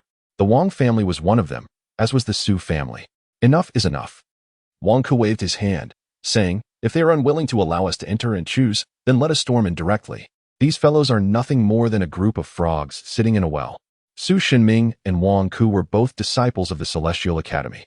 They had come here seeking power and, upon passing through Lingyun City, noticed that night was approaching, so they decided to enter the city for lodging. Upon learning that a power struggle was taking place in this area, they thought to extort some benefits. After all, with the names of the Su and Wang families from the imperial capital, which small city would not eagerly welcome them? However, to their surprise, they had arrived at a backwater place unknown even to the Wang and Su families. Meanwhile, Qin Chen remained unfazed. The Wang, Su, and Yi families were all illustrious clans. Yet these mere descendants of a few families thought they could flaunt their authority in front of him. It was truly a matter of life and death. Stepping forward, he scoffed at them, saying, do not think that even if your family heads were to arrive here, daring to infringe upon the Qin family, I, Qin Chen, would not hesitate to act. Ignorance. Ridiculous. Su Shenming and Wang Ku were thoroughly incensed by Qin Chen's words. This fellow seemed utterly oblivious to the concept of fear. Su Shenming immediately stepped forward, followed closely by Wang Ku, each wielding a long sword, their auras gradually intensifying, rich in spiritual energy, striking fear into the hearts of onlookers. They were at the first level of the spirit sea realm. No one had expected them to possess such cultivation. Upon witnessing this, the crowd grew cautious. Yet Qin Chen merely shook his head, recognizing that some people would never grasp the situation. Prepare to meet your end. Su Shenming and Wang Ku, evidently accustomed to fighting together, approached with measured steps, their eyes filled with mockery. This boy appeared to be merely 16 or 17 years old. What abilities could he possibly possess? Get lost. With a low shout as the two charged toward him, Qin Chen clenched his fist and unleashed a powerful strike, the Flying Dragon Fist. In an instant, streams of spiritual energy surged forth, coalescing into the form of a dragon spanning over 10 meters, tearing the ground apart beneath it. The sound of explosions echoed as the protective spiritual energy surrounding Su Shenming and Wang Ku erupted. The force of the dragon sent them and several others soaring into the air. Damn it! This boy is at the Nine Gates Heavenly Gate realm. Their expressions darkened. Yet they did not fear. Though Qin Chen was at the Nine Gates Heavenly Gate realm, they were at the first level of the Spirit Sea realm. Strike! The two, suspended in midair, swung their swords downwards. Yet their attacks were futile. Qin Chen paid them no heed. The dragon, formed from spiritual energy, proved remarkably resilient. No matter how fiercely they struck, it remained unyielding. Even if the Wang and Su families from the imperial capital were here, they could not act so recklessly in my presence. Qin Chen snorted, gripping his hands tightly. With a series of cracking sounds, the two figures lost all resistance. The others behind them turned pale with fear. Die. With a sweep of his hand, the cracking sound intensified, and the figures of Su Shenming and Wang Ku transformed into shattered bones, a gruesome sight indeed. Thud, thud, thud. The corpses fell to the ground, unrecognizable. Witnessing this, Qin Hai smacked his lips. Qin Chen has reached the Nine Gates Heavenly Gate realm. This is utterly astonishing. Second brother, they must have some valuable possessions. We should search them. Ah, indeed. In an instant, the Lin family's guards began to bustle about. The rain poured heavier, and the night crept in silently. Second young master, third young master, dire news. The clan leader has come to summon you both back to the residence. A figure rushed in through the rain-soaked night. What is it? Concerning the eldest young master. The air fell silent for a moment. Elder brother. Qin Chen clenched his fist. Could it be that Ling Tian had reached the Celestial Academy and had already begun to act against his elder brother? In the deep of night. After a flurry of activity, the assets of the Ling, Shen, Chu, and Lin families were all transferred to the Lin family. The relentless rain continued, seemingly washing away the bloodshed within Lingyun City. At this moment, within the Qin residence, in the hall, Qin Sangshan, Qin Yuanshan, along with the third elder Qin Fengyan, the fourth elder Qin Fengshang, Qin Hai, and Qin Chen gathered, all present. This is the situation. Qin Sangshan's complexion appeared pale, streaks of white hair emerging at his temples. The condition of Qin Shan was likely not good. Damn it! The third elder exclaimed, this matter is likely the doing of that rascal Ling Tian. Otherwise, with the eldest young master's character, he would not act recklessly. Indeed, the fourth elder snorted. Fortunately, the Ling family has been utterly eradicated. That brat cannot last much longer. Upon hearing this, Qin Sangshan and Qin Yuanshan exchanged glances, a hint of bitterness in their eyes. The Ling family was gone. Yet Ling Tian was backed by the emperor's faction. They had heard much about him. Rumors indicated that he was also a Star Fate martial artist. A Star Fate martial artist is one who awakens the Stargate. Such individuals are undeniably prodigies. Awakening the Stargate allows them to draw the power of stars into their bodies for cultivation, and as their realms rise, they may even gain star techniques from the nine heavens. Throughout history, barring those who met untimely ends, every Star Fate martial artist has been a figure of great renown. Previously, Qin Chen was also a Star Fate martial artist, but regrettably, his Stargate was seized by Ling Tian. Such a seizure is not impossible. Yet it can only happen once, and once a martial artist reaches the Spirit Sea realm, it is nearly impossible to reclaim their Stargate. These two tokens from the outer academy of the Celestial Academy. Qin Sangshan hesitated. Give them to me and my second brother. Qin Chen interjected. Huh? The crowd paused, momentarily taken aback. These two tokens were indeed most suitable for Qin Chen and Qin Hai within the Qin family. Yet ever since his star gate had been rendered useless, Qin Chen had maintained a rather indifferent demeanor, seemingly unimpressed by anything. However, at this moment, he appeared to value the tokens from the Celestial Academy greatly. Chapter 58. 9 Cyclones. Observing the perplexed expressions of those around him, Qin Chen exhaled deeply and remarked, "I shall personally investigate this matter. If it proves unrelated to Ling Tian and Chu Ningshi, then so be it. However, should Ling Tian indeed be the perpetrator, I would not hesitate to eliminate him." Rising from his seat, Qin Chen departed the council hall. Watching his son's retreating figure, Qin Songxing understood the fury brewing within Qin Chen's heart. Qin Shan, being a few years older than Qin Chen, had always taken it upon himself to care for his younger brother, while Qin Chen focused on family affairs. Now that Qin Shan was in turmoil, it was likely that Qin Chen's indignation surpassed his own. "Everyone, our immediate priority is to stabilize the situation in Lingyun City. After tonight, there will undoubtedly be those among the 4 families who will stir up trouble. We must not let them go unpunished." Understood. At this moment, Qin Chen returned to his chamber, gradually calming his tumultuous thoughts. Despite being an ancient being who had lived for over 10,000 years, he still bore the identity of this lifetime. To him, Qin Shan was his true elder brother. In the Beiming Empire, in the imperial capital, intriguing events were bound to unfold. "Ling Tian, Chu Ningshi, are you prepared?" Slowly, he settled cross-legged on his bed, turning his focus inward. The tranquility of the rainy night allowed him to break free from his shackles, reaching the 9-gate Heavenly Gate realm. As the Heavenly Gate opened, abundant spiritual energy gathered at his brow. This advancement led Qin Chen to feel an incessant release of power from within his body.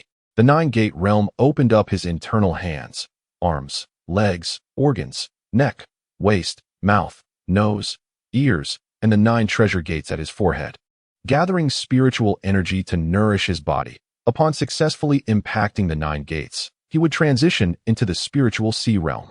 In the spiritual sea realm, one would condense the Qi Sea from the 9 gates, culminating in 9 spiritual seas. Qin Chen muttered to himself as he gently lowered his hands. Spiritual energy continuously amassed upon his palms, forming a swirling cyclone within their centers. The first step in condensing the Qi Sea was to begin gathering cyclones. Only when they took shape could one aspire to form the spiritual sea.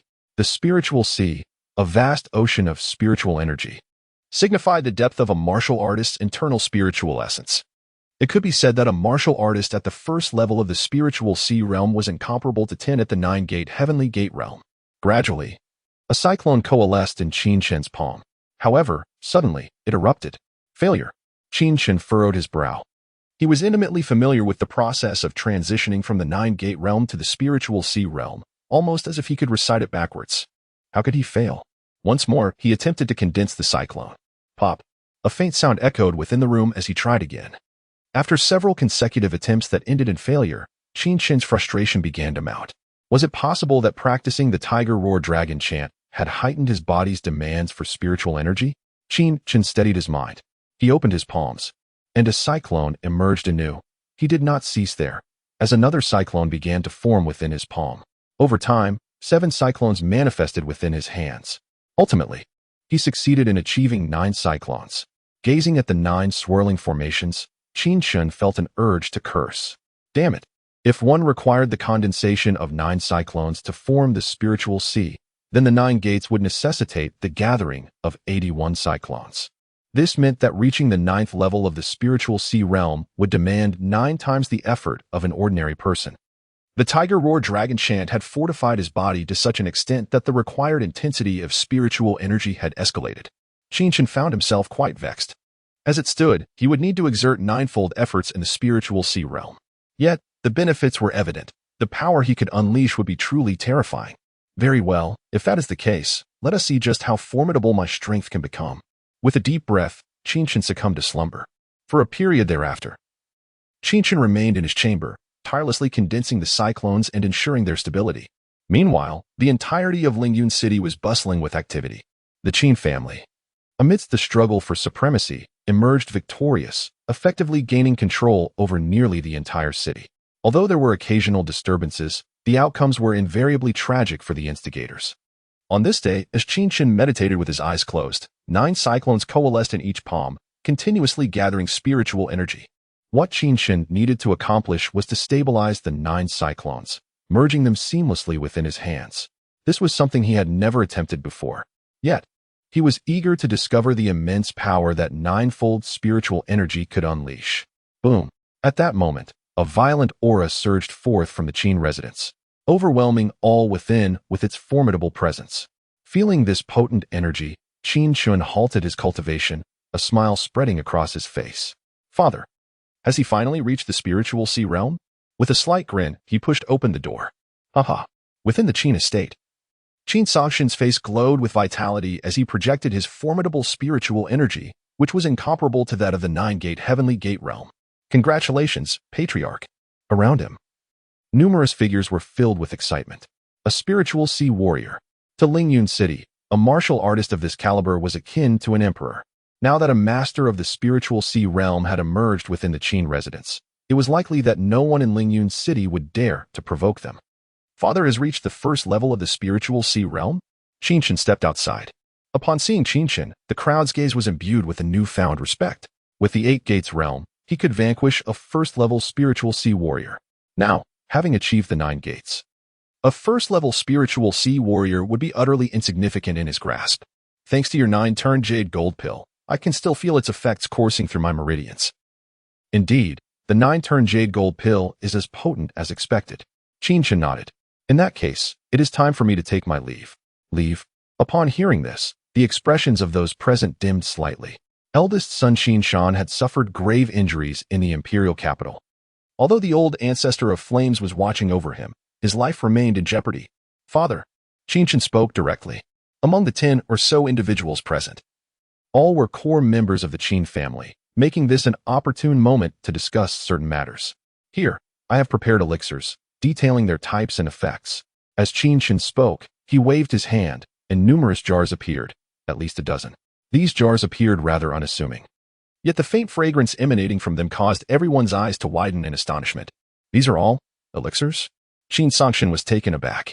Storing elixirs in jars seemed rather casual, but what truly astonished him was the sheer quantity. Each jar contained no less than 100 pieces, meaning there were over 1,000 in total. This was simply a fortune.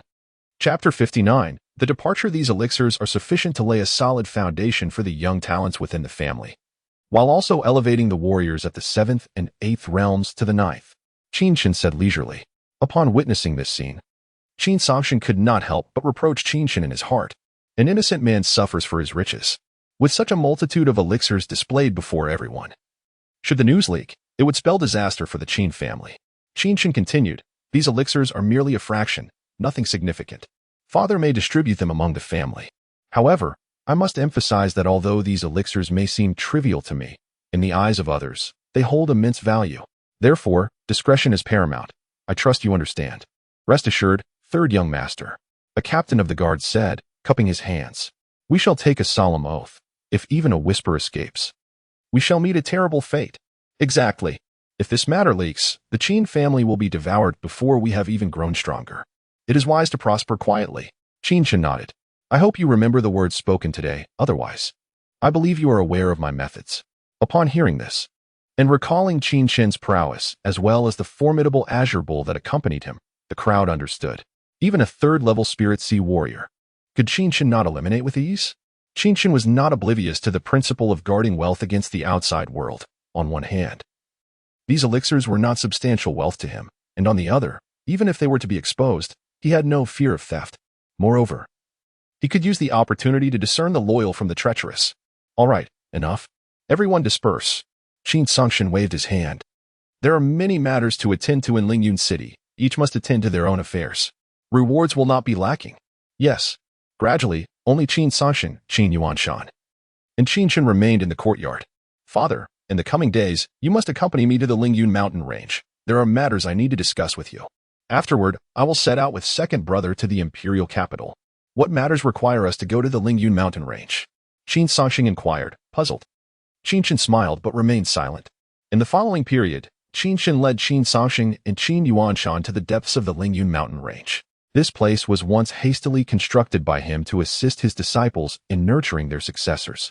Although it had fallen into disrepair over the millennia, it was still perfectly suited for cultivating the descendants of the Qin family. However, with many traps and formations within, he needed to instruct his father. Upon leaving Lingyun City, Father could bring others here to train the family members, including some core members. After a little over a month of back and forth, everything that needed to be said had been said. On this day, Qin Chen prepared to depart. Initially, Qin Chen intended to leave little Qing behind in Lingyun City. A fifth-level Spirit Sea Azure Bowl was not something everyone would dare provoke. However, the little creature's tearful demeanor, as if it had been wronged, made it impossible for Qin Chen to leave it behind. That day, outside the Qin residence, a crowd gathered, clad in a white long robe with a slightly refined face. Qin Chen wore a faint smile. Father, there's no need for such a grand send-off. Just focus on managing Lingyun City. As for elder brother, rest assured. Qin Chen said with a gentle smile, I will return you a complete son. Nonsense. There are 3 of you. Qin Songsheng chided with a laugh. 13? That I cannot manage. Qin Chen grinned. That would require you to take a new wife, to bless us 3 brothers with a few more siblings. You little rascal. All right, enough. Let us set off. Qin Chen reiterated. Upon reaching the imperial capital, I will send word to you. Father, farewell. At this moment, Qin Hai also cupped his hands. Chen Gu. Qin Xinxin was now in tears. Enough. Seeing Qin Xinxin's state, Qin Chen scolded with a smile. I am not leaving for good, so why the tears? I will miss you, if you truly miss me. Then practice the tiger roar dragon chant that I taught you diligently, and I will secure a spot for you. Really? Have I ever lied to you? All right. Qin Xinxin immediately cheered up. Looking at the crowd, Qin Chen nodded and stepped away. Lingyun City was merely the starting point in this life. He bore too much on his shoulders and needed to confront it step by step with his head held high. 2 figures, accompanied by an azure bull, slowly departed from the Qin residence, leaving Lingyun City behind. The children have grown. It is time for them to soar. Qin Yuanshan sighed. Indeed. Qin Songsheng clenched his fists, declaring resolutely, as fathers, all we can do is silently watch them forge ahead while providing them a haven, a sanctuary, where they can find protection amidst the turmoil of the outside world. Indeed, as the 2 figures in the azure bowl gradually faded from view, the Qin residence resumed its bustling activities. The 4 prominent families may have fallen, but there was still much to be done. At this moment, Qin Hai gazed out at the familiar scenery beyond Lingyun City and could not help but open his arms wide. After staying home for 3 years, I feel as though my body is rusting. Qin Hai laughed heartily. Finally, it is time to stretch my limbs. Second brother, how relaxed you are. Qin Chen remarked. I see you are nearing the 9th realm. Am I correct? Almost. The heavenly fire essence is indeed powerful. Qin Chen frowned. What is it? On the path of cultivation, one must not be greedy or reckless. Second brother, such haste will lead to foundational issues in your cultivation. Qin Chen explained. Though the heavenly fire essence is formidable, each realm requires its own comprehension to truly enter. Upon hearing this, Qin Hai's expression dimmed slightly. I understand what second brother is worried about. Your eagerness to elevate your strength stems from concerns about elder brother. Qin Chen continued, however, do not worry. As long as I uncover the truth behind this, regardless of who it is, I will ensure they meet a fate worse than death. Though Qin Chen's words were light, the steadfastness in his gaze made Qin Hai realize that he was not jesting. I see now. I have been too anxious. Qin Hai sighed. In that case, the 3 of us brothers shall carve out a realm for ourselves in the imperial capital. Indeed. For 10 consecutive days, Qin Hai and Qin Chen traveled swiftly. And with little Qing accompanying them, they encountered little trouble along the way. At this pace, they would arrive at the imperial capital in about 5 days. Lingyun City was but a tiny fragment in the expansive territory of the Baiming Empire. Compared to the imperial capital, the population of over 1 million in Lingyun City was merely a drop in the ocean. Within the imperial capital, the population numbered in the tens of millions, and it was home to the most formidable warriors of the entire Baiming Empire. On one particular day, Qin Chen and Qin Hai arrived at a relay station, where they settled in for rest. At night, a cacophony of sounds erupted outside, capturing the attention of the 2. Chapter 60, The Robbery Leaning Against the Window. Qin Hai gazed down, perplexed. Is someone robbing? Qin Chen furrowed his brow. Robbing? What nonsense! Qin Hai, however, felt increasingly astonished. These rest stations were specifically built by the Baiming Empire for martial artists to take respite. Who would dare to rob here? What should we do? Qin Hai said cautiously. Shall we leave? If they dare to rob this place, it indicates they are confident in their abilities. Staying here would be unwise. Not at all. Qin Chen waved his hand dismissively. If they don't provoke us, it's fine. But should they dare to, they will find it exceedingly difficult to seek their demise. Seeing Qin Chen's confidence, Qin Hai chose to remain silent. Suddenly, a creaking sound echoed as the window of their room swung open. A small head peeked in. With large, glimmering eyes that twirled with curiosity, the dirty yet charming face of a little girl emerged. She appeared to be around 6 or 7 years old, dressed in tattered clothing, resembling a small beggar. "Who are you?" Qin Hai inquired cautiously. "Me? I'm Ling Xiaofei." The little girl replied with a sweet smile, unafraid. "Two elder brothers. There are bad people outside trying to capture me. They want to use my blood to refine pills. Can you take me in?" Ling Xiaofei blinked her big eyes, feigning a pitiful expression. "Absolutely not. Of course." In an instant, both Qin Hai and Qin Chen spoke in unison. "Their brother." Qin Hai expressed his concern. "This little girl has an uncertain identity. She might be someone's daughter. Isn't it unwise to hide her?" "I understand your worries, second brother." Qin Chen chuckled. "We can ascertain whether they are good or bad with a simple inquiry." Upon hearing this, Qin Hai could only smile wryly. His third brother was truly fearless. "Hello, little girl. I am Qin Chen." Qin Chen projected an innocent demeanor as he regarded the girl before him. He appeared as a friendly older brother from the neighborhood. "Brother Qin Chen, thank you." Ling Xiaofei beamed. "No need for thanks. It is merely an act of justice. Can you tell me where your home is?" "Home?" At this, Ling Xiaofei's nose twitched, and tears began to flow. "I no longer have a home. My parents were killed by them. I am all alone." "And your biological parents?" Qin Chen pressed gently. "Ah, brother Qin Chen, how do you know they weren't my real parents?" Ling Xiaofei was suddenly astonished. "Do you know my real parents?" "Know them?" Qin Chen shook his head. "Though I do not know them, I have confidence in helping you find them. However, this may require a long, arduous search." "How long?" "A minimum of several decades, potentially hundreds of years, or even thousands of years." Upon hearing this, the little girl turned pale. "Oh no." She plopped down on the ground, despairing. "How can I live that long? I see the elders in the village passing away in their 80s. By then, I fear I will be gone too. What if, by that time, my parents have also aged and passed away? They have never seen me. How could they possibly recognize me?" The little girl muttered to herself, displaying a childlike concern for matters beyond her years. "That will not happen." Qin Chen reassured her. "As long as you are willing to follow brother Qin Chen, I can help you cultivate and find your parents." "Cultivate?" The little girl questioned again, intrigued. As she waved her hand, a surge of spiritual energy manifested in her palm. The spiritual sea realm. Qin Hai's expression turned to one of horror. A 6 or 7-year-old girl, a master of the spiritual sea realm? Who would dare to believe it? Witnessing this, a glimmer of insight flashed in Qin Chen's eyes, solidifying his judgment. "Indeed, you possess more than just this spiritual sea, don't you?" Yes. Ling Xiaofei laughed, rising to her feet.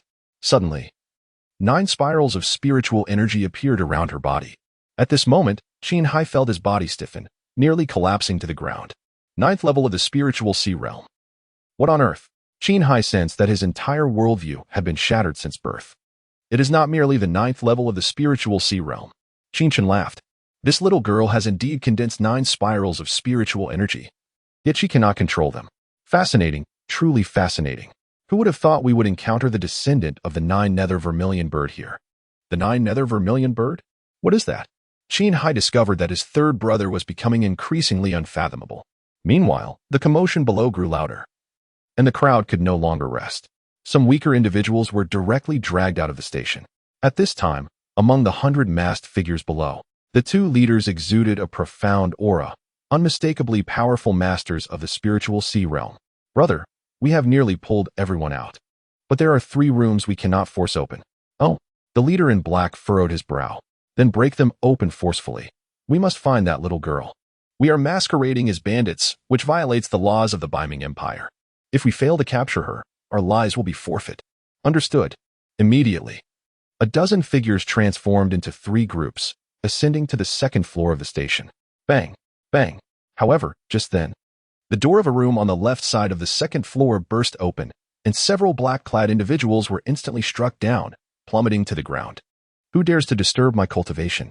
A figure stepped out from the room, dressed in a flowing purple robe, with a fair complexion and a demeanor that suggested indulgence.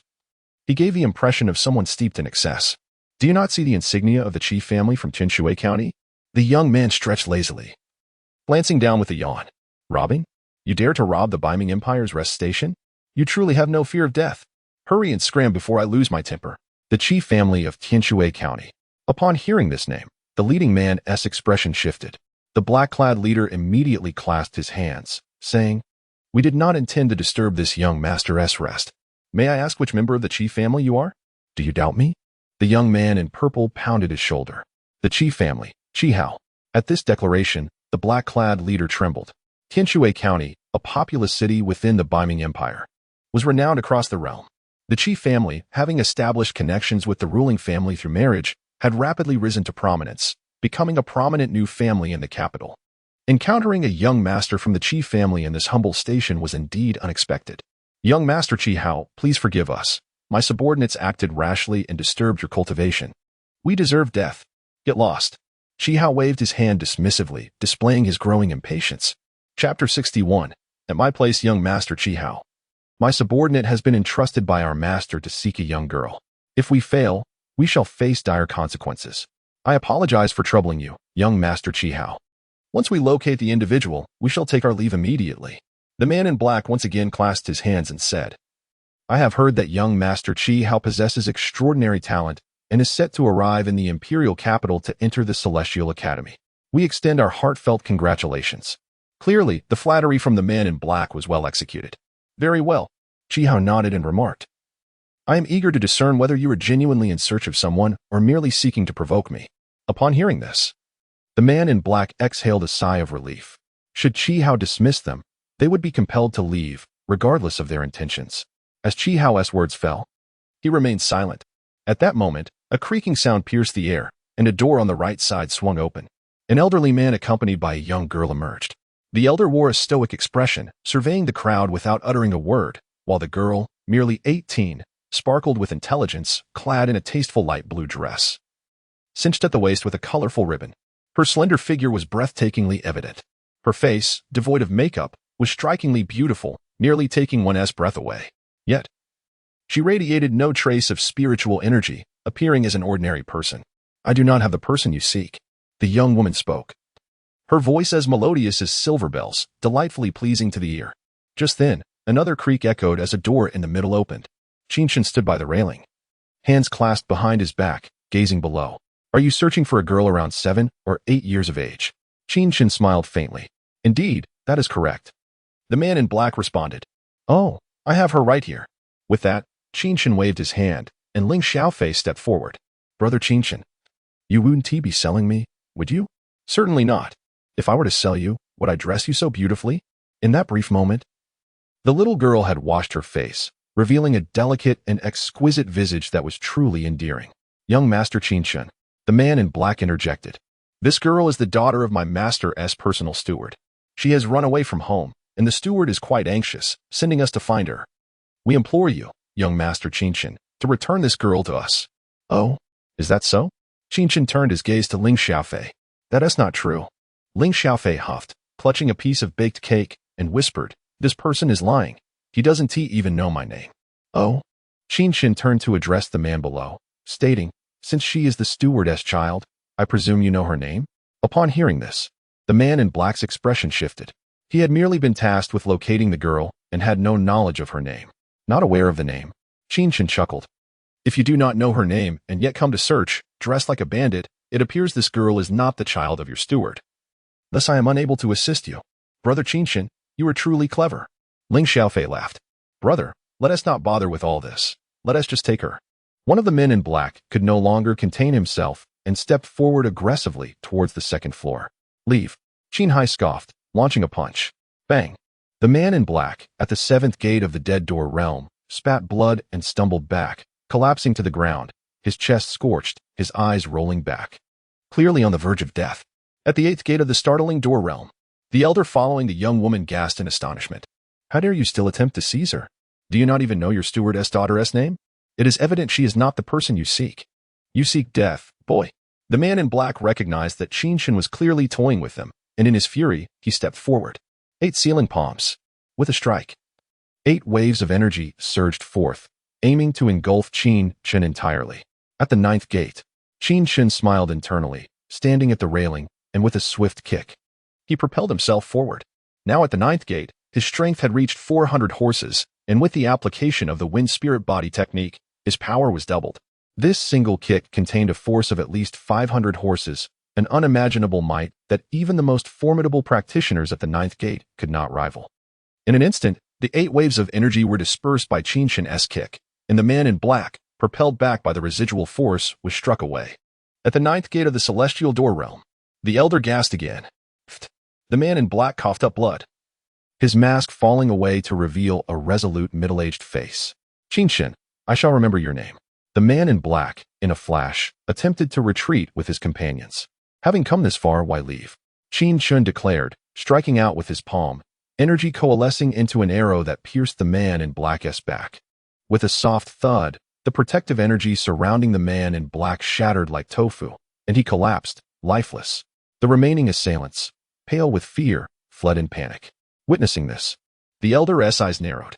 The ability to project energy outward, breaking through the defenses of a practitioner at the ninth gate, this young man is indeed extraordinary. Old Mo, it is rare to hear you praise others. The young woman smiled faintly, her beauty captivating. Such an intriguing young man. I must get to know him better. As she spoke, she approached. Old Mo intended to intervene but reconsidered and quietly followed. Greetings, I am Yun Shuanger. The young woman introduced herself, saying, You two gentlemen appear quite warm-hearted. Would you mind sitting down to chat? Qin Chen, as he looked at the outstretched hand of the young woman, he gently took hold. Yet, in the next moment, his gaze narrowed slightly. Sensing Qin Chen's scrutiny, Yun Shuanger smiled lightly, saying, I possess no spiritual energy within me and cannot cultivate. So young Master Qin need not be astonished. Noticing Qin Chen's focused gaze, Yun Shuanger felt her regard for him deepen. While others would first notice her beauty, he instead perceived the peculiarity of her being. No spiritual energy and cannot cultivate? A smile crept across Qin Chen's lips. Miss Yun, I observe a slight pallor on your face and darkness at your temples. You must have concerns weighing on your mind. May I venture a guess? Qin Chen suddenly proposed. Chapter 62. The Body of Chaos. Brother Qin Chen, do you wish to pursue this beautiful sister, Yun Shuangya? Suddenly, Ling Xiaofei interjected. If you intend to chase her, could you find a place for me to freshen up first? It's been ages since I last bathed, and I feel rather unclean. Ultimately, the group arrived at the inn's main hall, where the band of martial artists disguised as bandits had fled, and the inn was gradually regaining its tranquility. At that moment, Chi Hao approached. Brother Qin Chen, your cultivation is quite impressive.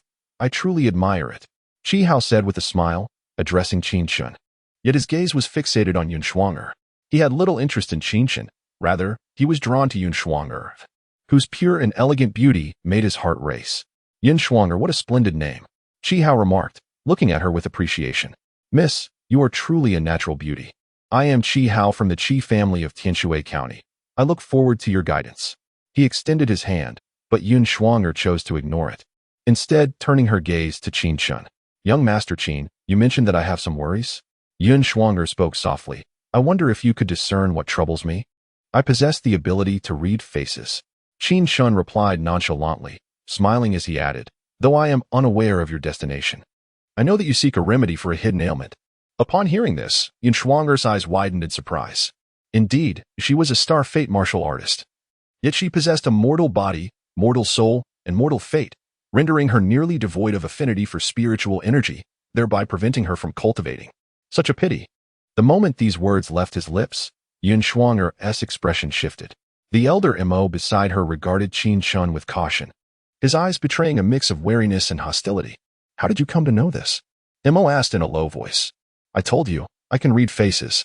Qin Chen replied confidently. Is it true or not? Yun Shuanger bit her lip, looking at Qin Chen.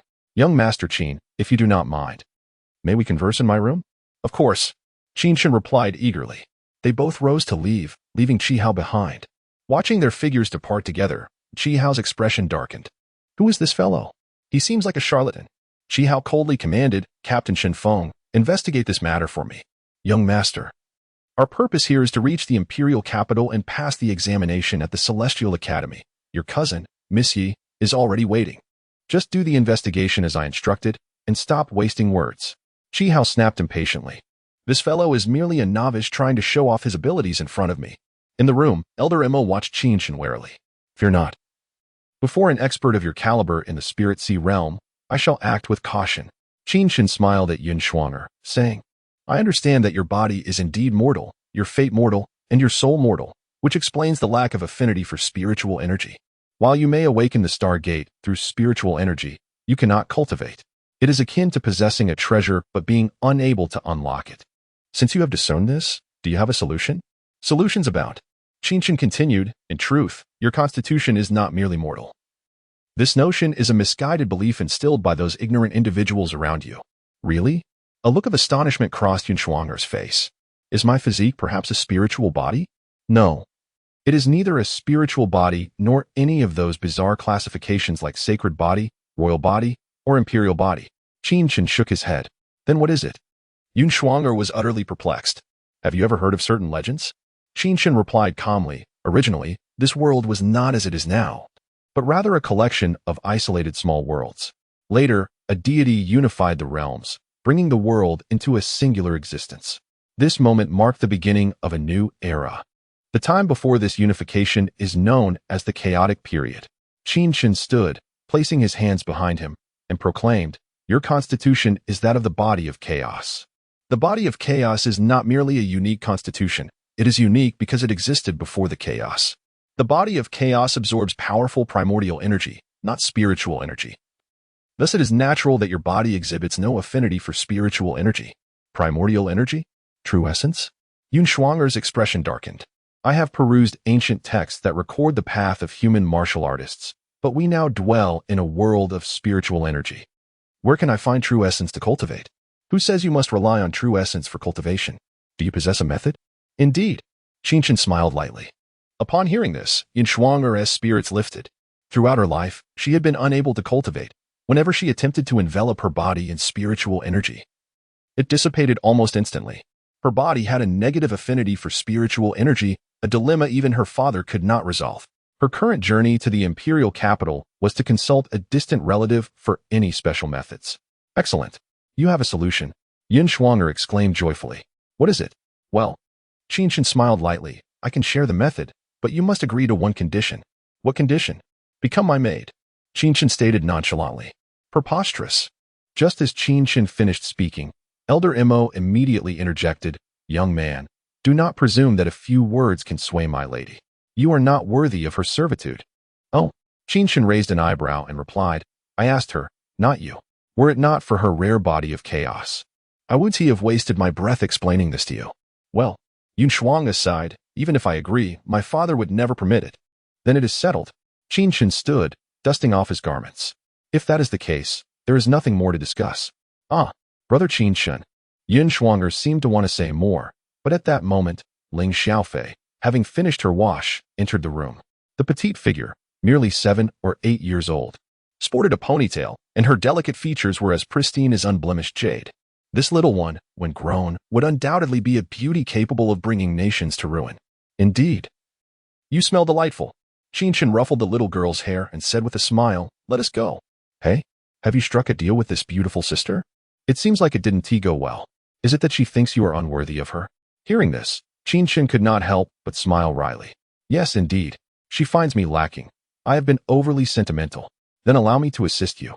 Ling Xiaofei stepped forward and, grinning, said to Yun Shuang'er, Sister Shuang'er, Brother Qin Chen is a truly good person. If you do not marry him, you will regret it for a lifetime. Marry? Regret? What on earth is this about? Qin Chen could not help but admire Ling Xiaofei's boldness even more. Chapter 63. Breaking through the spiritual sea realm, this little girl has grown up. Not merely a beauty that brings disaster, but a true calamity. Qin Chen lifted the little one, chuckling, rest assured, dear sister, I am not worried about finding a partner. 2 figures stepped forward. Qin Chen paused momentarily, then turned with a smile. If one day you change your mind, you can come find me at the Celestial Academy. Provided I am still there. He added, by the way, the conditions remain unchanged. I happen to need a maid.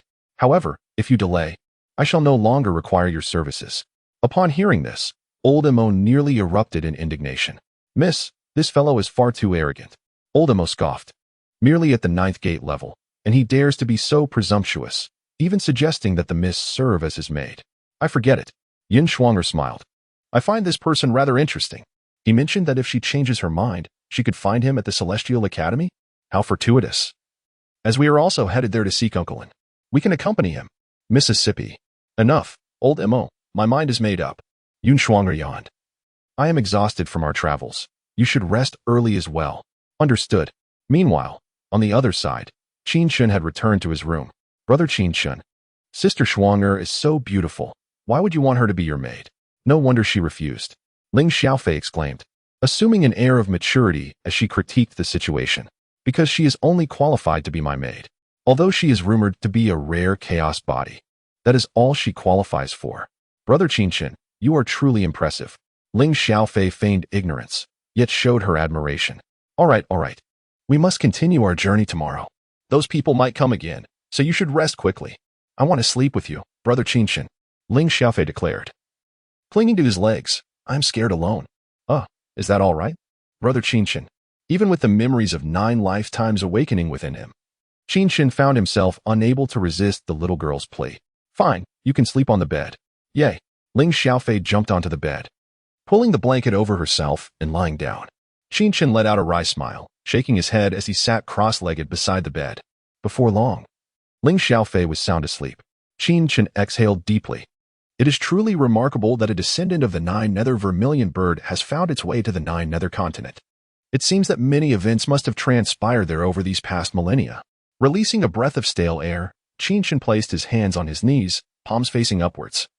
As 9 spirals of energy began to gather between his hands, these spirals had grown sufficiently solid over the past few days, each brimming with vibrant spiritual energy.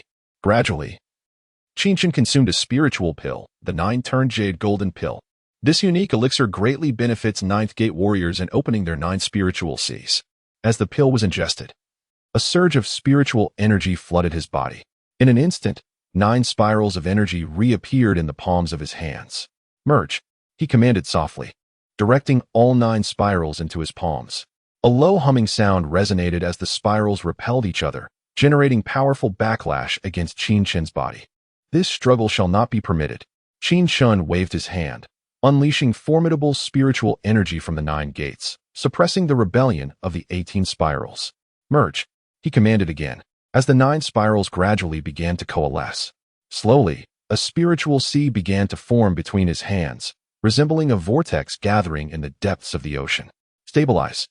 Clenching his palms, a surge of violent power erupted, and Qin Chen felt a hint of relief within his heart. His palms gradually opened, and spiritual energy coalesced into a dagger. Spiritual Sea Realm, first level. A faint smile graced Qin Chen's lips as he stood up. For a spiritual Sea Realm warrior, the condensation of the spiritual sea typically corresponds to 1,000 horsepowers, also known as 1 dragon's power. Qin Chen murmured to himself, however, his grip tightened, and waves of power rippled forth. At that moment, in his mind, the divine sealing pearl began to whirl vigorously. This was the first change since his Stargate had been stripped away. Previously, the divine sealing pearl had fused the memories of his 9 lives with this 10th life. What could this new phenomenon signify? This pearl, not belonging to Qin Chen alone, had been entrusted to him by his father before his departure, with strict instructions to keep the divine sealing pearl safe at all costs. Yet, he had never truly comprehended its purpose. As the divine sealing pearl spun, Qin Chen felt it shift within his mind, moving into the palms of his hands. In an instant, the spiritual sea in his palms began to flow and circulate, merging his body with the surrounding world. He became a focal point for the flow of spiritual energy. Through the essence of spiritual energy, Qin Chen hastily closed his eyes. Time passed slowly, and by the time it reached the early hours of the morning, the spiritual energy refinement finally ceased. A distinctly different aura surged within Qin Chen. Once again, he felt an elevation in strength, 5 dragons of power. This sensation was entirely new. His body felt even more formidable than before. The divine sealing pearl, how marvelous. At this moment, the divine sealing pearl quietly returned to his mind, no longer stirring. Yet, Qin Chen noticed a small opening within the pearl, which he could control with his thoughts. He could see that a space roughly 10 cubic meters had formed within the divine sealing pearl, a self-contained space capable of holding items. Qin Chen realized that the divine sealing pearl would likely fall silent once more, harnessing the spiritual energy of the universe. He transformed his body into a focal point for that energy, cleansing and refining himself with the spiritual essence. This was nothing short of a miraculous feat. Awakening from his reverie, Qin Chen opened his eyes. Feeling the weight on his back, he couldn't help but smile wryly. Ling Xiaofei had somehow crawled onto his back and fallen asleep, her sleeping posture quite ungraceful. After resting for a while, Qin Chen called Ling Xiaofei awake. In the following days, her companionship made the journey with Qin Chen and Qin Hai far less tedious. However, Yun Shuang'er's presence was a surprising twist for Qin Chen. Chapter 64. Arrival at the imperial capital. He had initially assumed that Yun Shuang'er would depart since they had failed to reach an agreement. However, to his surprise, Yun Shuang'er appeared completely unconcerned about their conversation from that night. Instead, she chose to accompany Qin Chen and his brother, engaging in light-hearted chatter during their journey. This infuriated another young master. At this moment, amidst a dense forest, Qin Chen and his companions took a break. Qi Hao, munching on roasted chicken, cast his gaze toward the other side, where Qin Chen and Yun Shuang'er were deep in conversation, his heart boiling with anger. This little brat. Why does he have Yun Shuang'er's favor? Qi Hao huffed. Chen Feng, have you found any information on this guy? Reporting to the young master. Qin Chen is the third young master of the Qin family from Lingyun City. It is said that he has suddenly experienced a surge in talent after the Stargate was seized, and he has helped the Qin family unify all of Lingyun City. Oh. Upon hearing this, Qi Hao's curiosity was piqued. Lingyun City was merely a city with a population of 1 million. How could it possibly compare to a large prefecture like Tinshui? It was likely that there wasn't even a Spirit Sea Realm warrior within Lingyun City. Qi Hao scoffed disdainfully. I don't believe it. This kid, is he more handsome than me? Hearing this, Chen Feng could only chuckle bitterly. His young master had always been arrogant, and arriving in the imperial capital was not going to serve him well. Over the next few days, Qin Chen and Qin Hai escorted Ling Xiaofei, who would whine about being tired after just a few steps, insisting on riding on Xiaoqing's back. At first, Xiaoqing was reluctant, but soon, it became a daily routine. If Ling Xiaofei didn't sit atop it, the creature would become irritable. After 4 or 5 days, a hazy silhouette finally appeared before them. The ancient North Ming city, with its thousands of years of history, proudly revealed itself to the group. The entire North Ming city was square in shape, capable of accommodating tens of millions of people, surrounded by impenetrable walls. Upon closer inspection, it resembled a ferocious beast, its gaping maw ready to devour anyone who dared enter. The dark city walls, forged from sturdy black mysterious iron, rose 100 meters high, solid and formidable.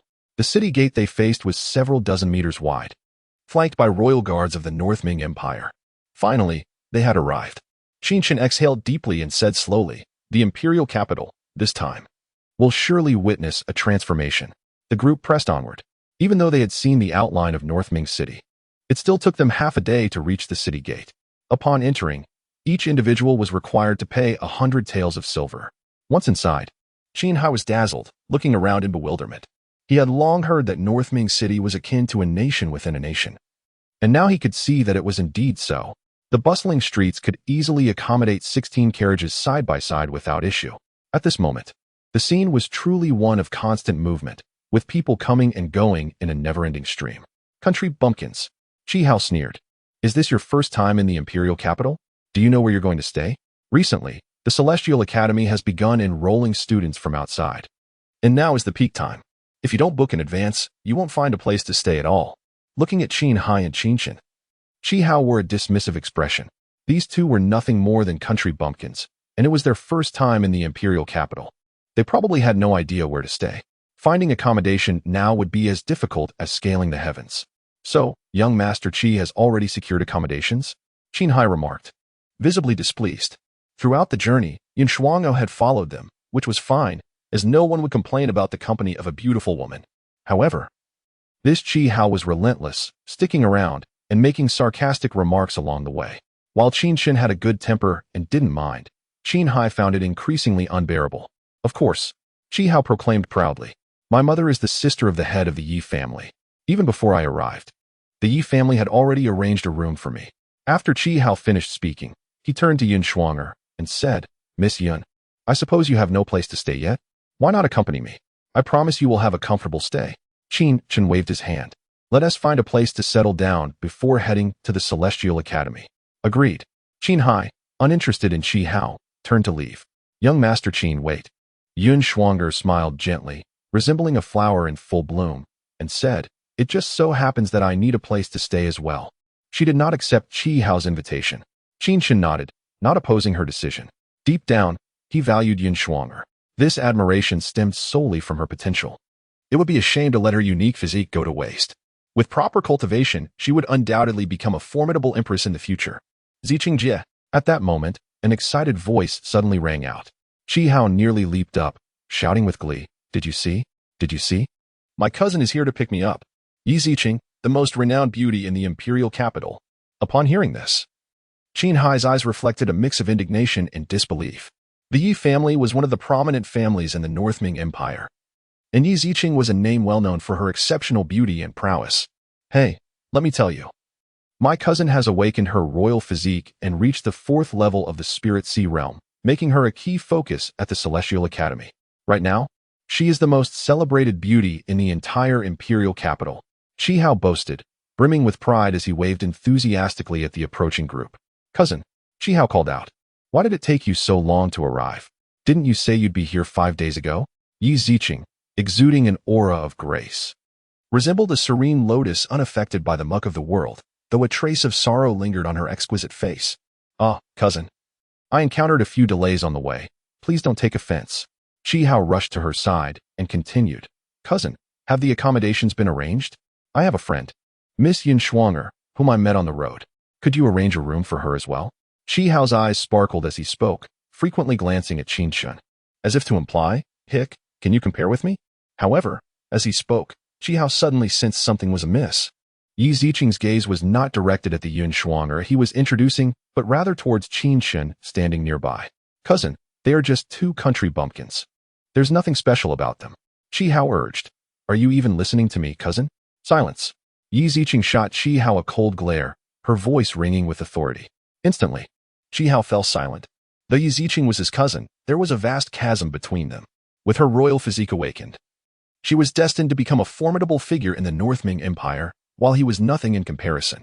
At this moment, Yi Ziqing slowly walked toward Qin Chen. "Wait. What is happening here?" Qi Hao was taken aback. Not only Qi Hao, but Qin Hao was also momentarily stunned. Chapter 65. Encounter with young Master Qin. Yi Ziqing was indeed exquisite in appearance, comparable to Yin Shuanger.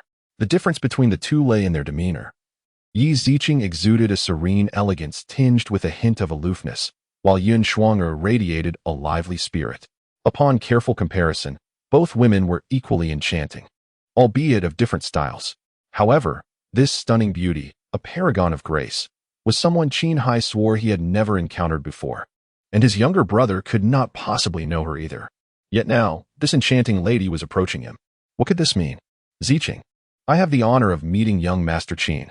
In an instant, Yi Ziqing spoke, leaving everyone utterly dumbfounded. Qi Hao was bewildered. Qin Hai was stunned. Even Yin Shuanger felt a sense of confusion at this moment.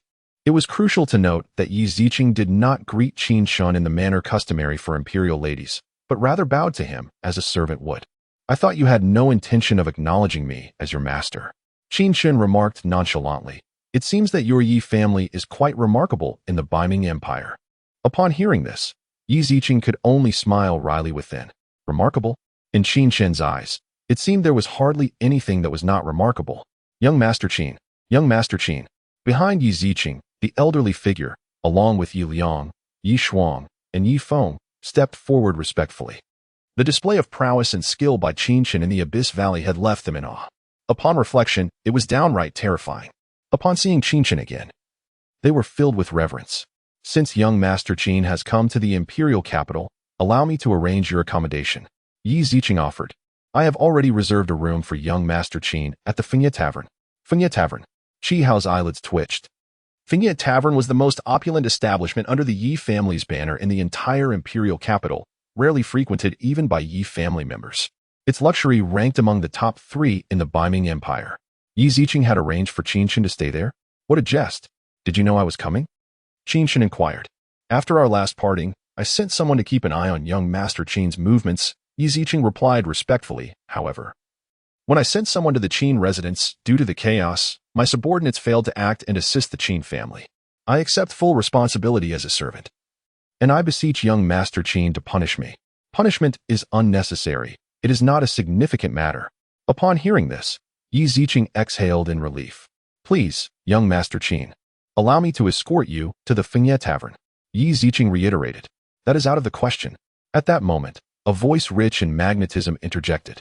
How could Master Qin possibly stay at a place as unrefined as the Fengye Tavern? Master Qin should accompany his disciple to the Shunkei Tavern instead. "Who is this?" At this, everyone turned to see the newcomer. Yi Ziqing furrowed her brow. Shang Xinrui, what do you mean by this? Shang Xinrui? Wait a moment. Qi Hao suddenly felt as though a heavy stone weighed upon his chest, his breath becoming labored. The ninth son of the Shengdan Pavilion. The largest alchemical and artifact trading house in the imperial capital, Shang Xinrui.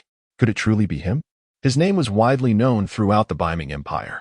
At merely 16 years of age, he had already achieved the status of a first-grade alchemist. He was hailed as the new generation's alchemical prodigy of the Baiming Empire. How did he come to be here? Yi Ziqing, what could my presence possibly signify? Shang Xinrui continued, I, Shang Xinrui, am the alchemical apprentice of Master Qin. Since Master Qin has arrived in the imperial capital, it is my duty to extend proper hospitality. The Fingye Tavern may rank among the top 3 in the capital. But my Shankai Tavern is recognized as the premier establishment, so naturally, Master Qin shall reside with me. Master Qin? Alchemical apprentice? Qi Hao felt as though the world was spinning around him. The illustrious alchemical prodigy of the imperial capital was actually the apprentice of this seemingly unremarkable Qin Chen? What absurdity was this? Moreover, Shang Xinrui appeared to take pride in this association rather than shame.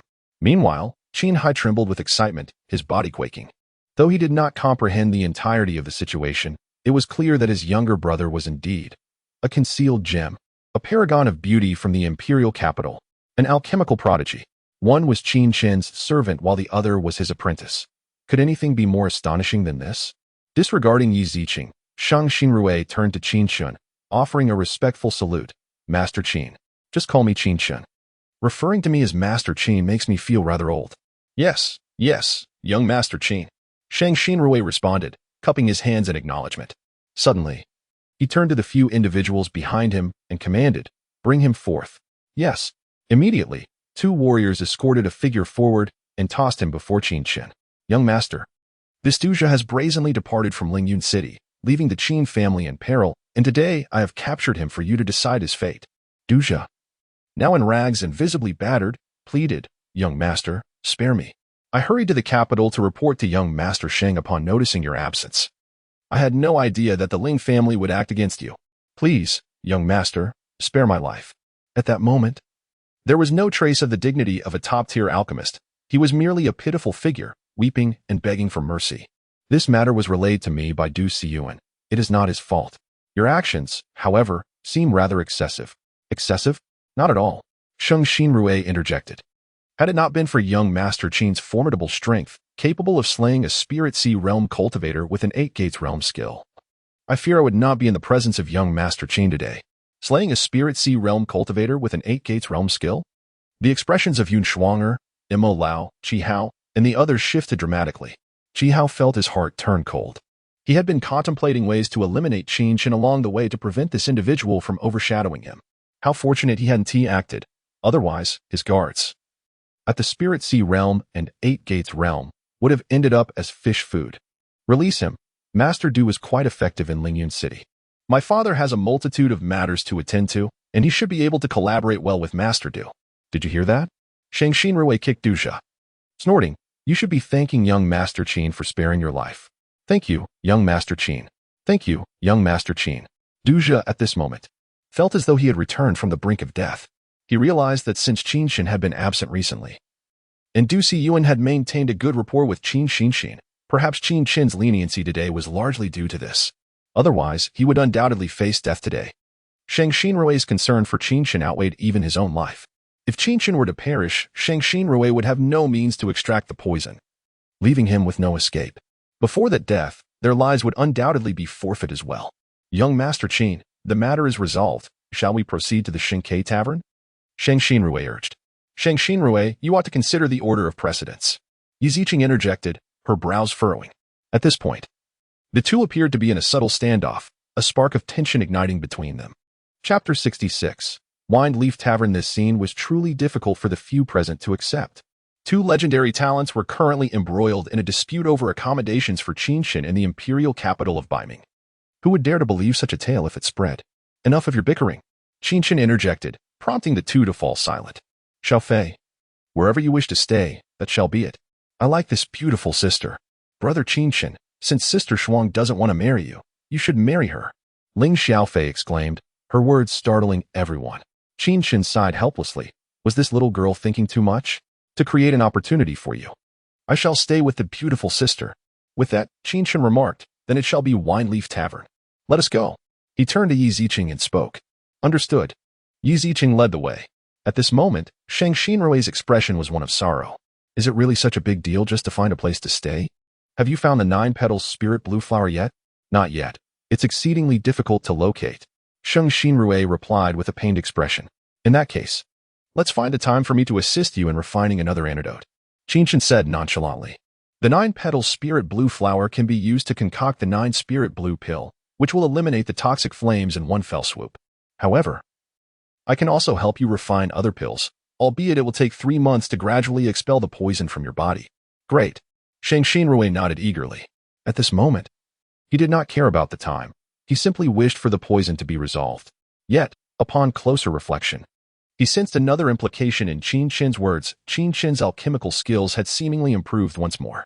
Shang Xinrui was still pondering the 3 questions Qin Chen had mentioned earlier. He resolved to inquire about them thoroughly when the time was right. The group gradually boarded the carriage, with Ling Xiaofei naturally sitting alongside Qin Chen, while Shang Xinrui forsook his luxurious carriage to join Yi Ziqing's. What are you doing here? Yi Ziqing frowned at Shang Xinrui. As Qin Ji's alchemist, it is only natural for me to accompany him. Shang Xinrui replied earnestly. Who knows if you, a young lady of the Yi family, might harm Qin Go. You. Enough. Stop arguing. Qin Chen could not help but rub his temples. You've been bickering for ages. My head is about to burst. After speaking, he turned to Yi Ziqing and said, I previously mentioned that I hope to see you reach the 5th level of the Spirit Sea next time we meet. It seems you've been rather lax during this time. Upon hearing this, Yi Ziqing's expression soured. Shang Xinrui then began to contemplate. He had accepted Qin Chen as his master not only because of his exceptional alchemical skills, but also because he needed Qin Chen's help for his life. How had Yi Ziqing, in all her grace, ended up as Qin Chen's servant? Speak up. This must pertain to your mother? Yes. Young master. Yi Ziqing knelt and replied. What you say is true. Though my mother's cold poison has been dispelled, she has now developed fire poison. Moreover, after the fire poison is removed, the cold poison reemerges. The heavenly fire spirit essence has already been completely consumed. Heavenly fire spirit essence? Shang Xinrui was taken aback. To pursue a woman. Qin Chen truly was willing to make significant sacrifices. Please, young master Qin, I beg you to help save my mother. I, Yi Ziqing, am willing to serve you for a lifetime. Yi Ziqing's voice trembled with emotion. Get up. Qin Chen sighed. I told you before, you didn't believe me. Now, asking for my assistance is quite troublesome. Upon hearing this, Yi Ziqing's face turned pale. But there is still a way. Qin Chen continued. Prepare the blood of the 9 nether-armed scorpion, along with the spirit flame grass and cold jade fruit. Gather these 3 primary materials, and I will provide a list of additional herbs later. Then come find me. Thank you, young master Qin. Yi Ziqing immediately bowed deeply. Her fingers pressed together as she swore an oath to the heavens. I, Yi Ziqing, am willing to follow Qin Chen for all my days, honoring him as my master. Should I break this vow, I shall not have a peaceful death. This time, Yi Ziqing was utterly sincere. Enough with the oaths. Qin Chen waved his hand dismissively. I have never placed stock in such things. However, if you regard me as your master, I shall cultivate you well. Should you betray me, I could easily eliminate you wherever you might flee. Yi Ziqing nodded. Qin Chen's words were no jest. The carriage proceeded to the Windleaf Tavern before finally coming to a halt. Yi Ziqing dismounted and immediately began arranging accommodations for Qin Chen and the others. At that moment, Qi Hao gazed in awe at the spacious and radiant tavern hall. This is Windleaf Tavern. I have only heard of it before. I never imagined it to be so extravagant. The entire tavern hall was adorned with gilded decorations and shimmering pearls, a spectacle of opulence that was utterly astonishing. Young Master Qi. At this juncture, Yi Liang intercepted Qi Hao, pointing diagonally across the street. Your accommodations are over there, at the Green Wild Inn. What? Qi Hao exclaimed, his voice rising in outrage. I am Yi Ziqing's cousin. How do you make me stay at such a shabby place? Your timing is quite unfortunate. Inns in the imperial capital are exceedingly hard to book. This is the best place Misty could secure for you through her connections. Just go and give your name. Yi Liang ignored Qi Hao's protests. As Yi Ziqing's personal servant, Yi Liang knew well that the Yi family's young mistress had countless cousins, most of whom were unworthy of his attention. Fine, you wait and see. Qi Hao huffed. My cousin specifically came to fetch me. And you dare to look down on me? Apologies. Yi Liang reiterated. Today, the young mistress specifically came to escort young Master Qin. Bringing you along was merely a courtesy. What? At this, Qi Hao's face paled. At that moment, Qin Hai chuckled. Young Master Qi, it seems your reserved accommodations are indeed quite charming. The green wild and has a rustic appeal. You. Qin Hai laughed heartily before turning to enter the hall. Second brother Qin. Shang Xinrui approached, grinning. Next time anyone from the Qin family visits the imperial capital, regardless of the purpose, you must inform me. I, Shang Xinrui, will ensure everything is arranged perfectly at the Holy Sparrow Tavern. Certainly, Qin Hai replied, feeling a surge of satisfaction. He had endured much disdain from Qi Hao throughout their journey. No wonder third brother remained indifferent, waiting here.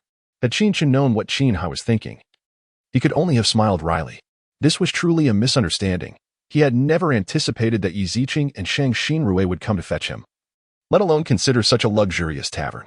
Had he known they would come for him, the ongoing bickering would have been better avoided, sparing him the headache. Chapter 67. A reunion with Chu Ningxi. Everything was arranged with great care.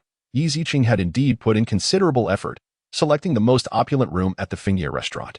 When Qin Hai inquired about the price, his heart nearly leaped from his chest. To stay here for one night would cost a staggering 100,000 taels of gold. 100,000 taels? This was an amount that the Qin family could earn in a month, and that was not even pure profit.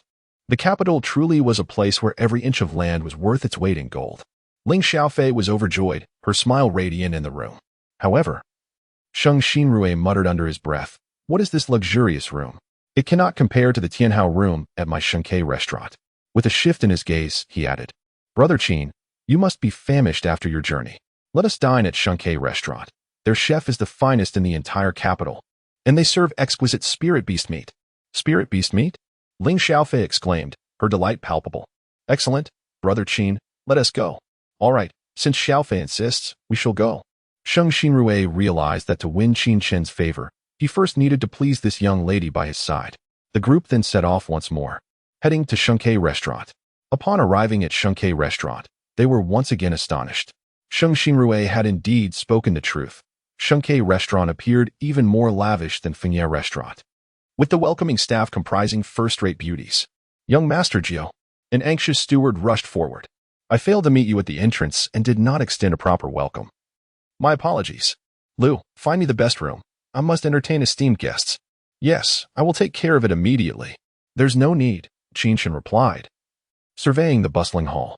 This place is quite satisfactory. Let us dine here amidst the lively atmosphere. Did you not hear? Hurry up, Shang Xinrui urged again. Yes, yes. The steward promptly made arrangements, and soon they were seated. Yi Ziqing sat to Qin Chen's right, while Ling Xiaofei took the left. Shang Xinrui positioned himself closer to Ling Xiaofei. Although he was unaware of Ling Xiaofei's true background, her significance to Qin Chen was evident. Qin Hai and Mo Lao and Yun Shuang'er also took their seats. Let us have the signature dish, 18 generals crossing the seas, Shang Xinrui declared. Yes. The steward immediately began to prepare the dish, which was indeed the restaurant's specialty. It seemed that young Master Jiao was entertaining distinguished guests today. Qin Chen remained unfazed, showing no signs of surprise. He had witnessed far more extravagant establishments and was not easily impressed. In truth, having experienced the finest delicacies, one realizes that such extravagance is merely a manifestation of human vanity. Shang Xinrui was adept at conversation, ensuring that even seated with Yi Ziqing, the atmosphere remained lively and free of awkwardness. Qin Chen found himself somewhat surprised.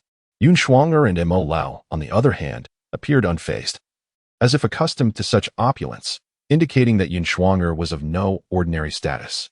At this moment, the reactions of Yun Shuang'er and Mo Lao towards Qin Chen were marked by quiet astonishment. They had encountered even grander luxuries and were not easily awed. Yet, Qin Chen, who had come from Lingyun City, exhibited no signs of surprise or excitement. Such demeanor could not be feigned. Their curiosity about him only deepened.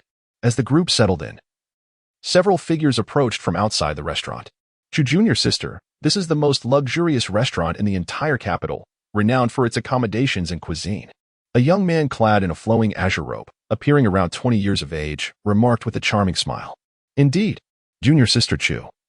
Senior brother Su exerted great effort to reserve a table here. The dishes made with spirit beast meat are particularly beneficial for cultivation. Another disciple chimed in. Yes, senior brother Su is exceptionally kind to junior sister Chu. Enough chatter. Senior brother Su laughed. Let us all take our seats. At that moment, by mere coincidence, these figures chose a table right next to Qin Chen and his companions. It's you. A voice filled with surprise rang out. The young woman clad in a pale yellow robe stared at Qin Chen, her expression one of astonishment. What a coincidence! Qin Chen greeted her with a calm smile. What are you doing here? The woman scrutinized Qin Chen, huffing. This is no place for you. Chuningshi, are you truly looking down on me? Considering I was once your betrothed? The lovely young woman was none other than Chuningshi. Qin Chen smiled elegantly. What? Are you so pleased to see me? You're still alive and have made it to the capital. You truly have a charmed existence. Since I am still alive, shouldn't you be happy for me? Given our former engagement? Qin Chen replied again. Oh, by the way, there is something you may not know. What is it? Your father, Chu Shanha, has been killed by me. And, by the way, you might want to inform Ling Tian that if he seeks revenge, he should come find me. What? At this, Chuningshi nearly stumbled, her body swaying. Father is dead. How is that possible? The Chu and Ling families had even invited a formidable expert of the Spirit Sea realm to deal with the Qin family. How could they have been vanquished instead? You're lying. Whether I am lying or not, you can verify it yourself. Qin Hai interjected coldly. Chuningshi, it is shameful that you conspired with Ling Tian to harm my brother and usurp his Stargate, attempting to leverage Ling Tian's entry into the Divine Academy while trampling on my brother's honor. Qin Hai, you've recovered. Seeing Qin Hai's restored form and the faint aura radiating from him, Chuningshi's face paled further. Qin Hai's words left Yin Shuanger, Yi Ziqing, and others momentarily stunned. Qin Chen had once been a Starfate warrior. Yet, with his Stargate seized, his life was in peril, and yet he had survived? He was indeed an extraordinary young man. Junior sister Chu, who are these people? Senior brother Su and others were taken aback by the unfolding scene. Chuningshi had entered the Divine Academy over 2 months ago, her talent and beauty captivating all. Unfortunately, she had grown close to Ling Tian, which had prevented him from approaching her. With Ling Tian seemingly in seclusion, he had finally found an opportunity to invite Chuningshi out. Senior brother Su, these are my adversaries, Chuningshi declared, her eyes glinting with malice. I implore you to assist me in eliminating him. As she gazed at Qin Chen, her eyes gleamed with a fierce intensity. To seek my life upon our first encounter? Qin Chen smiled slightly. Even if the engagement is dissolved, must you be so ruthless? Humph, insolent brat. Regardless of who you are, to offend junior sister Chu is to offend me, Su Shengyu. With a determined step forward, Su Shengyu directed his palm toward Qin Chen. Chapter 68. Did he really kill? Yi Ziqing, finish him. At this moment, Qin Chen could hardly muster the energy to intervene. With a single command, Yi Ziqing rose, seizing Su Shengyu's arm. Ah! Su Shengyu cried out in agony. Despite being a practitioner at the 2nd level of the Spirit Sea realm, his strength paled in comparison to Yi Ziqing, a genuine expert at the 4th level. The sound of cracking echoed as Su Shengyu's face turned pale. Yi Ziqing, what are you doing? Su Shengyu exclaimed. You, the esteemed young lady of the Yi family, consorting with such a person? What would people think? Such a person? Qin Chen replied, momentarily taken aback. What do you mean by such a person? A despicable scoundrel. Su Shengyu scoffed. He slaughters entire families and then acts the victim. It is utterly inhumane. Oh, is that so? Qin Chen smiled indifferently. Then allow me to show you what true inhumanity looks like. With that, he turned to Yi Ziqing. Why are you still hesitating? Finish him. Really kill him? Yi Ziqing hesitated. Su Shengyu is the grandson of Su Yuanshan, the 2nd master of the Su family. Shouldn't I at least consider who he is before taking a life? Qin Chen's impatience was palpable. Do I need to ask for permission to kill? I understand. Yi Ziqing replied, her resolve returning. Qin Chen, seeing Yi Ziqing ready to act, Chuningshi interjected, if you dare to kill a disciple of the Heavenly God Academy, they will not let you off easily. The Heavenly God Academy. Qin Chen murmured, memories flooding back to him. He recalled a time when his disciple Qin Chen had 2 prominent students, one being Ming Yuan, the other Taiyangqingshi. Ming Yuan had once proposed establishing an empire to unify the 9 nether continent, while Taiyangqingshi sought to build an academy within that empire to cultivate and teach more warriors. Their ambitious plans had drawn the ire of Ming Yuan, who was strict with his disciples. Yet, as the 9 nether emperor, Qin Chen had taken a liking to both and granted them their wishes. Ultimately, whether it was the Beiming Empire or the Heavenly God Academy, Qin Chen had contributed significantly to their foundations. He had personally relocated mountains and filled seas to create Beiming City, ensuring easy access for disciples to hunt spirit beasts and hone their skills. No one knew these places better than he did. Returning to the present, Qin Chen smiled lightly. If the Heavenly God Academy dares to oppose me, I shall obliterate them. His words silenced the hall. Who in the Beiming Empire would dare utter such a bold statement? Kill him. Qin Chen commanded again. Stop. Suddenly, a voice rang out. From the second floor, two figures descended. The first, clad in a light blue robe, exuded an air of nobility and elegance. The second, dressed in a cloud-white martial outfit, was slightly more robust. Both appeared to be around 20 years old. Yet it was evident that the first held a more distinguished status. Sixth prince. Fourth brother. Upon seeing them, Shang Xinrui rose and clasped his hands respectfully. The sixth prince, Ming Che, and the fourth young master of the Xingdan Pavilion, Shang Yukai, were both renowned prodigies within the imperial capital. Ming Che stepped forward, stating, "What necessitates such violent measures? Even on the streets of the imperial capital, murder is a crime. This brother, let us speak calmly. There is no need for blades or swords," Ming Che urged, adopting a conciliatory tone. Qin Chen frowned at this. Ming Che then moved in front of Chu Ningshi, smiling gently. "Miss Chu, how delightful to see you again. The sixth prince. There's no need to call me that. Just Ming Che will suffice," he replied with a soft smile. Seeing Chu Ningxi's distressed expression, Ming Che felt his heart melt. It appeared yet another blind fool had arrived. At that moment, Qin Chen stood and disregarded the two young men, striding directly toward Chu Ningshi. "What do you want?" she asked, appearing fragile as she hid behind Ming Che. "Qin Chen, you have slaughtered entire families and now wish to harm Miss Chu? How can you bear to hurt such a delicate flower?" Ming Che exclaimed. "Fool," Qin Chen retorted sharply. "What did you say?" Ming Che was taken aback. As the sixth prince of the Beiming Empire, he was accustomed to being treated with reverence. Now, Qin Chen dared to insult him in front of everyone. "I called you a fool," Qin Chen reiterated. "How could someone as astute as Ming Yuan have descendants as foolish as you? Beware, this flower may one day turn into a carnivorous one, devouring you whole." "Preposterous," Ming Che shouted. "You seek death." At that, Ming Che lunged at Qin Chen, launching a punch that manifested as a fierce tiger's head aimed directly at him. "This is bad." Shang Xinrui and Yi Ziqing gasped in shock. Ming Che was a practitioner at the second level of the Spirit Sea realm. Qin Chen was no match for him. To call him a fool was an insult to all fools. With a disdainful huff, Qin Chen stood his ground, unyielding. Bang! In an instant, Ming Che's fist struck Qin Chen's chest, only to rebound violently, his arm bending unnaturally with a sickening crack. A scream escaped him as he collapsed. His arm broken. How utterly disgraceful for a descendant of Ming Yuan. Qin Chen seized Ming Che by the collar. "What do you want?" Ming Che was completely dumbfounded. As a second-level Spirit Sea practitioner, he found himself unable to breach Qin Chen's defenses. Was this man made of stone? Sigh. Qin Chen held Ming Che's collar tightly, yet he hesitated to deal a fatal blow. After all, he was a descendant of his own disciple. Killing him would be a burden on his conscience. Get lost. With a swift motion, Qin Chen hurled Ming Che away, his cries echoing through the hall like a slaughtered pig. Turning his gaze to the pale-faced Chu Ningshi, he said, You have reached the Spirit Sea realm? Indeed, fear not. I will not kill you this time, but mark my words, next time we meet, I shall end your life. Spare you for now. But inform Ling Tian to seek me out. Oh, and one more thing, Qin Chen added, next time, do away with that pitiful, tragic expression. It's rather distasteful. With that, he turned to Ling Xiaofei. Xiaofei, let us depart. It seems this meal must wait for another time. Oh. As Ling Xiaofei passed by Chu Ningshi, she glanced at her and huffed, You're a bad person, not as pretty as Sister Shuang'er or Sister Ziqing. Yi Ziqing, feeling quite embarrassed, looked on. Young master, should we kill him or not? Gradually, Qin Chen's voice fell. Kill. Chapter 69. The Nine Nether Technique. Upon hearing these words, Yi Ziqing's expression turned grave. Her palm clenched tightly, producing a crackling sound as Su Xingyo's figure gradually lost its vitality. Whatever Qin Chen commanded, she would comply. After all, it was merely a matter of extinguishing a life. The Yi family could still manage to suppress this incident.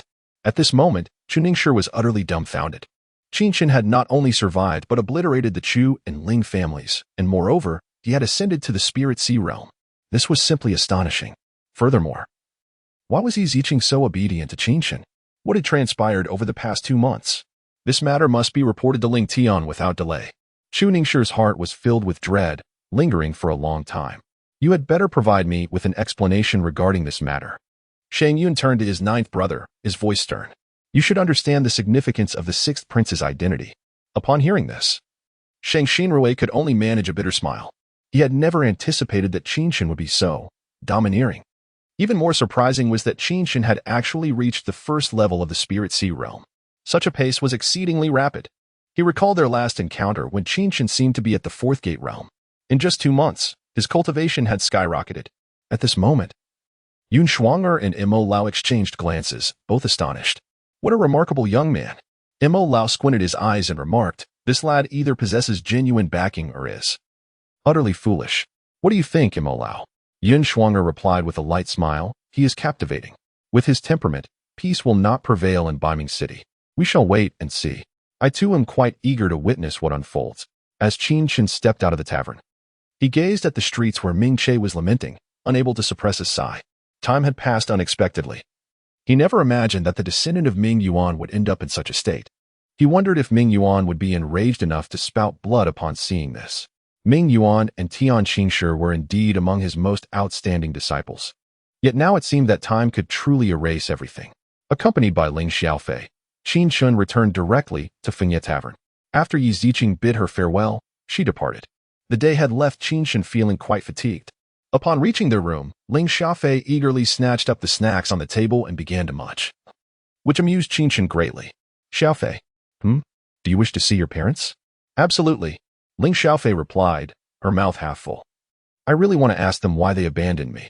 "Then you must exert yourself." "Exert myself?" "Indeed." Qin Chen chuckled. "You must grow stronger, becoming a formidable warrior, if you wish to reunite with your parents." "Are you afraid of the effort?"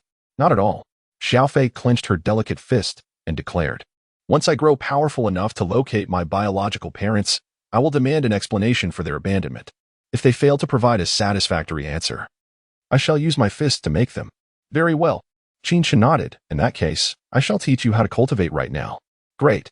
Ling Xiaofei quickly settled down opposite Qin Chen. "I will now impart to you the 9 nether technique. This spiritual technique. No, to be precise, this divine technique." "A divine technique? That sounds quite impressive." Upon hearing this, Qin Chen could not help but smile ruefully. If others were to hear such words from this little girl, they might very well choke on their blood. The divine technique was vastly superior to spiritual techniques, and should a divine technique emerge within the Biming Empire, it would not merely be the warriors of the empire vying for it, but rather, it would attract the powerful beings from the entire 9 nether continent, potentially leading to the destruction of the Biming Empire itself. Remember, this divine technique is known to the heavens, the earth, you, and me. Qin Chen cautioned, "Otherwise, our lives may be forfeit." "Understood." Xiaofei nodded earnestly, her expression serious. Sitting upright, Qin Chen began. The 9 nether technique is the inherited divine technique of the 9 nether lineage, originating from the very fabric of the universe, its origins unknown to all. It later spread, allowing the entire 9 nether clan to cultivate it. As a descendant of the 9 nether vermilion bird, you possess the 9 nether fire within you. This divine technique will assist you in unlocking the 9 gates of your body. Although you are unfamiliar with cultivation methods, you have inadvertently begun to condense 9 paths of the Spirit Sea. No matter, you need only cultivate the 9 nether technique to reach the 9 gates, and you will directly attain the 9th level of the Spirit Sea realm. Wow! Ling Xiaofei's expression was one of astonishment. "Now, prepare yourself. Follow my instructions." Taking a deep breath, Qin Chen recited the incantation of the 9 nether technique aloud. The 9 nether lineage birthed the 9 nether. The physiques are unique, yet their essence remains equal. The 9 nether divine technique undergoes 9 tribulations, intertwining life and death. As Qin Chen continued to recite, Ling Xiaofei listened intently. Time passed gradually, and as night fell, a faint wave of spiritual energy surged through Ling Xiaofei's body, enveloping her arms and legs. Free Gate Realm. Observing this scene, Qin Chen couldn't help but marvel silently. Indeed, as a member of the 9 nether lineage, paired with the 9 nether technique, her progress was extraordinarily impressive. "Brother Qin Chen, I'm hungry." "All right, let's go eat." The two descended to dine, where Ling Xiaofei ordered an impressive array of dishes, devouring them hungrily. Observing her voracious appetite, Qin Chen understood. This little girl had just elevated 3 realms, depleting her vitality. Now, the spirit beast meat would be perfect for her to replenish. After their meal, Qin Chen took Ling Xiaofei to explore the bustling imperial capital. Meanwhile, on the other side, at the Yi family residence, Yi Ziqing stood before a desk in a chamber. "You killed Su Xinyu?" A man clad in a pale blue robe, adorned with a golden sash and wearing a golden headpiece, regarded her with an air of indifference. Indeed, Yi Ziqing replied coolly. Su Shengyu is the grandson of Su Yuanshan. You are aware of this, correct? The middle-aged man continued. The Su family has already openly confronted us regarding this matter. No need for confrontation. Yi Ziqing interjected, Father, I am the one who killed him. If the Su family wishes to take revenge, they may come. You. Looking at his daughter, Yi Tongyuan felt a mixture of emotions. Do not think that awakening the royal physique grants you the power to act without restraint. You have now become the focus of several major families. I am aware. Yi Ziqing replied calmly. Nonetheless, even if I am the center of attention, I still intend to kill him. For my mother. What does this have to do with your mother? Yi Tongyuan questioned, perplexed. At that moment, Yi Ziqing began to recount her tale. A 16-year-old boy? What nonsense is this? Yi Tongyuan scoffed. Even Master Chu Fangzheng could do nothing about it. He is a third-grade spirit alchemist. Father, you previously stated that Master Chu Fangzheng's alchemy was divine. Yet, what was the outcome? Yi Ziqing challenged fearlessly. This time, you shall heed my counsel. Chapter 70. I have a way regardless. We must give it a try. Yi Ziqing declared resolutely. Otherwise, my mother's life is at stake. Upon hearing this, Yi Tongyuan's expression fell into sorrow. Very well, do as you wish. Yi Ziqing breathed a sigh of relief and turned to leave the room. Navigating through the layers of courtyards in the Yi residence, Yi Ziqing eventually arrived outside a small courtyard. The sorrow on her face vanished, replaced by an enchanting smile, as she stepped into the quaint space. Mother. Inside the courtyard, a figure with a pale complexion and an air of noble elegance turned around with a slight smile. Qing'er has arrived. In stark contrast to Yi Ziqing's unwavering demeanor, at this moment, Shang Xinjing appeared far more distressed. Within the main hall of Xingdan Pavilion, 7 towering buildings stood tall, where several figures had gathered. Father, here is how the matter unfolded. Shang Xinjing bowed slightly.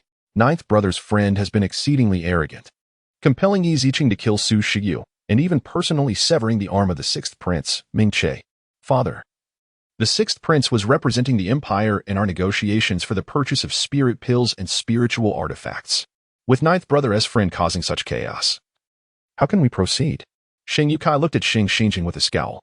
At that moment, seated at the head of the table was an elegant man, draped in a luxurious fur coat, exuding an undeniable aura of authority. Shang Xinjing lowered his head. Father, this matter is my fault. I take full responsibility. Father. Before Shang Xinjing could finish, a robust young man interjected. 9th brother likely chose his friends poorly. Let this be a lesson. Let us spare him this time. 7th brother. That is not how it should be.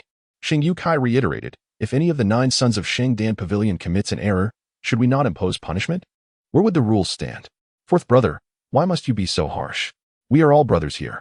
Brothers? Real brothers would. Silence. Amidst their quarrel, the elegant man finally spoke. His voice, though lacking in authority, caused both Shang Yunkai and Sheng Gang to shudder. Is there no one among you who can stand up for me, like your elder brother? If any of you could reach the main branch of Shangdan Pavilion and become a disciple, I would have far fewer worries. Hearing this, the others were taken aback. Father, what has transpired? Sheng Yunkai inquired immediately. Alas, as the head of Shangdan Pavilion, Sheng Dengfeng bore a burden far greater than the honor he currently enjoyed. The Shangdan Pavilion in the Biming Empire was merely a branch. The entirety of Shangdan Pavilion was a top power across the Jiuyu continent, with branches scattered throughout the various empires and cities. I received word from your elder brother that the main pavilion will dispatch a 4th-rank alchemist. A 4th-rank alchemist. The presence of such an alchemist was suitable for martial artists at the 9 Gates realm and above. Beyond the 9 Gates lies the Spirit Sea realm, where 9 Spirit Seas gather, continuously storing spiritual energy. Following that is the Spirit Platform realm, where the Spirit Seas converge to forge the Spirit Platform. Next comes the Spirit Wheel realm, where the Spirit Platform is imbued. Finally, there is the formidable Spirit Soul realm. The Spirit Sea, Spirit Platform, Spirit Wheel, and Spirit Soul realms are collectively known as the 4 major realms of martial artists, corresponding to 1st to 4th rank alchemists. Within the Biming Empire, the number of Spirit Soul realm martial artists is exceedingly limited, with each being the head of prominent families, royal experts, or high-ranking academicians. Thus, a 4th rank alchemist is undoubtedly the pinnacle of alchemists within the Biming Empire. Father, why is a 4th rank alchemist being dispatched? Sheng Xinjing sensed an unusual undertone. Moreover, Father is also a fourth-rank alchemist. Wouldn't sending another lead to conflict? Sheng Gang also questioned. The main pavilion dispatches alchemists periodically to ensure that the branch leaders of the various empires are diligent in their duties, Shang Defeng explained. The dispatched alchemist will compete with each branch leader, and the victor will assume command, while the defeated will return to the main pavilion for punishment. Upon hearing this, the expressions of those present changed dramatically. If Sheng Dangfeng were to lose and be called back, they would find themselves without support in the Beiming Empire, potentially facing oppression from the new branch leader. Why should Father worry? Sheng Yunkai said confidently, given Father's qualifications. How could a newly arrived fourth-rank alchemist be a match for you? Hearing this, the others nodded in agreement, confident in their father's alchemical prowess. If it were anyone else, I would not fear, but the one coming is my former junior brother, Jiao Shi. Jiao Shi. The mention of this name caused the faces of the gathered to shift with concern. Jiao Shi, during our years as brothers, I knew his character well. While our alchemical skills were comparable, in both practice and theory, he always had the upper hand. Understanding the gravity of the situation, the brothers exchanged anxious glances. Father, how will the competition be conducted? I've heard it will be in 2 rounds. The first will test alchemical skills, where each participant will choose their most proficient pill to concoct. The one with the better results will prevail.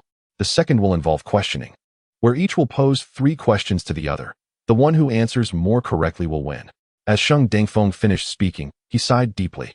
In terms of alchemy and questioning, I fear I may not be a match for Jiao Shi. Upon hearing this, a figure suddenly appeared in Sheng Xinjing's mind. Father, can you guarantee your alchemical skills will not fall short of Jiao Shi's? Sheng Defeng was taken aback. I have a way, Sheng Xinjing declared.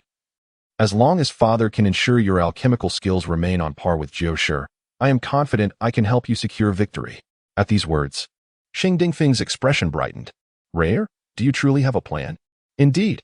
For reasons unknown, an image of a certain figure with a gentle smile surfaced in Sheng Xinjing's mind, filling him with inexplicable confidence. Qin Chen will surely help Father win. When will the competition take place? Probably tomorrow afternoon. The alchemist from Shengdan Pavilion will arrive. Tomorrow afternoon?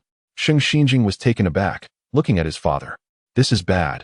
I must prepare immediately. Without another word, Sheng Xinjing hurriedly took his leave from Shengdan Pavilion, making his way towards Fengye Tavern. The next day, early in the morning, Qin Chen awoke, observing Ling Xiaofei sleeping blissfully. He chose not to disturb her, completing his morning routine before heading downstairs. Brother Qin. Suddenly, a voice called out. Chapter 71. The Rusted Sword. At this moment, Shang Xinrui hurriedly arrived once more. Quickly, bring out the breakfast, he commanded. Behind him, over 10 individuals rushed forward, each carrying bowls and dishes, placing them hurriedly on the dining table. Brother Qin, these are the most renowned breakfast dishes from my Shanghai restaurant. Just one bite will invigorate you for the entire day. The table was lavishly adorned with an array of delicacies, a feast for the senses. Qin Chen jested. Are you treating me like a pig? Haha, Brother Qin is jesting. Shang Xinrui replied again, you won't be able to finish it all alone. There's also Xiao Fei. She is still growing and needs to eat more. Upon hearing this, Qin Chen's frown eased.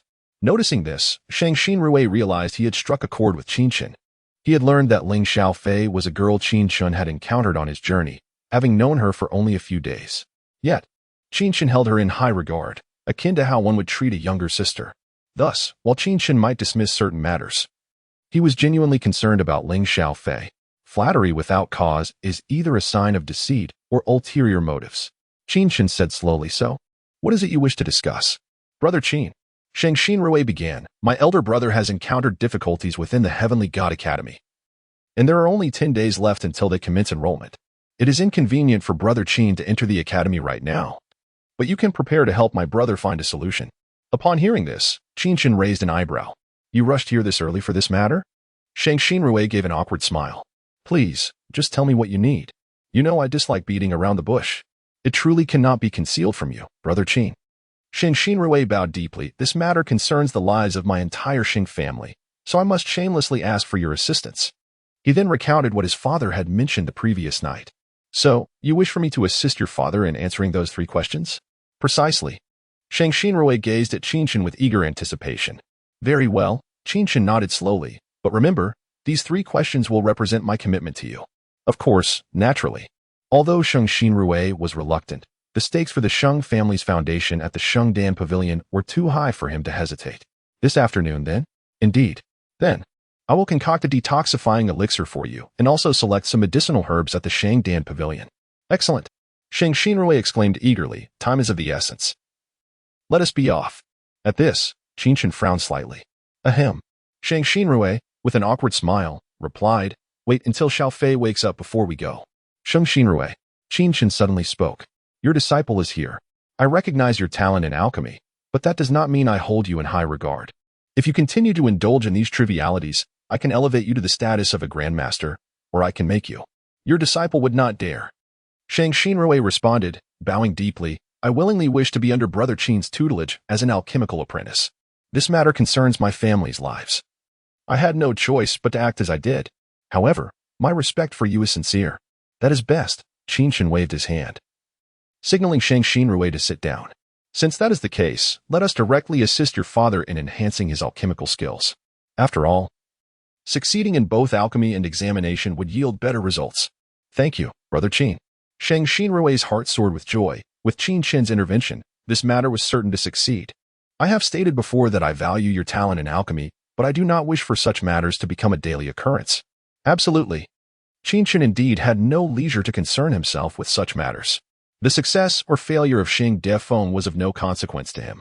Even losing Sheng Xinrui as an apprentice would not trouble him. However, he recognized Sheng Xinrui's earnest intentions from the previous day and did not wish to discourage him. After a lengthy wait, Ling Xiaofei finally descended the stairs. Upon seeing the breakfast spread on the table, she devoured it voraciously, disregarding all else, finishing it entirely. Watching a 7- or 8-year-old girl consume an entire table of breakfast and merely pat her belly while claiming to be half full left Shang Xinrui astonished. Finally, the three of them departed from the Fingye Tavern and arrived at the Shengdan Pavilion. The Shengdan Pavilion, renowned as the largest spirit pill and spirit artifact trading hub in the Biming Empire, not only gathered the majority of spirit alchemists in the empire, but also possessed a formidable background. The 7-story building, with the first floor's hall occupying nearly an entire street, towered majestically, leaving onlookers in awe. Qin Chen, however, paid no heed to these details. Brother Qin. The first-floor hall features simple stalls where warriors can set up shop after paying a fee. Sheng Xinrui explained enthusiastically. As you know, some warriors often venture into perilous lands and may stumble upon valuable items that appear ordinary but hold hidden treasures. Thus, many scions of noble families take great interest in purchasing seemingly worthless trinkets, only to discover they are treasures worth a fortune. Such activities, imbued with a hint of gambling, also tested one's discernment, making them popular among many young heirs. As Qin Chen listened, he nodded thoughtfully. Before long, the group arrived at a stall. Esteemed gentlemen, take a look at this ancient sword. Though it appears rusted, it is at least a 4th-grade spirit weapon, merely dulled by the passage of time. The vendor appeared remarkably enthusiastic. Qin Chen took the rusted sword into his hands and smiled. How much for this sword? Not expensive at all. Just 10,000 taels of silver. 10,000 taels? Sheng Xinrui immediately interjected. If you are trying to swindle us, believe me, I can ensure you will never set up shop here again. Young Master Sheng, this is merely a test of discernment. You cannot bully the vendor. I'll buy it, Qin Chen declared. Buy it. Qin Hai, standing nearby, was suddenly alarmed. Third brother, 10,000 taels may not be much, but spending it on a worthless sword is too extravagant. Indeed, Brother Qin. Yet, Qin Chen paid no mind, directly handing over the money while examining the rusted sword in his hand. Who says this is merely a rusted sword? Qin Chen smiled slightly. Even a rusted sword can be transformed into a 1st-grade high-level spirit weapon. A 1st-grade high-level spirit weapon? That could be worth 1,000,000 gold. Is this truly a spirit weapon? Both Qin Hai and Sheng Xinrui were incredulous. Haha, this is perhaps the most amusing joke I have ever heard. Just then, a booming laughter erupted. Chapter 72. The auction laughter erupted, but Sheng Xinrui furrowed his brow. What a coincidence that these young masters have arrived now. He immediately turned around to regard the figures that had emerged. Wang Jinyu, Guofeng, Qinhe, it's been quite a while since you last graced us with your presence. Sheng Xinrui exclaimed with a hearty laugh, eyeing the 3 young men at the forefront. Who claims we haven't been here for ages? The young man clad in a yellow robe grinned. It's you, the 9th young master, who has been too busy to host us. What nonsense. Regardless of the circumstances, I would certainly make time to entertain the 3 of you. Sheng Xinrui welcomed them with warmth. The young man in yellow then glanced at the rusty sword in Qin Chen's hand, sneering, "Young lad, that rusty sword of yours, in my judgment, is merely a rusty sword." Wang Jinyu continued with pride, "I've been observing here daily, and I understand the nuances involved. Anything that contains a spiritual treasure, or appears utterly ordinary, must possess something extraordinary beneath its surface. Just look at your rusty sword. It's terrifyingly corroded. Your 10,000 taels of silver is a complete waste. Is that so?" Qin Chen replied with a calm smile, unfazed by the mockery. Witnessing this, Sheng Xinrui let out a sigh of relief. If Qin Chen had reacted as he did last time by threatening, he would truly struggle to handle it. He was not Yi Ziqing. "Young man, don't be too skeptical." Another young master chuckled. "Wang brother here is known as the Prince with Fire Eye in the sacred Dan Pavilion. Rarely does he misjudge the value of things he sets his eyes upon." "Oh." Qin Chen smiled slightly, neither confirming nor denying the statement. He thought it best to refrain from offending anyone. Clearly, this lad was a novice in this realm and unaware of its intricacies. Why meddle any further? Wang Jinyu cast a disdainful glance at Qin Chen, sneering. "Brother Qin, they are quite bothersome. I dislike them." Ling Xiaofei pouted at this moment. Hearing her words, Sheng Xinrui felt a surge of anxiety. With Ling Xiaofei speaking up, it was certain that Qin Chen would not let this slide easily. "Very well, since Xiaofei dislikes them, Brother Qin will strike their faces hard." "Humph. Utterly ignorant." Wang Jinyu scoffed. "You must have come from a small town, eh? Do you dare to make a wager with me?" "Oh, a wager? Very well." Wang Jinyu smirked. "What do you wish to bet on?" "That rusty sword of yours is a first-grade high-level spiritual tool," Qin Chen declared confidently. "If it is not, I shall compensate you with 1,000,000 gold pieces at the price of a first-grade high-level spiritual tool. If it is, you shall pay me 1,000,000 gold pieces. What do you say?" Upon hearing this, Wang Jinyu burst into laughter. "Guofeng, Chen He, did you hear that? He is the one who proposed this wager. Brother Qin, do not." Sheng Xinrui felt an ominous foreboding. The moment Ling Xiaofei spoke, Qin Chen had taken a serious stance. And when Qin Chen was serious, Wang Jinyu was in for a rough time. Wang Jinyu, mistaking Sheng Xinrui's concern for favoritism, interrupted, "Sheng Xinrui, you cannot show bias towards this lad. He proposed this himself." "Bias? I fear you'll be left in your undergarments." Sheng Xinrui thought to himself, feeling increasingly agitated. Wang Jinyu was utterly confident that the rusty sword was just that, a mere rusty sword. Qin Chen was simply too proud to back down. "If we are to wager, let us formalize it. A written agreement, then," Qin Chen said with a nonchalant smile. "Otherwise, should you play tricks, I can easily find the Wang family. Rest assured. As a scion of the Wang family in the imperial capital, I would never stoop to such disgraceful antics. But how can I be sure you possess 1,000,000 gold pieces? She can vouch for me." Qin Chen pointed to a graceful figure approaching. It was Yi Ziqing. Upon seeing Qin Chen gesture towards her, Yi Ziqing arrived, looking puzzled. "Miss Yi, you think this fellow can be trusted?" "Vouch." Yi Ziqing was taken aback, but then nodded in agreement. "What?" The moment they saw Yi Ziqing nod, Wang Jinyu and his companions were stunned. Yi Ziqing had just arrived. Completely oblivious to the unfolding events, yet she was willing to vouch for Qin Chen? How could they possibly know each other? It seemed their relationship was quite amicable. "All right. Let us draft the agreement," Qin Chen stated. Bending down, he looked at Ling Xiaofei and smiled gently. "Xiaofei, brother will help you slap them down soon, so they will no longer be so arrogant." The sight of Ling Xiaofei's crescent-like smile brought joy to Qin Chen's heart. Ultimately, the nine-nether vermilion bird was connected to a close friend of his father. Perhaps, regardless of the circumstances, Qin Chen truly regarded Ling Xiaofei as a younger sister. With the agreement drafted, Wang Jinyu huffed. "All right, let us proceed. What's the rush?" Qin Chen turned to Sheng Xinrui and inquired. "The sacred Dan Pavilion must have an auction hall, right? Could we arrange for an auction?" "An auction?" Sheng Xinrui was perplexed by Qin Chen's intentions. "Yes, we can," he replied promptly. "Excellent, let us proceed." Upon entering the auction hall, they found thousands of customers seated comfortably. The auctioneer was enthusiastically making introductions when suddenly, a figure stepped onto the stage and whispered a few words into the auctioneer's ear. Instantly, the auctioneer's expression shifted to one of astonishment as he gazed down at the crowd. Coughing softly, the auctioneer addressed the audience. "Ladies and gentlemen, we have an additional item for auction. Let us welcome young Master Qin to introduce his auction item." As the auctioneer's words fell, Qin Chen ascended the auction stage. Sheng Xinrui, being the ninth young master of the sacred Dan Pavilion, found it relatively easy to facilitate this matter. Standing on the stage, Qin Chen placed the rusty sword before him. Ladies and gentlemen, Qin Chen smiled. This sword is a first-grade high-level spiritual tool, and I am putting it up for auction now. At this proclamation, the hall erupted into chaos. What a joke. It was clearly just a rusty sword. Was this lad attempting to deceive everyone? How could the sacred Dan Pavilion conduct business like this? Wasn't it a waste of time? Indeed, lad. This is not a place for wishful thinking. If you wish to sell that rusty sword, go to the first floor. The crowd began to buzz with excitement. Wang Jinyu laughed heartily. This fellow must have lost his mind. Does he think he can auction this rusty sword for gold and then pay me off? Sheng Xinrui and the others also felt utterly bewildered. Qin Chen surveyed the crowd once more and declared, the starting bid is 1 million gold pieces. Should this not be a first-grade high-level spiritual tool, I, Qin Chen, will gladly pay the owner 10 times the auction price. Chapter 73. The Azure Moon Sword. Upon hearing these words, the crowd erupted into a cacophony of excitement. This was tantamount to Qin Chen providing them with a guarantee. Even if they spent 1 million to acquire a piece of worthless scrap, Qin Chen would compensate them, with someone to shoulder the risk. The attendees were immediately eager to participate. The Holy Dan Pavilion was no ordinary establishment. If this young man dared to speak recklessly, he would undoubtedly meet a tragic end before leaving its premises. I offer 1 million.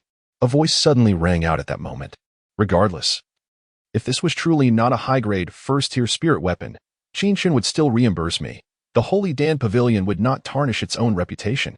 A robust man standing up laughed heartily. Then I bid 110,000. Another voice chimed in. Old Yang, you've only raised it by 10,000. That's rather stingy, isn't it? Suddenly, another elder, clad in black robes, rose and proclaimed, I bid 120,000. The crowd understood clearly that if this rusted sword did not contain a high-grade, first-tier spirit weapon, Qin Chen would compensate their losses. However, if it truly was, purchasing it for over 100 million gold would not be a loss at all. Elder Eagle, 120,000 is still insufficient. Laughter erupted again from the crowd as another figure stood up. I bid 150,000. At this declaration, the murmurs within the crowd diminished significantly. 150,000 was indeed a steep price. A typical high-grade, first-tier spirit weapon was valued at 1 million, while a slightly more refined one could reach 150,000. Yet, at present, they could not ascertain the grade of this rusted sword. Witnessing the escalating bids, Wang Jinyu was utterly flabbergasted. Has Qin Chen lost his mind? At this late hour, it seemed he was merely toying with everyone. He could not believe that this rusted sword would be a high-grade, first-tier spirit weapon. Such a weapon was priceless. How could this young man have stumbled upon one so casually at a street stall? 150,000, going once. The auctioneer began to prepare to finalize the deal. 200,000. At that moment, a somewhat chilly voice suddenly echoed. Within the private room, someone had raised the price again. 200,000? What a jest. 200,000 gold. Even if this is a high-grade first-tier spirit weapon, it is still worth far more. Even the auctioneer was taken aback. Since no one has raised the bid, then 200,000 belongs to the guest in room 6. The auctioneer declared with finality. Wang Jinyu could no longer contain himself and leapt onto the auction platform, exclaiming, All right, young man, stop pretending to be profound. Let us see what this spirit weapon truly is. Wang Jinyu was skeptical that there was any spirit weapon within. As you wish. Qin Chen stepped forward, and with a flick of his hand, a spirit seal appeared. A spirit array master. Upon witnessing this, the crowd was momentarily stunned. Spirit array masters were a rare existence within the Northern Underworld Empire, far fewer in number than spirit alchemists or spirit weapon masters. Even a first-tier spirit array master would be greatly coveted by the imperial family. At this moment, as Qin Chen unleashed the spirit seal, it transformed into a sprite-like figure that surged towards the rusted sword. Following this, a series of spirit seals began to coalesce. Before long, a total of 81 spirit seals manifested, completely enveloping the rusted sword. 81 spirit seals. Merely judging by the number of spirit seals, it was clear that Qin Chen was beyond the level of a first-tier spirit array master. Within the Northern Underworld Empire, the most powerful spirit array masters were 4th tier. There were detailed classifications. For instance, a first-tier spirit array master could lay out a low-tier formation with 10 spirit seals, a mid-tier formation with 20, and only with 50 could they construct a high-tier formation. To advance to a second-tier spirit array master, one would need to gather at least 100 spirit seals. At this moment, It was evident that Qin Chen had surpassed the capabilities of a first-tier spirit array master. An intriguing youth. In the private room, a figure clad in a silvery robe, adorned with an intricately embroidered colorful dragon, appeared. This individual bore a sharp glint in his eyes. Yet his aura was restrained and gentle, accompanied by a pleasant smile. Du Xiao, are you truly certain that the rusted sword contains something extraordinary? Your Highness, I assure you. Standing beside him was a middle-aged man in black armor. His excitement barely contained as he slowly replied, "This rusted sword is a spirit weapon sealed by an array. In the past, I was fortunate enough to have seen an identical rusted sword. There is no mistake." Fascinating. It seems this young man named Qin Chen has been aware all along. At such a young age. A spirit array master with such keen insight, I must become acquainted with him. A smile gradually spread across the young man's face. As the 81 spirit seals appeared, the surface of the rusted sword began to transform. The rust began to flake away, and suddenly, a glimmer emerged. However, beneath that brilliance lay not a spirit weapon, but a wooden box. The crowd was momentarily taken aback. Haha. Wang Jianyu's anxious heart finally relaxed. I thought it was a spirit weapon. Turns out it's merely a wooden box. Qin Chen, could this be what you referred to as a spirit weapon? Previously, seeing Qin Chen demonstrate his spirit seal techniques, he had thought Qin Chen had unearthed something remarkable, only to find that it was just a wooden box. At that moment, Qin Chen regarded Wang Jianyu as if he were a fool, giving him a sidelong glance. Then, with a clap of his hand, the wooden box opened with a crack. Suddenly, a flash of light erupted, and the box shattered into fragments. Yet, amidst the debris, a faint azure glow emerged, resembling shards of azure metal, which spread out and then coalesced once more. As if performing a magic trick, a long sword materialized before the crowd. The sword was over 3 feet long, its surface shimmering with a bluish hue, imparting an impression of remarkable lightness. Suddenly, the young man in room 6 could not suppress a tremor in his hand, causing his cup to crash to the ground as he stood up. The azure moonsword. Gradually, the youth uttered those words, his eyes alight with ecstatic joy. Beside him, Du Xiao also felt a surge of excitement. His judgment had proven correct. Congratulations, second prince. Du Xiao suddenly knelt. The second prince had obtained the azure moon sword, which perfectly complemented the Qingyang sword stored within the royal palace. This sword was once a relic of the empire's ancestor, Emperor Mingyuan, and the emperor had longed to unite the two swords. Now that his highness had found this sword, it would surely bring immense joy to the emperor. Chapter 74. Incomprehensible. Listening to Du Xiao's words, the joy in the young man's eyes was unparalleled. At last, I have found the Qingyue sword. He was genuinely exhilarated. As the second prince of the Baiming Empire, Mingyu understood deeply that he was but one of many sons of the emperor, each vying for the throne. His mother hailed from humble origins and could not bestow upon him significant glory. He had to rely on his own efforts, meticulously carving his path, yet he still felt inferior compared to his brothers. Acquiring the Qingyue sword would fulfill a lifelong wish of his father, potentially earning him immense rewards. At that moment, the crowd below erupted with gasps of astonishment. This is the Qingyue sword. An elderly man with white hair suddenly exclaimed with fervor, the Qingyue sword, for which the royal family of the Baiming Empire has offered a bounty of 10 million gold pieces. Upon hearing this, the attendees were utterly bewildered. The Qingyue sword was renowned throughout the Baiming Empire. The royal family had long issued a reward of 10 million taels of gold for its return. Such a sum could elevate one to the status of a respectable, wealthy individual in the imperial capital. Moreover, it could even procure a second-tier spiritual artifact. Yet, the royal family held this sword in high regard, which puzzled many.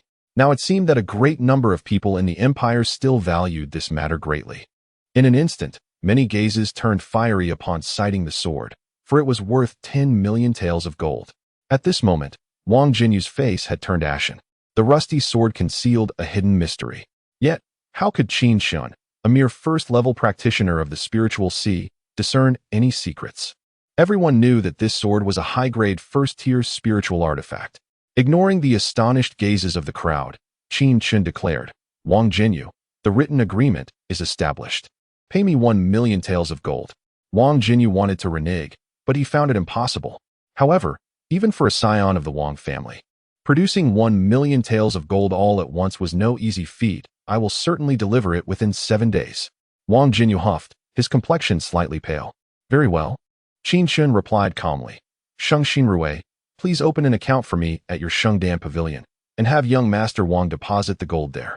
After Qin Chen spoke, he turned to leave. Qin Gongzi, please wait. At that moment, a voice suddenly rang out. The crowd parted, revealing a figure ascending the auction stage. It was the young man from the private room, the second Prince Mingyu. Upon seeing him, Sheng Xinrui and the others immediately adopted solemn expressions. His Highness the second prince. Sheng Xinrui, Wang Jinyu, and the others all bowed respectfully. Qin Chen turned to glance at the young man before him, who appeared to be in his 20s. Wearing a faint smile, with an air of nonchalance. Yet, an underlying sorrow was unmistakable. Is there something you need? Qin Chen asked coolly. Upon hearing this, Sheng Xinrui could only smile wryly. This Master Qin truly does not regard anyone with esteem. Yet, it was understandable, after all. One who dared to strike the sixth Prince Ming Che in the Xing Ke Tavern could hardly be expected to treat the second prince with any special courtesy. Even if the Emperor of the Baiming Empire were to arrive, Qin Chen would likely maintain his seemingly indifferent demeanor. Qin Gongzi, I, Mingyu, wish to purchase this sword. Thank you for allowing the royal family of the Baiming Empire to reclaim such a treasure. With Mingyu's words, the previously restless hearts of the crowd settled completely. So the guest in room 6 was none other than Mingyu. 10 million taels of gold could tempt many to take risks. Yet attempting to seize something from this second prince would be akin to provoking a dragon. Mingyu continued, I wonder if Qin Gongzi has the time. I would like to invite you for a cup of tea. Upon hearing this, many talented youths in the crowd felt envious, their eyes turning red. In the Baiming Empire, powerful families abound, such as the Yi, Wang, Su, and Guo families, among others. However, compared to the royal family, even these prominent clans combined could not mount a resistance. Even a young scion like Wang Jinyu aspired to attach himself to a prince for a worry-free life. Now, the second prince had personally come forth to invite Qin Chen. What an extraordinary honor. Many warriors in the auction hall were thrilled. Oh, I truly lack the time, Qin Chen replied, stating he had pressing matters to attend to and would postpone the invitation. What? The crowd was taken aback at this moment. No time. Busy. This fellow. Has he lost his mind? This was an invitation from the second prince, and he dared to decline, claiming he was too busy. In truth, Qin Chen did have matters to attend to. Sheng Xinrui's father's competition, Yi Ziqing's arrival, likely concerning her mother, and his elder brother Qin Shan's injury. As for the second Prince Mingyu, whom he had never met, he regarded him merely as a distant descendant of his disciple. He had no interest in sharing tea with him. Halt. Du Xiao, standing beside Mingyu, snorted and said, the second prince has personally extended an invitation. Can you simply refuse? Do not be presumptuous. Mingyu interjected. Qin Gongzi is a genius. How could he be so rude? Indeed, Your Highness. Du Xiao clasped his hands and stepped back behind Mingyu. Mingyu turned to Qin Chen once more. Qin Gongzi, this sword is indeed priceless. I offer 200,000 taels of gold for it, which is a steal for me. This invitation is merely a gesture of gratitude. Hearing this, Qin Chen paused. Turning to face Mingyu. Slowly, he spoke. Spare me the theatrics. I see through your subordinate's ploys. I've already stated that I have no time. I mean it. Do you understand? Do not let my fleeting goodwill dissipate due to your forthcoming words or actions. With that, Qin Chen strolled away. The auction hall fell into a profound silence. This Qin Chen was truly audacious. To speak so boldly before the second prince of the royal family, there was likely no one else in the imperial capital who dared do so. At this moment, Yi Ziqing followed Qin Chen's footsteps, leaving the scene. For Qin Chen, she was utterly obedient. Yi Ziqing was a prodigy, and in recent days, she had reflected on every encounter with Qin Chen, ultimately summing it up in 4 words. Incomprehensible. The impression Qin Chen left on her was one of profound mystery. Chapter 75. A single glance suffices. In that moment of their first encounter within the Sheep's Head Valley, Qin Chen's demeanor, his every gesture, radiated an unparalleled confidence, coupled with the awakening of his imperial physique, a secret that even her father could not discern. Qin Chen's certainty was evident. He promptly guided her to the spirit-nurturing platform for a test of her spiritual body. Then came the heavenly fire spirit essence, an extraordinary treasure that could drive countless individuals to madness. Yet, in Qin Chen's eyes, it appeared as simple as a child's candy. Indeed, it was just that. As if he were casually scattering candies, Qin Chen was utterly indifferent to the heavenly fire spirit essence. Moreover, upon their subsequent reunion, every word he uttered, every action he undertook, exuded such confidence. It was far from mere pretense. After their 2 meetings, Qin Chen had become an unfathomable presence in her heart. Therefore, she felt compelled to heed his words without question. At this moment, Shang Xinrui offered a sheepish smile to Mingyu, clasping her hands together in apology as she hurried to catch up. Brother Qin Chen, they say that sword is worth 10 million taels of gold. What a pity. Ling Xiaofei exclaimed, shaking her head. But seeing Wang Jinyu's foolish expression is truly satisfying. Are you happy? Qin Chen smiled. Happy. Ling Xiaofei giggled adorably. That's wonderful. Qin Chen replied with a gentle smile. As for gold, it holds little value. As long as Xiaofei is happy, that is all that matters. Brother Qin Chen is so kind. Hearing the exchange between the two, Shang Xinrui felt a twitch in her expression. Qin Chen could have unveiled the rusted sword immediately after Wang Jinyu agreed to the wager, yet he chose not to. Instead, he opted to auction it off. He was indifferent to gold. Otherwise, he wouldn't have sold it for a mere 200,000. His intention was to deliberately auction the rusted sword, ensuring Wang Jinyu's complete humiliation before the crowd. Ultimately, it stemmed from Ling Xiaofei's words. Brother Qin Chen, they are so unpleasant. I dislike spending with them. Reflecting on this, Shang Xinrui suddenly realized that Ling Xiaofei's status in Qin Chen's heart seemed to surpass her expectations. Have the medicinal materials I requested been prepared? Qin Chen inquired, gazing at Yi Ziqing with an air of calm. They are ready, young master. When do you have time? Let us finish our current affairs first. Qin Chen turned to Shang Xinrui and said, I shall go meet your father. Understood. Several figures departed, while at that moment, Captain Du Xiao wore a grim expression. Second Prince, this brat is incredibly arrogant, truly thinking he is something of significance. Not a concern. Ming Yu waved his hand. Since I am eager for talent, I do not mind lowering myself. A genius is worth its weight in gold to me, especially since he is also a spiritual array master. Upon hearing this, although Du Xiao felt displeased, he had no grounds to argue against his master's words. Investigate this Qin Chen and uncover his origins. Yes. Meanwhile, Wang Jinyu stormed away, his face ashen with rage. Today, Qin Chen had unmistakably aimed to humiliate him. After all, Qin Chen could have simply activated the array within the rusted sword. Why auction it?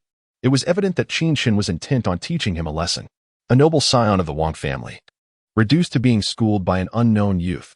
Such disgrace was unbearable. Investigate this brat for me. I will not swallow this humiliation. Yes. At this moment, Qin Chen remained unaware that he had caught the attention of others. Even if he had known, he would have remained indifferent. Following Shang Xinrui, he arrived at the 7th floor of the Sacred Dam Pavilion.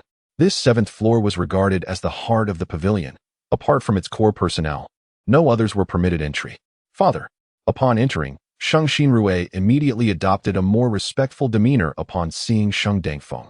Although he was a prodigy in alchemy, he was the youngest of 9 sons, and thus, he needed to tread carefully in front of Sheng Dangfeng. Is this the Qin Chen you mentioned? Sheng Dangfeng did not belittle Qin Chen due to his youth. Rather, he was astonished. A genius who could earn his son's admiration was surprisingly young. Yet, could this youth truly prove himself? Brother Qin's alchemy is extraordinary. Father, this time Brother Qin has agreed to help improve your alchemy skills. Improve my alchemy? Sheng Dingfeng's expression froze. He had a match against Jiao Shi in the afternoon, and now, in the span of a morning, Qin Chen was to assist him? What nonsense! Ninth brother, are you jesting with some charlatan? At that moment, Sheng Yunkai could not help but laugh. This boy looks to be about your age. How could he possibly assist father in enhancing his alchemy? Moreover, Jiao Shi and the others are arriving this afternoon. How could any improvement occur in half a day? Upon hearing this, Shang Xinrui ignored Sheng Yukai and addressed her father. Father. Very well, if that is the case, what should I do? Eventually, Sheng Dangfeng nodded. Deep down, he harbored doubts about Qin Chen's understanding of alchemy surpassing his own. After all, within the Northming Empire, a 4th-tier spiritual alchemist was a rare gem. What could a mere 16 or 17-year-old boy possibly know about alchemy? However, as the competition was imminent, he had no choice but to give it a try. What shall I do, young Master Qin? Sheng Dangfeng inquired. Simply put, you need only to refine your most proficient elixir, and I shall observe at once. Qin Chen replied calmly. Observe at once? Sheng Yukai immediately jumped up in protest. My father is a 4th-tier spiritual alchemist with exceptional skills. Are you attempting to deceive my 9th brother and learn my father's secrets? Or are you a spy sent by Jiao Shi, trying to probe my father's capabilities? 4th brother. Speak less. No one takes you for a mute. Shang Xinrui frowned. Hearing this, Sheng Yukai was taken aback. How could Shang Xinrui dare to retort against him? Although the two brothers were often at odds, Shang Xinrui had always held a modicum of respect for him. Yet now, she was openly challenging him because of this Qin Chen. Ninth brother, can you guarantee that this boy is not a spy? Of course, Shang Xinrui huffed. I have witnessed Brother Qin's alchemy skills. He can refine ordinary pills with runes. Fourth brother, have you encountered such an alchemist? Runes. Ninth brother, do not boast without basis. Xing Yukai scoffed. Runes require perfect execution of the refining process and absolute utilization of the medicinal materials, with effects that can be fully absorbed by martial artists. He? Capable of refining pills with runes? Such alchemists do not exist in the entirety of the North Ming Empire. Chapter 76. Too many questions. Fourth brother. If you possess any means to assist father, it would be far more prudent to seek them out swiftly rather than engage in idle chatter here, which does nothing but reveal your ineptitude. Shang Xinrui exclaimed, filled with ire. Very well. Upon hearing these words, Shang Yukai simply snorted. I am keen to observe how this fellow intends to aid father in enhancing his alchemical skills. Father, are you prepared? Shang Xinrui, ignoring Shang Yunkai's presence, turned directly to his father. Let us proceed. Sheng Dengfeng replied, leading the way as several figures entered a dedicated alchemical chamber, a fourth-grade spiritual artifact alchemical furnace. As he beheld the furnace, Qin Chen smiled slightly. My father is a fourth-grade spiritual alchemist, capable of concocting superior fourth-grade spiritual pills. This furnace, known as the Liyuan Ding, possesses remarkable efficacy. Sheng Xinrui explained. Let us commence. Qin Chen settled himself down, observing as Sheng Dengfeng approached the furnace. Sheng Dengfeng began. The fourth-grade spiritual pill I am most familiar with is the Blood Lotus pill, crafted primarily from the Blood Lotus herb. For those of the Spirit Soul realm, the Blood Lotus pill can rapidly mend injuries to the Spirit Platform and Spirit Wheel, extremely vital for practitioners of the Spirit Soul realm. Following the Spirit Sea realm comes the Spirit Platform realm, and thereafter, the Spirit Wheel realm, culminating in the Spirit Soul realm. The four spirit realms represent the principal forces within the Baiming Empire, and those of the Spirit Soul realm are indeed regarded as formidable. As Shang Difeng spoke, he commenced the preparation of the necessary herbs. I shall begin, he declared. Indeed, Qin Chen watched serenely as Sheng Dengfeng executed each movement with care. Observing Qin Chen's nonchalant demeanor, Sheng Dengfeng felt a flicker of displeasure. However, given that he was invited by Sheng Xinrui, he refrained from expressing his irritation, albeit he felt a slight discontent within. As the master of the Shang Dan Pavilion, he was accustomed to overseeing others as they crafted pills, maintaining an air of ease. Now, being scrutinized in such a manner was a stark contrast, leaving him with a sense of psychological disparity. Qin Chen was well aware of the significance of the Blood Lotus pill for practitioners at the Spirit Soul realm. The injuries sustained in battle typically affected the Spirit Platform and Spirit Wheel, and the Blood Lotus pill was precisely designed to restore such damage. At that moment, Shang Difeng began meticulously preparing the herbs. The primary ingredient of the Blood Lotus pill was the Blood Lotus itself, which required specific growing conditions, thriving only in crimson earth. Nourished by the blazing sun and containing potent yang energy.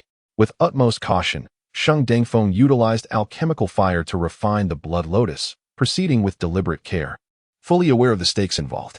Gradually, the herbs were processed, and Sheng Dengfeng began to consolidate the alchemical fire, raising the temperature of the furnace in a methodical manner. Meanwhile, Sheng Yunkai and Sheng Xinrui observed intently, fearful of missing any step in the process. Witnessing a fourth-grade spiritual alchemist at work was an exceedingly rare opportunity for learning. As they watched Qin Chen sitting with his eyes half-closed in apparent comfort, Sheng Yunkai scoffed. This fellow must be lost in admiration for my father's exceptional alchemical prowess. In contrast, Shang Xinrui remained silent. At that moment, Qin Chen appeared relaxed, yet he understood that his demeanor indicated a lack of regard for the proceedings. However, looking at his father, it was evident that there were no issues with his alchemical skills. As time passed, nearing midday, Shang Dengfeng finally exhaled deeply. A subtle fragrance of the pill wafted from the furnace. It is complete. Sheng Yunkai hastily approached, clasping his hands. Father, your alchemical skills are indeed extraordinary. I'm in awe. A smile spread across Sheng Dengfeng's face. This time, due to the presence of Sheng Yukai and others, he had exercised greater caution than usual. Paying attention to even the minutest details, deftly managing the alchemical fire. He was confident that this batch of pills was more refined than any prior attempts. Open the furnace. Shang Dengfeng commanded calmly. As the furnace opened, a pill rolled out from the exit, a delicate crimson pill that was visually pleasing. The blood lotus pill, complete. Its surface was impeccably smooth, creating a refreshing impression. Shang Yukai turned to Qin Chen, adopting a sarcastic tone. Young Master Qin, I wonder if you have any insightful observations? Insights? Not particularly. Qin Chen stretched lazily and rose to his feet, stating, It is time for a meal. Let us dine first. Dine. The others were momentarily taken aback. Shang Yunkai erupted in anger. Qin Chen, you were invited here to provide guidance, yet now you suggest we eat? Do you not see any issues? Qin Chen feigned surprise. Oh, that was not my intention. I merely thought that since there are numerous issues with Shang Pavilion Master's alchemical skills, it would be considerate to eat first before we all starve. What? Sheng Dangfeng, Sheng Yunkai, and Sheng Xinrui were left speechless. Even Yi Ziqing, standing nearby, was momentarily stunned. In the Biming Empire, Shang Dingfeng's alchemical skills were undoubtedly ranked among the top 3, yet here was Qin Chen suggesting there were too many problems. Only Ling Xiaofei stood to the side, perplexed, feeling that Qin Chen's reasoning held merit. Dining first was indeed the priority. Utter nonsense. Sheng Yunkai pointed an accusatory finger at Qin Chen, chastising him. I believe you simply cannot discern any problems, hence your incessant prattle. Young Master Qin. Sheng Defeng furrowed his brow. Since you believe there are significant issues with my alchemical skills, please do share. At this moment, he felt a surge of indignation. In the Biming Empire, few dared to speak to him in such a manner, and even fewer had the qualifications to do so. Yet here was Qin Chen, brazenly making such claims. Very well, very well. Qin Chen resumed his seat. Now, please listen carefully. I shall outline a few primary issues. With a faint smile, Qin Chen began. First, the preparation of herbs is crucial for an alchemist. The efficacy of the blood lotus primarily resides in its leaves. One must meticulously remove the fibers to allow the blood lotus to unleash its full potential. Furthermore, the auxiliary herb, the nasal root grass, is named for its resemblance to the human nasal base, possessing properties that promote airflow. But how does one ensure airflow through the nose? Through the nostrils. The nasal root grass resembles a nose, yet consider the human nostrils, which contain nasal hair. What is their purpose? To filter out certain particles. If you remove all the fibers from the nasal root grass, you render it superfluous. Next, regarding the alchemical fire, your fire is of medium strength in the green grade. Concocting the blood lotus pill is somewhat ambitious, yet you waste it. When the pill begins to take shape, it is unnecessary to maintain the fire continuously. Intermittent heating suffices. The blood lotus possesses a robust yang energy that naturally aids in shaping the pill. Fourth, Qin Chen continued eloquently, and the atmosphere became charged with enthusiasm as he elaborated on each point. Initially skeptical, Sheng Dangfeng's disbelief gradually transformed into incredulity. Chapter 77. A warm reception. The questions posed by Qin Chen were those he had overlooked, yet they contained fatal flaws. Some inquiries even sounded plausible, yet he found them incomprehensible. Meanwhile, Shang Yukai and Shang Xinrui stood by, their expressions vacant and bewildered. After Qin Chen finished speaking, half an hour had already elapsed. Brother Qin Chen, I'm hungry, Ling Xiaofei said pitifully. Look at you all. Qin Chen playfully pinched Ling Xiaofei's small nose and chuckled. My little Fei is hungry. I told you that this would delay our meal. Come, Brother Qin Chen will take you to eat. Wait. Sheng Yunkai suddenly reacted, exclaiming. How do we know if what you said is correct? What nonsense is this? What is spirit fire nurturing or guiding? Is this not a bunch of mumbo-jumbo? Hold on. At this moment, Sheng Dangfeng also spoke up. It seemed that he had only just processed what Qin Chen had said. Dad, seeing Sheng Dangfeng speak, Sheng Yukai realized that Qin Chen was in trouble. As Sheng Dingfeng's son, if he wished to ascend further in status, he would need to win his father's favor. If Shang Xinrui had indeed found a true master, it would be difficult to say. But a mere Qin Chen, rambling on with nonsense. Thought he was some sort of expert? His father would undoubtedly give Qin Chen a stern reprimand, and Shang Xinrui would also face consequences. Being toyed with by a mere 16 or 17-year-old would be intolerable for the head of the Shang Dan Pavilion. At this moment, Shang Xinrui was equally anxious. He had understood little of what Qin Chen had said, and he was unsure whether Qin Chen was right or wrong. Sheng Xinrui, Sheng Dangfeng suddenly turned to him, his tone admonishing. Upon hearing this, Shang Yunsai's heart leaped with joy. It seemed that the ninth brother was in for it. Why are you still dawdling? Sheng Dingfeng scolded. Did you not hear young Master Qin say he is hungry? Quickly, go instruct the chefs at Sheng K restaurant to prepare a feast to properly host young Master Qin. Sheng Yunkai grinned widely. Yes, indeed. A proper reception. Wait, that's not right. Sheng Yunsai's smile abruptly froze, the joy vanishing from his face. Why should they host Qin Chen? As Sheng Dongfeng's words fell, he approached Qin Chen, clasping his hands in respect. Young Master Qin, you truly are a prodigy. Your skills in alchemy are astounding. I am in awe. However, there were some aspects I did not comprehend earlier, and I hope you could elaborate further. Seeing Sheng Dingfeng's demeanor, both Shang Yukai and Shang Xinrui were rendered speechless. What was happening? They were not fools. Since Shang Defeng admitted to not fully understanding some parts, yet still treated Qin Chen with such respect, it indicated that where he did comprehend, Qin Chen was indeed correct. Moreover, it seemed to have provided Shang Dingfeng with profound insight. Otherwise, why would he display such an attitude?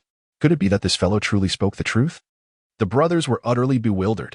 What are you still standing there for? Shang Defeng glared at Shang Xinrui. Why are you not going to give the orders? Oh, yes. Shang Xinrui scrambled out of the alchemy room in haste.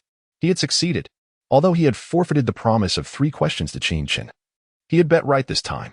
Initially, he had not been entirely confident in Qin Chen, but now it appeared that Qin Chen was indeed exceptional. Indeed, exceptional. At this moment, that was the only word that could encapsulate Shang Xinrui's feelings towards Qin Chen. Meanwhile, within the alchemy room, Shang Defeng wore a broad smile. As a spiritual alchemist, what was of utmost importance? Certainly, it was the enhancement of alchemical skills. At this moment, Qin Chen's earlier remarks had greatly enlightened him, as if opening a portal to a higher realm, one that led to the status of a 5th-grade spiritual alchemist. Young Master Qin, thank you for your guidance. Sheng Dingfeng said respectfully, standing firm. There were still some aspects I did not grasp. May I ask if you could elaborate further? It seems your mind is not dull. You have grasped quite a bit, Qin Chen replied. In that case, allow me to demonstrate. At this moment, Qin Chen had no intention of showcasing his abilities.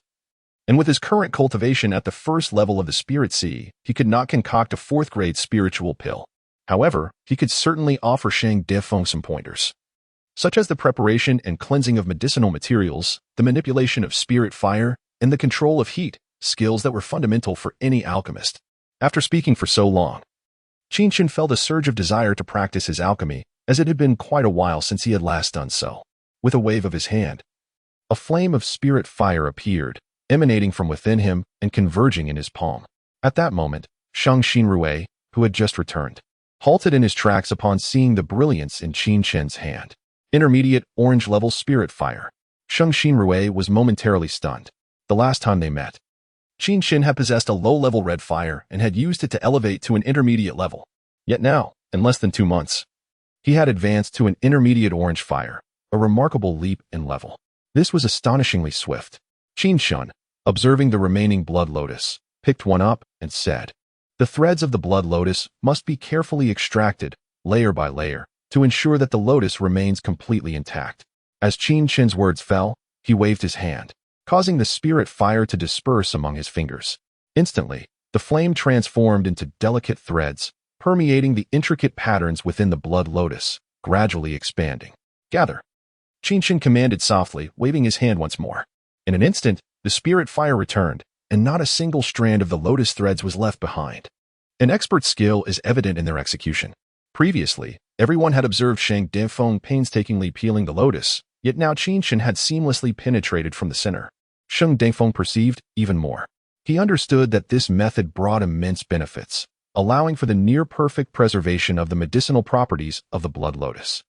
Yet he also recognized that achieving this required not only exceptional control of the spirit fire, but also an intimate understanding of the blood lotus. He had seen a 7th-grade spiritual alchemist perform such a feat, but that alchemist was a master. Yet here's to Qin Chen, merely a boy of 16 or 17. It was truly unfathomable how Qin Chen managed to accomplish this. At this moment, Qin Chen appeared to be invigorated, commencing the processing of other medicinal materials. Each step was flawless, and the handling of every material matched the descriptions in the alchemical formula perfectly, if not surpassed it. Chapter 78. Lord Su'er at this moment. Shang Defeng was utterly captivated, and both Shang Xinrui and Shang Yukai were also quite enchanted, as they observed Qin Chen meticulously handling the medicinal herbs. There was an undeniable sense of ecstasy. It was as if the delicate hands of a beautiful woman glided over the strings of a guqin, evoking a rhythm that resonated deep within the heart. Taking a deep breath, Qin Chen finally spoke. "All right, this should be sufficient." He gazed at the completed herbs before him. feeling a profound sense of satisfaction. This exhilarating sensation was truly refreshing, akin to admiring a masterpiece crafted by his own hands, bringing immense joy to the soul. The dissection of the herbs was indeed satisfactory. Qin Chen chuckled, as for your mastery over the alchemical fire and the consolidation of the herbs, it cannot be succinctly explained in just a few sentences. Ling Xiaofei pouted. Then don't say anything more, brother Qin Chen. I'm hungry. All right. I won't say anything more. Noticing Ling Xiaofei's distressed expression, Qin Chen affectionately ruffled her hair. Yes, let's go have a meal. Xing Defeng immediately inquired. Is the Sheng Ke restaurant prepared for us? Ready and waiting, father, came the reply. Then let us hasten to our meal. Sheng Defeng declared cheerfully. Young Master Qin, since we have a bit of time on the way, why not engage in a few more conversations? That sounds good. Upon hearing this, Sheng Xinrui wore a rather speechless expression. A bit of time? The Sheng Ke restaurant was merely a street away from the Shengdan Pavilion, and they would arrive in mere minutes. Truly, his father valued time as if it were gold. Yet, as this thought crossed his mind, a smile crept onto Sheng Xinrui's face. He had indeed made the right wager. Fourth brother, would you care to join us? Sheng Xinrui turned to Sheng Yunkai, grinning. It appears that the crisis facing our Sheng family has been resolved. Humph, don't get too smug. Sheng Yunkai retorted with a scoff. I have no interest in his teachings. What is so impressive about that? Then I shall take my leave first. Sheng Xinrui laughed heartily, waving as he departed. Watching the departing figures, Sheng Yunkai felt a twinge of regret within. How foolish of me. It's just a matter of pride, I assent it. Nevertheless, the boy's alchemy skills were indeed commendable, he thought to himself, simmering in silent frustration. At this very moment, several figures left the Shengdan Pavilion, making their way towards the Sheng Ke restaurant. Concurrently, on the bustling street, riders on majestic steeds approached with an imposing presence. Sixth Prince, I heard you faced great embarrassment at the Sheng Ke restaurant last time. Who could be so audacious as to harm you? One of them remarked. Humph. That boy's origins are unclear, and I know not who he is. However, should I encounter him again, I shall ensure he pays dearly. At this moment, Ming Che, whose fractured arm had only just healed, appeared with a menacing expression. The thought of that figure made him tremble with rage. How dare he publicly break my arm? Such a person deserves to die 1,000 deaths. Isn't it all because of Su Xingyu from your Su family? That boy truly lacks any worth. Isn't he merely at the second level of the Spirit Sea realm? Ming Che scoffed. How did he fall so easily to Yi Ziqing? Furthermore, Su Sheng, your Su family has simply brushed this matter aside, without seeking retribution from the Yi family? I am not entirely sure. It seems that later, that fellow Yi Tonyuan approached the clan leader for a private discussion, and it ended without resolution. However, Lord Su'er is furious and seeks to eliminate the youth. Oh, that's splendid. If I encounter that boy again, I shall certainly inform Lord Su'er too. Before Ming Che could finish his sentence, he suddenly froze in shock. That boy? Which boy? Qin Chen, he exclaimed, that SM. Quickly. Inform Lord Su'er to slay this boy. Ming Che was now filled with excitement. In the past few days, he had only just begun to ride out on his steed, not to show off, but to find Qin Chen. Now, fate had finally brought them together. He was determined to vent his pent-up frustration. At this moment, as Sheng Defeng accompanied Qin Chen away from the Shengdan Pavilion towards the Sheng Ke restaurant, they suddenly encountered several figures on horseback approaching them with great authority. The lead figure was none other than Ming Che. Upon seeing Ming Che, Qin Chen narrowed his eyes, a smile gracing his lips. This fellow has recovered quite swiftly. Lord Sheng. Ming Che dismounted and respectfully clasped his hands towards Sheng Dengfeng. Sixth Prince. Sheng Dengfeng merely nodded, intending to depart with Qin Chen. However, Ming Che suddenly interjected, Lord Sheng, please hold. This person cannot be allowed to leave. This boy severed my arm yesterday, and I still feel pain from it today. I must teach him a lesson. I ask that you step aside. Upon hearing this, Sheng Dengfeng paused slightly. Young Master Qin, it's of no concern. This matter does not involve you. I can handle it myself. Qin Chen stepped forward, fixing his gaze upon Ming Che. As Qin Chen approached, a pallor washed over Ming Che's face, and he instinctively took a step back, prompting several guards behind him to step forward. Aren't you here to teach me a lesson? Come. Qin Chen remarked nonchalantly, let me see how you intend to accomplish that. Qin Chen, is it? Don't become too complacent. This is the imperial capital, and I am the sixth prince of the Baiming Empire. Oh, and what of it? Therefore, you are doomed today. Ming Che hissed menacingly. Yet, as he glanced at Yi Ziqing, who stood poised to act, A flicker of trepidation crossed his features. Yi Ziqing had recently awakened his royal physique, creating quite the stir in the imperial capital. Even the higher-ups of the Celestial Academy regarded him with great importance. Now, as a fourth-level Spirit Sea practitioner, combined with the power of his royal physique, his guards seemed insufficient. Do not be too arrogant. Soon someone shall come to teach you a lesson. Consider how to protect your life. Teach me a lesson? Qin Chen replied calmly. I fear that will not come to fruition. Within the entirety of the Baiming Empire, there is no one capable of teaching me a lesson. Ming Che's eyes narrowed at this declaration, but he dared not speak further, fearing that Qin Chen might directly retaliate and break his arm again. Such arrogant words. I wonder if I can teach you a lesson. At that moment, a hoarse voice suddenly resonated through the air. A group of riders galloped forth on the street, led by an elder whose hair was tied up but appeared quite disheveled. Lord Su Heir. Seeing the approaching figure, Ming Che's face lit up with delight. Su Yuanshan. The second master of the Su family was notorious for his fiery temper. With his grandson slain and the Su family remaining silent, how could he possibly swallow this grievance? Upon receiving the news, he rushed over without delay. It is you who allowed Yi Ziqing to kill my grandson? Su Yuanshan bellowed. Prepare to meet your end today. At this declaration, a mocking smile appeared on Qin Chen's face. I have stated before, no one in the imperial capital can teach me a lesson, not even you. Regardless of your spirit platform realm. Is that so? Su Yuanshan scoffed, stepping forward, his murderous intent palpable as he charged towards Qin Chen.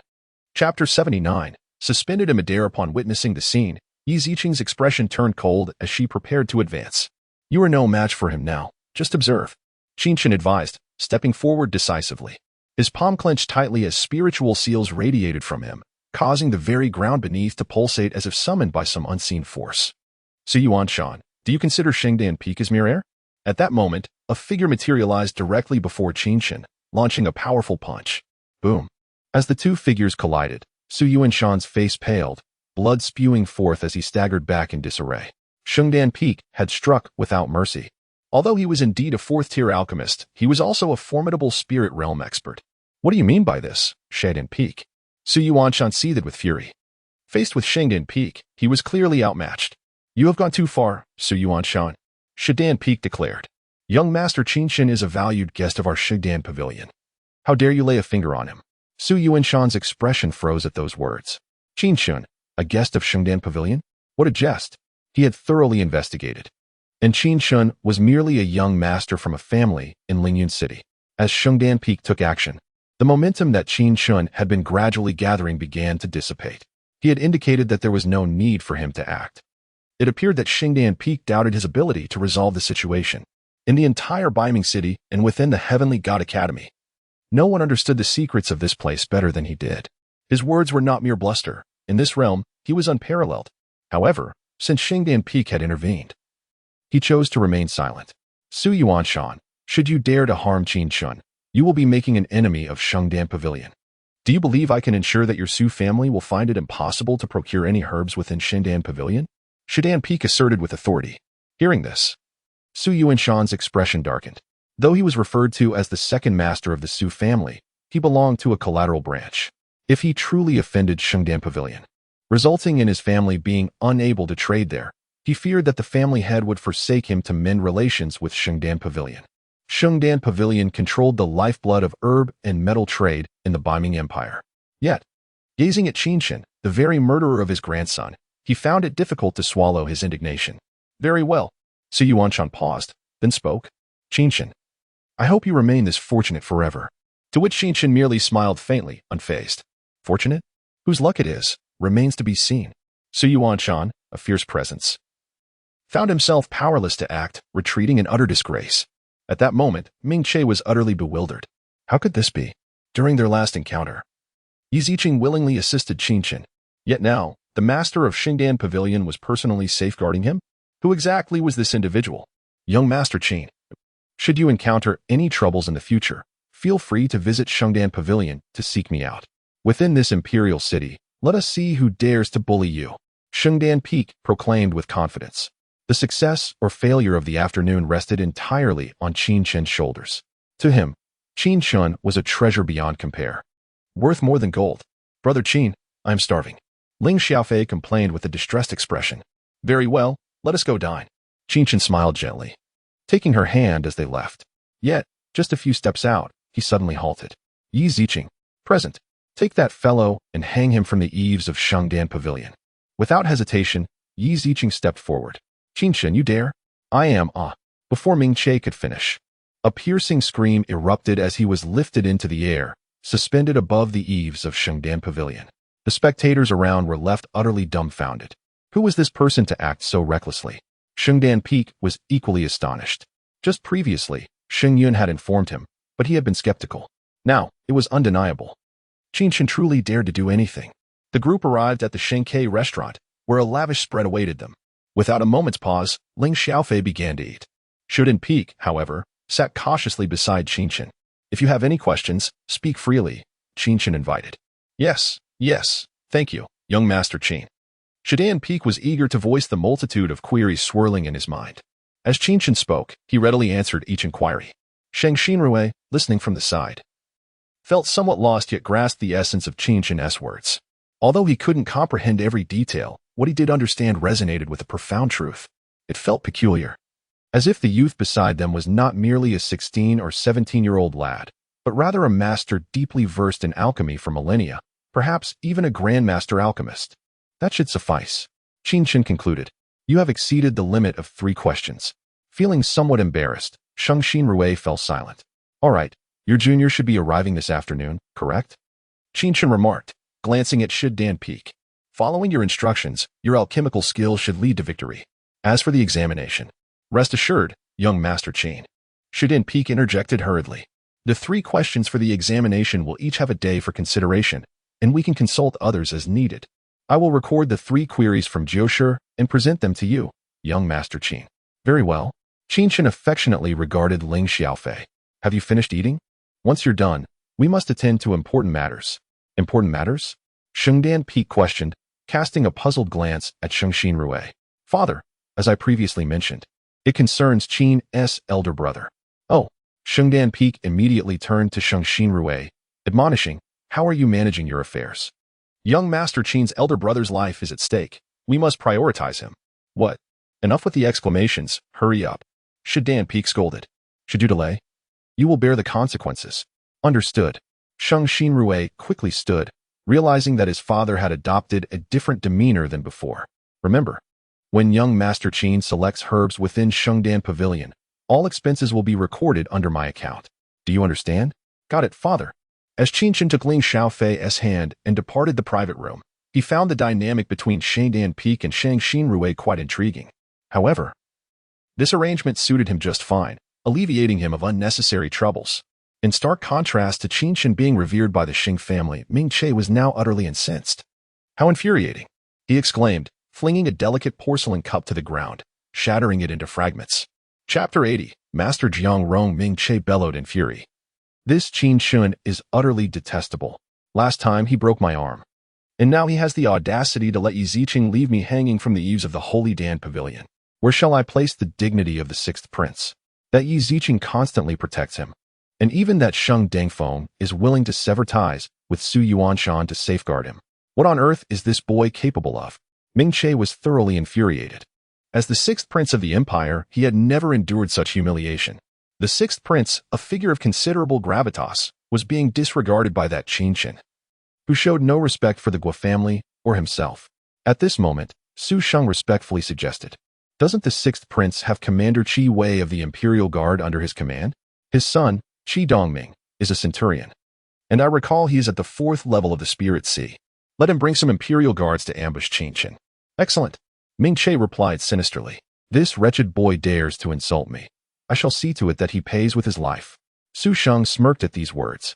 Meanwhile, Qin Chen had finished dining with Sheng Defeng and Sheng Xinrui and returned directly to the Holy Dan Pavilion.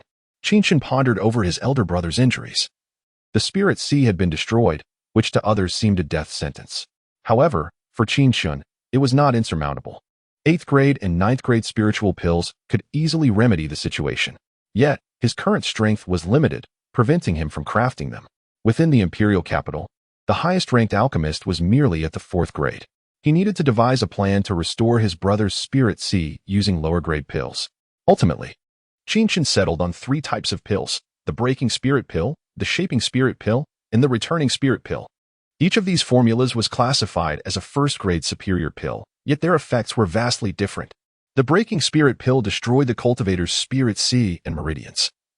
The shaping spirit pill reconstructed them, and the returning spirit pill enhanced them. Since his brother's 5 spirit seas had been completely shattered, it would be prudent to break them thoroughly. To break and then rebuild was also a viable method. Resolute in his decision, Qin Chen began selecting medicinal herbs within the Holy Dan Pavilion alongside Shengxin Rui.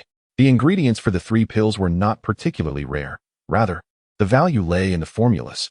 However, Qin Chen had become a living tome of alchemical formulas. Observing Qin Chen's effortless navigation among the herbs, Shengxin Rui felt a swell of anticipation. He had only witnessed Qin Chen's alchemical prowess once, leaving him awed and reverent. The creation of pills adorned with pill patterns was no small feat unbeknownst to himself. Shengxin Rui, who once stood proudly above his peers, had now become a mere apprentice in the presence of Qin Chen. That should suffice. Qin Chen exhaled. Please find me a pill room. At once. Shengxin Rui promptly led Qin Chen to a pill room within the Holy Dan Pavilion. As Qin Chen began his alchemical work, preparations were underway elsewhere in the pavilion. In the main hall on the first floor, Sheng Dengfeng, donned in a well-fitted alchemist robe, stood restlessly. Haha, Brother Sheng, it has been a long time. You are still as impressive as ever. A hearty laugh echoed at this moment. Outside the Holy Dan Pavilion, several figures approached. Among them, the foremost 2 included a man with black hair clad in a dark robe. His sunken eyes and somewhat brooding demeanor, even when smiling, cast a shadow. Junior brother Jiao Shi, it has been a while. Sheng Defeng greeted the newcomer with cupped hands. Jiao Shi was the junior brother who had come to compete with him. Also a 4th-grade alchemist. However, upon seeing the elder behind Jiao Shi, Sheng Dingfeng's expression changed dramatically. Master Jiang Rong. Upon sighting the gray-haired elder, Sheng Dingfeng immediately bowed respectfully. Rise, young Sheng. The elder chuckled warmly. It has been many years. You certainly possess the bearing of a pavilion master now. Master Jiang, you jest. Sheng Dengfeng dared not presume too much. It was your guidance that has led me to this day. Had I known you were overseeing the examination, I would have come out to greet you. Jiang Rong was a genuine 7th-grade alchemist, undeniably a master-level alchemist within the entire Holy Dan Pavilion. Sheng Defeng was astonished that Jiang Rong had personally come to oversee the event. Such an honor was overwhelming. Brother, that statement is rather inaccurate, isn't it? Jiao Shi chuckled. Since Master Jiang has arrived, you should welcome him, and I shall wait here for you. Junior brother Jiao Shi, there is no need for such formality between us. Sheng Dingfeng replied with a strained smile. Ha ha, this time, it truly is necessary. Jiao Shi grinned. Brother Sheng, you must guard the Holy Dan Pavilion of the North Ming Empire well. Otherwise, you might find yourself replaced as pavilion master. Fear not. I shall ensure you do not get your wish. The exchange between the 2 was laced with competitive tension. At that moment, Jiang Rong waved his hand, chuckling. You 2 have always been quite competitive since your youth, and it appears that has not changed. However, Brother Sheng, this time, Jiao Shi has prepared extensively. So do tread carefully. Yes. Sheng Dengfeng responded with utmost respect. Jiang Rong had once imparted wisdom to him, emphasizing fairness and humility. His presence as an overseer was highly fitting. Master Jiang, please, rest in your room. Not necessary. Jiang Rong waved his hand. Since we have arrived, let us commence the competition. After all, there are hundreds under the Holy Dan Pavilion, and we must keep to our schedule. Very well. Sheng Defeng promptly led everyone to the prepared pill room. All necessary medicinal materials were at the ready. Jiao Shi wasted no time, directly retrieving his alchemical furnace, while Sheng Dengfeng positioned himself in front of his own. After half a day's guidance from Qin Chen, Sheng Dengfeng's understanding had become remarkably clear. Qin Chen's insights had been profoundly enlightening, providing him with substantial inspiration. Jiang Rong settled into a chair, waiting quietly. All right, let us begin. Proceed with your respective tasks. Jiang Rong smiled, gesturing with his hand. The barriers in the pill room parted, dividing the space in 2, allowing him to observe both sides. At this moment, Jiao Shi began gathering his medicinal materials, a fleeting smile crossing his face. He had never doubted his alchemical skills. The disparity between his and Sheng Dengfeng's techniques was significant, and he had meticulously prepared for the 3 challenges, confident that Sheng Defeng would falter. In this manner, he was certain that not only would he triumph in alchemy, but he would thoroughly outmatch Sheng Dengfeng in the examination as well. The position of Pavilion Master of the North Ming Empire's Holy Dan Pavilion was rightfully his. Chapter 81. The alchemical competition. As the time commenced, the two fourth-tier alchemists began their meticulous preparations. At this moment, Sheng Dengfeng exhaled deeply, standing before the alchemical furnace and gazing at the materials laid out before him. He resolved to take a gamble. In this contest of alchemical prowess, each participant would select their most proficient elixir to refine, and the resulting concoctions would be evaluated by Master Jiang Rong himself. The one whose elixir received the higher grade would emerge victorious. Master Jiang's personal presence guaranteed a fair and transparent assessment. Both men were wagering their reputations. Sheng Dengfeng was acutely aware of Jiao Shi's resentment towards him. Years ago, they had both been disciples under the same master. And there was a junior sister whom they both cherished. However, after she became his wife, Jiao Shi had harbored a grudge against him ever since. Now, 2 decades later, Jiao Shi had come to the Northern Underworld Empire in search of him, a clear indication that he had long nurtured his animosity. Should he fail this time, all his years of effort in the Northern Underworld Empire would be for naught. Thus, success was his only option. On the other side, Jiao Shi's eyes gleamed with vengeful intent. Sheng Dengfeng, many years ago, you took my beloved. Now, I shall strip you of all your dignity and status. Suddenly, both sides ignited their alchemical flames simultaneously. Their flames were of equal rank, both categorized as medium-grade green flames. As the flames intensified, the furnaces opened, and both men executed their tasks with remarkable proficiency. With each passing moment, Master Jiang Rong, seated in the primary position, squinted his eyes in contemplation. How intriguing. Observing their alchemical skills, Jiang Rong nodded approvingly. However, his gaze lingered on Sheng Dengfeng, and he was momentarily taken aback. Has there been a subtle transformation in little Sheng's alchemical technique? Jiang Rong was astonished by the refinements in Sheng Dengfeng's methods. While the changes were slight, they exhibited a remarkable mastery of the craft, a feat not easily achieved by a fourth-tier alchemist. As time slipped by, night fell, and the temperature within the alchemical chamber gradually declined. Sheng Dengfeng wiped the sweat from his brow, gazing at the furnace. Success. A glimmer of joy brightened his countenance. It had been a long time since he felt such exhilaration. Senior brother, it seems you've lagged considerably. A sharp voice pierced the air. Jiao Shi turned his gaze toward Sheng Dengfeng, a mocking smile playing on his lips. Surely, you do not believe that the longer you take, the higher the grade of the elixir you produce?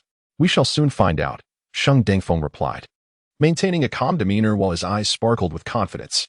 Observing this, Jiao Shi's expression turned cold. Nearly an act of deception. Jiao Shi scoffed, if that is the case. Master Jiang, shall we commence the evaluation of the elixirs? Very well. Jiang Rong squinted at Sheng Dengfeng and remarked, your elixir has yet to emerge. So let us examine Jiao Shi's first. With a confident smile, Jiao Shi extended his hand. Master Jiang, the fourth-tier elixir I have refined is called the Heart-Nourishing Pill. He elaborated, the Heart-Nourishing Pill aids spiritual realm warriors in consolidating their focus, enhancing their spiritual platform and wheel. It is an exceptional elixir for those in the spiritual realm, offering boundless benefits. Jiao Shi understood that he needed not elaborate further. Bowing respectfully, I humbly request Master Jiang's appraisal. Indeed, Jiang Rong nodded, retrieving the elixir and stating, the evaluation of an elixir primarily considers its appearance, efficacy, and color.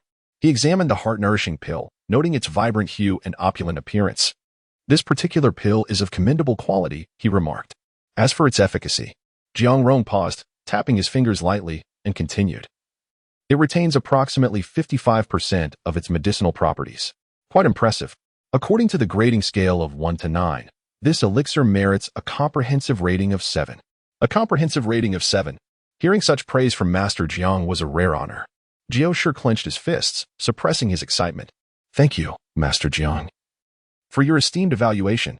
His heart brimmed with joy. A 7th-grade rating was Master Jiang's highest commendation for him thus far. Senior brother, what of your elixir? Jiao Shi turned to Sheng Dengfeng, a sneer on his lips. Could it be that you have met with failure? Perhaps you feel that you cannot surpass me and are ready to concede? Why the haste, junior brother?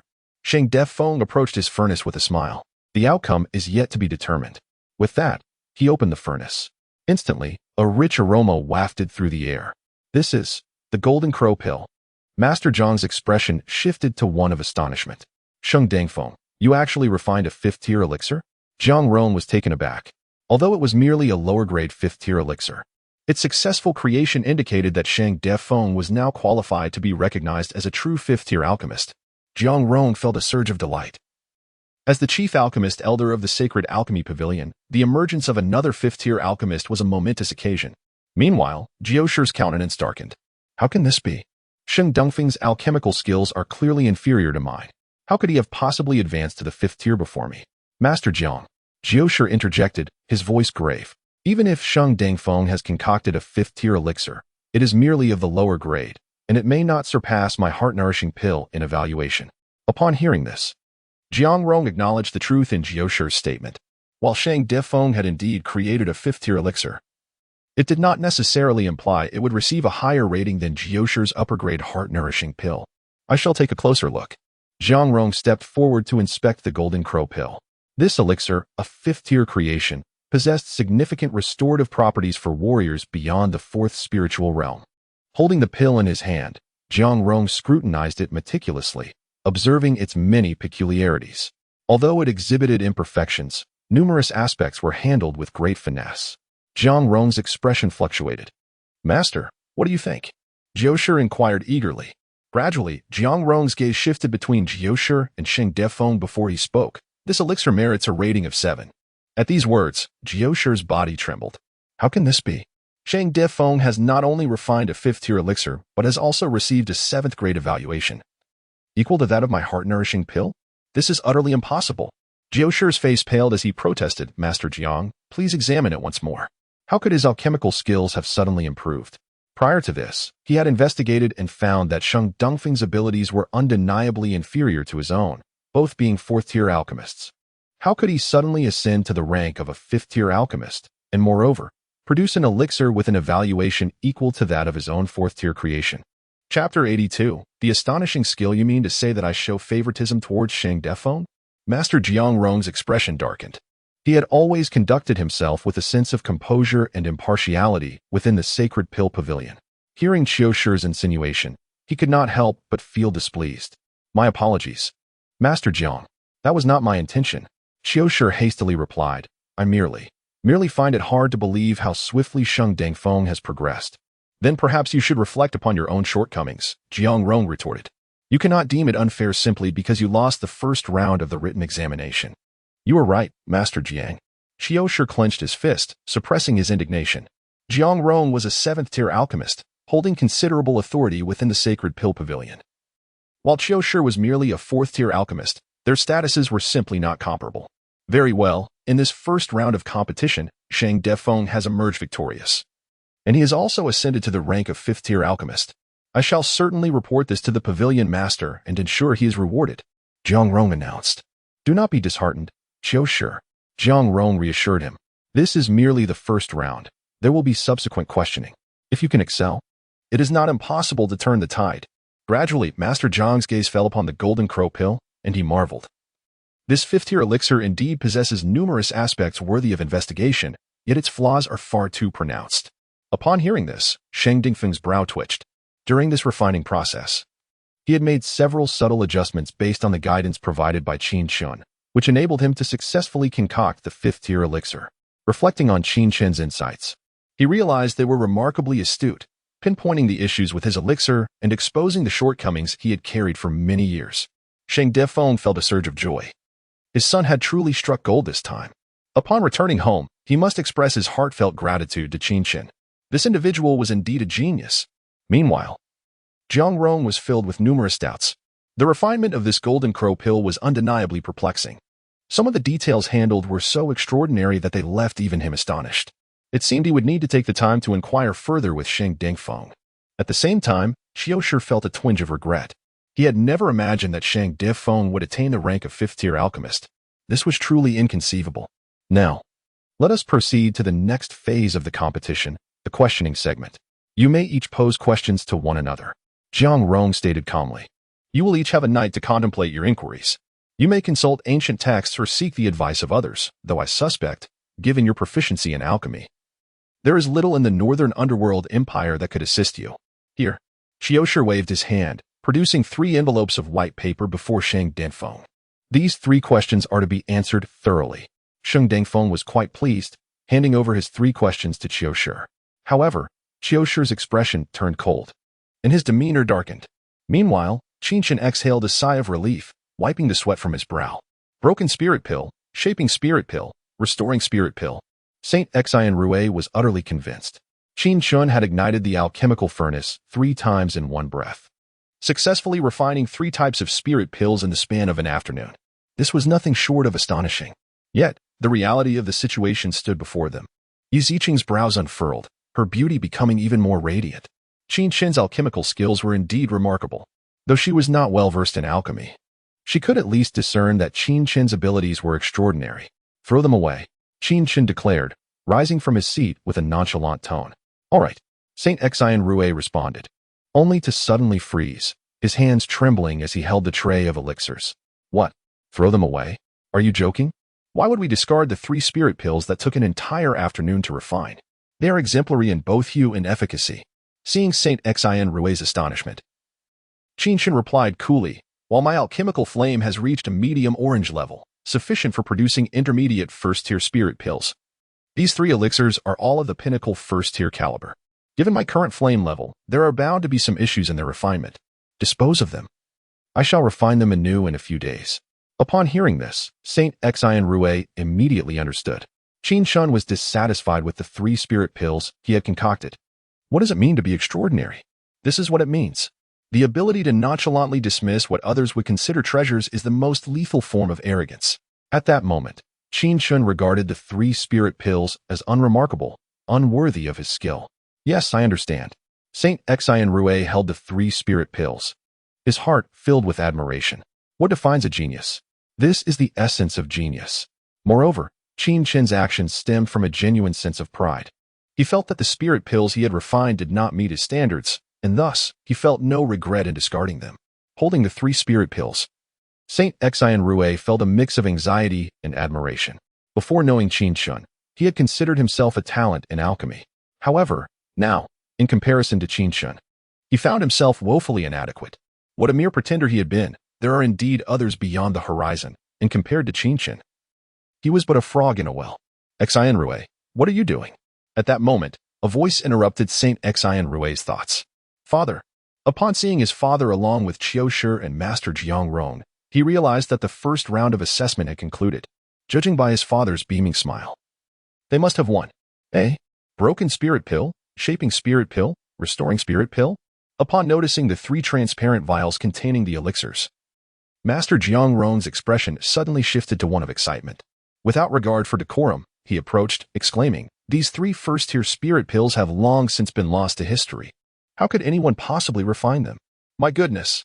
These 3 first-tier spirit pills are worth far more than second-tier elixirs. Master Jiang Rong seemed to lose himself in exhilaration, directly opening the vials to taste. Suddenly, his face flushed, and he was overtaken with emotion. The once leisurely demeanor was now filled with astonishment. Who refined these? In his excitement, Master Jiang Rong grasped Saint Xian Rui's arm tightly, his expression one of ecstatic frenzy. Saint Xian Rui grimaced in pain, looking at Master Jiang Rong. He couldn't help but exclaim, Master Jiang, you're hurting me. Oh, my apologies. I truly beg your pardon. Master Jiang Rong quickly released his grip. Yet, his gaze towards Saint Xian Rui remained filled with awe and urgency. Little Rui, please tell Grandfather Jiang who refined these 3 first-tier spirit pills. Master Jiang Rong could not contain his enthusiasm any longer. Witnessing such unrestrained behavior from Master Jiang, both Shang Defeng and Qiushi were left utterly dumbfounded. Chapter 83. Must you always let me speak? Jiang Rong, the master alchemist of the Sacred Dan Pavilion and a 7th-tier spirit pill master, found himself perplexed as to why he was so fixated on 3 types of first-tier spirit pills. Even if these recipes had been lost to time, such urgency seemed unwarranted. Considering they were merely first-tier pills, Saint Xian Rui opened his mouth to speak, but hesitated, recalling Qin Chen's temperament. Just moments ago, Qin Chen had instructed him to discard the 3 spirit pills, indicating his profound dissatisfaction with them. Revealing to Master Jiang that these pills were crafted by Qin Chen might provoke his ire. Speak quickly, Jiang Rong urged, unable to contain his eagerness. Master Jiang, Saint Xian Rui replied with a smile.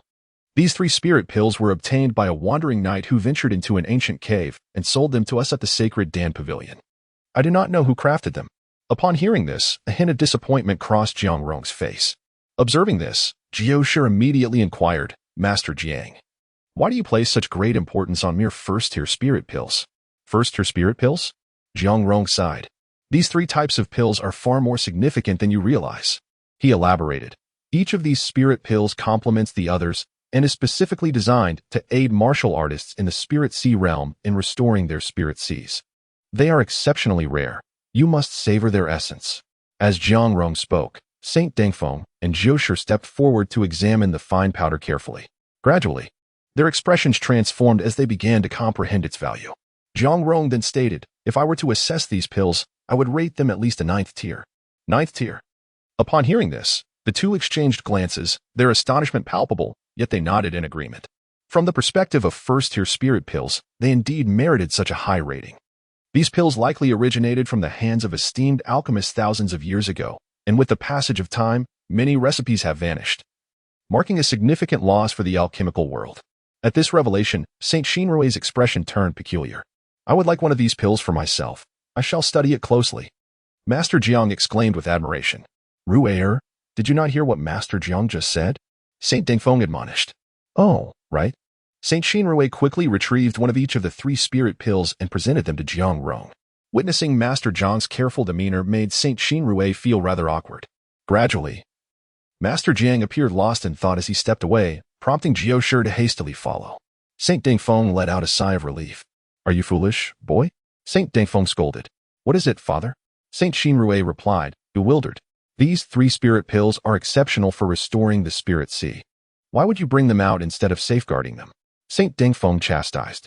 Do you not realize that young Master Qin's spirit sea is damaged and he requires such spirit pills for recovery? At this, Saint Xinrui's expression became even more peculiar. Father, why did you not mention this earlier? He retorted. Master Zhang's commendation means that Qin Chen could be recognized and accepted as an apprentice by him, elevating his status immensely. Father, Saint Xinrui sighed deeply. Do you think Qin Chen cares about such accolades? Moreover, he instructed me to discard them. If he finds that others have seen them, given his prideful nature, he would surely feel humiliated. Do you think he would look favorably upon us? Indeed. You make a valid point. Saint Dengfeng quickly replied. We must ensure the finest chef at the Saint Sparrow Tavern prepares an exceptional feast to honor young Master Qin. Understood. Father, Saint Xinrui chuckled. But remember, Qin Chen is merely a first-tier spirit pill master at the first level of the spirit sea realm. Are you not concerned about the potential loss? Enough. Saint Dengfeng snapped. Do you not comprehend? If Qin Chen were merely a first-tier spirit pill master, how could he so effortlessly evaluate 4th-tier pills? His alchemical prowess is extraordinary, constrained only by the limitations of his alchemical fire, if not for his youthful appearance. I would suspect he is an ancient sage with countless years of experience. You're being ridiculous, Saint Dengfeng retorted, glancing at Saint Xinrui. Hurry and secure those pills. Discarding them would be a grave mistake. I wish to study them in my spare time. And, by the way, inquire whether Qin Chen would join us for dinner tonight. That may not be feasible. Saint Xinrui chuckled. Qin Chen just concluded his alchemical endeavor and mentioned he intends to enter seclusion. Seclusion? Saint Dengfeng nodded. Given Qin Chen's exceptional talent and remarkable alchemical skills, such diligence is to be expected. However, we could invite that Lin Xiaofei to dine with us. Qin Chen holds her in high regard. Very well, I shall take good care of that young lady. Saint Dengfeng stated calmly. By the way, I noticed that Yi Ziqing seems quite taken with Qin Chen. You should employ some clever tactics to win him over. Clever tactics? Win him over? Saint Xinrui regarded his father with a bemused expression. Chapter 84. The Infernal Flame Seal, the beauty trap to entice Qin Chen? Don't be ridiculous. Yi Ziqing is undoubtedly the epitome of beauty in the imperial capital, enchanting as a fully blossomed blue lotus, causing countless proud sons of heaven to lose sleep over her. Yet, Qin Chen merely regards her as a maid. If he truly found Yi Ziqing appealing, he would have already taken action. If even Yi Ziqing fails to capture Qin Chen's interest, who could possibly employ the beauty trap to seduce him? Sheng Xinrui could only manage a bitter smile, choosing to remain silent. At this moment, Qin Chen sat cross-legged within the pill chamber, his body emanating faint flickers of firelight. The intense glow gradually ascended, transforming his form into a blazing furnace, with beads of sweat evaporating into mist as they appeared. Time passed steadily, and soon, fiery patterns emerged across his body, igniting with fervor. Qin Chen's breathing quickened, yet his hands began to float gently. in the pill chamber. Yi Ziqing's face turned pale with astonishment as she witnessed Qin Chen directly swallow a heavenly fire essence. The heavenly fire essence. A condensation of pure and potent heavenly fire energy was a reckless act for someone at the first level of the spirit sea realm. However, she understood that if Qin Chen dared to do this, he must possess a method to digest and absorb it. Yet, the current Qin Chen was not merely digesting. He was channeling that fiery energy into his palms, as if cultivating a spiritual technique. What manner of monstrous being is he? Yi Ziqing was at a loss for words. Not only was he absorbing the heavenly fire essence, but he was also drawing upon the fiery energy within the essence to commence his cultivation of a spiritual technique. This individual was beyond the definition of an oddity. Suddenly, a mark appeared in the palm of Qin Chen's hand, taking on a conical shape, sharply pointed and radiating a crimson glow that resembled flames. The conical mark began to spin slowly, releasing a scorching aura. Not only that, but the flames within also surged with heightened vigor. The infernal flame seal. With a flick of his finger, the conical mark shot forth, crashing into the wall ahead. A low rumble echoed as the mark exploded, sending fiery sparks flying, and the walls of the pill chamber cracked open, revealing gaping fissures. Exploded? Yi Ziqing's beautiful eyes sparkled with astonishment. The mark in Qin Chen's hand was undeniably formidable. The pill chamber of the sacred pill pavilion was no ordinary construction. Its walls were lined with black mysterious iron, designed to insulate sound and prevent explosions during alchemical processes from affecting other alchemists. Yet, it had been breached by the palm-sized mark. Yi Ziqing shook her head, realizing that with her current cultivation at the 4th level of the spirit sea realm, achieving such a feat was nearly impossible. Indeed, this individual's strength defied conventional judgment. At this moment, Qin Chen slightly opened his eyes, and a cyclone swirled between his hands and arms. 2nd level of the spirit sea realm. Seeing this, Yi Ziqing raised an eyebrow. The infernal flame seal had absorbed a heavenly fire essence, resulting in such power. It seemed his body was not yet fully attuned. Qin Chen furrowed his brows. Such power? Qin Chen was still unsatisfied? Yi Ziqing was speechless. What is the matter? At this moment, Sheng Xinrui hurriedly brought Ling Xiaofei over. Upon seeing the damage to the pill chamber, he was left dumbfounded. Even if Qin Chen had failed at alchemy, it was inconceivable that he could cause such destruction. Qin Chen Gij. Ling Xiaofei dashed over, excitedly recounting what she had eaten that evening. Sheng Xinrui turned to Yi Ziqing, whispering, "What happened? Did Qin brother blow up the pills? Did you not see the pill furnace intact?" Yi Ziqing responded coolly. That was caused by his cultivation. Cultivation caused this. Sheng Xinrui glanced at Qin Chen, silently appraising him as a freak. At this moment, Qin Chen looked at Ling Xiaofei's chubby little face and chuckled. You really do have quite the appetite. Ling Xiaofei has been working hard to cultivate. She giggled. Qin Chen Gij. I reached the 5th gate of the spirit sea this afternoon. Hearing this, Qin Chen nodded, but you still need to pick up the pace. As the two conversed, Sheng Xinrui and Yi Ziqing felt increasingly reluctant to speak. Was it really necessary to be so demoralizing? Both of them were geniuses in their own right. Yet after years of effort, they had only reached the spirit sea realm. Ling Xiaofei, at merely 7 or 8 years old, achieving the 5th gate was simply astonishing. You best not think of comparing yourselves to her. Qin Chen laughed. Comparing with her is just inviting torment. After all, the 9-nether vermilion bird is a divine beast. And as a descendant of such, Ling Xiaofei's strength is bound to soar. Moreover, with Ling Xiaofei's 9 spirit seas coalescing, once she reached the 9th gate, connecting her spirit sea with the 9 gates would elevate her to the 9th level of the spirit sea realm.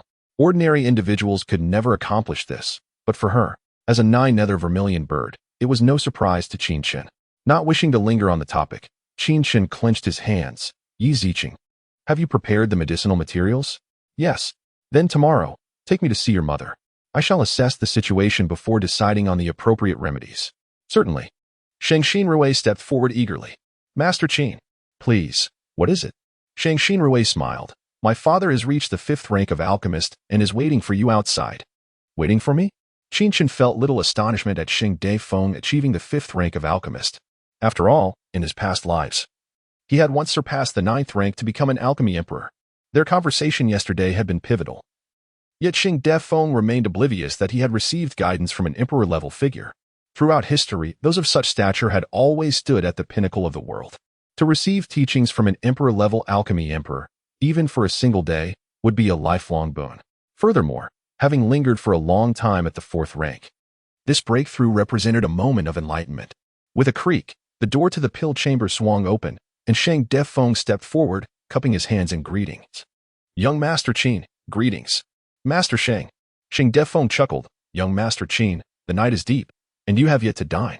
I have arranged a meal on the 7th floor. Please, accompany me. Very well, I am quite hungry. Qin Chen replied nonchalantly. If there are any issues along the way, feel free to speak. Of course. Unbeknownst to him, Shang Defeng had completely ceased to perceive Qin Chen as merely a 16 or 17-year-old youth. Chapter 85. 3 questions, 3 inquiries. What is your perspective?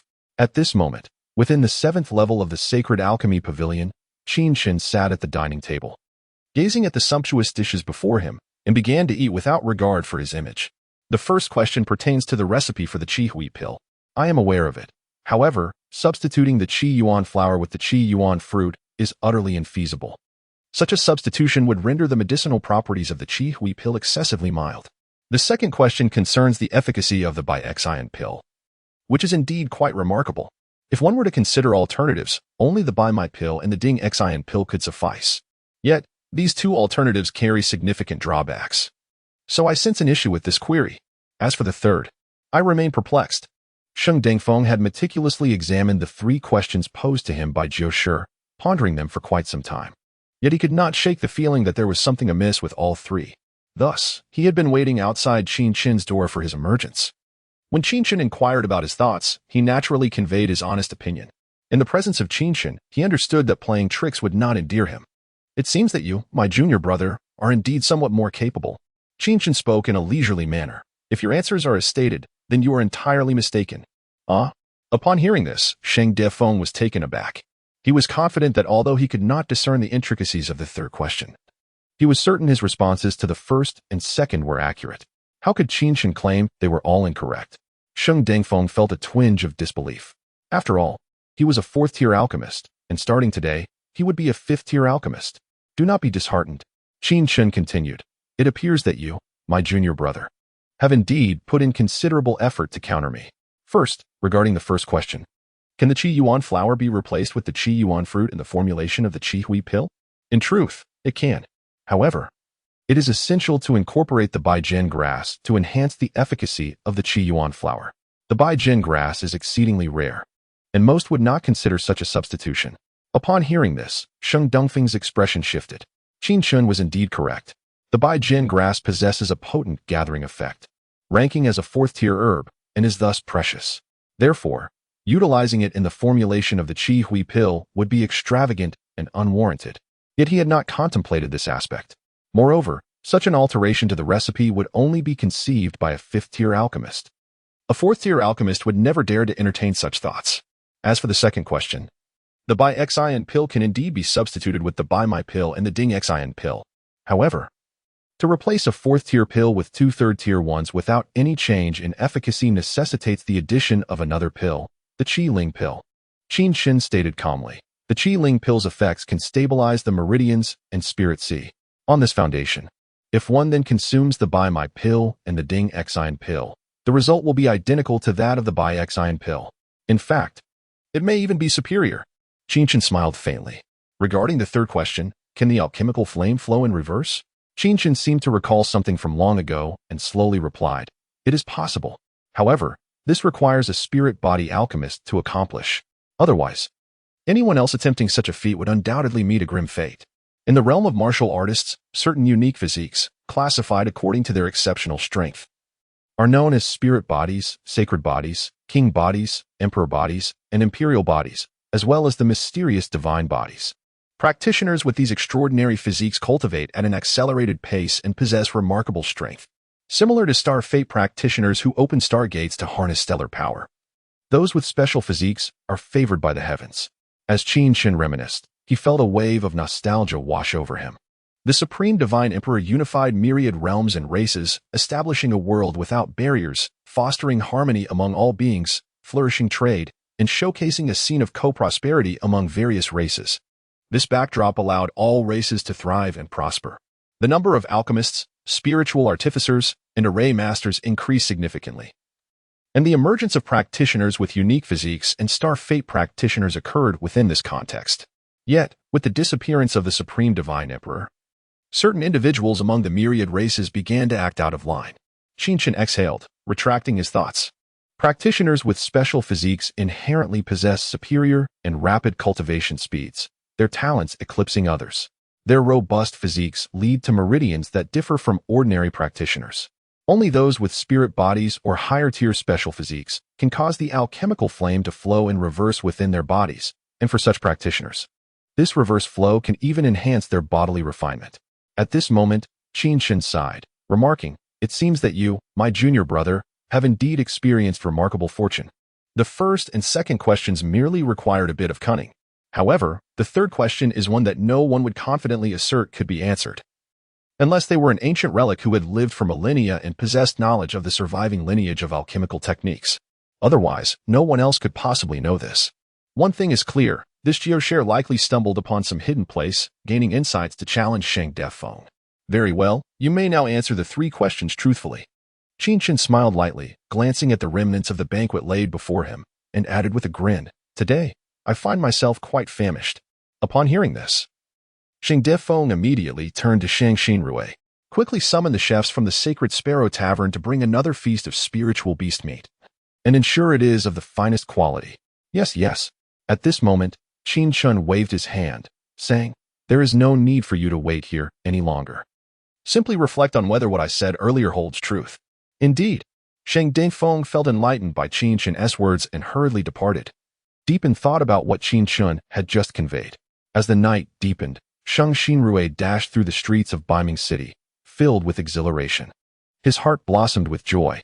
At this moment, Shang Xinrui felt immensely fortunate. Ever since encountering Qin Chen in Lingyun City, he knew he had not erred in his judgment. Now, the evidence was overwhelmingly clear. Even his father held this individual in high regard, revering him with admiration. Shang Xinrui sensed that meeting Qin Chen was a stroke of divine fortune bestowed upon him, and seizing this opportunity was the wisest decision of his life. As the night progressed, Qin Chen savored the last dish, finally feeling at ease. Upon departing the sacred alchemy pavilion, a smile graced his lips. The spiritual beast meat from the Sacred Sparrow Tavern was indeed delightful and provided substantial nourishment for a practitioner. Today, he had ascended to the second layer of the Spirit Sea realm, thanks to a single heavenly fire essence, and his alchemical flame had even reached the rank of inferior orange tier. He was now ready to attempt the crafting of second-tier pills. Although this advancement may appear effortless, consuming a heavenly fire essence at his current cultivation level would be tantamount to courting death. Yet, having once been an alchemy emperor, he possessed the means to navigate such challenges. Three figures now traversed the streets of the Baiming Empire. As the night deepened, it was already late, and the streets were sparsely populated. Qin Chen, Yi Ziqing, and Ling Xiaofei appeared somewhat solitary. Suddenly, Yi Ziqing halted in her tracks. "Did you just realize?" Qin Chen smiled slightly in response. Chapter 86. Ambush. Upon hearing these words, Yi Ziqing's face flushed slightly. It seemed that Qin Chen had already sensed something amiss. Yet, her cultivation at the fourth level of the Spirit Sea realm was surprisingly slower to react than his. With his hands clasped behind his back, Qin Chen gazed ahead and spoke slowly. "Since you are here, why not show yourselves? It is late at night. Surely you are not out here in this cold wind merely to admire the moon?" With a series of whooshing sounds, figures began to materialize on the street, encircling Qin Chen and his companions. Seeing the figures appear, Ling Xiaofei let out a sudden scream. "Do not be afraid," Qin Chen reassured her. "They are but a band of rabble. There is no need for concern." Ling Xiaofei nodded, moving closer to Qin Chen. "Haha, you little brat. Facing death and still trying to act tough." A raspy voice echoed among the assailants. Leading the group was a figure clad in black armor, his face obscured by a veil, staring intently at Qin Chen and his companions. Yi Ziqing drew her sword, her voice cold. "This is Baiming City. Have you considered the consequences of your actions in the dead of night?" "Miss Yi," the leader chuckled darkly, "you possess such beauty. Why affiliate yourself with this wretched boy? If you leave this place, I assure you, none of this will concern you." At his words, Yi Ziqing stepped forward, a palpable aura of killing intent gathering around her. Enough. If that is the case, I have no choice but to resort to ruthless measures." "Yi Ziqing, keep an eye on Xiaofei," Qin Chen interjected directly. "I am curious to see who desires my demise." With that, he stepped forward. "Yi Ziqing, eager to engage. Hesitated upon seeing the determination in Qin Chen's eyes and retreated to stand protectively in front of Ling Xiaofei. Qin Chen clenched his fists and addressed the group. Speak. Are you from the Mingche clan or the Su family? Dead men need not know such things. The leader scoffed. You will die here. With that, he charged forward, his aura erupting, revealing himself to be at the 4th level of the Spirit Sea realm. Simultaneously, 2 others at the 3rd level surged towards Qin Chen. The 3 assailants lunged at him mercilessly, their weapons gleaming ominously. Who dares to seek death? Qin Chen grinned, stepping forward and delivering a powerful punch. Flying Dragon Fist. His fist cracked through the air, generating an invisible force. Before the trio could reach him, they were halted, their advance thwarted. Seeing this, Qin Chen stepped closer, attempting to seize one of them, but the trio exhibited exceptional coordination, retreating swiftly, leaving neither side with an advantage in their initial clash. Qin Chen was momentarily taken aback. Their teamwork was impeccable. Had they not worked so well together, one of them would surely have perished. It appeared they were not to be underestimated. This boy is at the 2nd level of the Spirit Sea, the leader exclaimed. Seems he has gained another level. Another remarked. Boss, let us eliminate him without hesitation. Tonight will be the last for him. Indeed. The 3 figures surged forth. Just then, a piercing scream broke through the chaos. Ling Xiaofei's face drained of color as she looked around. Brother Qin, save us. Qin Chen turned to see 2 formations slowly rising beside Ling Xiaofei and Yi Ziqing. To the left and right, 2 men dressed in white appeared. Yi Ziqing, awakened royal body, the Yi family's prodigy, a dazzling beauty of the Celestial Academy. What a pity it would be to kill her, one of the white-clad men remarked. Nevertheless, nuisances must be eliminated. The other added with a faint smile. Spirit Array Masters. Qin Chen's expression hardened. The overlapping formations were clearly first-tier spirit arrays. Even the simplest of these could trap and slay martial artists from the 1st to 3rd levels of the Spirit Sea realm. Currently, with her royal body's power activated and wielding her sword, Yi Ziqing struggled against the onslaught of the arrays. Yet, it was evident that the combined strength of 2 first-tier arrays made it difficult for her, even at the 4th level of the Spirit Sea. The ruinous Spirit Array. The 100-kill array, Qin Chen stated coldly. You are quite knowledgeable. The white-clad youth smiled lightly. The ruinous array weakens, while the 100-kill array slaughters. We have gone to great lengths to set this up for Yi Ziqing. Quickly move. The white-clad youth urged his companion. Understood. The 3 black-clad figures positioned themselves in a pincer formation, charging toward Qin Chen. Get back. Qin Chen grunted, slapping his palm forward. With a sizzling sound, a mark erupted from his hand. Boom. The mark crashed into the leftmost assailant, who exploded upon impact, blood spraying everywhere. The remaining 2 were rendered speechless. Lu Han, Zhan Hao, hasten the formation and kill that little girl and Yi Ziqing. The leader of the black-clad men barked angrily. He had not anticipated such overwhelming power from Qin Chen. A 2nd-tier Spirit Sea realm practitioner exhibiting such a formidable aura was beyond belief. The explosive force of that fiery mark had obliterated one of his comrades in an instant. Now, the 2 youths unleashed their spirit marks, bombarding the formation to strike at Yi Ziqing and Ling Xiaofei. With a sickening sound, Yi Ziqing was struck, a wound appearing as her defenses faltered. Another strike rang out, and blood welled from Ling Xiaofei's arm. Wah! In an instant, Ling Xiaofei burst into tears. Being merely a young girl of 7 or 8, she could hardly contain her fear when faced with such peril. You seek death. Qin Chen turned, charging forward. Block him. Do not care for your lives. The black-clad leader shouted. With whooshing sounds, figures surged forth, attempting to physically intercept Qin Chen. With a single sweep of his hand, they were no match for him. But who would dare defy their master's orders? Even as he dispatched several figures, Qin Chen's path remained obstructed. Before long, Yi Ziqing was covered in wounds. The 1st-tier spirit arrays were no trifling matter. Even a practitioner at the 9th level of the Spirit Sea realm could meet their doom if they were not cautious. Damn it. Qin Chen's expression turned cold. It was too late to rush to their aid. If you wish to die, I shall grant your wish. With that, Qin Chen crouched low, pressing his hands to the ground, and a resounding crash echoed at that moment. Chapter 87. The Xianming guards as the thunderous sound reverberated. The earth beneath trembled, fissures appearing as if the ground itself was tearing apart, followed by a cacophony of crashes. 2 armored figures emerged from the depths of the earth indeed. They were earthen soldiers, sculpted from clay, materializing before them. Like ancient terracotta warriors, they brandished long spears and charged forth with astonishing speed, rapidly closing in on the 2 spiritual formation masters, Lu Han and Zhan Hao. With a sickening sound, the spears pierced the chest of the two masters, who could only gaze in disbelief as blood flowed from their wounds. How could this happen? Even in their final moments, they remained incredulous. What sorcery had Qin Chen invoked to summon such formidable terracotta warriors from beneath the earth, striking them before they had a chance to react? With a thud, both figures collapsed. The terracotta warriors surged into the spiritual formation, extracting Yi Ziqing and Ling Xiaofei. Brother Qin Chen, are you all right? Yi Ziqing inquired. Glancing at the two, Qin Chen's expression softened slightly. I'm sorry. Yi Ziqing lowered her head in shame. Qin Chen had only instructed her to protect Ling Xiaofei. Yet it turned out he was the one safeguarding them both. It's of no consequence. Qin Chen replied with a faint smile. I am curious to discover who these foes truly are. His gaze sharpened as he focused on the leader of the black-clad figures. Retreat! Retreat!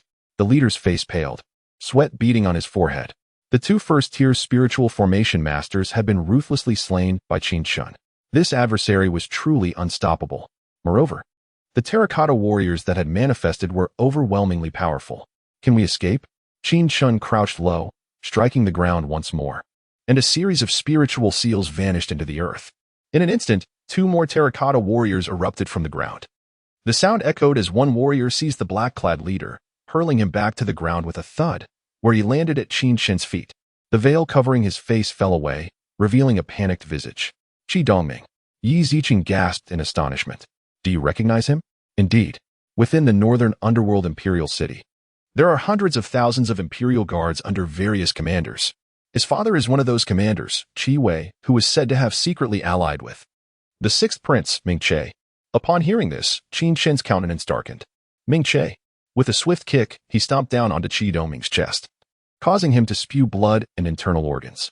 You attempted to assassinate me? Qin Chen looked down at Qi Dongming, a faint smile gracing his lips. Ming Che severely underestimates my capabilities. As his words fell, Qin Chen increased the pressure of his foot. You cannot kill me. Qi Dongming protested desperately.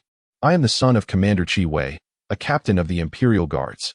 But before he could finish his plea, Qin Chen's foot descended with finality. Blood erupted, and Qin Chen's expression remained unchanged, his eyes glinting with an icy resolve. Meanwhile, the remaining figures in the vicinity fled in terror. But the four terracotta warriors pursued them relentlessly, leaving no chance of escape. The scent of blood began to permeate the air as Qin Chen's intent to kill intensified. Ming Che was a name he did not wish to eliminate lightly, not from fear, but out of a sense of compassion. The founder of the Northern Underworld Empire was one of his most cherished disciples, Ming Yuan, during his time as the Emperor of the Nine Hells. Even though the royal lineage of the Northern Underworld was flawed, he did not desire to meddle excessively. However, this was a line that had now been crossed. Ming Che had truly provoked him. Yi Ziqing observed the returning terracotta warriors and remarked, it is said that the first emperor of the Northern Underworld, Ming Yuan, was a disciple of the esteemed Qin Yun. Legend has it that the Nine Hells Emperor significantly aided in the construction of the Northern Underworld city, establishing a formidable formation known as the Xianming Great Array, capable of summoning the Xianming guards for battle. Its might is unparalleled, ensuring the survival of the Northern Underworld Empire, even if only the Northern Underworld city remains. And it is rumored that the Xianming Great Array holds even greater secrets. Yet you mentioned this is mere rumor. Qin Chen interjected with a gentle smile, interrupting Yi Ziqing's exposition. However, she could not fathom his true intentions. The emergence of the Xianming terracotta warriors was simply too bizarre. With a wave of his hand, the four figures slowly dissipated, vanishing without a trace. The earth mended itself, as if the terracotta warriors had never existed. Suddenly, the sound of rushing air pierced the silence. Yi Ziqing drew her sword, her demeanor turning cautious. Brother Qin. At that moment, Shang Xinyu, accompanied by several figures, rushed in, visibly relieved to find Qin Chen unharmed. Beside him, Shang Defeng radiated a formidable presence, scanning the surroundings warily. With a sudden thud, Shang Xinyu received a heavy blow to the head. You foolish boy. You blockhead. Shang Defeng scolded furiously. Did you not hear that old coot Su Yuanshan intended to harm young Master Qin? How could you allow him to return alone at such a late hour? I suspect you are itching for a beating. With each punch, Shang Xinyu's face quickly became bruised and battered. Father, I was wrong. He protested, feeling utterly aggrieved, as it was Qin Chen who had insisted on his return. Enough. Qin Chen interjected, furrowing his brow. Dispose of these bodies. Since Ming Che has used the Imperial Guards to attempt my assassination, their disappearance will deter him from making a scene. This debt, Ming Che, I shall remember. Qin Chen's voice grew increasingly cold. Seeing Qin Chen's icy demeanor, Sheng Xinyu realized the gravity of the situation.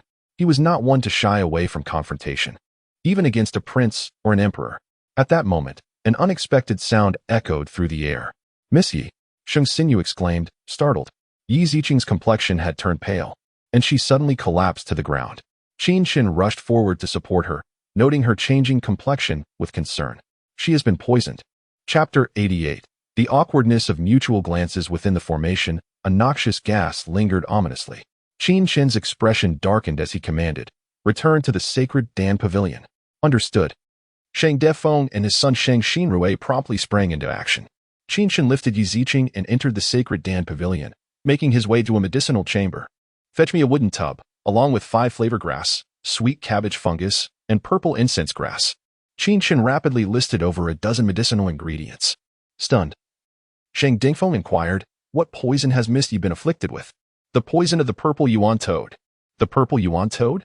Shang Dingfeng's body weakened at the revelation. The purple yuan toad is a 4th-tier spirit beast, and its venom is exceedingly potent. Even a formidable soul realm expert would find themselves doomed should they fall victim to it. "Qin Chen, can you cure her?" "Fortunately, the poison struck while I was nearby." Qin Chen replied coldly. "Otherwise, even I would be powerless after an hour. Hurry and prepare the medicinal materials and water." "Yes." Shang Defeng complied without delay. Meanwhile, Sheng Xinrui anxiously tugged at Ling Xiaofei's arm, exclaiming, Brother Qin, Xiaofei has also been injured and poisoned." "She is fine," Qin Chen replied dismissively. "Rest assured, Xiaofei. Your injury is merely superficial. Allow Shangij to dress it for you, and after a good night's sleep, you shall recover. I have pressing matters to attend to tonight." "Will you let Shangij watch over you?" Ling Xiaofei nodded vigorously. "Brother Qin, you must save Sister Ziqing. Xiaofei does not want her to die." "Do not worry. She will not perish." Qin Chen smiled reassuringly. At that moment, Shang Xinrui lifted Ling Xiaofei and exited the medicinal chamber, his heart filled with unspoken doubts. Yi Ziqing, a prodigy of royal lineage, was at the 4th level of the Spirit Sea, with the venom of the purple yuan toad coursing through her. Her life hung in the balance. This was the first time Sheng Xinrui had witnessed Qin Chen's cautious demeanor, a testament to the virulence of the purple yuan toad's poison. Yet, Ling Xiaofei had clearly been poisoned as well, so how could Qin Chen claim she would be unharmed? Did this little girl possess some extraordinary quality? Unbeknownst to him, the girl he held was a descendant of a divine beast, the 9-nether vermilion bird, which inherently harbored the 9-nether flame. The venom of the purple yuan toad posed no threat to Xiaofei, merely inducing drowsiness. Time was of the essence, and Shang Defeng swiftly gathered all the necessary ingredients. Taking a deep breath, Qin Chen addressed the others. "You may leave for now. Do not enter unless I call for you." "Understood." With that, Shang Defeng complied. Ultimately, he held greater faith in Qin Chen's alchemical skills. Gazing at the figure lying upon the medicinal chamber's bed, Qin Chen offered a wry smile. "Your mother is still unwell, and yet you have succumbed to poison. I have been remiss in my attentiveness." With a bittersweet chuckle, Qin Chen approached and gently unfastened Yi Ziqing's gown. Before him lay a delicate form, yet his gaze bore no inappropriate thoughts. With a graceful motion, he summoned strands of spiritual energy that enveloped the surface of her wounds. Before long, the bleeding from her injuries ceased. Turning to the wooden tub, the array of medicinal ingredients now hovered before him. The venom of the purple yuan toad. Qin Chen waved his hand, unleashing a vibrant alchemical flame that began to swirl and dance. Drops of various colored liquids emerged from the herbs, and he did not pause in his efforts, continuing to infuse the mixture. Gradually, droplets fell into the tub, merging with the water. As the liquids combined, the water within the tub transformed, becoming crystalline yet noticeably more viscous. With utmost care, Qin Chen lifted Yi Ziqing and said, "I beg your pardon, Miss Yi." He exhaled, placing her gently into the wooden tub. Her exquisite form shimmered in the water, still radiant despite her injuries, evoking a sense of tragic beauty. Qin Chen averted his gaze, stepping back a few paces. With another wave of his hand, he concentrated his alchemical flame to gradually warm the water within the tub. As time passed, the dawn of the following day arrived. Yi Ziqing awoke feeling dizzy, her body swaying, yet surrounded by a comforting warmth. As she opened her eyes, she noticed a hand resting gently upon her shoulder. Before her, A figure leaned against the edge of the tub, head bowed. The face, somewhat clean and handsome, bore closed eyes and a steady breathing rhythm. The sight of this serene countenance evoked a sense of familiarity and warmth. Observing the sleeping Qin Chen, Yi Ziqing shook her head slightly. Memories of the previous night flooded back, leaving her pale. Suddenly, she glanced downward, and her face flushed crimson as she realized she was completely unclothed. Qin Chen rested half against the tub's edge, still slumbering, while the water within the tub shimmered with a purplish-black hue. Understanding dawned upon her. She had been poisoned. Qin Chen had administered the antidote to her, but the manner of his remedy was decidedly awkward. Cautiously, Yi Ziqing rose, the sound of splashing water echoing around her. "Hm?" Qin Chen stirred, rubbing his eyes before standing. Before him stood a striking silhouette, proudly erect and entirely bare. Coupled with her delicate features, the sight was overwhelmingly provocative. Suppressing his inner turmoil, Qin Chen forced a calm smile. "You are awake?" Yi Ziqing felt mortified. The two exchanged glances, rendered speechless for a moment. Could you please turn around?" Yi Ziqing's face burned as she lowered her gaze. "I would like to put on some clothes first." "Oh, of course." Qin Chen yawned. "I haven't slept all night. I will take a short rest." As Qin Chen exited, Yi Ziqing exhaled a sigh of relief. Being scrutinized by a young man was utterly mortifying. Upon leaving the medicinal chamber, Qin Chen sensed an unusual tension within himself and chuckled self-deprecatingly. Yi Ziqing was indeed beautiful. Although he was not a lecher, waking to such a scene in the early morning was difficult to resist. "I must not act foolishly," Qin Chen muttered to himself. "Otherwise, I might end up like my father, with multiple wives, and that would be quite troublesome." Reflecting on his past experiences within the Nine Heavens Cloud Alliance, Qin Chen could not help but smile ruefully. Though troublesome, his mothers had always treated him exceptionally well. Setting aside his nostalgic thoughts, Qin Chen chose not to rest, but instead proceeded to another medicinal chamber. Chapter 89. Master Zhang's inquiry. Although the toxins within Yi Ziqing had been eradicated, the wounds still bore some residual effects, necessitating the use of medicinal elixirs for recovery. Early in the morning, Shang Xinrui arrived with Xiao Fei in tow. "Brother, what happened to Sister Ziqing? I just saw her, and her cheeks were so flushed." Xiao Fei queried in confusion. Could it be that the toxins in Sister Ziqing's body haven't been completely cleared? Upon hearing this, Shang Xinrui's expression grew peculiar, and Qin Chen found himself at a loss for words. "Rest assured, your Sister Ziqing is well. It's merely that some toxins remain on the surface of her body," Qin Chen reassured, gently ruffling Xiao Fei's hair. "Do you doubt Qin Chen's alchemical skills?" "Of course not." Xiao Fei chuckled, her curiosity momentarily sated. However, Shang Xinrui was not so easily convinced. He distinctly recalled that Yi Ziqing had donned a light green gown yesterday, yet today she appeared in a pale purple attire. It was evident she had changed her clothes. Moreover, the fact that Qin Chen had spent an entire night alone with Yi Ziqing stirred his imagination. A solitary young man and a stunning maiden in close quarters at such an impressionable age, who could predict what might transpire? Qin Chen tapped Shang Xinrui on the head and said, "Did you hear what I said?" "Huh? What?" "Gather a portion of these listed medicinal herbs, and also bring me another set of yesterday's herbs." "Okay." Shang Xinrui immediately set about his tasks, albeit with an undeniable enthusiasm. Qin Chen's alchemical prowess was truly remarkable. Each time Shang Xinrui observed Qin Chen concocting elixirs, it was an absolute delight, fluid, graceful, and remarkably efficient. It was as if Qin Chen was not merely refining potions but crafting exquisite artifacts, a testament to his artistry. Perhaps this was the transcendent realm that alchemists aspired to achieve. Indeed, Shang Xinrui yearned to witness Qin Chen's alchemical processes every day. Not only was it a source of enjoyment, but it also served as the most effective means for enhancing his own alchemical skills. Once all the necessary herbs were prepared, Qin Chen commenced the alchemical process. In addition to the previously prepared spirit-dispersing pill, spirit-forming pill, and spirit-recovering pill, he additionally intended to concoct the Qingyuan pill. This particular elixir would greatly aid in Yi Ziqing's recovery, almost entirely eliminating any lingering threats. Furthermore, Xiao Fei also required medicinal assistance to bolster her cultivation. Recently, her appetite had surged, indicative of her divine body's rapid absorption of spiritual energy, which her physical form struggled to match, necessitating a constant replenishment of energy. Utilizing elixirs to stabilize this process would ensure her cultivation progressed smoothly, preventing any potential mishaps. Meanwhile, on the 7th floor of the Sacred Dan Pavilion, a unique contest was underway. At this moment, Shang Defeng faced off against Jiao Shi, both brimming with confidence. "Let us begin, senior brother Shang," Jiao Shi declared, his self-assurance palpable. The three questions he had prepared seemed simple at first glance, yet concealed profound intricacies, especially the final query, which Shang Defeng would undoubtedly struggle to answer. "Jiao Shi, as the junior, you should commence first. I still possess a semblance of decorum as a senior brother," Shang Defeng replied with a confident smile. How pretentious, Jiao Shi thought, his heart swelling with pride.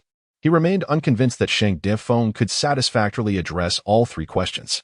"Very well," Jiao Shi scoffed. He knew the answers to the questions posed by Shang Defeng and responded with ease, swiftly completing his explanations. Master Jiang Rong nodded in approval. "Well done. You answered all correctly. Now, Shang Defeng, it's your turn." "Yes." Shang Defeng no longer hesitated. He had meticulously prepared his responses with Qin Chen's assistance, and now he merely needed to articulate them word for word. The first question, the Qi Yuan fruit can indeed be substituted with the Qi Yuan flower. But one must also add the Baijin grass. The Baijin grass is of substantial value, which is why most fourth-tier alchemists would refrain from such a substitution.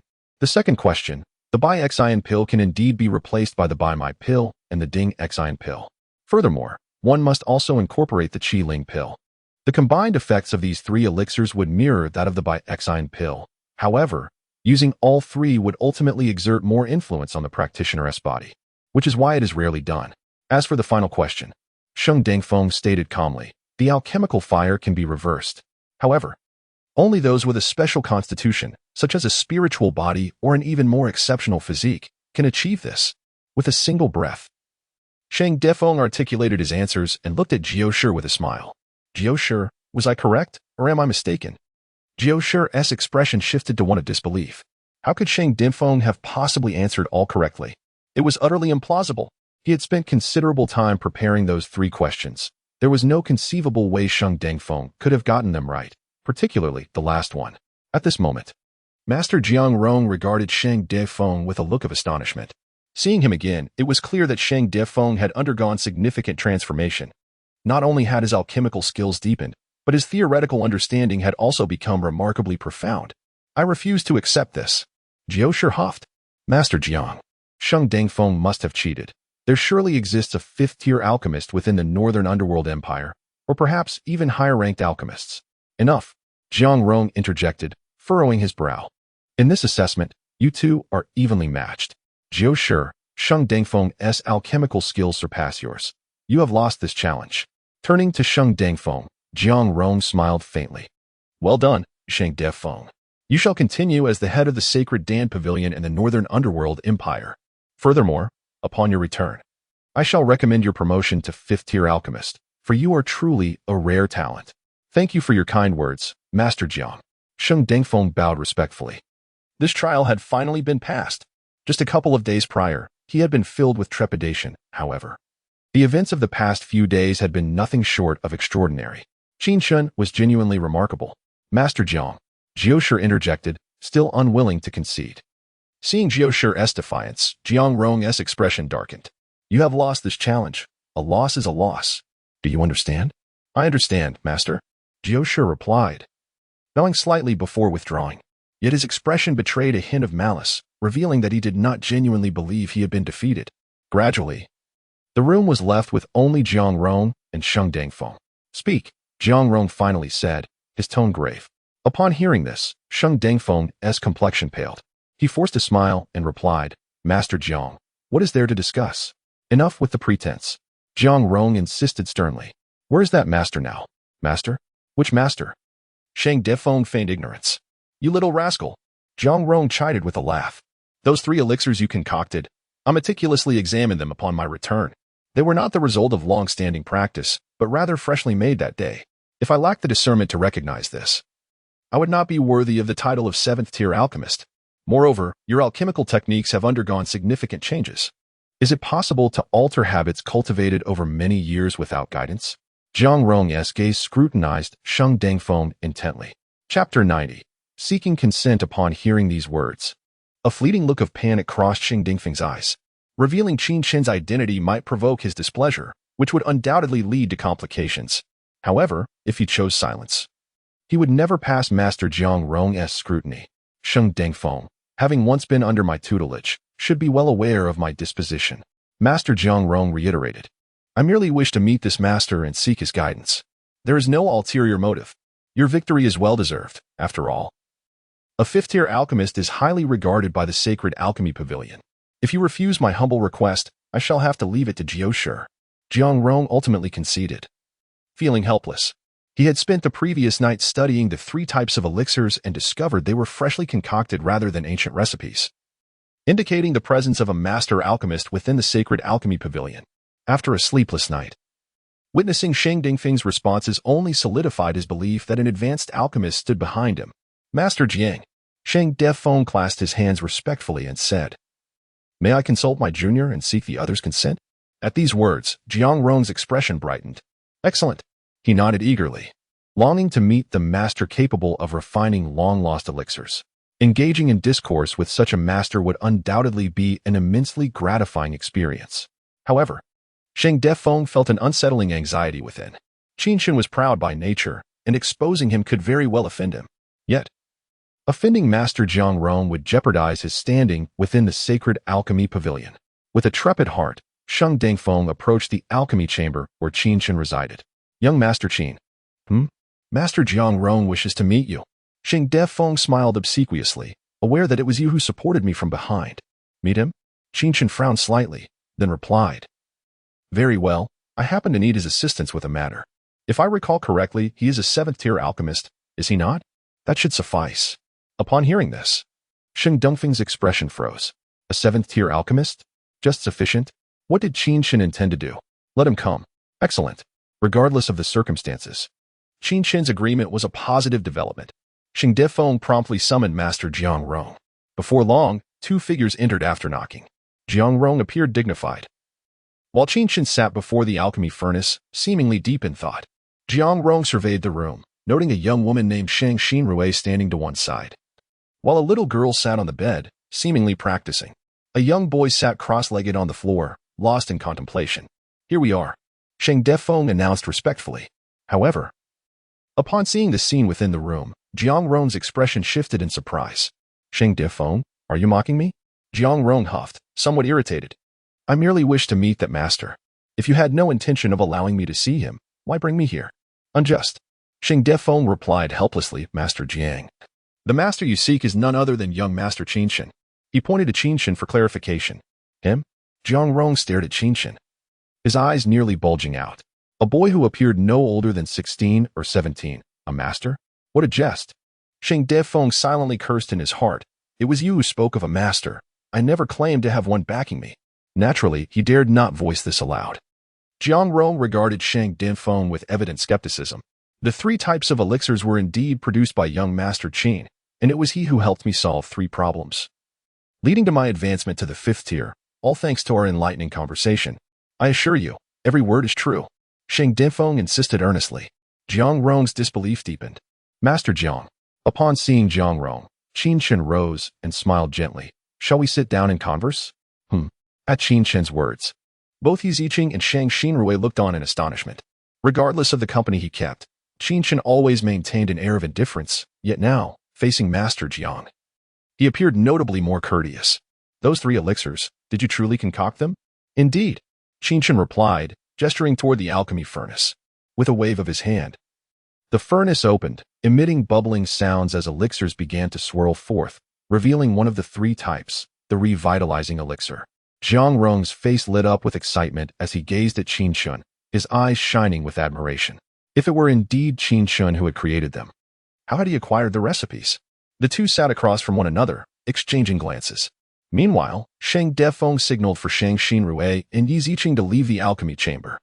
Within the chamber, the 2 figures settled into meditative poses. Father, do you think Master Jiang Rong will clash with Brother Qin? Shang Xinrui asked, worried as they exited the chamber. Foolishness. Sheng Dengfeng chuckled reproachfully. This time, we shall witness just how formidable Qin Chen truly is. Master Jiang Rong is a 7th-tier alchemist. At this, Shang Xinrui nodded. The 3 figures lingered outside the chamber, waiting in silence. They waited a full day. As night fell, the door to the alchemy chamber finally creaked open, and 2 figures emerged. Master Jiang, young Master Qin. Sheng Dengfeng greeted respectfully, eyes wide with anticipation. How did your discussion go? Haha. Jiang Rong laughed heartily. Qin Chen is indeed a prodigious talent. I am utterly impressed. At this declaration, Sheng Dingfeng's expression froze in disbelief.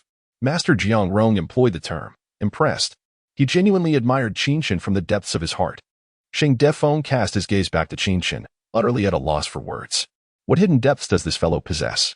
Little Fei is hungry, Qin Chen said helplessly. This little girl, now practicing the nine nether art, consumed a considerable amount of energy. 3 meals a day simply wouldn't suffice. Ah, let us eat. Sheng Defeng immediately responded, let us dine and converse. The group made their way to the sacred alchemy pavilion, where a private room awaited their arrival, prepared in advance by Sheng Dingfeng. As they settled in, Master Jiang Rong chose a secondary seat at Sheng Dingfeng's invitation, allowing Qin Chen to take the primary position. A gesture laden with significance. As the dishes were served, Jiang Rong's thoughts were clearly elsewhere, his gaze fixed upon Qin Chen, teetering on the brink of speech. Master Jiang, if you have something to say, please do so. Qin Chen, casually helping Ling Xiaofei with her meal, remarked nonchalantly. Young Master Qin, Jiang Rong began, with your extraordinary talent, you would undoubtedly stand as a paragon at our sacred alchemy pavilion's headquarters. I, Jiang Rong, can guarantee that you are the most remarkable individual to grace the sacred alchemy pavilion in the last millennium. In fact, you may one day hold a position as the deputy master. You may not be aware, but the headquarters of the sacred alchemy pavilion reigns supreme over the 9 nether continent, commanding hundreds of empires, far surpassing the northern underworld empire. At this revelation, Sheng Defeng felt an unsettling jolt within his heart. Chapter 91. Do you deserve to be called Your Excellency? Saint Defeng could scarcely fathom that Master Jiang Rong would hold such a high regard for Qin Chen. He was well aware of Jiang Rong's character as a 7th-tier alchemist. He was proud and arrogant, with countless aspirants wishing to apprentice under him, yet he looked down upon them all. Yet now, he bestows such commendation upon Qin Chen. The position of Deputy Pavilion Master in the Holy Alchemy Pavilion is second only to that of the Pavilion Master, wielding immense authority, with several Deputy Masters capable of swaying the Pavilion Master's decisions. Is Qin Chen's alchemical prowess truly so formidable? Qin Chen smiled gently and shook his head. The Beiming Empire is my home. I cherish this place. However, I shall inevitably venture to the core of the 9 nether continent one day. Indeed, the Holy Alchemy Pavilion is powerful, yet in his days as the 9 nether emperor, the pavilion would bow to him, tame as a kitten. As for the hundreds of subordinate empires mentioned, they hold little significance for him. Suddenly, a series of knocks echoed at the door, followed by a voice. Master Jiang. Master Josha inquires when you shall depart. Depart? Jiang Rong replied slowly. Tell him to leave first. I shall remain here for a few days to rest. Hearing this, Saint Dongfeng's expression turned peculiar. Earlier, Master Jiang had claimed to be busy and that the competition would commence on the same day. Now, however, he seemed unhurried. Saint Dingfeng understood. It was likely due to Qin Chen. He had to admit that he had underestimated Qin Chen, even though he had placed Qin Chen above himself. The degree to which Jiang Rong, a 7th-tier alchemist, was convinced by him was remarkable. At this moment, hearing Qin Chen's self-assured response, Jiang Rong was also moved. This young man surely has an 8th-tier or even a 9th-tier alchemist backing him. Such insight and temperament cannot be feigned. Given this, I shall shamelessly impose on young Master Qin for the next few days. Upon hearing this, Qin Chen merely nodded, saying nothing further. During the meal, Yi Ziqing abruptly left, returning shortly with a troubled expression, casting glances at Qin Chen. What has happened? Young Master Qin, my mother has fallen ill. Yi Ziqing's face was ashen. At this, Qin Chen rubbed his temples. Let us go. Go? Where? Seeing Yi Ziqing's distress, Qin Chen replied calmly. Every time your mother falls ill, it is akin to being devoured by 100 insects. Every minute of delay is akin to her walking through hell. Understood. Yi Ziqing immediately led the way. At this moment, Jiang Rong was momentarily taken aback, looking towards Saint Dingfeng. Master Jiang, you may not know, but Yi Ziqing's mother, Gu Yuehan, is the matriarch of the Yi family. Recently poisoned, her life hangs by a thread. Oh, Jiang Rong was startled. What poison? The 9 nether scorpion. The 9 nether scorpion? Jiang Rong's expression turned incredulous. The 9 nether scorpion is a toxin unique to the 9 nether continent, possessing a cold and overwhelming poison that cannot be removed with extreme heat, lest it lead to a dangerous cycle of alternating cold and heat, deepening the affliction. Upon hearing this, Sheng Xinrui interjected. Young Master Qin also mentioned this, but Master Chu Fengjing from the Yi family claimed that the heavenly fire essence could treat it. Yet Gu Yuhan still suffers from the cold poison. The heavenly fire essence? Jiang Rong's expression shifted. Then there is no hope. The heavenly fire essence is an extreme heat substance. The balance of heat and cold can only be managed by a martial artist who surpasses the fourth spirit realm. Otherwise, it is utterly futile. As these words fell, both Saint Defeng and Shang Xinrui wore peculiar expressions. What? Am I incorrect? Saint Defeng hastily responded. I indeed cannot handle the toxin of the nine-nether scorpion, but young Master Qin has stated he can detoxify it. Upon hearing this, Jiang Rong appeared visibly stunned. Gradually, he regained his composure, saying his words indeed hold a possibility. At this, both Saint Defeng and Shang Xinrui looked even more bewildered. Had Master Jiang placed such unwavering faith in Qin Chen merely from a conversation? What had transpired between them that led to such conviction? Let us go and see. At this moment, Master Jiang's spirits were lifted. Qin Chen's insights and eloquence had deeply impressed him, yet he was even more curious about Qin Chen's alchemical skills. Now, as Qin Chen followed Yi Ziqing, they arrived at the Lin residence, one of the most renowned families in the Baiming Empire. The Lin estate sprawled across several streets, characterized by towering buildings, elegant pavilions, and intricately carved beams and painted walls, exuding the grandeur of a prestigious family. Yi Ziqing guided Qin Chen through the estate, ultimately arriving at a small courtyard. This is it. Yi Ziqing hurriedly pushed open the door. As they entered, a chilling aura pervaded the room, quickly followed by an intense heat, creating a sensation akin to the drastic temperature changes from day to night in a desert.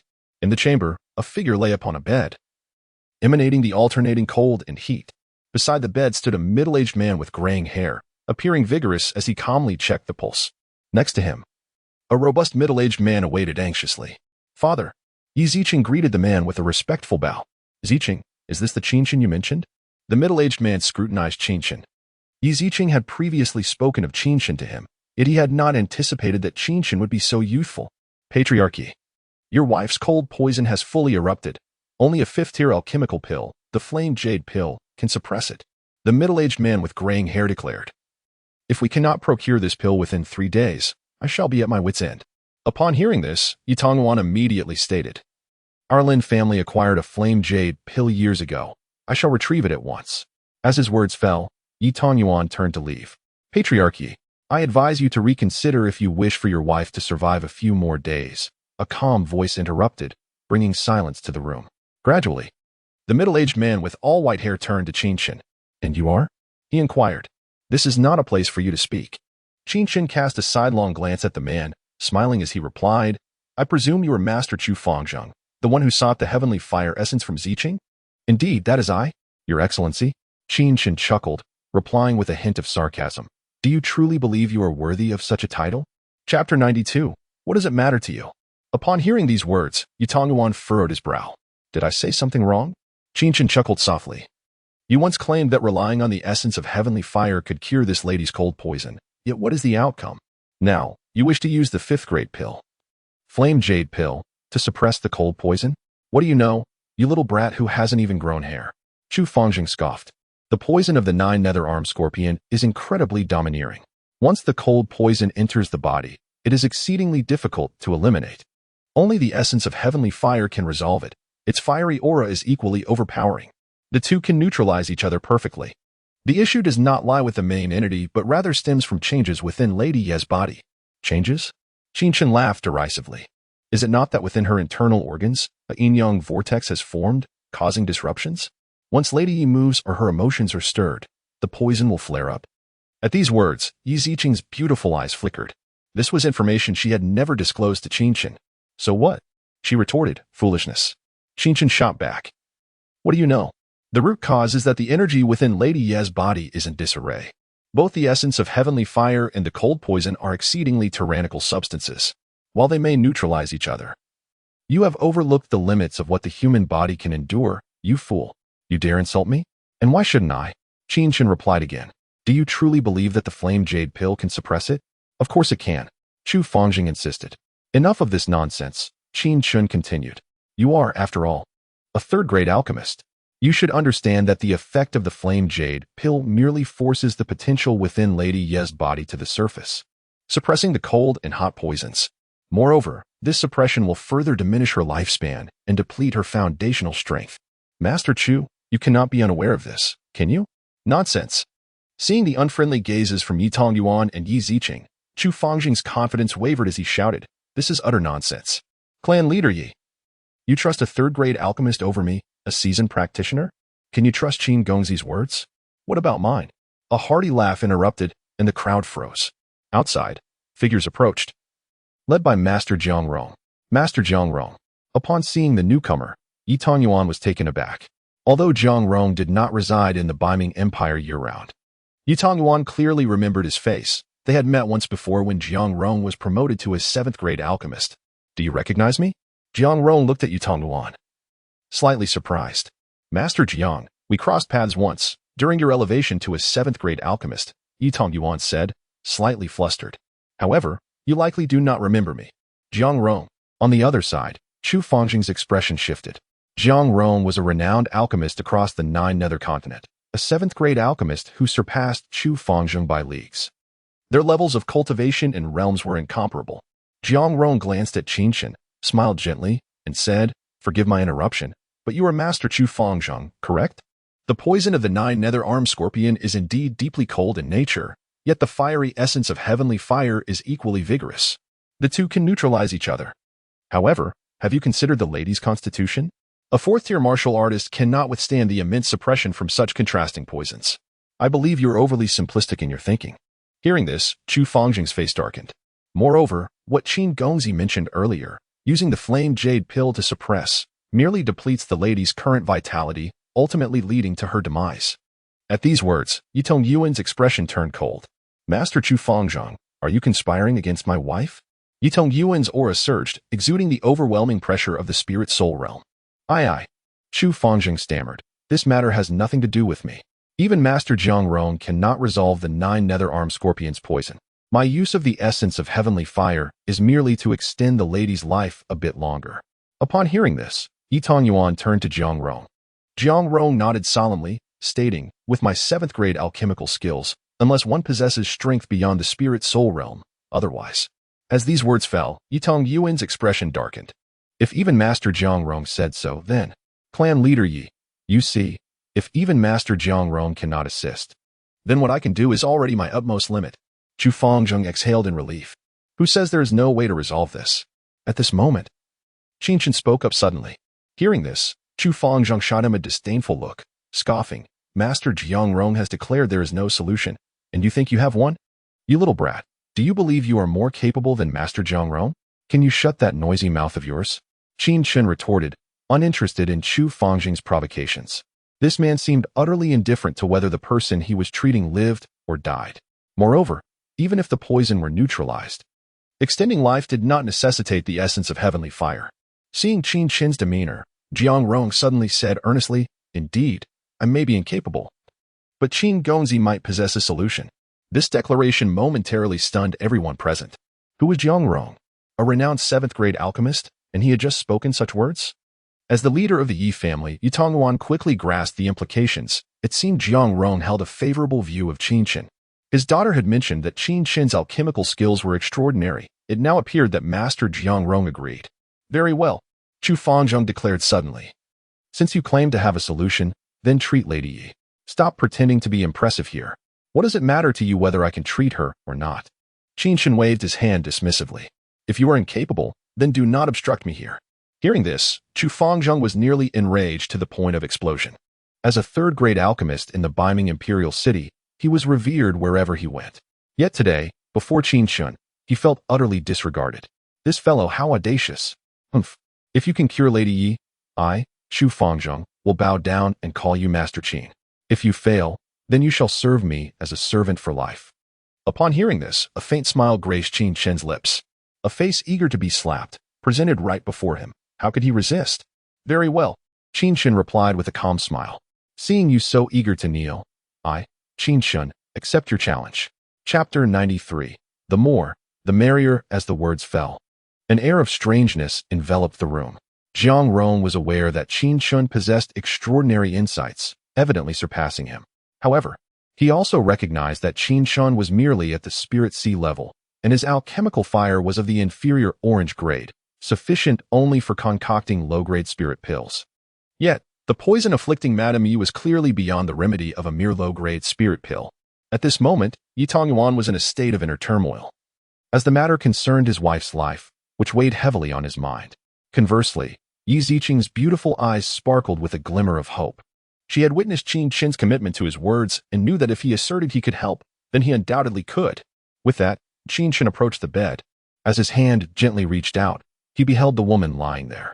He was momentarily taken aback, dressed in a flowing light blue gown that concealed her alluring figure. Despite her pallid demeanor, she exuded an enchanting beauty. Unlike Yi Ziqing's subtly alluring maturity, this woman possessed a captivating charm that came with age, over 40 yet still strikingly beautiful. No wonder Yi Ziqing was so stunning. With a mother of such grace, it was almost inevitable. One could only imagine that Madame Yi, in her youth, must have been an unparalleled beauty, and for Yi Tongyuan to win her hand and ascend to the patriarchal position of the Yi family was no small feat, brat. If you lack the ability, cease wasting everyone's time. Yi Ziqing. Yes. Qin Chen turned, casting a sidelong glance at Chu Fangzheng, and calmly instructed, silence him. Upon hearing this, Chu Fangzheng's face flushed with embarrassment. Yi Ziqing hesitated, for Chu Fangzheng was a third-rank alchemist, if he were truly silenced. His influence within the imperial capital could spell considerable trouble for the Yi family. This was not a matter that could be easily resolved, akin to merely eliminating Su Shanyu. Yi Tongyuan, concerned for his wife's safety, glared at Chu Fangzheng and declared, if you disrupt young Master Qin, even as a third-rank alchemist, I, Yi Tongyuan, will not spare you. Threatened by Yi Tongyuan's fierce words, Chu Fangzheng found himself at a loss for words. Qin Chen cast a look of appreciation toward Yi Tongyuan before gently making contact with Gu Yuehan's arm. A trickle of alchemical fire began to flow into Gu Yuehan's body. Remarkable! Master Jiang Rong could not help but exclaim. Alchemists are also known as healers, saving lives, however. Most can only use their alchemical fire to explore the surface of a person's body. Unless one masters the fire to an extraordinary degree, they cannot delve inside to investigate. I practiced tirelessly to achieve this level, and only after reaching the rank of second-rank alchemist could I accomplish such a feat. At this revelation, the others present were filled with awe. A seventh-rank alchemist like Jiang Rong was indeed a formidable figure, yet, here was Qin Chen, effortlessly showcasing such prowess. However, Sheng Xinrui regarded it as a matter of course. He had long been captivated by Qin Chen's exceptional alchemical skills and believed any astonishing act he performed was simply to be expected. Meanwhile, Chu Fangzheng scoffed. No matter how skilled Qin Chen may be, he is still merely a first-rank alchemist, with inferior orange-grade fire, capable only of crafting low-grade spirit pills. How useful can that be? Jiang Rong himself is at a loss with Gu Yuehan's dual poison. Does this brat truly have a solution? That would be absurd. At this moment, Qin Chen paid no mind to the thoughts of those around him. He was entirely focused. Were he to possess the alchemical prowess of Jiang Rong, reaching the 7th rank, Gu Yuehan's affliction would be trivial. Though he was currently a first-rank alchemist, he still had methods to address the issue. Albeit, they would be more complex. As Qin Chen gradually examined her condition, he discovered something peculiar about the aura within Gu Yuehan's body. More specifically, the dual poison was unusual, one cold, one hot, binding together within her spirit, merging with her very essence. This was indeed remarkable. Yet, a smile slowly formed on Qin Chen's face. This unexpected discovery was, in fact, a fortuitous one. Standing upright, he exhaled softly. Yi Tongyuan and Yi Ziqing appeared anxious, sweat beading on their foreheads. I can cure her. Qin Chen offered a reassuring smile, stating, I believe your estate possesses a substantial quantity of body-refining pills, correct? Body-refining pills. Common low-tier pills? What does he need those for? Yes. Yi Ziqing promptly replied. Good. Procure as many as you can, if insufficient. Purchase more, at least 10,000. Qin Chen nodded. 10,000? What on earth does he need that many for? Yi Ziqing was baffled but complied nonetheless. Yi Tongyuan, wishing to inquire further, restrained his curiosity. Before long, Yi Ziqing returned with several servants, bringing 10 chests of body-refining pills. The onlookers were left pondering Qin Chen's true intentions. As the 10 boxes were opened, the common body-refining pills lay before them. Qin Chen regarded the numerous pills with a nod of approval. Master Qin, Yi Tongyuan could no longer contain himself, asking, what exactly do you plan to do?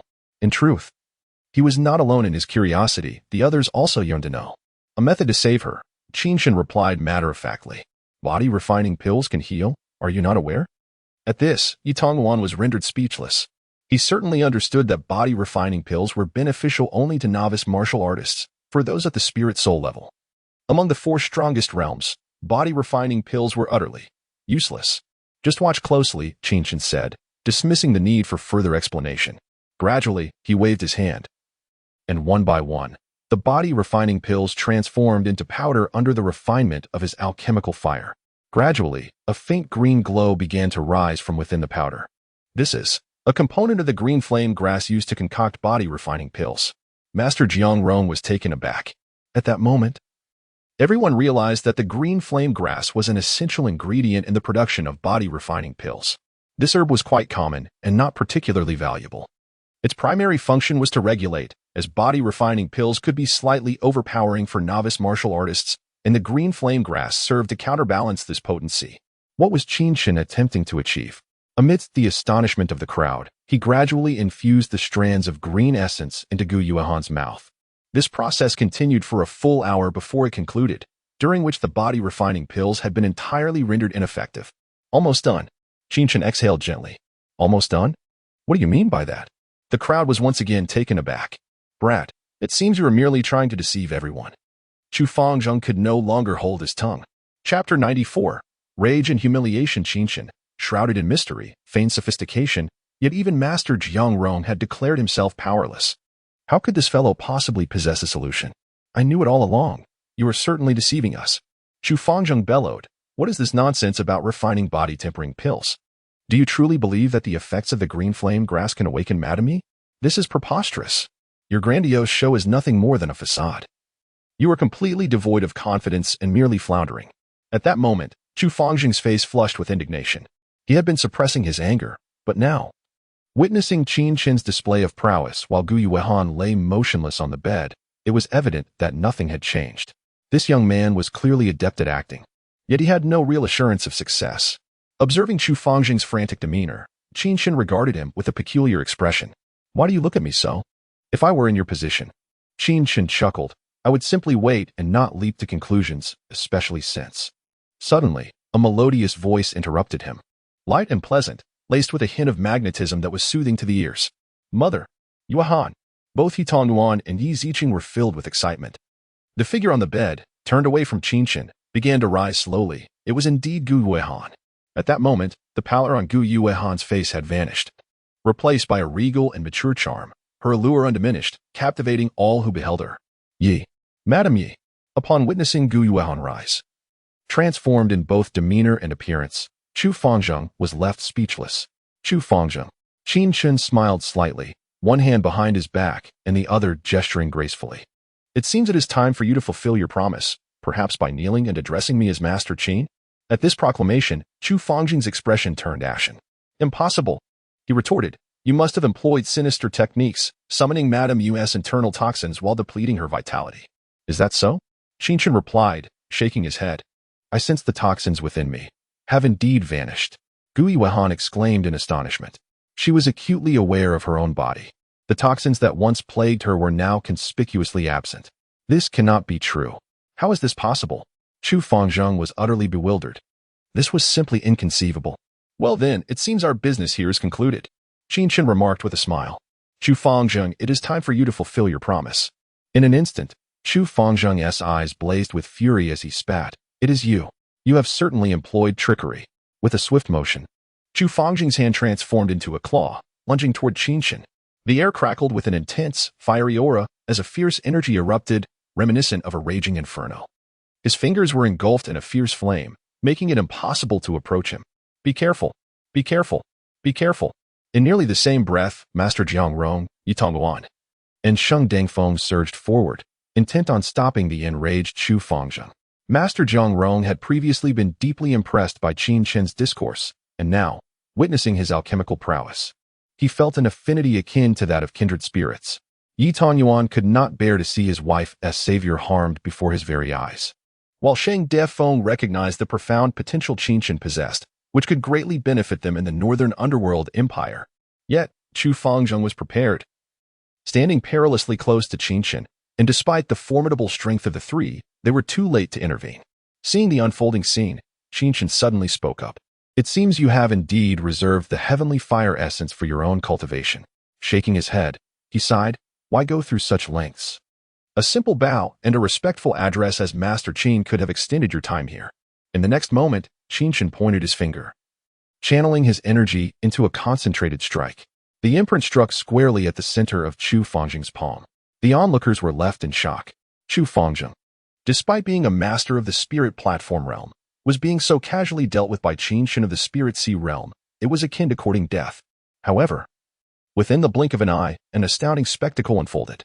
As Qin Chen nonchalantly pointed, the once thundering flames that enveloped Chu Fangzheng suddenly surged, engulfing him entirely. Ah! A scream pierced the air as flames erupted from Chu Fangzheng's body, ignited by Qin Chen's mere gesture. The heavenly fire essence, even in its diluted form, was not something he could simply consume. Did he think the phrase burned by fire was merely a fabrication? Qin Chen clapped his hands calmly, stating, I had initially thought that a bow and an address could grant you a few more months of life, but now I see that it is unnecessary. The sound of crackling filled the air until, moments later, only a wisp of ash remained of Chu Fangzheng, utterly vanished. Witnessing this, Master Zhang Rong, Yi Tongyuan, and Sheng Defeng stood frozen in shock, their prior motions halted as their minds struggled to comprehend the situation. What in the world had just transpired? Only Yi Ziqing, with a calm demeanor tinged with astonishment, was more concerned about her mother's well-being. Young master, she implored, is my mother truly unharmed? Hearing this, Qin Chen turned to her. This mother and daughter pair were both strikingly beautiful, one exuding maturity while the other radiated youthful charm. There remains one final step, Qin Chen declared, surveying the others. You may step outside for the time being. Outside? The others were momentarily taken aback. What was Qin Chen planning? Seeing them remain motionless, he reiterated, only Ziqing and Madam you need to stay. Everyone else, please leave. Reluctantly, Yi Tongyuan complied, though his concern lingered. The room fell silent. Meanwhile, outside, Yi Tongyuan and Sheng Defeng remained in a state of shock. How had Qin Chen accomplished such a feat? A master of the spirit platform realm had been so effortlessly dispatched? This was beyond comprehension. The spirit sea realm had so easily obliterated a spirit platform warrior. A reality too astonishing to fathom. Chapter 95, The Yin-Yang Spirit Cultivation Technique. Gradually, Master Zhang began to speak. That Chu Fangzheng, if my conjecture is correct, has likely fused the heavenly fire spirit essence in an attempt to elevate his Dan fire. However, he has acted with undue haste, resulting in a rapid escalation of the Dan fire's level within him, which his internal organs cannot sustain.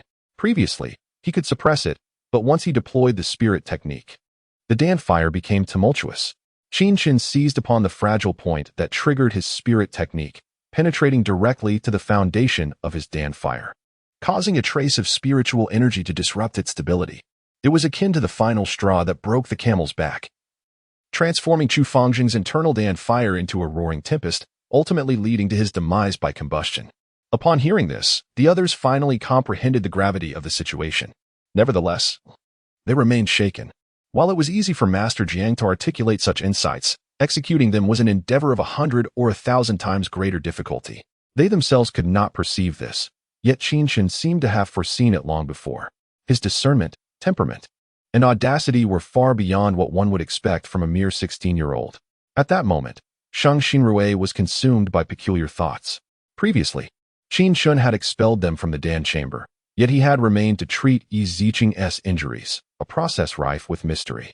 Now, he had once again sent them away, leaving only Gu Yuehan and her daughter. Could it be? Shang Xinrui suddenly spoke, his expression strange. Could it be what? Seeing his son's odd demeanor, Sheng Defeng inquired with curiosity. It's nothing. Nothing at all. Shen Xinrui dared not voice his thoughts. If his suspicions were true, and Qin Chen harbored an unusual inclination for such circumstances, then Yi Tongyuan would find himself in a precarious position. First needing to express gratitude to Qin Chen before potentially facing dire consequences. At this moment, had Qin Chen been aware of Shang Xinrui's sordid thoughts, he would undoubtedly have expelled him from his tutelage without hesitation. In the room, Yi Ziqing gazed at Qin Chen, her heart filled with confusion. Her mother was now well. But why did Qin Chen insist that she still faced issues? Qin Chen regarded the mother and daughter with a calm demeanor. Warriors progress through 9 realms: the Spirit Sea Realm, the Spirit Gathering Realm, the Spirit Platform Realm, the spirit will realm, and ultimately the spirit soul realm. Currently, you have reached the spirit soul realm with your spirit sea, spirit platform, and spirit will all at a consummate level. However, your spirit soul is damaged. You may attempt to consolidate your spirit soul and circulate your spiritual energy to see what transpires. Upon hearing this, Gui Wehan felt perplexed but complied. Gradually, her eyes opened, revealing astonishment. Is it not apparent that within my body, the dual vortices of yin and yang have manifested as I circulate my spirit soul? Indeed. Upon hearing this, Gui Wehan was further astonished. Qin Chen seems to possess profound understanding. Precisely. Qin Chen continued.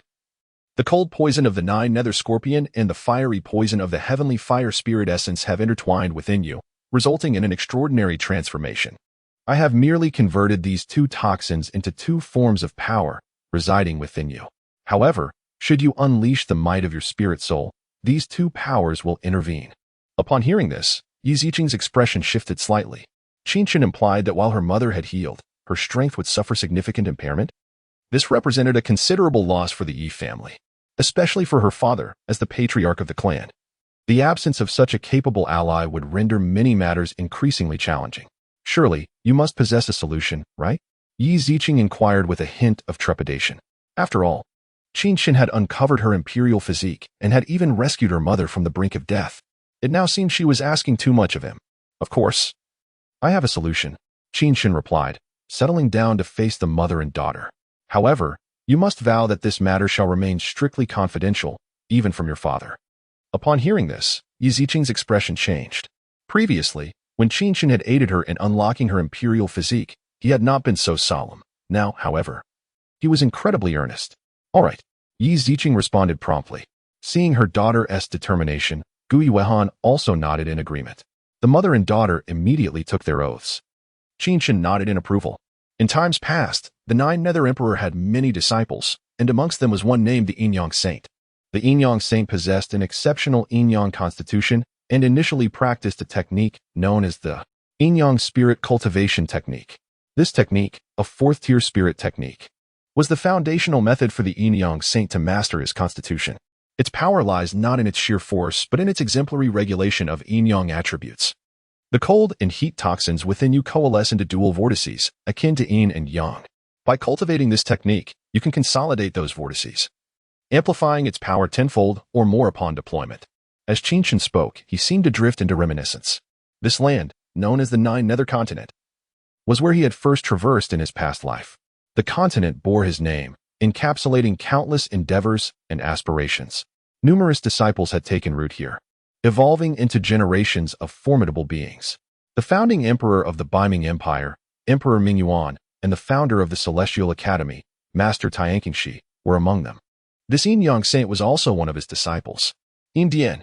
This lad had once been deemed a cultivation waste. Ultimately, the Yin-Yang spirit cultivation technique was crafted specifically for him. After tens of thousands of years, one could only wonder how far these individuals had progressed.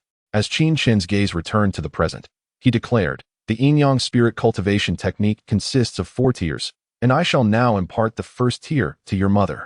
In the room, Qin Chen began to elucidate the technique. Gui Wehan and Yi Ziqing listened intently. As time passed, the door creaked open. Qin Chen stepped outside. Young Master Qin. Yi Tongyuan immediately approached him. Your wife is well. Rest assured, Qin Chen reassured him. Thank you, young Master Qin. Yi Tongyuan felt an immense weight lift from his heart, fully at ease. During this period, he had been restless, consumed by worry for his wife's health, which had left him in a state of frustration. Yi Ziqing followed closely behind. Yi Tongyuan hurried into the room to check on his wife's condition. Meanwhile, Master Jiang, Shang Difeng, and Shang Xinrui stood nearby. Come with me. Qin Chen beckoned to Yi Ziqing. Certainly.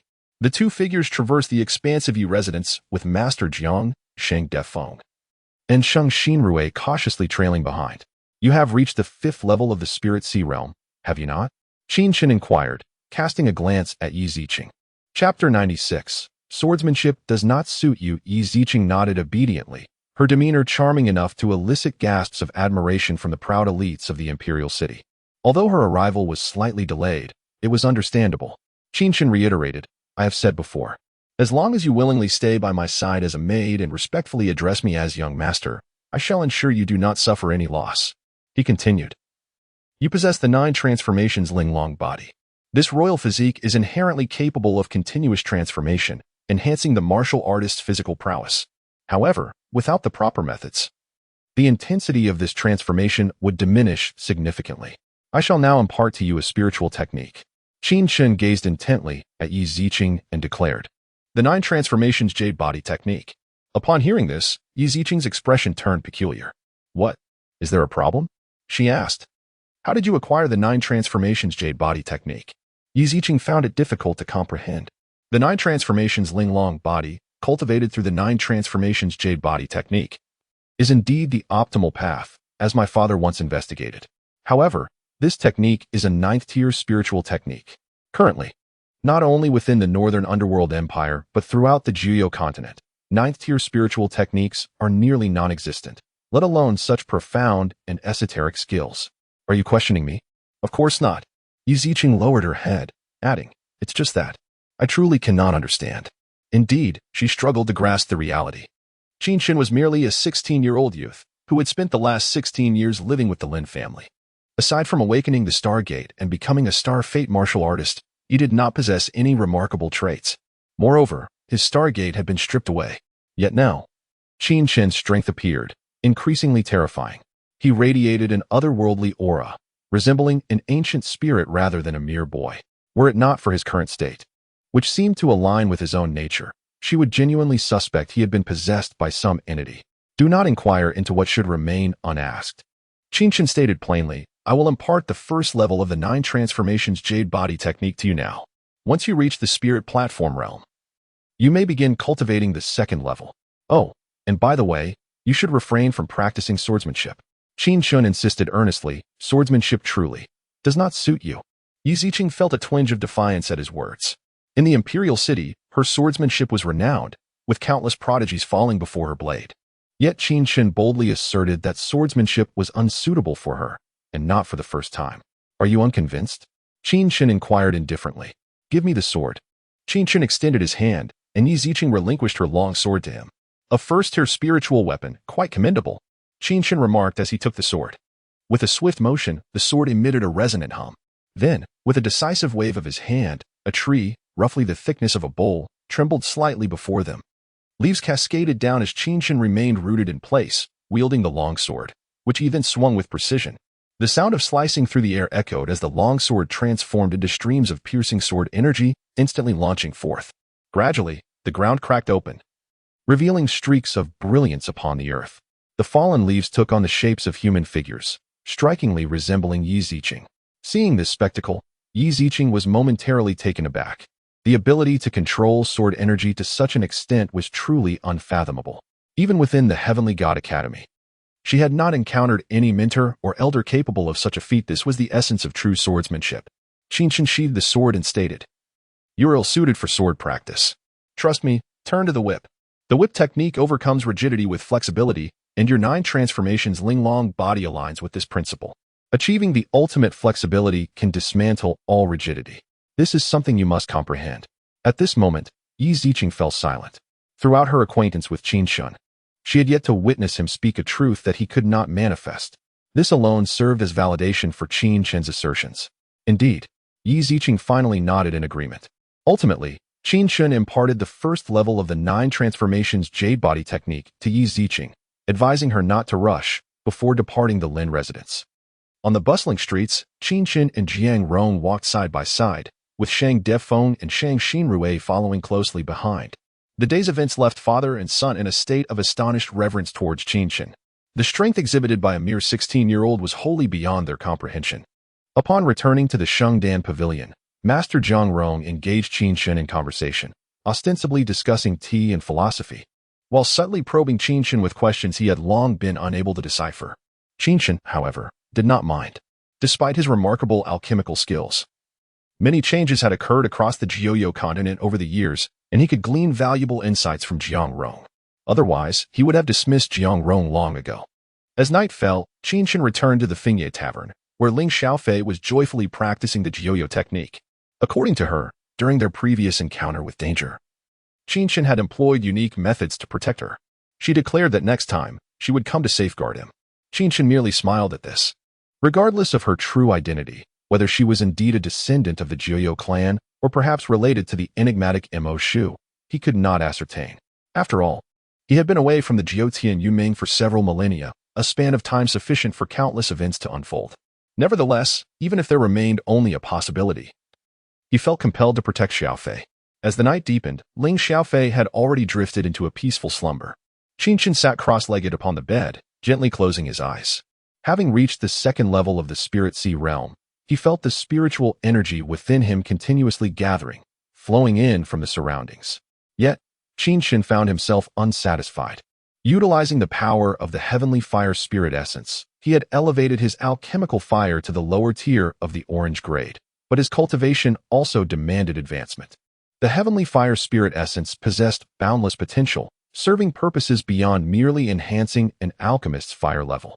Gradually, Qin Chen closed his eyes, allowing the spiritual energy within him to circulate smoothly. The recent events had been quite numerous, leaving him little time to devote to cultivation. However, his greatest concern upon arriving in the imperial city was still his elder brother, Qin Shan.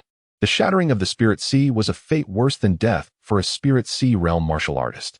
Fortunately, the time was drawing near, and Qin Chen would not cease his investigation into the identity of the shadowy figure behind it all. His desire to enter the Heavenly God Academy stemmed from this very reason. Once he uncovered the culprit's identity, that individual could only await their demise. Chapter 97. The Emperor of the Underworld. At this moment, Qin Chen was residing within the Fingye Tavern, diligently cultivating in silence. Meanwhile, within the palace of the Baiming Empire, an air of excitement pervaded. The Baiming Empire boasted the most formidable imperial authority, rivaled only by the Heavenly God Academy, which, while possessing a formidable foundation for nurturing exceptional talents, did not covet power or wealth. The Grand Palace stood at the heart of the Baiming Empire, designed to harmonize with the celestial forces. The palatial structures, elegantly arranged, were adorned with intricately carved beams and painted walls, reflecting the regal splendor of the dynasty. At this moment, the vast palace bustled with activity as guards clad in black armor patrolled with spears in hand. Deep within the palace, in a grand hall, several young figures donned in dragon robes took their positions. Second brother, I hear you have procured a spiritual sword as a tribute to Father Emperor. Prompting a summons for us at such a late hour? Inquired a slightly gaunt figure with a faint smile. Indeed, replied Mingyu, nodding. I wonder if Father Emperor has discerned its origins.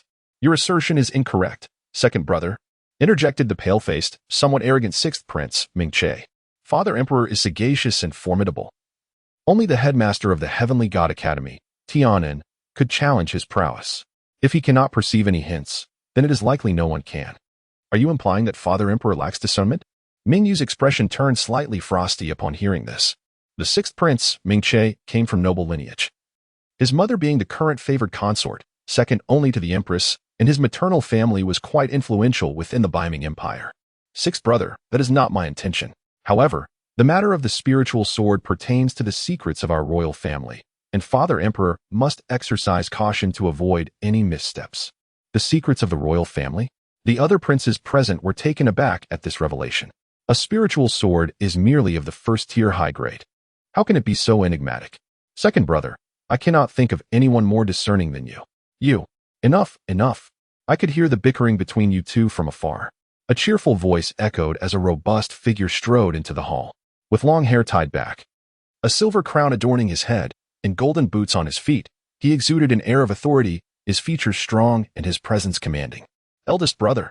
The princes greeted him with respectful bows. The eldest prince, Ming Changlong, was the most renowned among them, being the first to be conferred the title of Prince, Prince Long. Second brother, Ming Changlong exclaimed with a smile, I have heard from Father Emperor about your significant achievements. A reward is surely forthcoming. Serving Father Emperor is reward enough. I dare not ask for more, Mingyu replied with a bow. Yet, such merit deserves recognition. Just then, a deep voice resonated in their ears. As the voice faded, several figures emerged from behind a screen, with a towering figure stepping forward. Clad in a dark golden dragon robe, embroidered with a golden dragon, he exuded an imposing presence, his sharp features and piercing gaze captivating all who beheld him. Father Emperor. The princes promptly knelt in reverence. The figure before them was none other than the current sovereign of the Baiming Empire, Emperor Mingyong. Rise, commanded Emperor Mingyong, gesturing for them to stand. To his left and right, two guards holding sword boxes approached.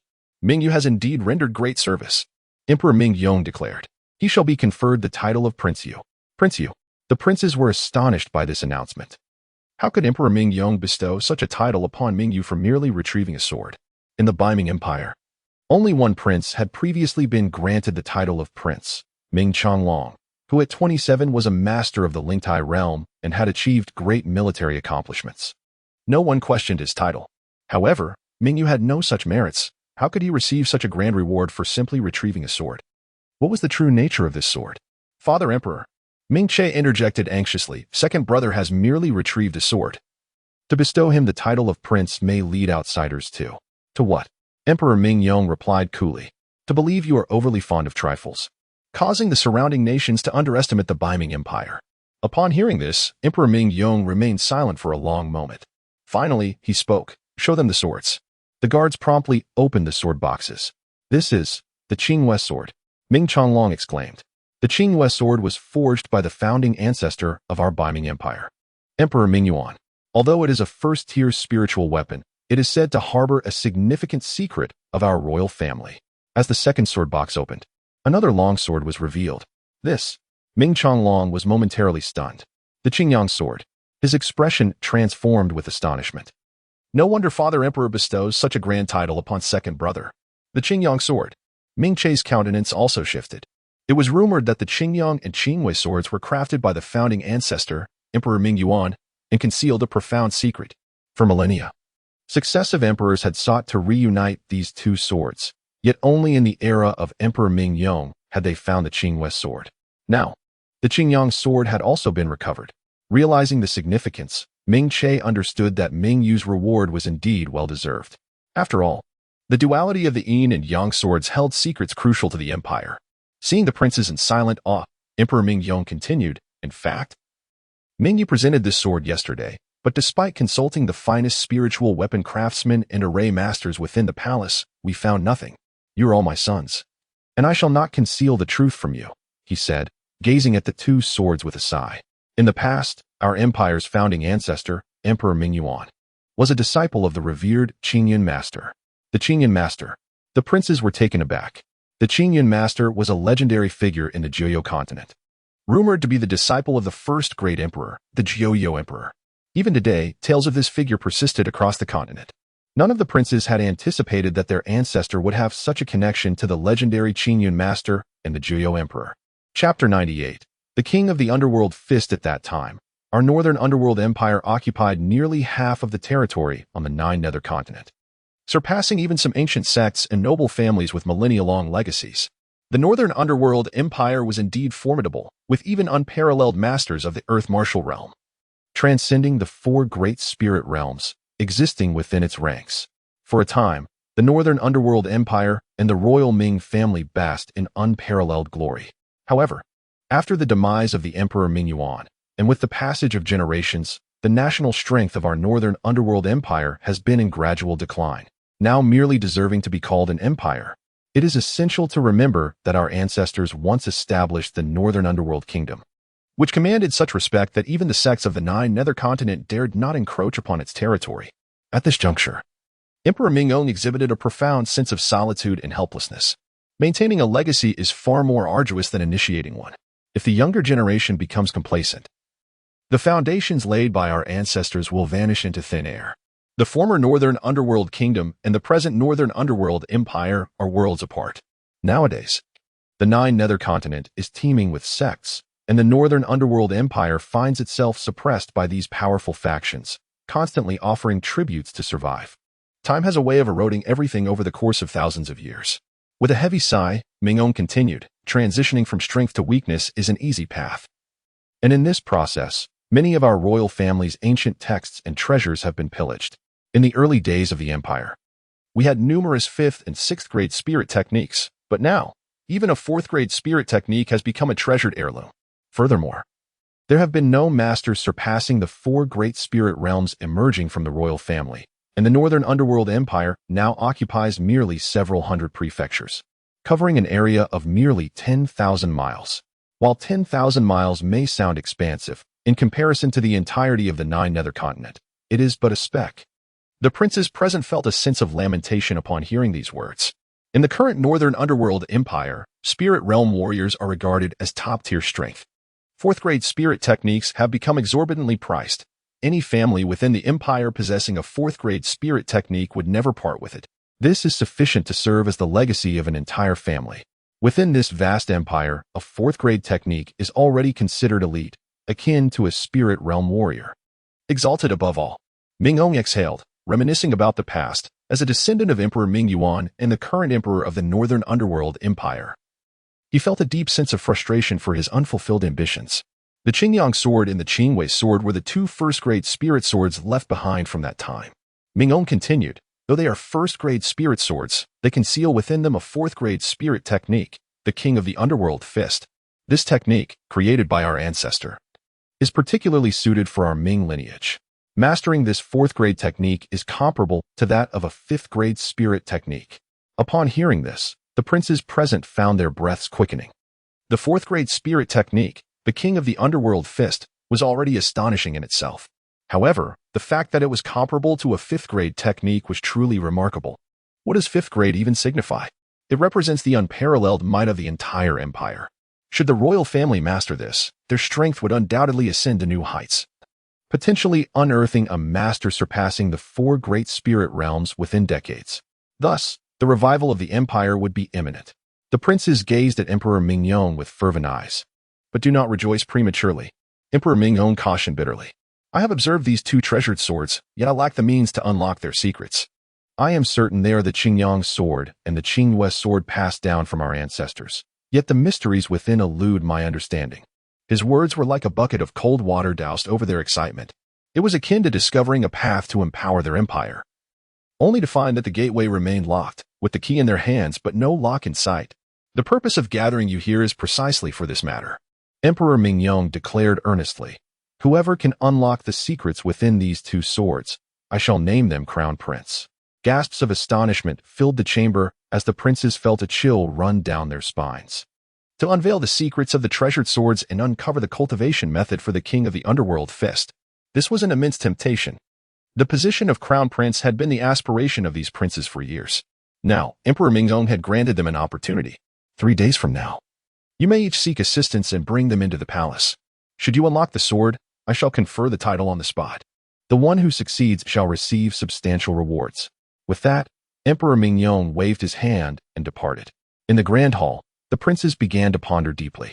They did not even have time to congratulate Mingyu on being elevated to the title of Prince Yu before dispersing. 3 days were of the essence. They must exert every effort, for the crown prince's position was at stake, necessitating utmost caution. Mingyu did not leave the palace directly, now a Prince Yu. He could visit his mother. Entering the inner palace, he laid bare the events of the night before his mother. This is indeed a fortuitous occurrence. His mother, Consort Shu, born Qin Shuwei, hailed from humble origins, being the daughter of the lord of a prefecture in the Northern Underworld Empire. Compared to the maternal backgrounds of the other princes, Mingyu was the weakest among them. But if the emperor cannot assist, how can I? Mingyu felt somewhat disheartened. My elder brother and sixth brother possess formidable backgrounds and will undoubtedly find powerful fourth-grade spirit artifact masters and fourth-level spirit array masters. Upon hearing this, Consort Shu furrowed her brow slightly. Where did you acquire this sword? I obtained it at the auction house of the Holy Pill Pavilion. The auction house. Qin Chen. Mingyu's eyes sparkled with a flash of brilliance. Indeed, the auction house. Qin Chen. Reflecting on the confidence with which Qin Chen had auctioned the sword, he was certain that its origins were extraordinary. Mother, I understand now. I shall seek him immediately. With that, Mingyu hastily departed. Qin Shuwei watched her son rush away, letting out a soft sigh. Loneliness is a heavy burden. Your subordinate is here. A ghostly figure suddenly appeared in the room. Investigate the origins of that Qin Chen. As you command. The elder was about to leave when Qin Shuwei sighed again, saying, in the days when the Northern Underworld Empire was still the Northern Underworld Kingdom, my ancestors accompanied Emperor Mingyuan into battle, achieving great military exploits. Had my Qin family retained such stature? Lady, the elder interjected. The young prince is filled with ambition. The alliance between the Qin and Ming families can be seen as a unique collaboration, which is a positive development.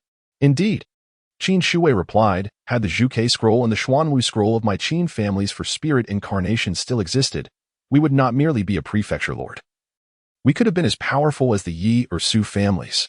Hearing this, the elder also sighed softly, choosing not to elaborate further before quietly departing. Chapter 99. You may not have another chance regarding the matters occurring within the royal family. Qin Chen remained oblivious and, frankly, disinterested. After a night of cultivation until dawn, he slowly stretched his limbs.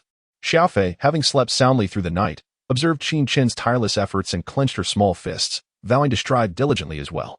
However, the next words that escaped her lips were, "I'm hungry."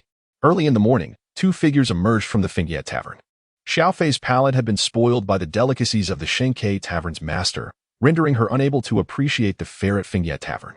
As they descended, a figure approached them leisurely. "You again?"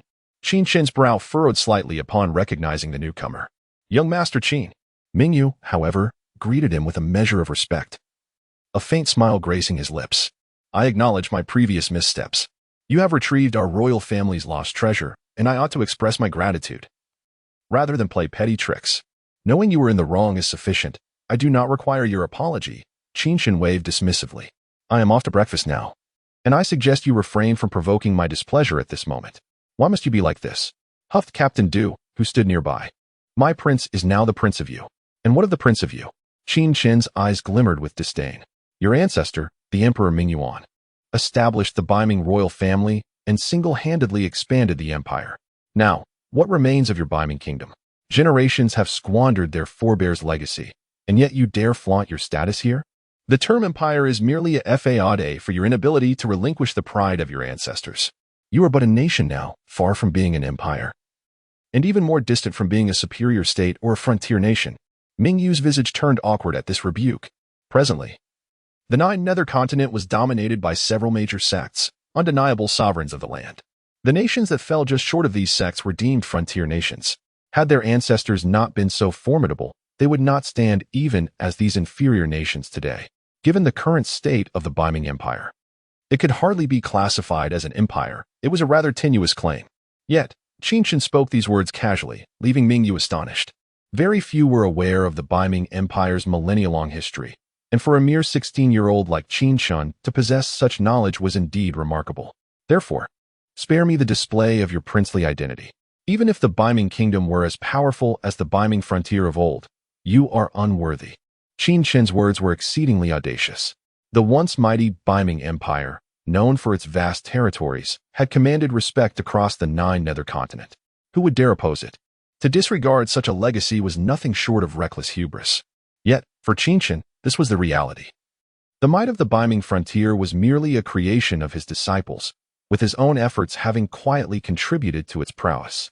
In contrast, the current Baiming kingdom barely qualified as an empire, and thus, Qin Chen could hardly muster the inclination to regard it with any esteem. "You." Captain Du seethed with indignation. "Silence." Mingyu interjected sharply, then turned to Qin Chen with a smile. "My sincere apologies, young Master Qin. My subordinate has been insufficiently disciplined." Qin Chen had no desire to engage further and began to walk away.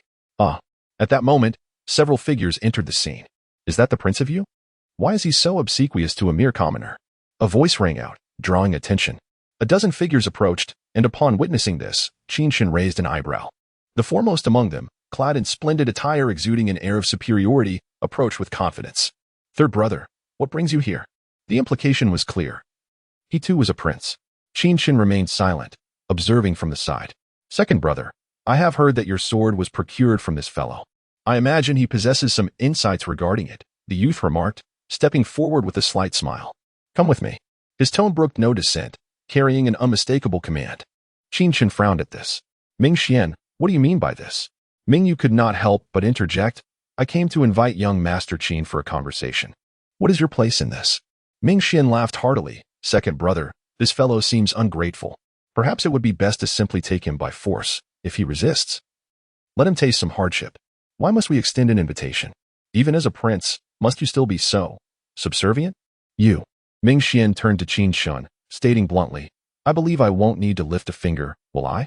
As he spoke, the dozen individuals behind him advanced, encircling Qin Chen and Xiaofei. "Ming Xian, do not act recklessly." "Recklessly? What is a mere commoner from the Qin family of Lingyun City worth? My royal presence is already a tremendous favor to him. Ming Xian scoffed. If he refuses, I would not hesitate to annihilate the Qin family. At these words, Ming Yu's expression shifted drastically. He was acutely aware that Qin Chen had previously dispatched Ming Che with little regard, displaying a boldness that was unprecedented. You intend to destroy my Qin family? Qin Chen smiled softly. Do you think I would shy away from such a threat? Observing Qin Chen's seemingly disdainful smile, Ming Xian retorted, with a mere decree, your Qin family shall vanish today. You may not have that opportunity. In that instant, Qin Chen stepped forward, a mark forming instantaneously within his palm. You dare to strike at me? Ming Xian laughed derisively, moving to meet him. As a prince of the empire, he stood at the fifth realm of the spirit sea. Qin Chen was insignificant in comparison. Bang! In an instant, their figures collided. Good lad, at such a young age. You've reached the third realm of the spirit sea. Ming Xian grunted, reinforcing his power. Yet, he soon sensed something amiss. The force behind Qin Chen was terrifyingly formidable, far beyond what a mere third realm cultivator should possess. Shura Flame Seal. A mark surged forth, seizing Ming Xian's hand, and, following the grip, propelled forward. The mark coiled around Ming Xian's arm, radiating waves of scorching energy, each surge more intense than the last. Chapter 100. The slaying of the Prince Qin Chen ascended to the third level of the Spirit Sea realm, channeling energy through his hands, arms, and legs. Unlike ordinary warriors, each time he gathered his Spirit Sea energy, it required the convergence of 9 minor Spirit Seas to achieve perfection. This remarkable accumulation enabled him to unleash a power far surpassing that of a 5th-level Spirit Sea realm warrior. In an instant, the mark ignited, crackling with a fierce sound. And with a sharp snap, Ming Xian's left arm shattered and fell to the ground, disintegrating into ashes, soon to vanish completely. The Shura Flame Seal, a first-grade spiritual technique, inherently bore the essence of annihilation. Qin Chen, having absorbed the essence of heavenly fire, contained alchemical flames within him, which synergized to create an unparalleled force. Ming Xian, now utterly enraged, howled in agony. Qin Chen had audaciously severed one of his arms. This loss was irreversible unless he found a divine herb capable of regeneration. Otherwise, he would be rendered a cripple for life. Kill him. Eliminate him at once. Ming Xian was consumed by a furious humiliation. Meanwhile, Ming Yu stood in stunned silence. Qin Chen had indeed incapacitated Ming Xian's arm. This was not as easily resolved as when Ming Che had lost his limb. After all, Ming Che could still reattach his arm, but Ming Xian's was irretrievably lost. If Emperor Ming Yong were to discover this, Qin Chen would be doomed. Ming Yu was utterly bewildered. Yet, at that moment, a dozen Spirit Sea realm warriors surged forth behind Ming Xian, and Ming Yu had no time to ponder. He charged forward, knowing that Qin Chen likely held the secrets of the Qing Yue and Qing Yang swords. He could not allow Qin Chen to perish. With a swift motion, Ming Yu leapt to the forefront, shielding Qin Chen. Azure Dragon Seal. He unleashed a powerful blow, sending forth a shockwave. The seal expanded into a radiant burst, surging ahead. Young master, you go ahead. I will handle this. Leave? Why would I flee when they seek to annihilate my entire family? Qin Chen replied coldly. Upon hearing this, Ming Yu felt a wave of frustration wash over him. What was he to do? Qin Chen was evidently fearless. Did he not realize he was targeting a prince? White Tiger Seal. As he faced the approaching group, Ming Yu launched another attack, yet their aim was evidently fixed on Qin Chen. Seeking death, Qin Chen scoffed, stepping forward and emanating a fierce aura of slaughter. In his hand appeared a slender staff with a swift thrust. It pierced through the chest of a third-level Spirit Sea warrior who was left in darkness until the very end, unable to discern what had struck him down. The streets were relatively quiet in the early morning, yet the public brawl in the capital drew a crowd, captivated by the unfolding chaos. Bodies fell, and a fierce killing intent surged within Qin Chen. They threatened his family? Even if Emperor Ming Yong stood before him, he would still retaliate. Suddenly, a series of whooshing sounds echoed. At the street corner, figures raced forward, led by Yi Ziqing, accompanied by the aged Yi Liang and others, all exuding a menacing aura. With a crack of her whip, Yi Ziqing dispatched a guard effortlessly, landing beside Qin Chen, her vigilance heightened. Young master, I have arrived late. Not too late. Qin Chen paused, speaking leisurely. These fellows pose no threat to me. Upon hearing this, recalling Qin Chen's prowess from that fateful night, Yi Ziqing understood that even without her, Qin Chen could manage effortlessly. However, witnessing Ming Xian, now prostrate and missing an arm, she felt no surprise, for Qin Chen, Such acts had become entirely routine. A group of assailants was thwarted by Mingyu, only to be intercepted by Yi Ziqing as well. Qin Chen, wielding his slender staff, approached Ming Xian. What do you intend to do? Ming Xian stammered, terror-stricken. I am a prince of the Baiming royal family, son of Emperor Ming Yong. Do you dare to kill me? Of course I dare. Qin Chen replied, bending down and stepping forward, stating indifferently, I spared Ming Che twice out of respect for his lineage. Yet you have pushed me to the brink for the third time. As the saying goes, once is chance, twice is coincidence, but thrice is a certainty. Otherwise, people might truly believe I fear your family. Qin Chen's words hung in the air as he thrust his staff forward with lethal intent. Impudent! At that moment, a voice thundered, and several figures strode into view. The foremost figure, adorned with a black crown, black boots, and a flowing black robe embroidered with a 5-clawed golden dragon, commanded immediate respect. This is serious. Mingyu's face fell. Uncle Wang, he exclaimed, bowing to the man in black. What are you doing? Your brother is about to be killed, and yet you assist others? The man, exuding authority, reprimanded Mingyu with a stern demeanor. Uncle Wang. Do not call me Uncle Wang. I am Lord Yu, and you are no nephew of mine. Mingyu's face paled at those words. What? Now that you have been named Prince of Yu, do you think you can act with impunity, even against your own kin? I have not. Lord Yu. Lord Yu.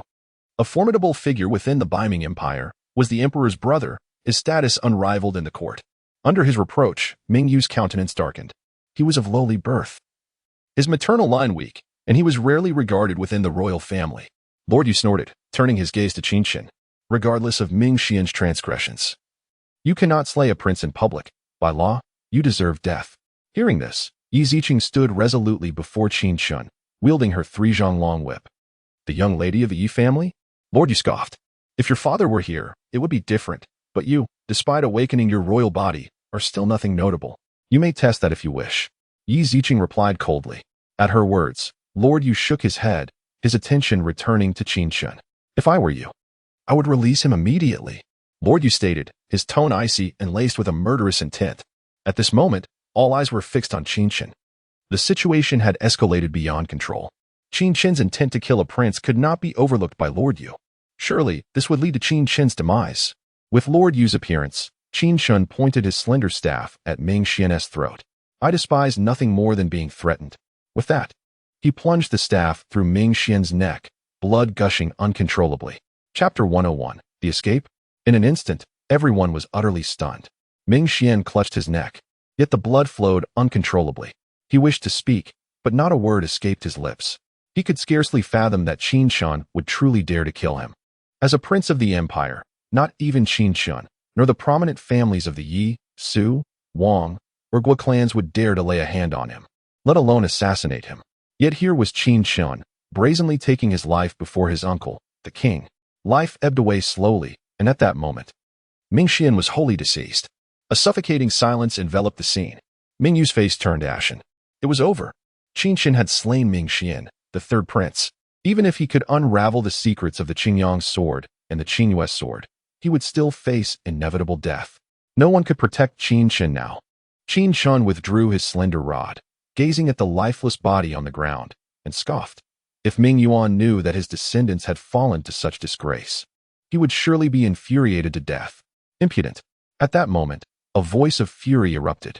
The king of the underworld, his aura surging, revealed a powerful presence that hinted at his entry into the spirit realm. No matter who stands behind you, today, I shall ensure you are torn to shreds. As the king of the underworld, he was a formidable force within the empire, standing on equal footing with the reigning emperor. Now, Qin Chen had killed his nephew, a prince, right before his eyes. Such an act was a blatant disregard for royal authority. The overwhelming aura of the king of the underworld radiated throughout the space, filled with a murderous intent that sent shivers down spines. The strongest cultivator present was merely at the spirit sea level, still distant from the spirit realm, let alone the spirit platform and spirit wheel realms. Kill me? You are not worthy. As Qin Chen spoke, he crouched low, and intricate spirit seals materialized in his hands. Witnessing this, Yi Ziqing's eyes widened as she stepped back. She had seen Qin Chen employ this technique before against Qi Dongming and others, who were merely at the spirit sea level. Yet the opponent before her was at the spirit realm, a vast gulf separating them. She could not ascertain whether Qin Chen could withstand this. Why is the king of the underworld so enraged? But just as the king of the underworld was about to unleash his fury, a gust of wind swept past, and a figure appeared. It was Shang Defeng. Upon seeing the newcomer, the king of the underworld was momentarily taken aback.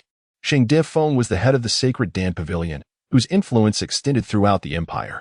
Furthermore, the sacred Dan Pavilion within the Baiming Empire was not even its headquarters, that resided atop the Geo continent, a pinnacle of power. Even so, Shang Defeng was not to be trifled within the Baiming Empire, given the vast backing of the sacred Dan Pavilion. But what did Shang Dingfeng's appearance signify? Was he here to support Qin Chen? Who was this young man, truly? Yi Ziqing of the Yi family had already intervened on his behalf, and now even Shang Dingfeng had personally shown up.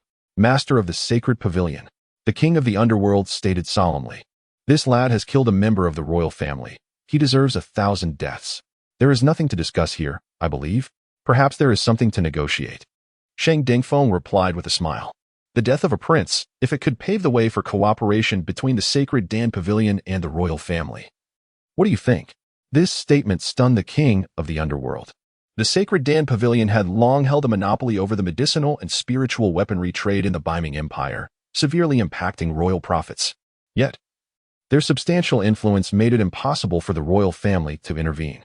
Moreover, the sacred Dan Pavilion had consistently refused collaboration, maintaining a dominant position, leaving the royal family with no choice but to negotiate in hopes of partnership. To think that Shang Defeng would be willing to compromise because of Qin Chen was truly unexpected. This matter is beyond my authority. It requires the king to resolve personally. The king of the underworld replied gravely, "This lad must be taken with me. How this matter is handled depends on the current emperor." Upon hearing this, Shang Dingfeng's expression grew troubled as he looked towards Qin Chen. At this moment, Qin Chen retracted his slender rod and smiled at the king of the underworld. "Very well. I shall accompany you to the palace and see what remains of the Baiming Imperial Palace." Hearing this, the king of the underworld gritted his teeth in frustration. Qin Chen, a mere 16-year-old, still possessed a youthful visage, yet spoke with the gravitas of an elder, inciting his ire to no end. The king of the underworld stepped forward decisively, and Shang Defeng cautiously followed beside Qin Chen, keeping a protective watch. "Young Master Qin, should Emperor Mingyong not relent, you can depart the Baiming Empire with Master Jiang and enter the headquarters of the sacred Dan Pavilion. In that realm, even Emperor Mingyong would find it impossible to contend with you." "Escape?" Qin Chen replied with a nonchalant smile, hands clasped behind his back. "A mere Emperor Mingyong will not drive me from the Baiming Empire. Moreover, there are still many matters left to attend to here." Upon hearing this, Shang Dingfeng felt a wave of exasperation wash over him. This young man clearly harbored no fear of the world. The Baiming Emperor, Mingyong, was the most distinguished ruler in history, diligently striving to fortify the empire. Even Shang Dingfeng, in terms of strength, could not match Emperor Mingyong. Within the entire Baiming Empire, only the Divine Academy's representative could stand toe-to-toe with him. The group proceeded towards the Baiming Imperial Palace, and along the way, Mingyu wore a gloomy expression. He had originally hoped to win Qin Chen over for his own benefit. Who would have thought that Ming Xian would emerge unexpectedly, leading to Qin Chen's brazen act of slaying him? It was as if he had dispatched a mere street ruffian, showing no regard whatsoever. Where did this fellow derive such confidence? Initially intending to recruit a genius, he now found himself entangled with one on the brink of destruction. Furthermore, this incident had only served to exacerbate the king of the underworld's disdain for him, tarnishing his reputation in the court. Sighing, Mingyu could not suppress his frustration. "Why do you sigh?" a voice inquired from behind him, causing him to startle. "Young Master Qin." Mingyu turned to face Qin Chen, speaking in a hushed tone. "Given your remarkable talent, I advise you to flee while you still can." "Flee?" Qin Chen retorted with candor. "I indeed wish to recruit you for my purposes. But now that you have killed my third brother, the emperor will undoubtedly be furious, and your death will be inevitable." Mingyu expressed his concern. "If you do not escape now, once we reach the palace, some of the imperial guards are under the command of the king of the underworld. You will find it impossible to evade capture. Even if Master Shang Dingfeng were to protect you, you would still be unable to escape." To this, Qin Chen could only chuckle in disbelief. Chapter 102. The Palace of Baiming. Observing the inexplicable smile on Qin Chen's face, Mingyu was utterly perplexed. "Who would have thought you could be rather endearing?" Qin Chen patted Mingyu on the shoulder and remarked, "If you could alter that worried expression of yours, being an emperor wouldn't be such a bad idea. Being an emperor wouldn't be such a bad idea." Upon hearing this, Mingyu immediately covered Qin Chen's mouth and whispered, Just that statement alone could cost you your life 1,000 times over. This is the royal territory of the Baiming Empire, and despite the royal family's decline, my father still holds the ultimate authority here. Such rebellious words must not be uttered again. With a sigh, Mingyu continued, alas, with the Ghost King having seen this, I fear he will harbor a complete grudge against me. What is there to fear? Qin Chen chuckled. If you truly wish to be emperor, I shall proclaim you as such. If your father is unworthy, I shall drag him from the throne myself. At this, Mingyu could only manage a bitter smile. At this moment, he suspected that Qin Chen had lost his senses. An emperor was a lofty position, far beyond his reach. How could one simply pull him down as Qin Chen suggested? If the man before him were a master transcending the four spiritual realms, perhaps there would be a sliver of credibility to his words. Qin Chen, however, did not elaborate further. He looked at Mingyu and asked again, your father is the current emperor, Mingyong. But who is your mother? Where does she hail from? My mother? Mingyu paused, confused, but still answered honestly. My mother is from the Qin family of Tianyuan County, and she is currently my father's favored consort, named Qin Shuwe. Indeed, a Qin. Qin Chen nodded. Tianyuan County seems to be quite benevolent. Despite your family's decline, they still treat the descendants of the Qin family well. But you, as a prince, seem to be having a rather dismal time, don't you? To speak frankly, my maternal ancestor, Qin Tianyuan, once accompanied the great Emperor Mingyuan in numerous campaigns, achieving remarkable feats. The Qin family was the first to be conferred the title of a different surname king. However, as the Baiming kingdom fell into decline, the Qin family gradually faded as well, eventually becoming a mere county in size. That fellow, Qin Tianyuan. Qin Chen nodded. Do not worry. Your maternal lineage is indeed formidable. Since that is the case, I shall lend you a hand. Young Master Qin is willing to accept me under his wing.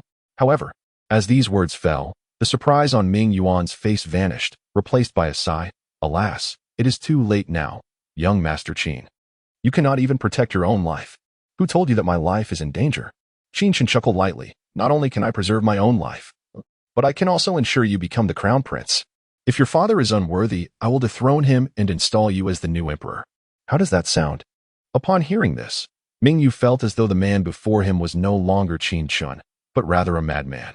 Each word that Qin Chen uttered seemed utterly deranged. However, with the foundation of the Qin family, surely they should not have to rely on the Ming family at this juncture, right? Qin Chen questioned, your maternal family. The Qin family possesses the four spirits embodiment technique, enough for your family to establish its own kingdom. At this statement, a look of shock appeared in Mingyu's eyes for the first time. His maternal lineage, the Qin family, and their ancestor, Qin Tianyuan, were once the right-hand men of the great Emperor Mingyuan. The four spirits embodiment technique was a secret art of the Qin family. How could Qin Chen possibly know of it? Could it be? Surely you are not one of the exiled descendants of my maternal family, the Qin? As the group proceeded, the grand archway of the palace came into view. The Ghost King halted his steps, looking back at the few individuals behind him. Enter. His gaze fell upon Qin Chen, and a glint of malice appeared in his eyes. To this, Qin Chen remained unfazed, stepping directly into the palace. After countless years, he had returned to this place once more, the Palace of Baiming. Qin Chen surveyed his surroundings. Everything felt so familiar. As he walked through the palace, traversing the broad pathways of red bricks and green tiles, he observed the armored guards bustling about. A sense of nostalgia washed over him. Though Ming Yuan's ambitions had been realized, the descendants failed to protect it. Gradually, the group arrived at a vast square. This square spanned thousands of square meters. With only 8 stone pillars scattered around, nothing else adorned the space. How remarkable! This is my first time in the palace, and it is rather peculiar. What purpose do these 8 stone pillars serve? Saint Xinrui exclaimed, gazing at the carvings of a dragon upon them. In response, Mingyu proudly declared, my ancestor is the great Emperor Mingyuan, who was once a disciple of the esteemed Qin Yun. That Qin Yun was the favorite disciple of the ancient Emperor Jiuyo. These 8 stone pillars were gifted to my ancestor by the great Emperor Jiuyo himself upon the construction of the palace. At this revelation, both Saint Dengfeng and his son, Saint Xinrui, expressed their admiration. The great Emperor Jiuyo was unparalleled, a figure whose brilliance had captivated the entire Jiuyo continent. Had it not been for the fact that the great Emperor Mingyuan was a disciple of Jiuyo, the Baiming Empire might never have risen to prominence. For the martial artists living on the Jiuyo continent, who among them did not view the great Emperor Jiuyo as a lifelong aspiration? Yet, as the millennia passed, How many truly achieved such heights? Suddenly, as the group was lost in amazement, shouts erupted from the periphery of the square. Seize them! At once. 1,000 Imperial guards brandishing swords, spears, and crossbows surrounded the group. The Imperial guards were the elite forces of the Biming royal family, each possessing at least spiritual sea cultivation. Their sudden appearance was overwhelming. Seeing this scene, Ming Yu's face turned pale. Saint Dengfeng, Saint Xinrui, and Yi Ziqing also grew wary. Ghost King, what is the meaning of this? Saint Dengfeng glared at the dark figure standing atop the steps. Saint Pavilion Master. The Ghost King replied coldly. The Emperor is presently preoccupied with state affairs. There is no need to consult him on such matters. Qin Chen. To slay a prince is a crime deserving of death 1,000 times over. Today, he must be executed to uphold the dignity of our royal family. Saint Pavilion Master. I mean you no harm. You need only lead your son away from the palace, and today's events shall be treated as though they never occurred. Should you insist on intervening, the Saint Dan Pavilion will not extend its favor to you either. Ming Songyan, are you truly willing to tear apart our relationship? Saint Dingfeng's face darkened. At this point, how could he still be oblivious? Chapter 103. The fiery dragon guardian of the 8 desolations. The prince of the underworld never intended to meet with Emperor Mingyong to negotiate. The ruse of luring them to this location was merely a precaution against any interference from Sheng Dengfeng on the streets. He lacked confidence in defeating Sheng Dengfeng and was apprehensive that Qin Chen might escape. Thus, he deceived several individuals to this place, where the Imperial guards were numerous enough to ensnare them. Even if Sheng Dengfeng managed to flee, Qin Chen would not. Regardless of the circumstances, the prince of the underworld was resolute in his intention to eliminate Qin Chen. You, a dignified prince, have the audacity to be so untrustworthy, Sheng Dengfeng exclaimed furiously. The prince of the underworld remained unyielding, stating, I have made it clear, if you withdraw, this matter will not concern you. Should you persist in your obstinacy, I, Ming Songyan, shall stake my life to defend the honor of my family. Upon hearing this, Qin Chen let out a chuckle that echoed oddly in the tense atmosphere. What are you laughing at?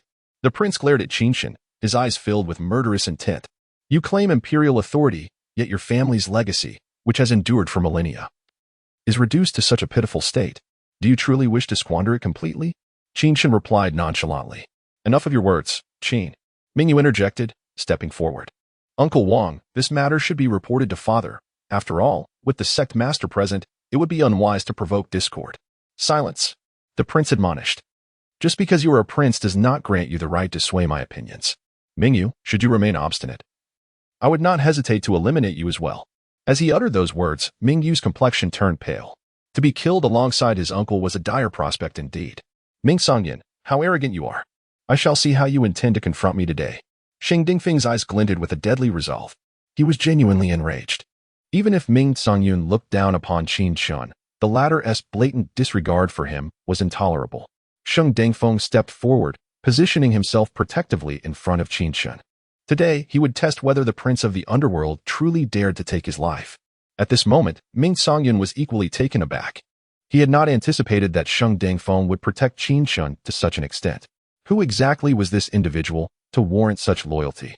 Yet, with no retreat now possible, he, as the prince of the underworld, could not allow himself to be unable to kill even a single Qin Chen. His dignity depended on it. At worst, he would sever ties with the Sacred Pill sect, which already competed with the royal family over the trade of spiritual pills and artifacts in the northern underworld empire. Let it be done. The prince was consumed with fury, losing all semblance of reason. Archers, prepare. With a wave of his hand, the imperial guards moved to the forefront.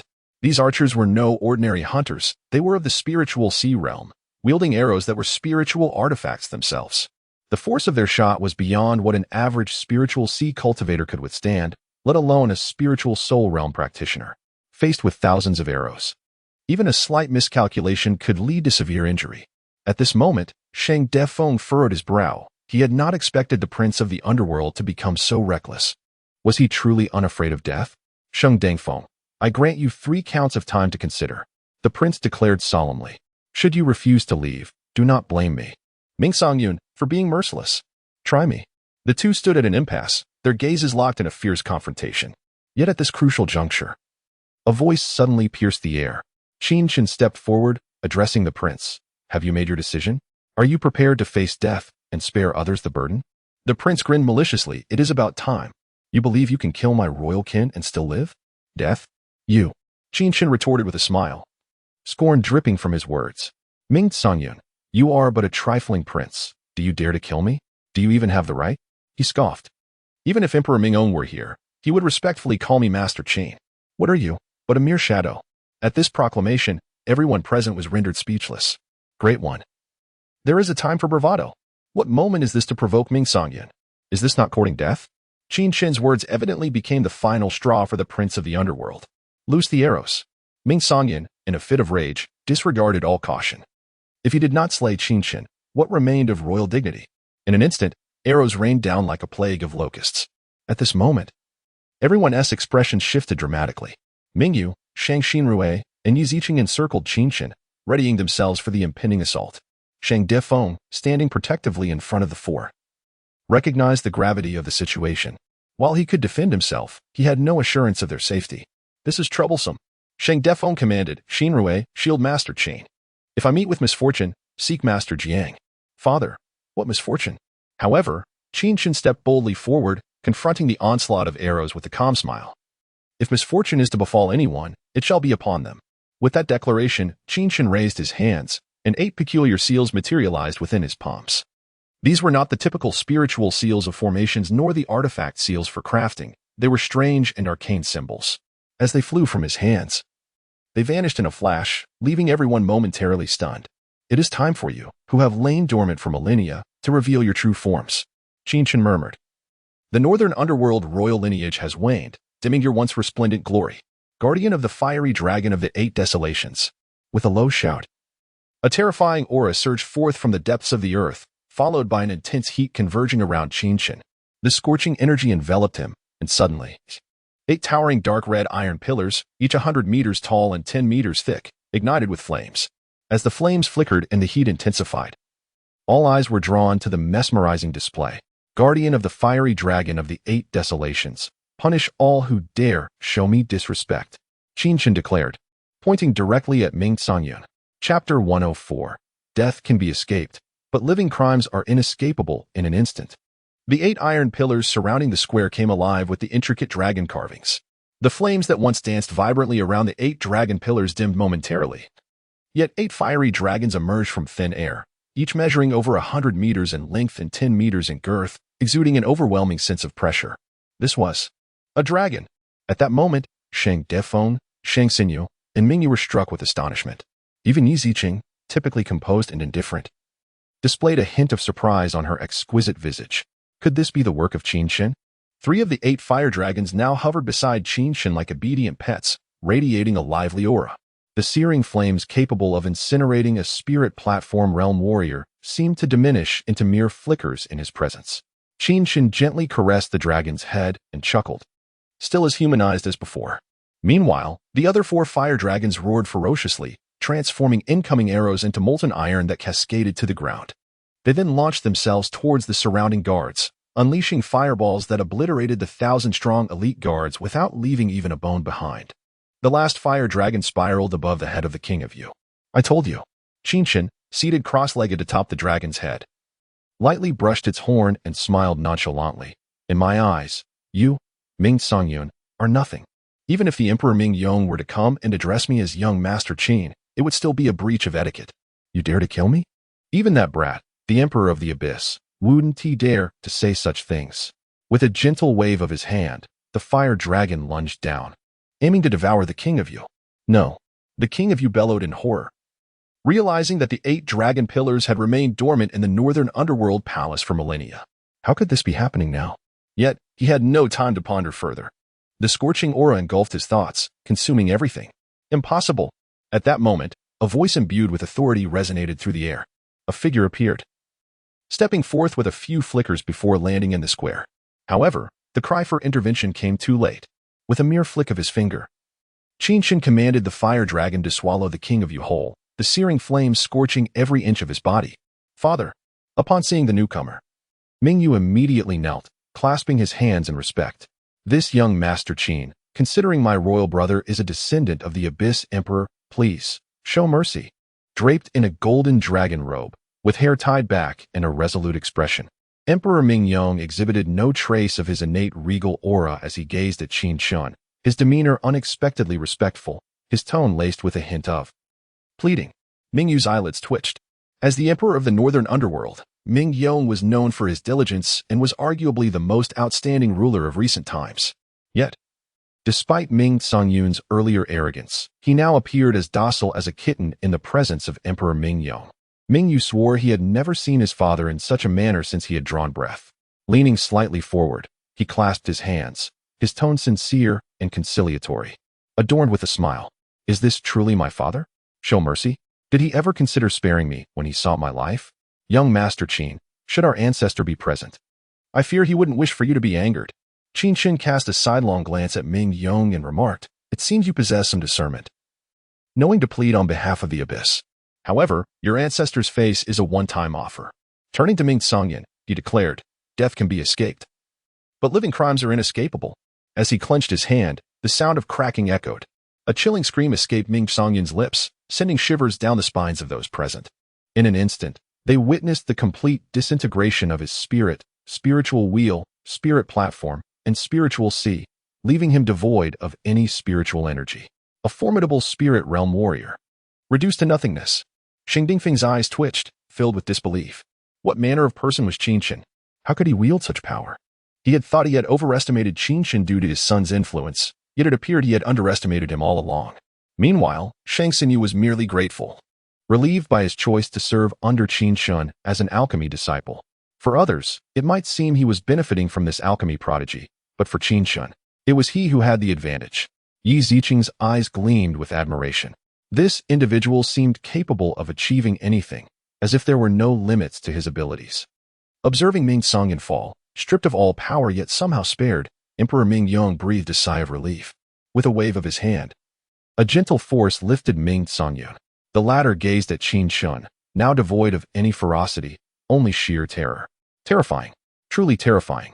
Qin Chen was beyond human comprehension. With a mere glance, Qin Chen caused Ming Songyun to tremble. I shall spare your life this time. Let you live as a leisurely prince. Were it not for the abyss's influence, today, it would not have been just Ming Xian who perished. Thank you, young Master Qin. Emperor Mingyong bowed slightly. Smiling as he said, I failed to welcome you properly upon your arrival at the palace. It is a breach of etiquette. Why not come inside and sit for a while? Very well. Qin Chen appeared unfazed, dusting off his garments. This place is indeed reminiscent of the past.